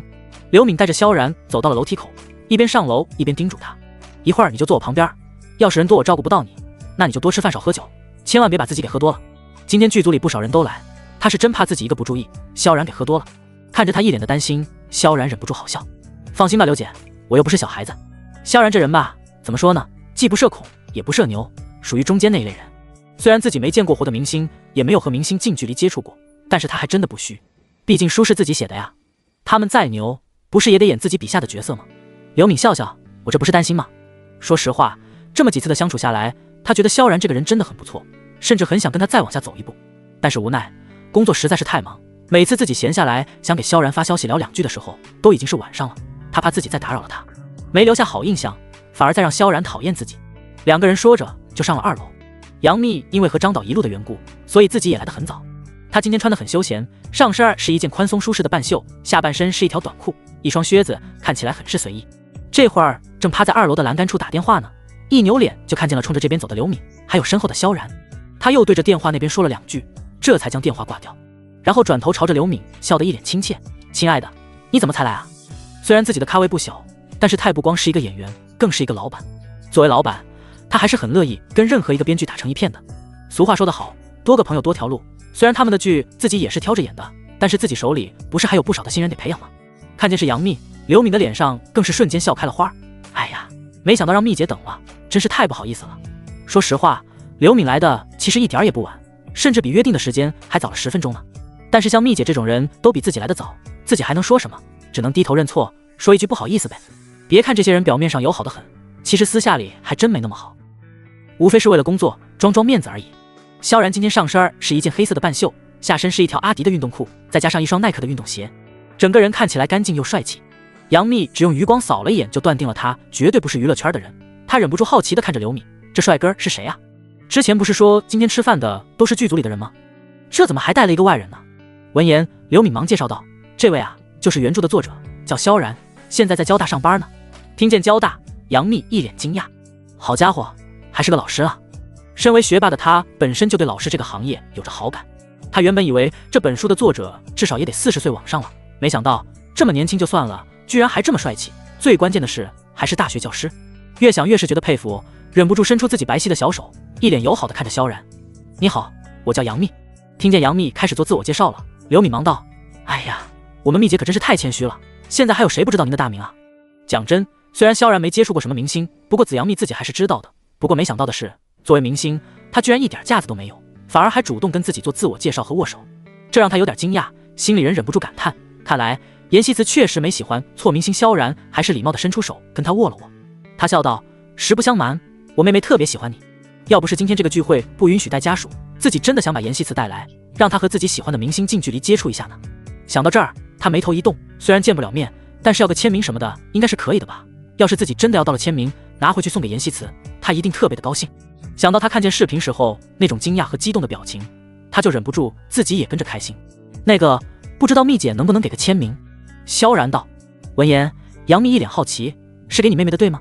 是的，我妹妹太喜欢你了，看来你对你这个妹妹还挺宠爱的呢。旁边的刘敏半天没说话了，这下自己可算是找到了融入进去的话题。她忙朝着杨幂笑笑道：是啊，上次她妹妹骑车摔了，当时我就在现场呢，萧老师整个脸色都变了，那紧张的哟。话说那个时候萧然是真的很紧张呢，给刘敏搞得紧张的自己都不知道说什么好了。闻言，杨幂眨了眨眼，看来对妹妹很是重视啊，是个有爱心的哥哥，他喜欢对家人好的人。对了，你妹妹叫什么啊？叫妍希慈，今年大3。大3啊，那马上就实习了吧，该是找工作的时候了。简单的一番沟通后，他将自己的手机拿了出来，熟练的点开摄像头，然后切换录制，然后对着镜头招了招手，笑得甜美又灿烂，语气更是温柔又软糯。嗨，希慈，你好，我是杨幂，听说你今年大3了，真的是一个很好的年纪呢，祝你往后的日子心想事成，能找到自己喜欢的工作，还有喜欢的人，事业爱情双丰收。说完，这才朝着镜头挥了挥小手，做了一个白白的动作，然后点击保存。这抬头微笑着看向萧然，来吧，说个微信号，我发你。毕竟他帮朋友家的小孩也录过不少这类的视频，所以特别的顺手。而且随着社会的与时俱进，相比签名什么的，视频才更招人喜欢。不过这并不是一般人能有的待遇，他这么做完全就是给萧然一个面子，就算是一个小礼物，当做自己交朋友的诚意吧。大概是整个过程太过丝滑，导致萧然一下没反应过来。要知道幂姐可是大明星啊，这样的明星居然主动加自己的微信，这确实让人有点惊讶。他忙从口袋里将自己的手机拿了出来，点开自己的微信二维码，然后递了过去。这个杨幂低着头简单的操作了一下，之后就发送了好友请求，在通过了之后更是直接把那个视频发了过去，这才抬头朝着他笑笑，视频发你了，谢谢幂姐。萧然笑得一脸客气，杨幂满不在乎的摆摆小手，笑眯眯道：这有什么？对了，我这2天不光看了剧本，还看了您的原著呢，写得特别棒，自己为了演好这个角色，还认真的把原著也看了一遍呢，确实很好看。刘敏看了看时间，这会儿也差不多该进去了，她朝着2人笑得一脸亲切，走吧，咱们先进去，别让人都等急了。刘敏说完就有眼色的走在了最前面，帮2个人将门打开。整个屋子装修的都很豪华，水晶灯和现代的桌椅，一点没有那种饭店固有的印象。萧然朝着里面看了一眼，果然人真的不少，目测至少20几个人。张导坐在最中间的位子上，原本正说说笑笑呢，看见萧然来了，忙打招呼：哟，快，入座入座。虽然没人认识他，但是见张导这么热情，众人还是都好奇的看了过来。萧然朝着张导笑笑，礼貌开口：张导好久不见。来，我给大家介绍一下，这位就是我们原著的作者萧然，大家要是有什么心理描写拿捏不准的地方，可以和萧老师学习一下。张导热情的给大家介绍了起来。听见是原著的作者，这会儿不少人都礼貌的打起了招呼：萧老师好，萧老师好。萧然朝着众人点点头，那个学习谈不上，咱们就是沟通，互相沟通。萧老师您太客气了。简单的几句恭维之后，大家就开始共同举杯了。高脚的红酒杯捧在一起，声音清脆好听。一杯酒下肚，众人的话匣子也像是被打开了一样，说说笑笑的，气氛热闹又随意。萧然趁着这会儿没人跟自己说话，急忙将手机拿了出来，然后点开微信，把刚才杨幂拍的视频给女孩发了过去。他敢保证，妍希慈在看见这个视频的时候，一定特别的开心。发完视频，萧然还不忘小小的臭屁了一下。萧然怎么样，激动不激动？一想到他激动的手舞足蹈的样子，他的脸上就忍不住露出了幸福的笑容。这边女孩才吃完最后一口饭，筷子还没放下呢，旁边的手机就震了一下。她白皙的小手将筷子放在了碗上，一边认真咀嚼嘴巴里的美味，一边将手机拿了起来。看见是萧然给自己发的消息，女孩下意识觉得肯定是因为自己跟阿姨说她有女朋友的事儿呢。她抿了抿嘴，这才将消息界面点开，然后一双盯着屏幕的眼睛不由一愣，居然不是说自己，而是发来一个视频，而且封面还是自己最喜欢的杨幂。她小手一戳，眼神里写满了好奇。随着视频里的那一句“西子你好，我是杨幂”，女孩一双漂亮的眼睛忍不住微微瞪大，甚至就连漂亮粉嫩的小嘴儿都忍不住张开了，整个人都明显的激动了起来，心跳更是瞬间漏了一拍。天哪，这居然是大幂幂跟自己说的，这也太难以置信了吧。视频里的杨幂笑得一脸甜美，对自己说着一些祝福的话语。女孩满脸震惊，自己做梦都没想到过有一天这样的明显居然会专门给自己录一段只属于她自己的视频，大概是太过不可思议，以至于在看完一遍之后又点开重新播放了一遍，确认真的是给自己录着的。心里那种激动又兴奋的感觉直冲自己的天灵感。她深吸一口气，强忍激动的用小手飞快的编辑了一行字，然后点击发送。言希慈哥，你太厉害了，萧然哥居然帮自己要到了这样的视频，这对他来说无疑是一个天大的惊喜呢。看着这么多的感叹号，萧然已经感受到了他那种激动的心情，一脸得意的回复道：小意思，只要是你喜欢的，你哥我想办法也给你搞到。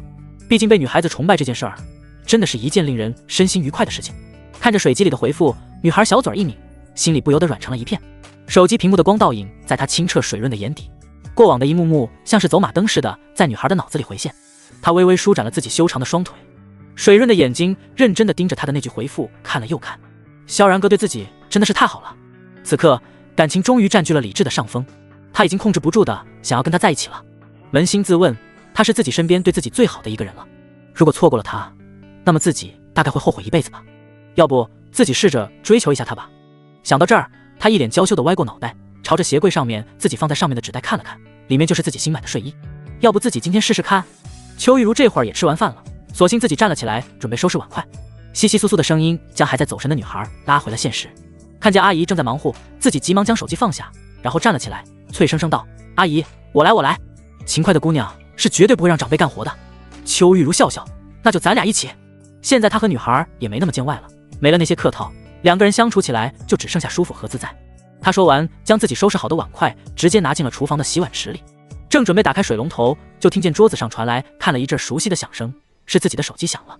这会儿女孩正好走在后面，听见阿姨的手机响了，急忙帮她递了过来。邱玉茹接过手机看了一眼，是老公萧生荣的。她不紧不慢将放在耳朵旁边，干嘛？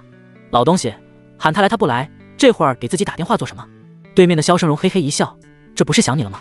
平时家里一直都是两个人，现在突然成了自己一个人，看着外面的落日，心里感觉空落落的，多少有点不习惯。毕竟媳妇儿已经走了一天了，到现在连个微信都没给自己发。闻言，邱玉茹一脸的得意，行了吧，我才不信你呢，你这是想问问儿子的情况吧？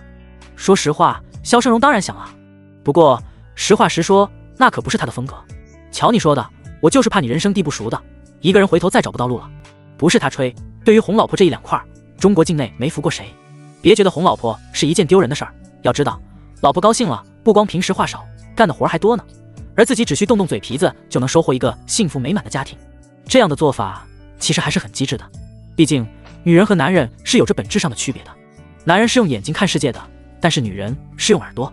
因为两个人距离比较近的缘故，电话里的声音女孩可是听得清清楚楚的，忍不住心里暗暗感叹，叔叔对阿姨也太好了吧，居然担心她会不会走丢。她一边感叹，一边将水龙头打开，自己开始默默洗碗。对于萧生荣的套路，邱玉茹其实还是很了解的，但是尽管如此，还是特别受用。她身子一侧靠在灶台边上，笑眯眯道：行了吧，你儿子好得很这呢，不用担心，换的房也很不错，眼光挺好。她这么一说，萧生荣也就明白了，儿子没事儿，一切都和自己想的差不多。萧然这么大的人了，婚也是他自己选择离的，那他就得有承担后果的准备。要是这点出息都没有，还怎么顶天立地呢？成年人了，得为自己的选择负责任。萧生荣继续道：那就行，我主要是担心你，没事出去转转街，你那么爱臭美，那边的免税店化妆品便宜，种类还多，别舍不得花钱。邱玉茹笑着回他：行了行了，你就知道我舍不得，故意的吧你。过了一辈子了，别看家里条件不错，但是在买化妆品和衣服这件事上，邱玉茹真的是又爱又恨，做了一辈子的思想斗争。电话那头的萧生荣直叫冤枉，天地良心，我这可是真心话，我老婆辛苦了一辈子了，什么好东西都配得上，你就放心的花，钱不够就刷我的养老金。别看他嘴上大方的很，但是其实心里却特别知道，邱玉茹舍不得买特别贵的东西，在花钱这一方面，她一直都属于那种理性消费的女人，这一点自己特别的放心。邱玉茹看了一眼正在洗碗的姑娘，对着电话那头道：“好了好了，不跟你说，没事就挂了。”她可不好意思让女孩一个人忙活，随手将手机放在了灶台上。邱玉茹就她挽起袖子，拿起水池边的抹布，一边开始擦灶台，一边随口道：“是萧然的爸爸，还说什么想我了，其实啊，就是惦记他儿子的情况呢。”女孩这才侧过脑袋，看着笑得一脸幸福的邱玉茹，忍不住感叹：“阿姨，叔叔对你可真好。”这可是真心话，自己的老爸就没有对老妈这么好过。他们就算是在家，也不会说这么肉麻的话，更别说是电话里了。基本上都是有事儿说事儿，没事儿就挂电话的那种，平淡的像是白开水。说到这个，邱玉茹笑得一脸幸福。不可否认，嫁给萧生荣，大概是自己这辈子做的最正确的选择了。别看你叔叔现在对我好，当初啊，那可是都不正眼瞧我呢。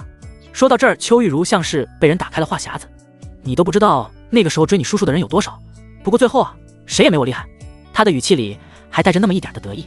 其实邱玉茹年轻的时候虽然长得好看，但是她成绩不好，同班的萧生荣成绩特别好，用现在的话来说，那就是学霸。再加上年轻的时候人长得也帅，所以喜欢他的女孩也不少。闻言，正在洗碗的女孩忍不住好奇了起来，不过也没好意思问，只是感叹了一句：“原来是这样。”毕竟胆小的女孩可没胆子敢询问长辈的感情历史。邱玉茹笑笑：“那可不，那会儿班里的小姑娘，光我知道的就2个喜欢你叔叔的，后来毕业了也还追他呢。”对于这种故事，女孩很是惊奇，听得自然也是认真极了。她一脸认真道：“那后来呢？我也追他，不过我比他们聪明。我们那会儿的人可不像你们现在这样告白什么的，我们都是写信。那2个女孩都是选择了写信，就我没写。我是以朋友的身份，每天在她跟前晃悠，也不光晃悠，我还喊她看电影，跟他妈悄悄搞好关系。”邱玉茹一边擦灶台，一边讲自己年轻时候的故事。旁边的女孩被她的一番话彻底惊呆了，甚至连手里的碗都忘记清洗了，就连眼神里都多了一丝崇拜。哇，阿姨你好厉害！天啊，原来阿姨和叔叔是这么在一起的呀！要知道他们那个年代可是很封建的，那个时候就能永远的追求自己喜欢的男孩子，真的是一件很牛的事情呢。可是阿姨不但追了，还悄咪咪的将人家老妈也拿下了，这不是厉害是什么？榜样啊！这种追夫思路更是直接打开了女孩思考的大门。邱玉茹咪咪的看着旁边没见过世面的女孩，忍不住继续道：“要不是她脑子不好使，那么快就给萧胜荣写情书，把萧胜荣给吓着了，没准儿还真就没我什么事儿了呢。反正自己也没把女孩当外人，她不在意多跟她说一些。要是一般人，指定不能告诉她，也就是真的把女孩当自己家孩子，才跟她说这么多掏心窝子的话。”女孩的懵懂得意眼神逐渐变得清晰了起来，整个人有种醍醐灌顶的感觉。她明白了，想要成功的秘诀就是不要大张旗鼓，悄悄的进攻。自己是不是也可以这样对萧然哥呢？悄咪咪的跟他拉近关系，然后拿下阿姨，这样自己就可以顺利的跟他在一起了吧？他越想越是觉得兴奋。对，阿姨您真聪明。女孩一脸赞同道。见女孩喜欢听，邱玉茹继续回忆起来。那时候啊，我明明知道你叔叔胆子小，我还故意带他去鬼屋呢。我们那会儿的鬼屋虽然特别简陋，但是也挺吓人的，吓得你叔叔一路就抓着我的手。想起这些，他的脸上忍不住露出那种满满的幸福。如果不是今天和女孩聊到这儿，大概他们的爱情也不会再有人知道了。后来呢？女孩简直听得入了迷。后来我就跟她说啊，想拉手啊也行，你跟我处对象我就让你拉。再后来呢？再后来啊，我俩就这么拉了一辈子的手。说起来啊，那个时候你叔叔啊，不过就是刚刚毕业，家里还是农村户口。萧然他外公外婆，就连我姐姐都是极力的反对呢。但是他们反对也没啥用，毕竟过日子的人是我。那会儿我就想好了，除了萧生荣，我谁也不嫁。最后家里人还是妥协了。邱玉茹讲自己故事的时候，虽然听着挺坎坷，但是脸上满满的都是幸福呢。说实话，我这辈子最不后悔的事儿，就是嫁给了你叔叔。流水声哗哗，女孩若有所思地看着自己手里已经洗干净的小黄鸭碗，终于还是陷入了沉思。不得不说，邱玉茹的故事确实给了女孩很大的鼓励，至少让她知道了，这个世界上其实很多的恋爱都不是父母或者身边人看好的，这大概也许就是老天爷给他们的考验，熬过去，以后的日子就会幸福。就像阿姨一样，如果说昨天晚上的女孩让邱玉茹产生了想生女儿的错觉，那今天晚上的邱玉茹对于阎锡慈来说，简直就是神仙一样的存在，指路的明灯，不指路的神灯。这边萧然的聚会还在持续，已经过去2个小时了，红酒也是开了一瓶又一瓶。萧然的右边是这部剧的里的一个演员，整得很是青春，演的是男主的妹妹，戏份不算多。女孩其实很早就不上学了，18岁就成了北漂，当了无数次的群演，这次也是托人托关系，好不容易才拿到这么一个不是群演的角色。虽然只是个小配角，但是心里已经很满意了。今天更是自己人生里第一次参见这种大场面，既紧张又小心翼翼的。看见人就敬酒，这会儿已经喝得晕晕乎乎了，感觉脑袋随时都可能栽倒在桌子上，然后一睡不起的样子。红酒本这东西本来就是慢慢品尝的，这么喝肯定容易醉。看得萧然心里有点不舒服，正好服务员过来加水，他默默地将女孩的水杯拿了过来，示意服务员给这里也加一些，然后把水推到女孩身边，用不大的声音礼貌道：“多喝点水吧。”这年头做什么都不容易，尤其是这些演员。娱乐是个圈儿，利润虽然高，但是想爬上去真难，尤其是新人，他很理解。闻言，女孩一脸感激地看着他。这一晚上到处否视跟子说酒满心诚给自己加酒的，但是加水的只有萧然一个人。谢谢，谢谢萧老师。他声音很小。说完，乖巧的刚添好的水的水杯拿过来，斯斯文文地喝了起来。你今年多大了？我呀，今年20。闻言，萧然抿了抿嘴，我妹妹也20。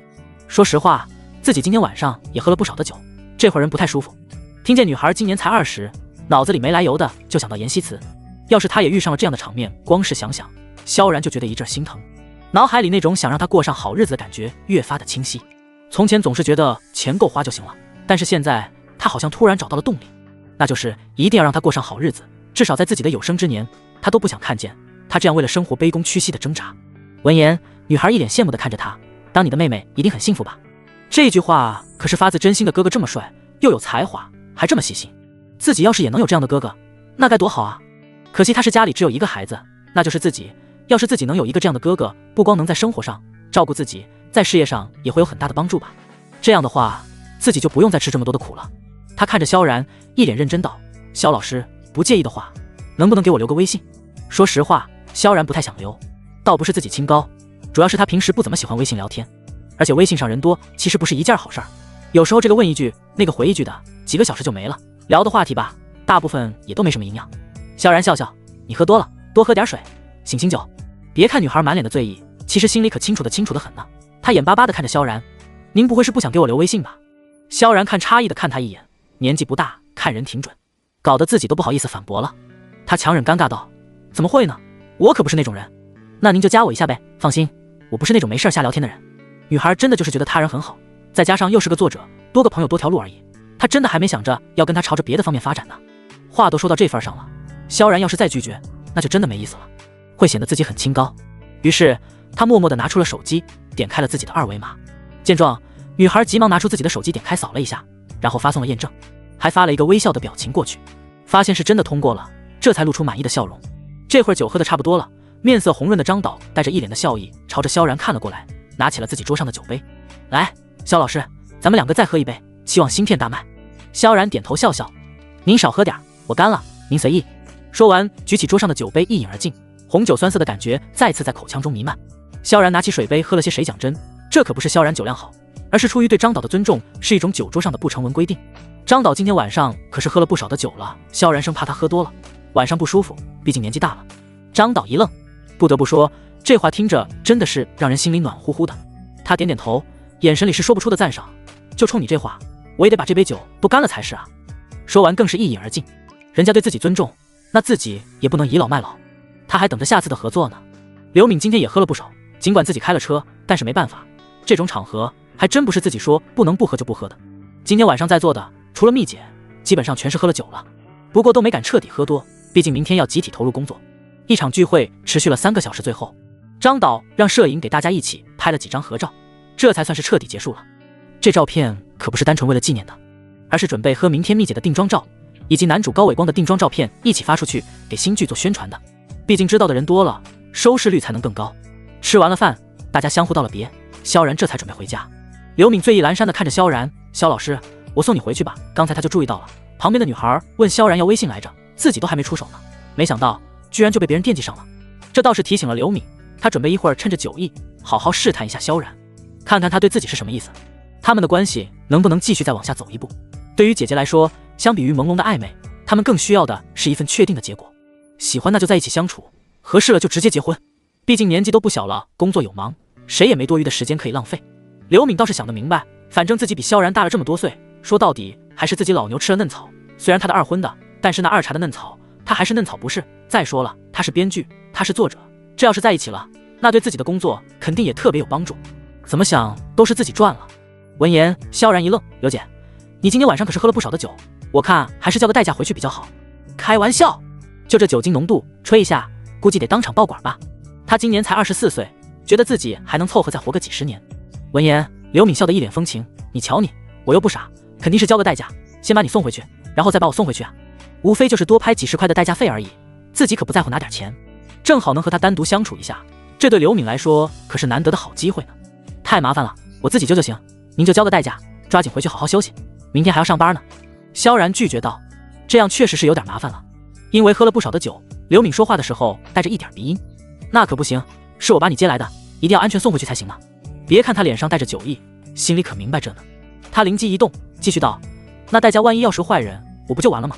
说完更是整个人都晃悠了2下，看起来软弱极了，大概是喝了些酒的缘故，再加上刚才看见有人问萧然要微信，给了他一点危机感，让刘敏觉得今天必须要试探一下萧然对自己的心意才行。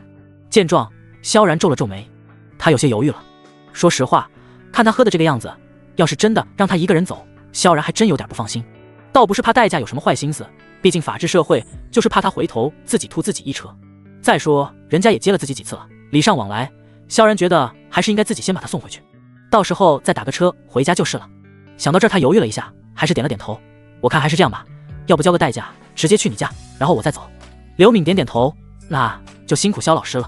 自己家距离外滩大概30分钟的车程，一般代驾开车还比较慢，所以自己应该有40分钟左右和萧然好好谈心的时间，抓住这35分钟，争取直接拿下他。想着，刘敏掏出手机给自己叫了一个代驾，两个人这才顺着来时的路朝着外面走了出去。大概是喝了酒的原因，走的都比较慢，等出来的时候，所有人都已经走完了，就剩下他们2个人站在车前面没几分钟。一个骑着单车穿着蓝衣服的代驾就朝着这边过来，自己刚刚在前面的巷子里吃了一碗面条，就接到了这单。代驾小哥二话不说便骑上自己的自行车，朝着目标出发。看着前面站着的一对男女，他想也不想的就朝着萧然开了口，先生您好，请问是您叫的代驾吗？毕竟旁边是个美女，一般都是车越好，旁边的人越美，这很符合逻辑。闻言，萧然忙道，不是我的，是这位女士的。说实话，萧然不太喜欢轿车，要是自己买车的话，他首选 SUV 这样的车，长途或者家用很好，如果以后有了宝宝，那一家人出门空间也可以更大一点。不得不说，虽然自己啥也没有，但是想的还是很全面的。刘敏掏出车钥匙交给了代驾小哥，带着浓浓的鼻音道，湖畔家园地下停车场，麻烦了，眼神里也带着一丝醉意。说完更是拉开了后排的门，直接坐了进去。萧然也跟了上去。还没上车的代驾小哥忍不住羡慕的朝着萧然看了一眼，好家伙，车子居然是这个美女的呀，这个系列的车可是价值100来万呢，也算是个豪车了。真不知道这是怎么傍上这么有钱又漂亮的美女的。代驾小哥缓缓发动了车子，一路朝着刘敏家驶了过去。一上车，刘敏就软绵绵的，看起来像是随时都会倒一样。他有气无力的说完自己家的地方，更是脑袋一歪，朝着萧然的肩膀上靠了上去。别看他表面醉了，心里可是清醒的很呢。对于他来说，什么试探都不如身体接触来的实在，简单粗暴，但是效率高。随着他的脑袋靠在了自己的肩膀上，一股浓烈的酒味混合着鸢尾花香气朝着自己扑面而来。说实话，味道吧，确实还不错，但是比起妍希慈身上的味道差远了。他身上的味道像是那种自然的体香，是那种怎么都闻不腻，甚至多闻一闻都觉得是一种享受的感觉。身为一个结过1次婚的男人，萧然明显感受到了这种举动的亲密性。他下意识地动了动身子，朝着另外一边侧了侧，挤到你了吧，真是不好意思。说完更是把放在车后面的一个靠垫拿了过来，放在自己旁边的位置上，靠在这上面舒服一点。讲真，他对刘敏一点没有别的方面的意思，不过这个动作就让刘敏有点郁闷。你说他这是啥意思啊？说对你有意思吧，他把身子给抽走了，明显就是不想跟自己再往前走一步。但是你说他要是讨厌你吧，这明明又是个关心的举动。阅人无数的刘敏直接被萧然这个高情商的举动给搞懵了。原本的计划失败，他只能勉为其难的笑笑，语气里还带着一丝尴尬。是我不好，实在是喝太多了，浑身就像是散了架似的，忍不住就想找个地方靠着。萧老师不要介意啊，既然这明着暗示失败了，那咱们要不就聊天吧。既然动了要试探的心思，他是绝对不可能被一个举动打败的。萧然礼貌一笑，怎么会呢？刘敏第一次的试探失败，这会儿忍不住开始琢磨下一个试探办法。反正正好他要送自己回家，要不就直接装死，让他送自己上楼。等进了门，那可就是自己的主场了。毕竟身为编剧的他，成天在剧组里耳濡目染，演技还是有一点的。做好了决定，刘敏即刻闭上了眼睛，躺在后面，衣服有气无力、醉意阑珊的样子。他要开始装醉了。然而刘敏的戏还没开始3秒，这边萧然的手机就响了起来，拿出来一看，是老妈发来的语音。老妈，你啥时候回来？看见萧然有消息，刘敏识趣的闭上了嘴，等着他先忙完。萧然，快了，怎么了？老妈又是一条语音，喝多了。这会儿都10点半，马上11点了，自家儿子本身就不是个擅长应酬的人，这一点邱玉茹还是很了解的。发消息来就是生怕他喝多了，回头一个不小心再掉树坑里啥的。萧然没喝多少，放心，你咋还没睡？老妈怕你喝多进不来。这倒是实话，邱玉茹确实怕他喝多了开不了门，睡楼道里。喝多的人在回家这条路上有1万种可能，这一点邱玉茹真的是体会不要太深刻了。毕竟萧生荣是个惯犯，去年夏天就硬是躺在自家的楼道里睡了一晚上。萧然的语音是公放，点开不光代驾小哥能听见，就连刘敏也听见了。他默默地睁开了眼睛，这啥情况啊？怎么还是一个女人的声音？而且听起来关系还不一般，这上来就问什么时候回来，明显就是住在一起的。刘敏越想越是紧张，原本那点微醺的醉意更是直接消失，整个人都清醒了起来。萧然，西子睡了吗？老妈依旧是一条语音，没有吧，我刚出去倒水的时候看他院子里的吊椅一晃一晃的，应该是还没睡呢。严希慈确实没睡，倒不是不困，而是在等萧然回家，和邱玉茹一样，想要看到他回来才能放心。发完消息，萧然将手机揣进了口袋里，脸上的表情也因为疑惑看起来严肃了一些，这让旁边的刘敏也没心思装醉了。他清了清嗓子道：那个，这么晚了，谁给你发消息啊？哦，我妈。闻言，刘敏的心微微放回了肚子里。阿姨啊，那就没事了。阿姨这么晚还没休息啊？等我回去呢。萧然淡淡道。听见阿姨在等萧然回家，刘敏才放下的心又默默地提了起来。人家妈妈在家里坐着等呢，看来让萧然送自己上楼的计划没准也要失败了。他笑得一脸抱歉，你看我刚才就说应该先给你送回去。说完更是直接喊代驾要先送萧然回去。见状，萧然急忙拦着他，真没事儿，姐，这马上就到了，我再打个车一样的。折腾来折腾去的还够麻烦的。见萧然这么执着要先把子送回去，刘敏也不好意思再说什么了。既然带他回家的想法也失败了，那自己还是试探吧。他眨眨眼，假装随意道：对了，萧老师，最近没人给你介绍女朋友啊？根据自己目前的观察，萧然好像是没什么女朋友，但是自己并不确定，他想问清楚一点，毕竟要是人家有女朋友了，自己也就不浪费时间了。萧然自嘲道：那倒是没有，我这可是2婚，不好找。说实话，不介绍才好呢，他一点也不想要女朋友。刘敏眉头一动，继续道：啊，萧老师，你有喜欢的人吗？闻言，萧然顿了顿，有喜欢的人吗？有啊，他应该正在等自己回家吧。虽然不能在一起，但是并不妨碍他喜欢他。人一旦有了喜欢的人，就算是那个人再平平无奇，也会觉得他特别的与众不同，是天底下最完美的人。如果那个人没有从心里走出去，真的很难再喜欢上别人了。想到这儿，萧然点点头，无比确定道：有。说完，面前就浮现了严希慈那张天真灿烂的小脸，忍不住笑得一脸幸福。她很可爱。闻言，刘敏一愣，精致的脸上写满了惊讶：你居然已经有喜欢的人了呀？说完，表情更是肉眼可见的失望了起来。没想到啊，没想到自己好不容易有个喜欢的人，结果人家还喜欢上了别人，这真的是积了3辈子的福，倒了8辈子的霉。萧然被他的话给逗笑了，怎么，我就不能有喜欢的人啊？刘敏吸了吸鼻子，然后轻轻摇了摇头，那倒不是这个意思，就是有些惊讶。她一定是一个特别好的姑娘吧？既然已经有了喜欢的人，自己就只好当做什么事儿都没发生了呗，总不能硬着头皮去表白吧？那种事儿只有傻子才会做。毕竟自己以后和萧老师还有工作上的事情要联系，他也不想把关系搞尴尬了。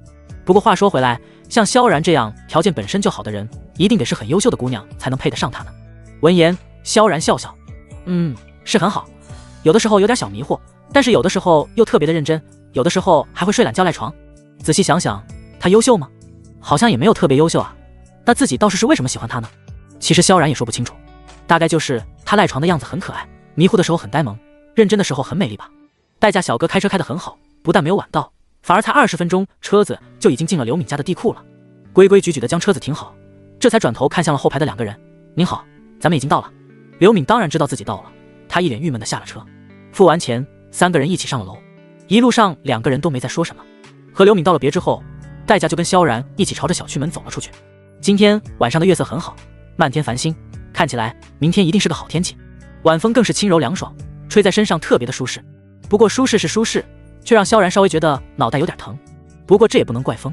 说起来，萧然今天晚上也没爱少喝，但是他也没什么办法，有些时候真的不是自己想不喝酒不喝的。看着萧然，代驾小哥忍不住问了一句：兄弟，你是不是没看出来刚才那个美女对你有意思啊？别看自己在开车，但是后面的举动自己可是了如指掌。这么大一个美女，有车有房的，还这么主动，自己看的都忍不住羡慕啊。可是这哥们儿的一波直男操作，直接给自己看蒙蔽了，他是真的有点不能理解。闻言，萧然笑得一脸淡定，看破不要说破，他又不是直男，怎么可能没看出来？毕竟和刘敏也算是朋友一场，他人挺好的，都是成年人，有些话不用说得太直白，太白了伤感情，意思明白了就好了。刘敏条件不错，他相信他会找到一个很棒的男朋友的，但是那个人肯定不是自己。代驾小哥一脸不解地看着萧然，不是，你咋想的呀？这么好的姑娘你都不要啊？就算是自己心里有人，拿来当个备胎，那不香吗？为啥要直接拒绝啊？我喜欢的人比他更好。萧然毫不犹豫道。闻言，小哥沉默了。没想到这世界上还真的有这么专心的男人啊！和他这么一逼，自己还多少有点愧疚了。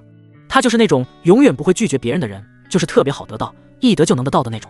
可是偏偏这样，没有一个女孩追自己，反而是这兄弟这样说拒绝就拒绝的人，感觉很不缺女人的样子。看来自己也应该转变一下思路了。刘敏家距离小区门口很近，到了门口，小哥就和萧然分道扬镳了。萧然在路边打了一辆出租车，朝着家的方向驶去。大概是出租车司机开得有些快，萧然感觉自己的头越来越疼，有点头重脚轻的感觉了。他闭目养了一会儿神儿，想让自己舒服一点。这边女孩坐在吊椅里，穿着白天买来的白色真丝吊带裙，一头乌黑柔顺的长发随意的披散下来。因为刚刚洗过脸的缘故，睫毛处还带这一点水分，看起来湿哒哒的，特别好看。修长且漂亮的大腿随意的耷拉下来，雪白精致的脚丫更是一晃一晃的。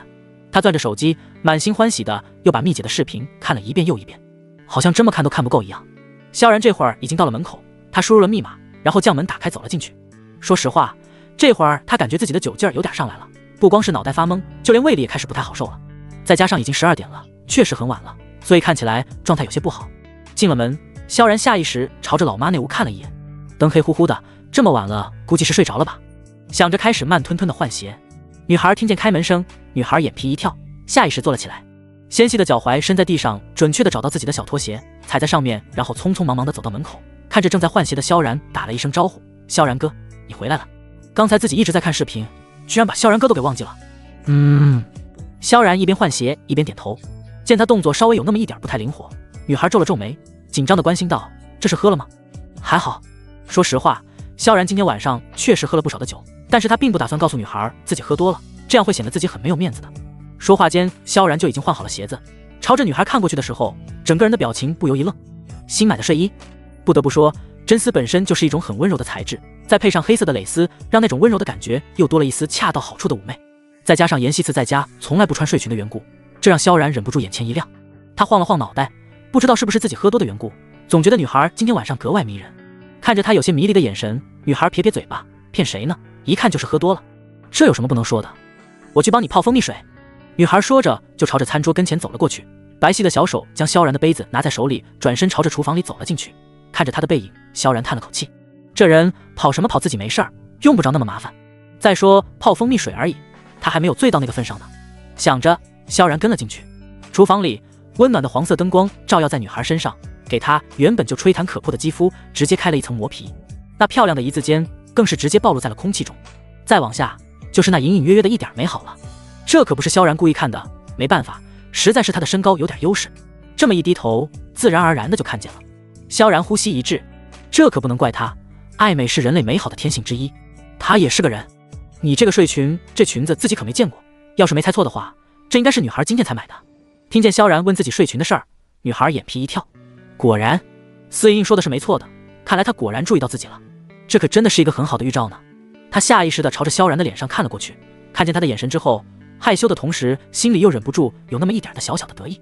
白皙的小手将自己的头发朝着耳朵后面挽了一下，一脸羞赧地看着萧然，怎么样，好看吗？说完更是直接转过身子让萧然看，这可都是为了他买的呢。随着女孩这么一转身，萧然才朝着腰身上看了过去。不得不说，这睡裙儿是和家居服不一样，直接将女孩完美的腰身全部展现了出来，堪堪一握的小腰，平坦的小腹，以及那被遮住一点的修长笔直的腿，确实好看。萧然咽了咽口水，大概是因为喝了酒的缘故，心脏开始不争气的快速跳动了起来。他感觉再这样跳下去，自己就要得心脏病了。大概是察觉到了萧然炙热的目光，本来就紧张的女孩这会儿也越发的紧张了起来，就连眼神都变得水润润的，脸蛋儿也开始微微发红了，就像是被人涂上了一层淡淡的胭脂，好看极了。他不由自主地舔了舔自己有些发干的嘴唇儿，意识到了女孩的不自然，萧然这才咽了咽口水，故作随意道：还不错，漂亮是漂亮，就是有点暴露了。这亏了是在家穿，要是敢穿给别人看，那自己可真是得到了肯定的女孩。因为激动，脸色越发的红润了起来。萧然哥说漂亮，漂亮那就够了，至于暴露，反正又不是给别人看，他不在意，让他多看几眼，看得越多，他越开心。主要是天气太热了，反正是在家，哥你是不会介意的对吧？萧然，好吧，他不介意。大概是喝了酒，萧然的反应有些迟钝，只是点了点头，下意识地朝着后面退了退。实不相瞒，本来就喝了酒，人就容易冲动，这才看了一眼，他就感觉太阳穴突突直跳，这种感觉真的是不太好受。这会儿水烧得差不多了，女孩转身朝着对面的橱柜看了过去，蜂蜜就在那上面，她现在要去拿蜂蜜。随着距离的靠近，女孩偶尔明显闻到了他身上浓郁的酒味，但是这种味道和自己平时的味道都不太一样。见他朝着自己过来，萧然下意识的后退一步。厨房本来就是柜子很多的地方，再加上灶台这边的空间比较小，有个转角的设计，萧然的直接顶了上去。他吓了一跳，下意识的就朝前趔趄了一下。女孩被他的样子吓坏了，几乎是一瞬间，伸手朝着萧然的胳膊上拉了过去。这一拉，其实要是平时也没什么，但是偏偏这会儿的萧然已经没什么力气了，被他这么用力的一拉，整个人不受控制的插着阎锡慈的方向倒了过去。大概是怕他摔倒，那孩儿本能的伸出双手，死死的将萧然抱住。萧然更是膝下意识的将女孩紧紧抱在怀里，然后吻了吻身子，肌肤相贴，体温传递，几乎是一瞬间，两个人都齐齐的愣住了。他正愣愣的抬起脑袋看他，这样的角度，只看见了他那富有雄性特征的喉结。女孩水润的眸子因为惊讶，微微有些瞪大，长长的睫毛卷翘出一个好看的弧度，水嫩的脸上更是写满了不可思议。他身上的那种味道混合着酒气，强烈的朝着女孩的鼻息间涌了进来，将她整个人都包围住了。这样的距离，他甚至能听到她的心跳声。感受着他炙热的怀抱，这一刻他的小心脏不受控制的疯狂跳跃，似乎是要迫切的穿过这具身体，然后站在他面前诉说着自己对他的喜欢。一张脸更是以肉眼可见的速度爆红了起来。说实话，萧然这会儿也忍不住有些失神，他的小身子柔软馨香，自己好像微微一用力就能把它揉碎似的，身上以及头发上的那种甜软好闻的香气更是肆无忌惮的朝着自己的鼻息涌了进来。他感觉自己脑子里有什么东西断掉了，真的就想这么一直抱着他。厨房里灯光昏黄，两个人就这么紧紧地抱在一起，足足过了10秒之久了，女孩才反应过来，要命！他在做什么？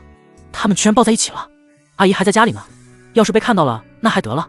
想到这儿，他将慌张地将脑袋抬了起来，水润润的眸子紧张地看着萧然。萧然哥，因为害羞，女孩的声音像是猫叫似的，软绵绵的，特别好听。萧然猛然回神，下意识地松开手，对不起，刚才没站稳是真的，抱她也不是故意的，但是那种感觉却不是自己能控制住的。没事儿，我先扶你回去休息吧。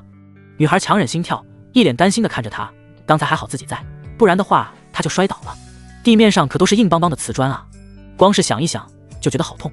女孩不由分说的用自己温凉的小手扶着萧然的胳膊，朝着他的卧室走了过去。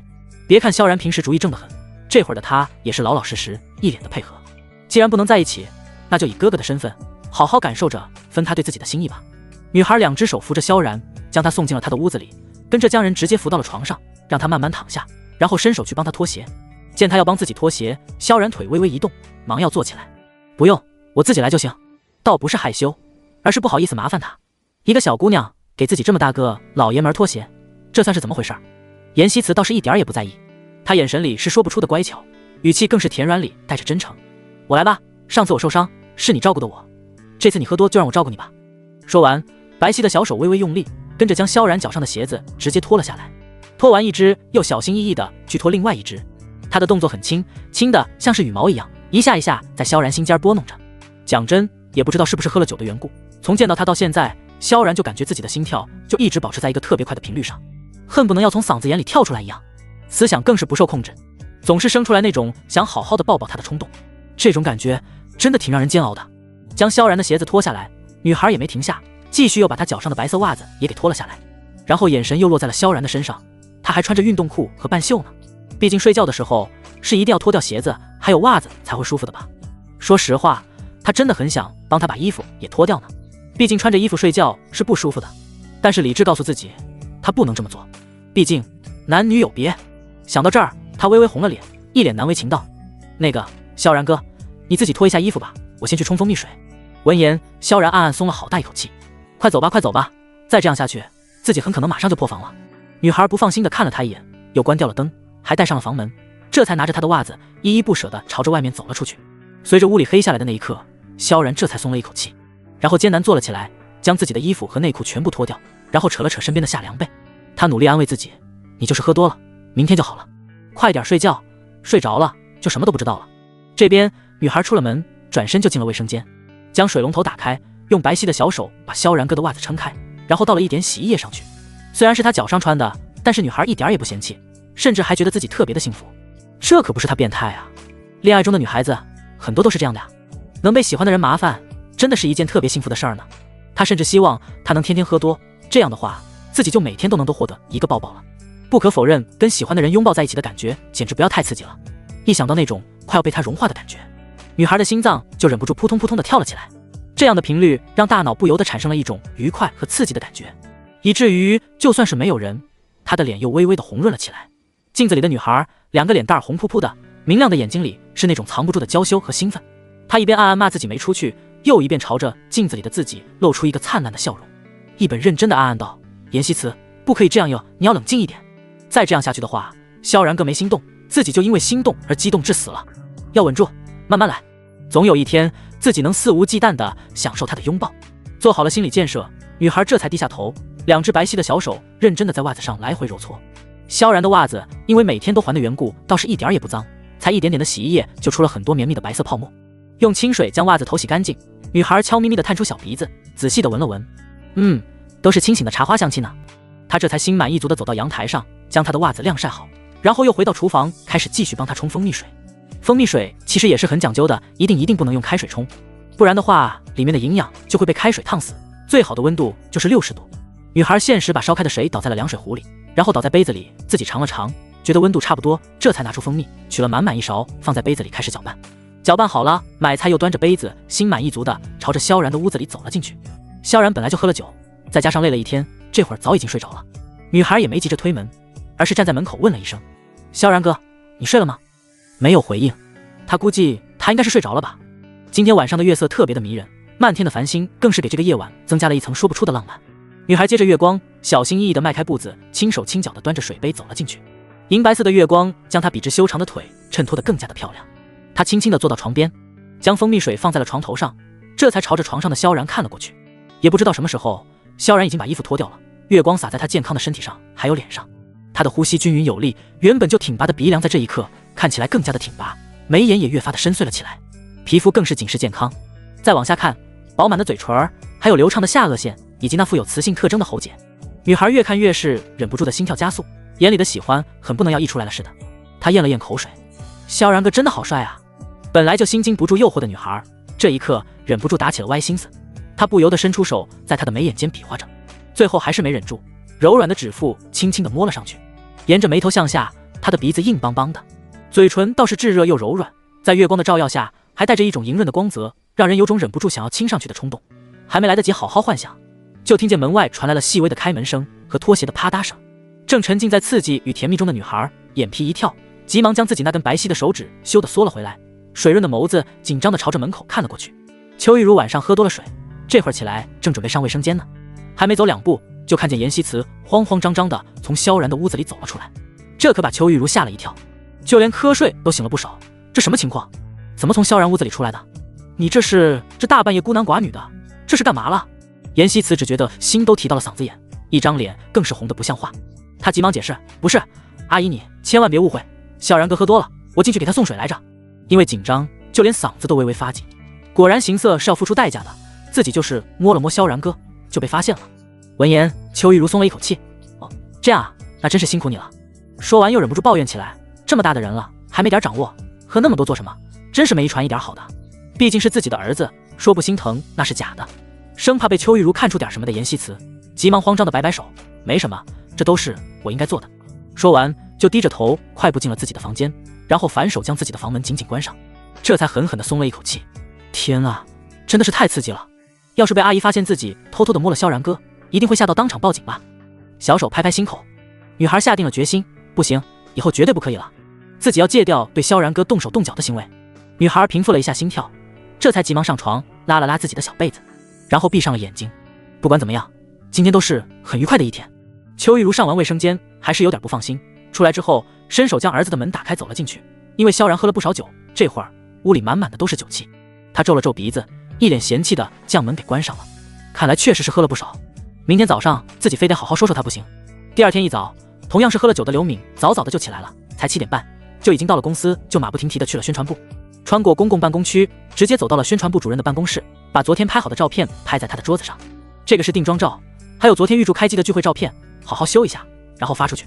宣传部主任拿过照片，忙点点头，收到。刘编辛苦，一定要好好搞，这是张导特意交代的，争取未播先火，明白吗？刘敏叮嘱道。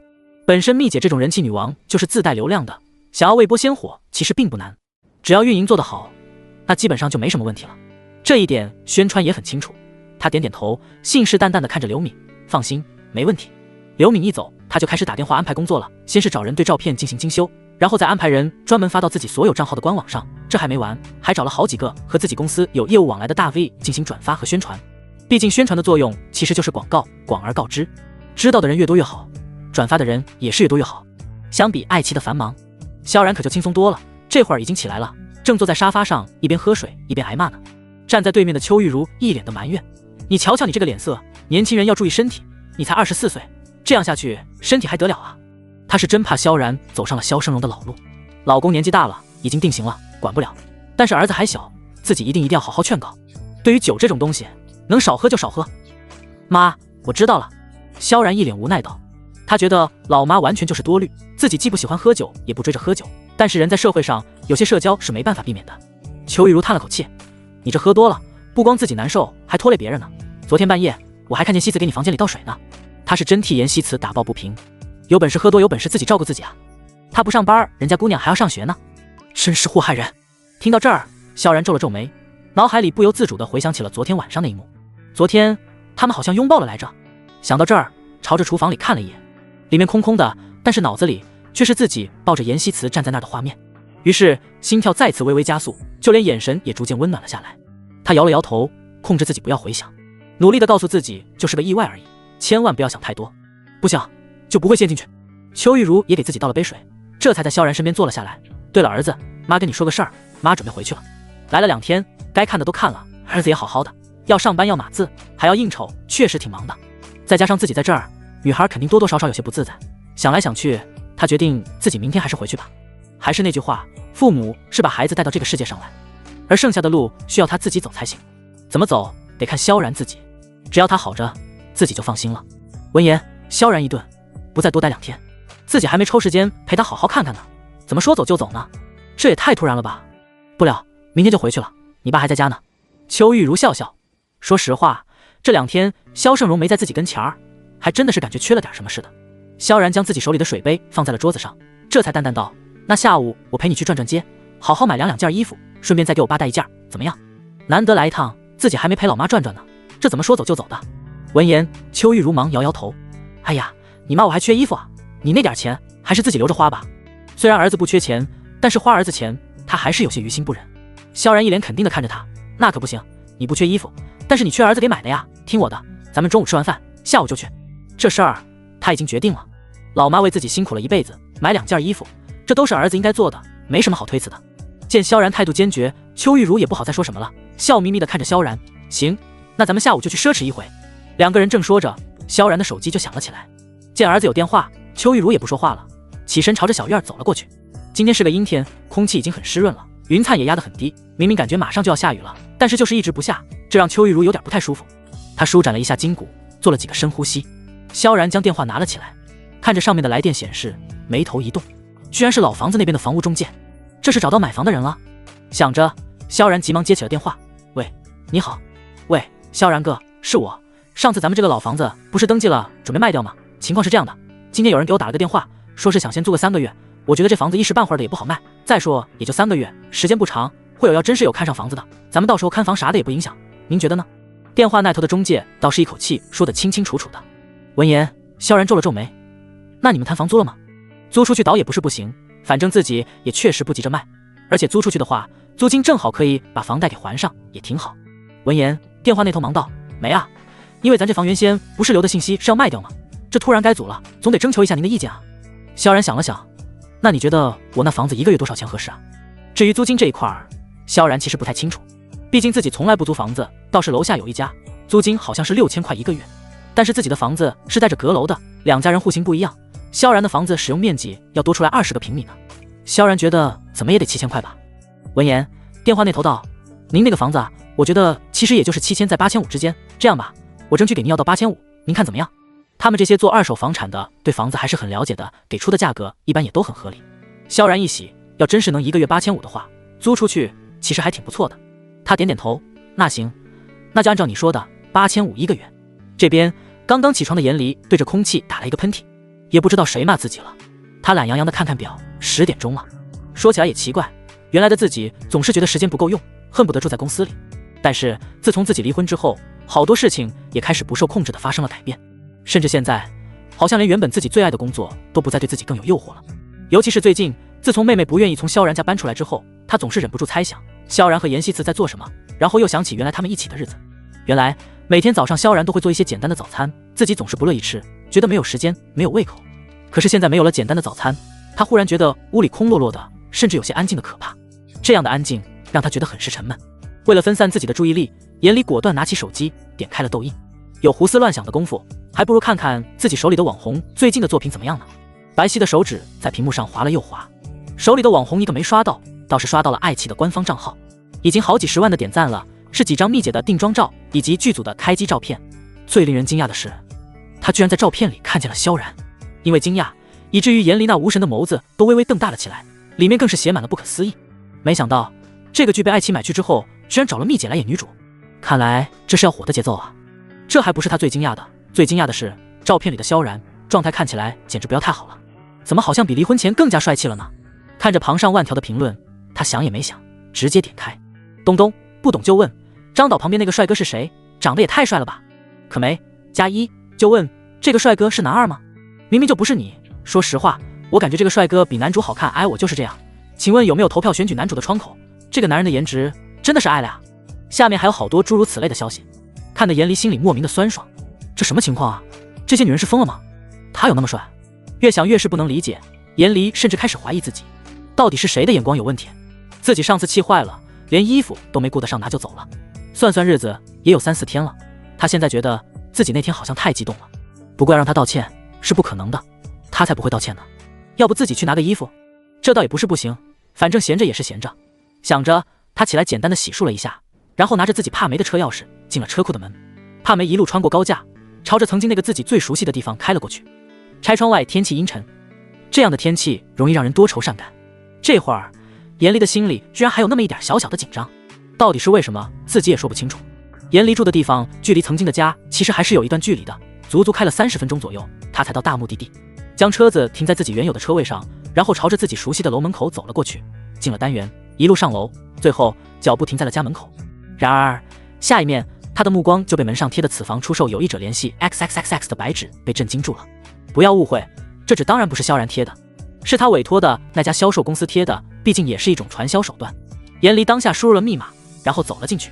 屋里的空气不是很新鲜，有些闷闷的，毕竟是夏天，不开窗的话，几天屋子里多多少少都会有些味道，不是那种难闻的臭味，而是那种没人住过的味道，有点不好形容，空气里还带着淡淡的灰尘。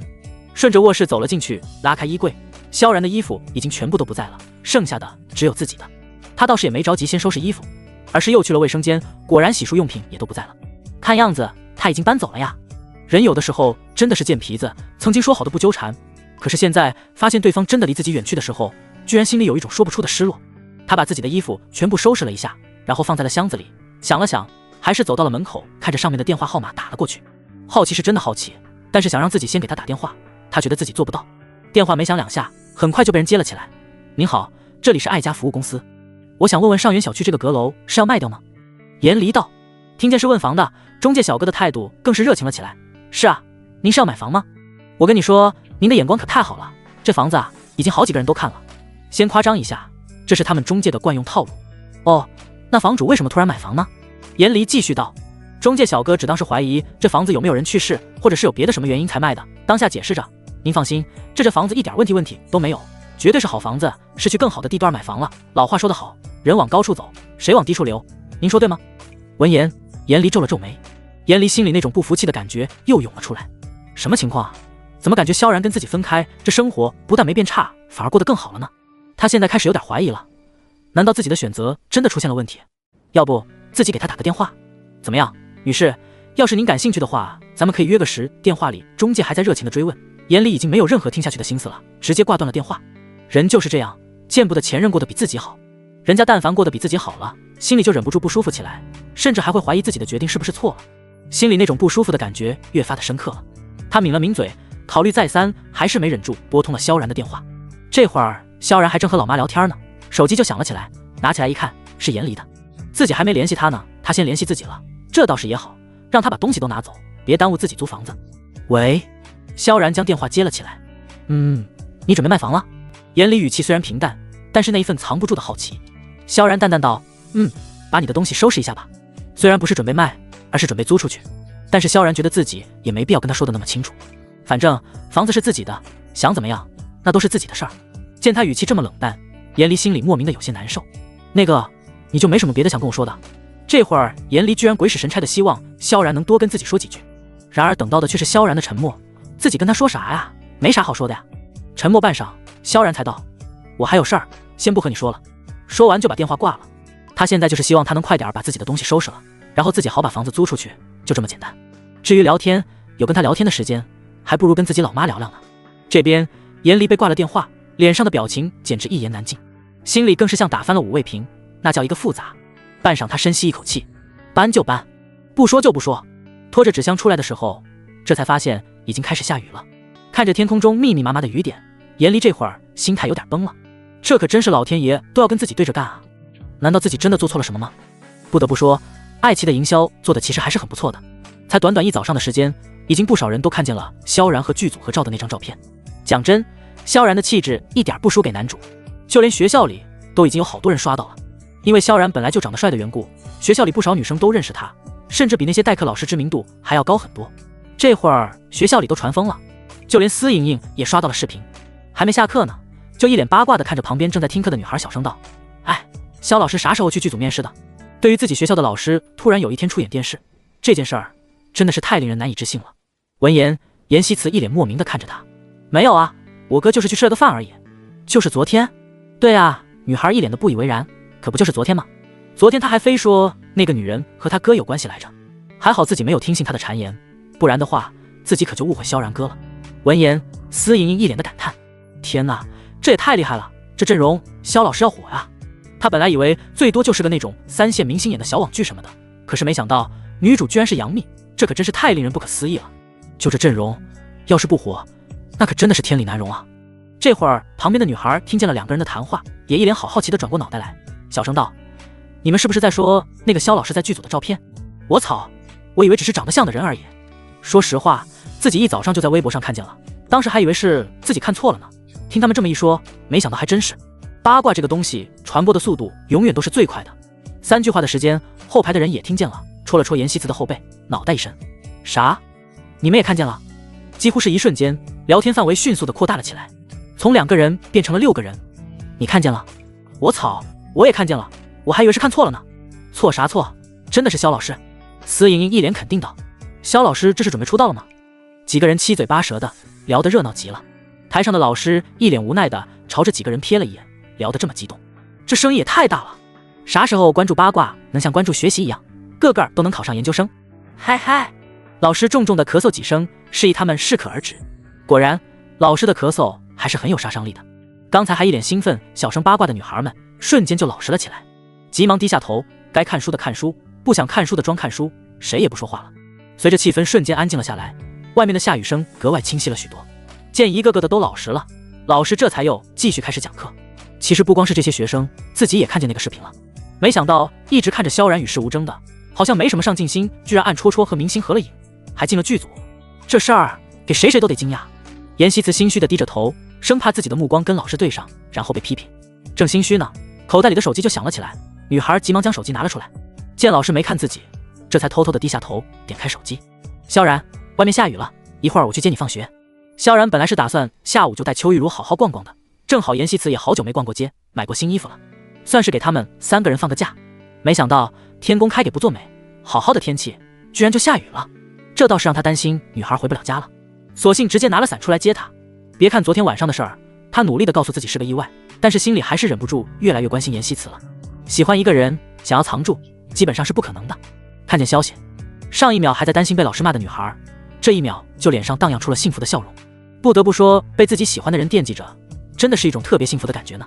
萧然哥居然来接自己了，严希慈辛苦了。这笑容看得旁边的司莹莹一愣，发情了。她凑在他耳边小声道：“哎，昨天你那个睡裙有效果吗？”闻言，严希慈的小脑袋里瞬间就出现了她和萧然昨天拥抱的场景，忍不住小脸一红。别乱说，昨天我哥喝多了，早就睡了。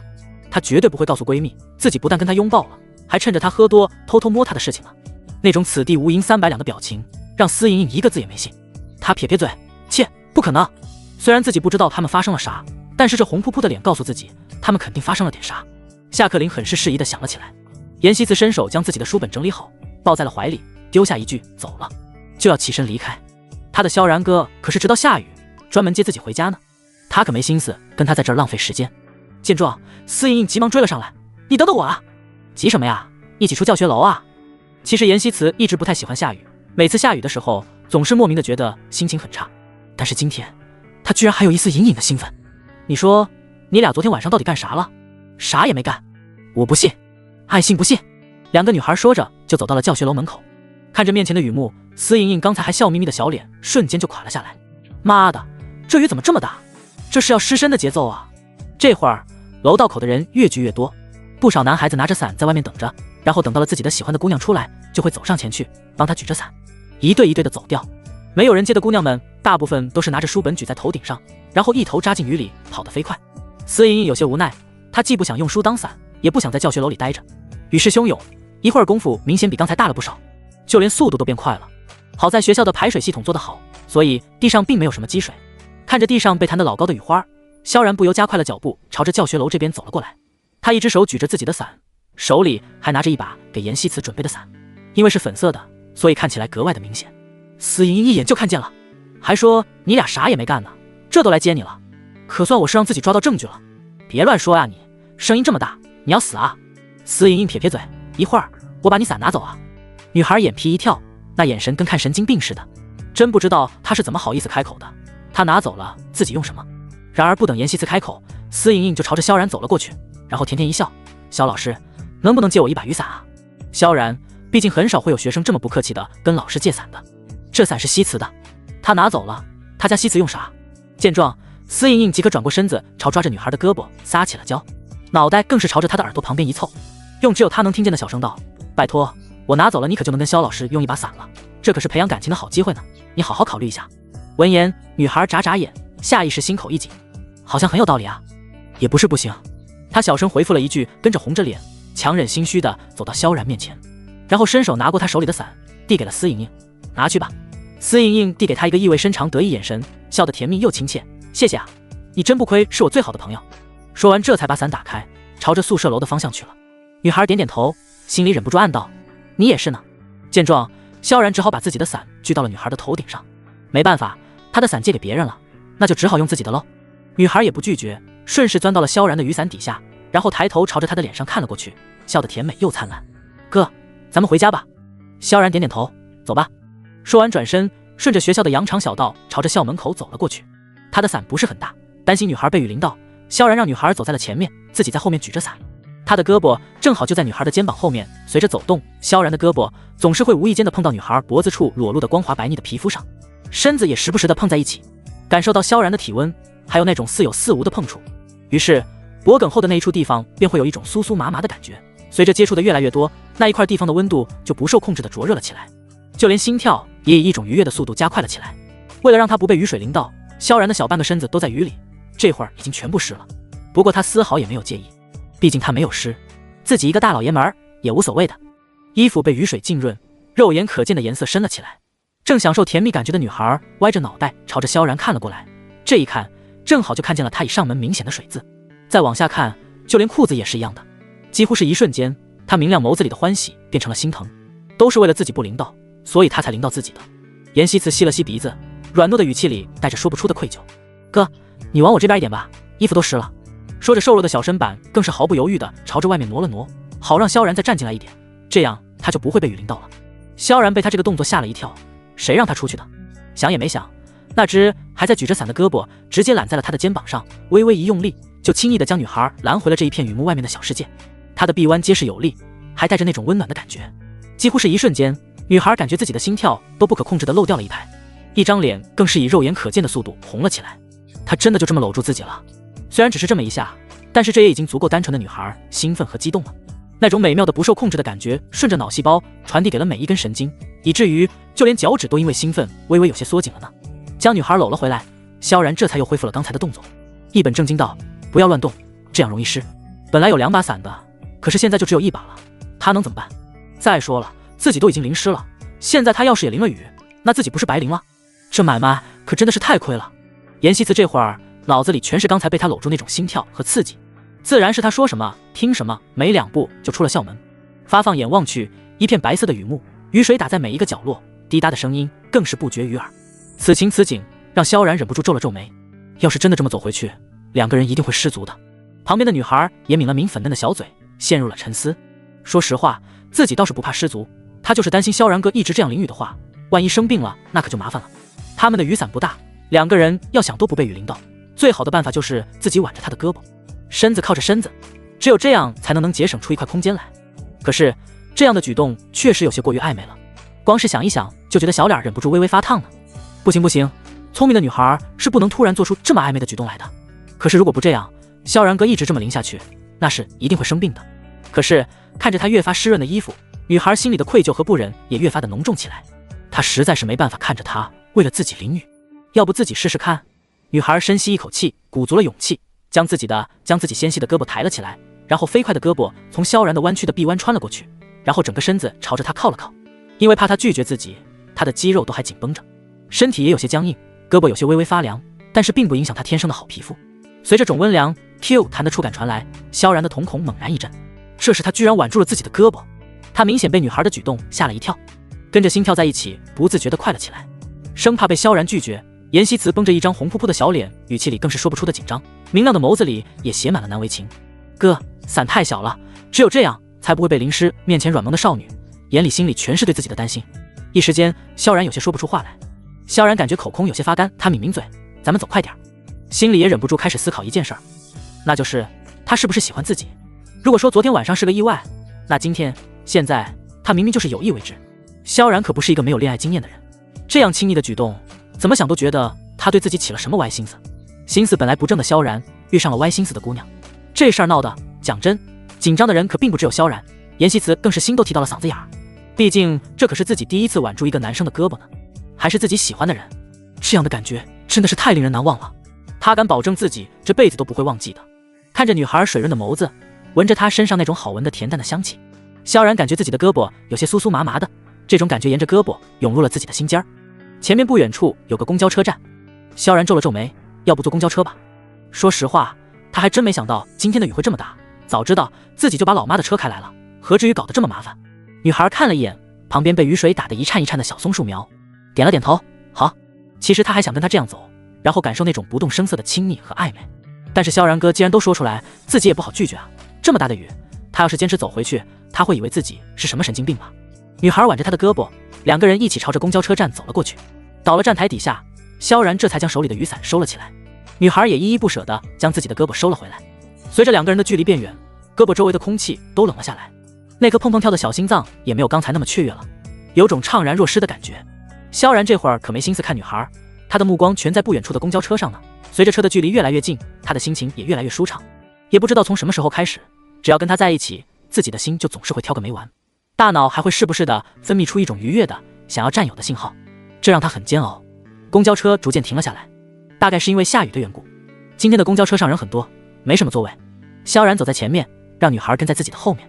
这会儿车子刚刚启动，司机定睛一看，前面还有一个人朝着这边跑，毕竟下雨天不好坐车，能上就再上一个人吧。想着，司机慌忙踩了一脚刹车，才加速的车子瞬间停了下来。这一个刹车让本来就正在走路的女孩不受控制的朝着前面扑了过去，一双大眼睛惊恐的眼睛看着车上的铁皮地板，甚至连呼吸都已经忘记了。毫不夸张地说，她感觉自己的心都已经跳出身体了。因为害怕，女孩瞬间闭上了眼睛，大脑更是一片空白。这会儿萧然也才刚刚站好，本来自己的位子是给女孩留的，这才一回头寻找她的身影呢，就看见女孩直愣愣的朝着自己面前扑了过来。见势不好，萧然几乎是不假思索的伸开双臂，努力的想要把女孩护住，直到预想中的疼痛并没有发生，反而那种萧然身上才有的味道在这一刻肆意的涌入了自己的鼻腔。几乎是一瞬间，那种提心吊胆的感觉瞬间就消失了，取而代之的是一种温暖安全的感觉。女孩死死地抱着萧然，感受到他结实有力的胸腔，她才意识到自己居然又钻进他怀里了。于是那种心跳的感觉再一次不受控制的袭来。虽然不是第一次了，但是他还是忍不住微微红了小脸，眼神里更是娇羞无限。萧然低下头，看着怀里的女孩，努力挤出一个笑脸。好了，没事了。说完，这才松他，然后伸出手将他拉到自己面前，让他安稳地待在自己跟前。车子开始继续往前开，随着微微的晃动，两个人的胳膊时不时地贴在了一起，然后再快速分开。两个人谁也没有再说话，像是都在用心感受着这样难得的旖旎。眼看就要到下一站了，旁边座位上的人站了起来，朝着后面走了过去。车里本来就2个站着的人，除了萧然就是严希慈。萧然看了看那个位子，朝着身边的女孩道：“你过去坐着吧。”女孩摇摇头，比起冰冷的座位，她更想站在他身边呢。倒也不是必须要跟他贴贴，就是单纯的想和他靠得更近一些。没事儿，还有1站，咱们就到了，我站一会儿吧。他的声音软糯好听。萧然这个人有个原则，能坐着尽量就别站着，能躺着没事就别坐着。虽然不知道别人是不是也这样，反正自己一直都是这样的。还是坐着吧，舒服一点。那哥，你坐着吧，我站你旁边。既然必须有一个人要坐下，那还是萧然哥坐着吧，反正自己只要待在他身边就行了。讲真，萧然这会儿感觉自己鞋子湿了，还真的是不想站着了。他也没推辞，直接坐了下来。因为自己的腿比较长，再加上这个位子正好是车轮胎上面的位置，所以就有一个凸起的台子。像萧然这样身高的人坐上去就会觉得特别狭小，反正也没几分钟就要下车了，所以萧然直接就侧着坐了下来，2只腿放在了外面，这样做自己的腿能舒服一点，脚也能。对了，我妈说她想回去了。萧然淡淡道。见面到现在，他都还没来得及把老妈要走的事儿告诉他呢。闻言，女孩一脸诧异的低头看他，这么快？这还是自己第一次居高临下的看着他呢。虽然自己也没有很高，但是萧然的脑袋正好就在自己胸部这一块。他抿了抿嘴巴，这才来了没2天啊，怎么这么快就要走？司机这会儿正一边开车一边琢磨这中午回家吃什么呢，就被不知道从哪里窜出来的狗子吓了一跳，下意识就是一脚刹车。女孩还正说话呢，被车子这么猛烈的一晃，身子下意识就朝着萧然贴了过去。几乎是一瞬间，她感觉脑袋嗡的一声，然后大脑就变得一片空白，身上、脸上以及脖子全部开始发红，是那种不正常的没有点吓人的红。救命吧！她现在除了死已经想不到第2个词了。这都是什么鬼情节啊，自己真的是连做梦都不敢这么做。随着车子再一次的晃动，她的身子快速离开了他，只是脸上的余温并没有退下来。如果说之前的亲密举动会让女孩觉得心动和甜蜜，那现在就是单纯的刺激和尴尬。现在的她连活下去的勇气都没有了。萧然更是老脸一红，匆忙别过脑袋，努力想让自己冷静下来。不过即使是这样，他全身的血液还是不受控制的朝着一个地方汇集了过去。不可否认，这可真的是太刺激了，而且这个刺激真的是来得太突然了，完全超过了自己的心理预期。那个，对不起，萧然感觉嗓子发干，真的是太尴尬了。说实话，到现在他也没想明白，这好好的怎么就能发生这样的事儿呢？毫不夸张地说，他感觉自己的脚趾头现在都已经绷紧了。满脸通红的女孩摆了摆手，因为紧张就连声音都发着颤。该说对不起的人是我。萧然咽了咽口水，努力地寻找着一个结束尴尬的话题。对了，下午咱们去逛街吧，我妈来了这么一趟，还没出去转过呢。试图让他们的沟通恢复到之前的状态，毕竟意外来得如此突然，以至于自己都有点不知道该怎么办了。严希慈低着头，低着脑袋，眼神里写满了不自然。哦，还挺突然的。估计是不放心我爸。萧然继续道。说实话，老爸和老妈的感情自己还是知道的，都说子女在爸妈心里是最重要的。萧然感觉还真不是，他们是真爱，至于自己完全就是那个意外。果然转换话题是一个针对意外尴尬不错的选择。严希慈紧张的大脑已经开始思考邱玉如要走的这件事儿了。经过这2天的相处，他觉得阿姨真的是一个特别不错的人呢，尤其在昨天教给自己那么多的小知识以后，他还没来得及感谢她呢，现在要走，自己是真的有点舍不得。他赞同的点了点头，叔叔和阿姨的感情确实好得让人羡慕呢。他昨天晚上可是亲耳听到过的，这样的爱情他觉得很是完美。本来家和学校的距离就近，这一会儿的功夫2个人已经到站了。随着车子缓慢地停了下来，女孩站了身子，2个人朝着后面走了过去。萧然怕她淋了雨，更是将雨伞抓好，准备一下车就将伞打开。车站距离家特别近，才一下车就能看见自家的小区了。因为刚才突然的尴尬，女孩也不好意思再去挽住萧然的胳膊了，只是低着头，身子微微地和他靠近一些。萧然也很配合，没有再走出雨伞的外面去。2个人沿着街道边上的人行道走进了小区，然后一路走到了家门口，谁也没再说话，都是各怀心事。一直到了小区的门口，女孩这才依依不舍地挪开自己的身子。萧然更是直接把伞收好，这才走到门口，熟练地输入了密码。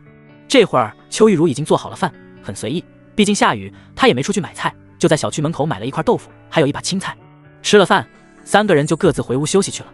夏季的雨天就跟冬日的阳光一样令人惬意，尤其是吃过饭后，要是能在这样的天气里睡上一会儿，就会觉得自己特别的幸福。躺在床上没多久，女孩就昏昏沉沉的睡了过去。因为下雨的缘故，平时就有午休习惯的她睡得更香了，一不小心就直接睡到了下午。萧然虽然也在睡觉，但是其实一直都没睡着，他的脑子就不受控制的开始琢磨起了自己和女孩的关系。从昨天晚上到现在，他现在特别确定那种想要在一起的感觉已经越来越浓烈了，这也让萧然很焦虑。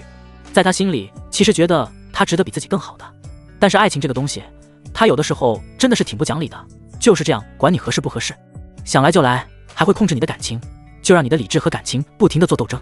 这一刻，萧然终于有了一个大胆的想法，要不试试看吧？如果他也喜欢自己的话，如果他真的也喜欢自己的话，试试看也不是不可以。毕竟这么好的姑娘很难令人拒绝，只是他这到底是真喜欢自己，还是因为生活在一起那种难免的摩擦，自己也说不好。叹了口气，算了，自己还是看看新书的数据好了。工作可比恋爱简单多了。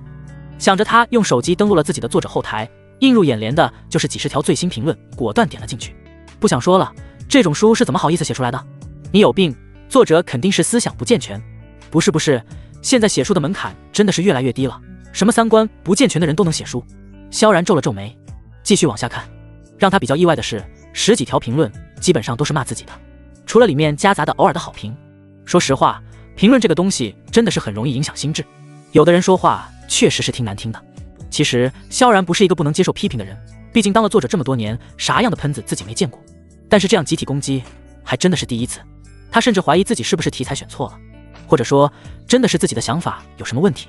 好在数据没什么波动，虽然评论都是骂声，依然还是有很多人在看。衡量一本书的只有数据。在睡了好大一觉之后，女孩这才睁开眼，看了一下表，发现都已经4点钟了，急忙从床上爬了起来。睡了这么久，这晚上还怎么睡啊？也不知道萧然哥和阿姨起来了没有。想着，女孩穿上拖鞋出了自己的屋子。其实邱玉茹早已经起来了，但是2个孩子都在睡觉，她就执意坐在沙发上看手机，也没发出什么动静。这会儿看见女孩出来了，朝着她笑眯眯道：“西辞，晚上想吃什么呀？”严西辞这会儿一点也不饿，不过一想到阿姨马上就要走了，他还是走到邱玉茹旁边乖巧地坐了下来，眼里的光看起来很是不舍。阿姨，你想吃什么？在他心里，阿姨才是那个客人，自己和萧然都是主人。作为懂礼貌的女孩，自然是要满足客人的想法了。邱玉茹笑笑：“我呀，吃什么都行，我不挑食。”萧然本来就没睡着，听见2个人说话，当下就从屋里走了出来，看着坐在沙发上的婆媳2人，一本正经地建议道：“这样吧，要不咱们就去吃火锅怎么样？”女孩其实还是很喜欢吃火锅的，但是最近事儿太多了，好久都没吃过火锅了，估计她也馋了。老妈是川渝人，更是喜欢吃火锅了，所以吃火锅绝对是一个不错的选择。听见吃火锅，邱玉茹也是一脸的开心，她最喜欢的就是吃火锅了。3个人一拍即合，立即收拾好自己，出了小区门，朝着邱玉茹的奥迪走了过去。邱玉茹笑眯眯地把车钥匙递给了儿子：“来，老妈今天也享受一下有司机的感觉。”说完就直接拉开旁边的车门坐了进去。说起来，邱玉茹年轻时候最大的梦想就是等儿子有一天长大了，能骑着自行车带着自己。可惜等儿子长大的时候，自行车已经不是什么时髦东西了，就连自己都开上车了。萧然当然知道老妈的想法，毕竟他不止一次跟自己絮叨过。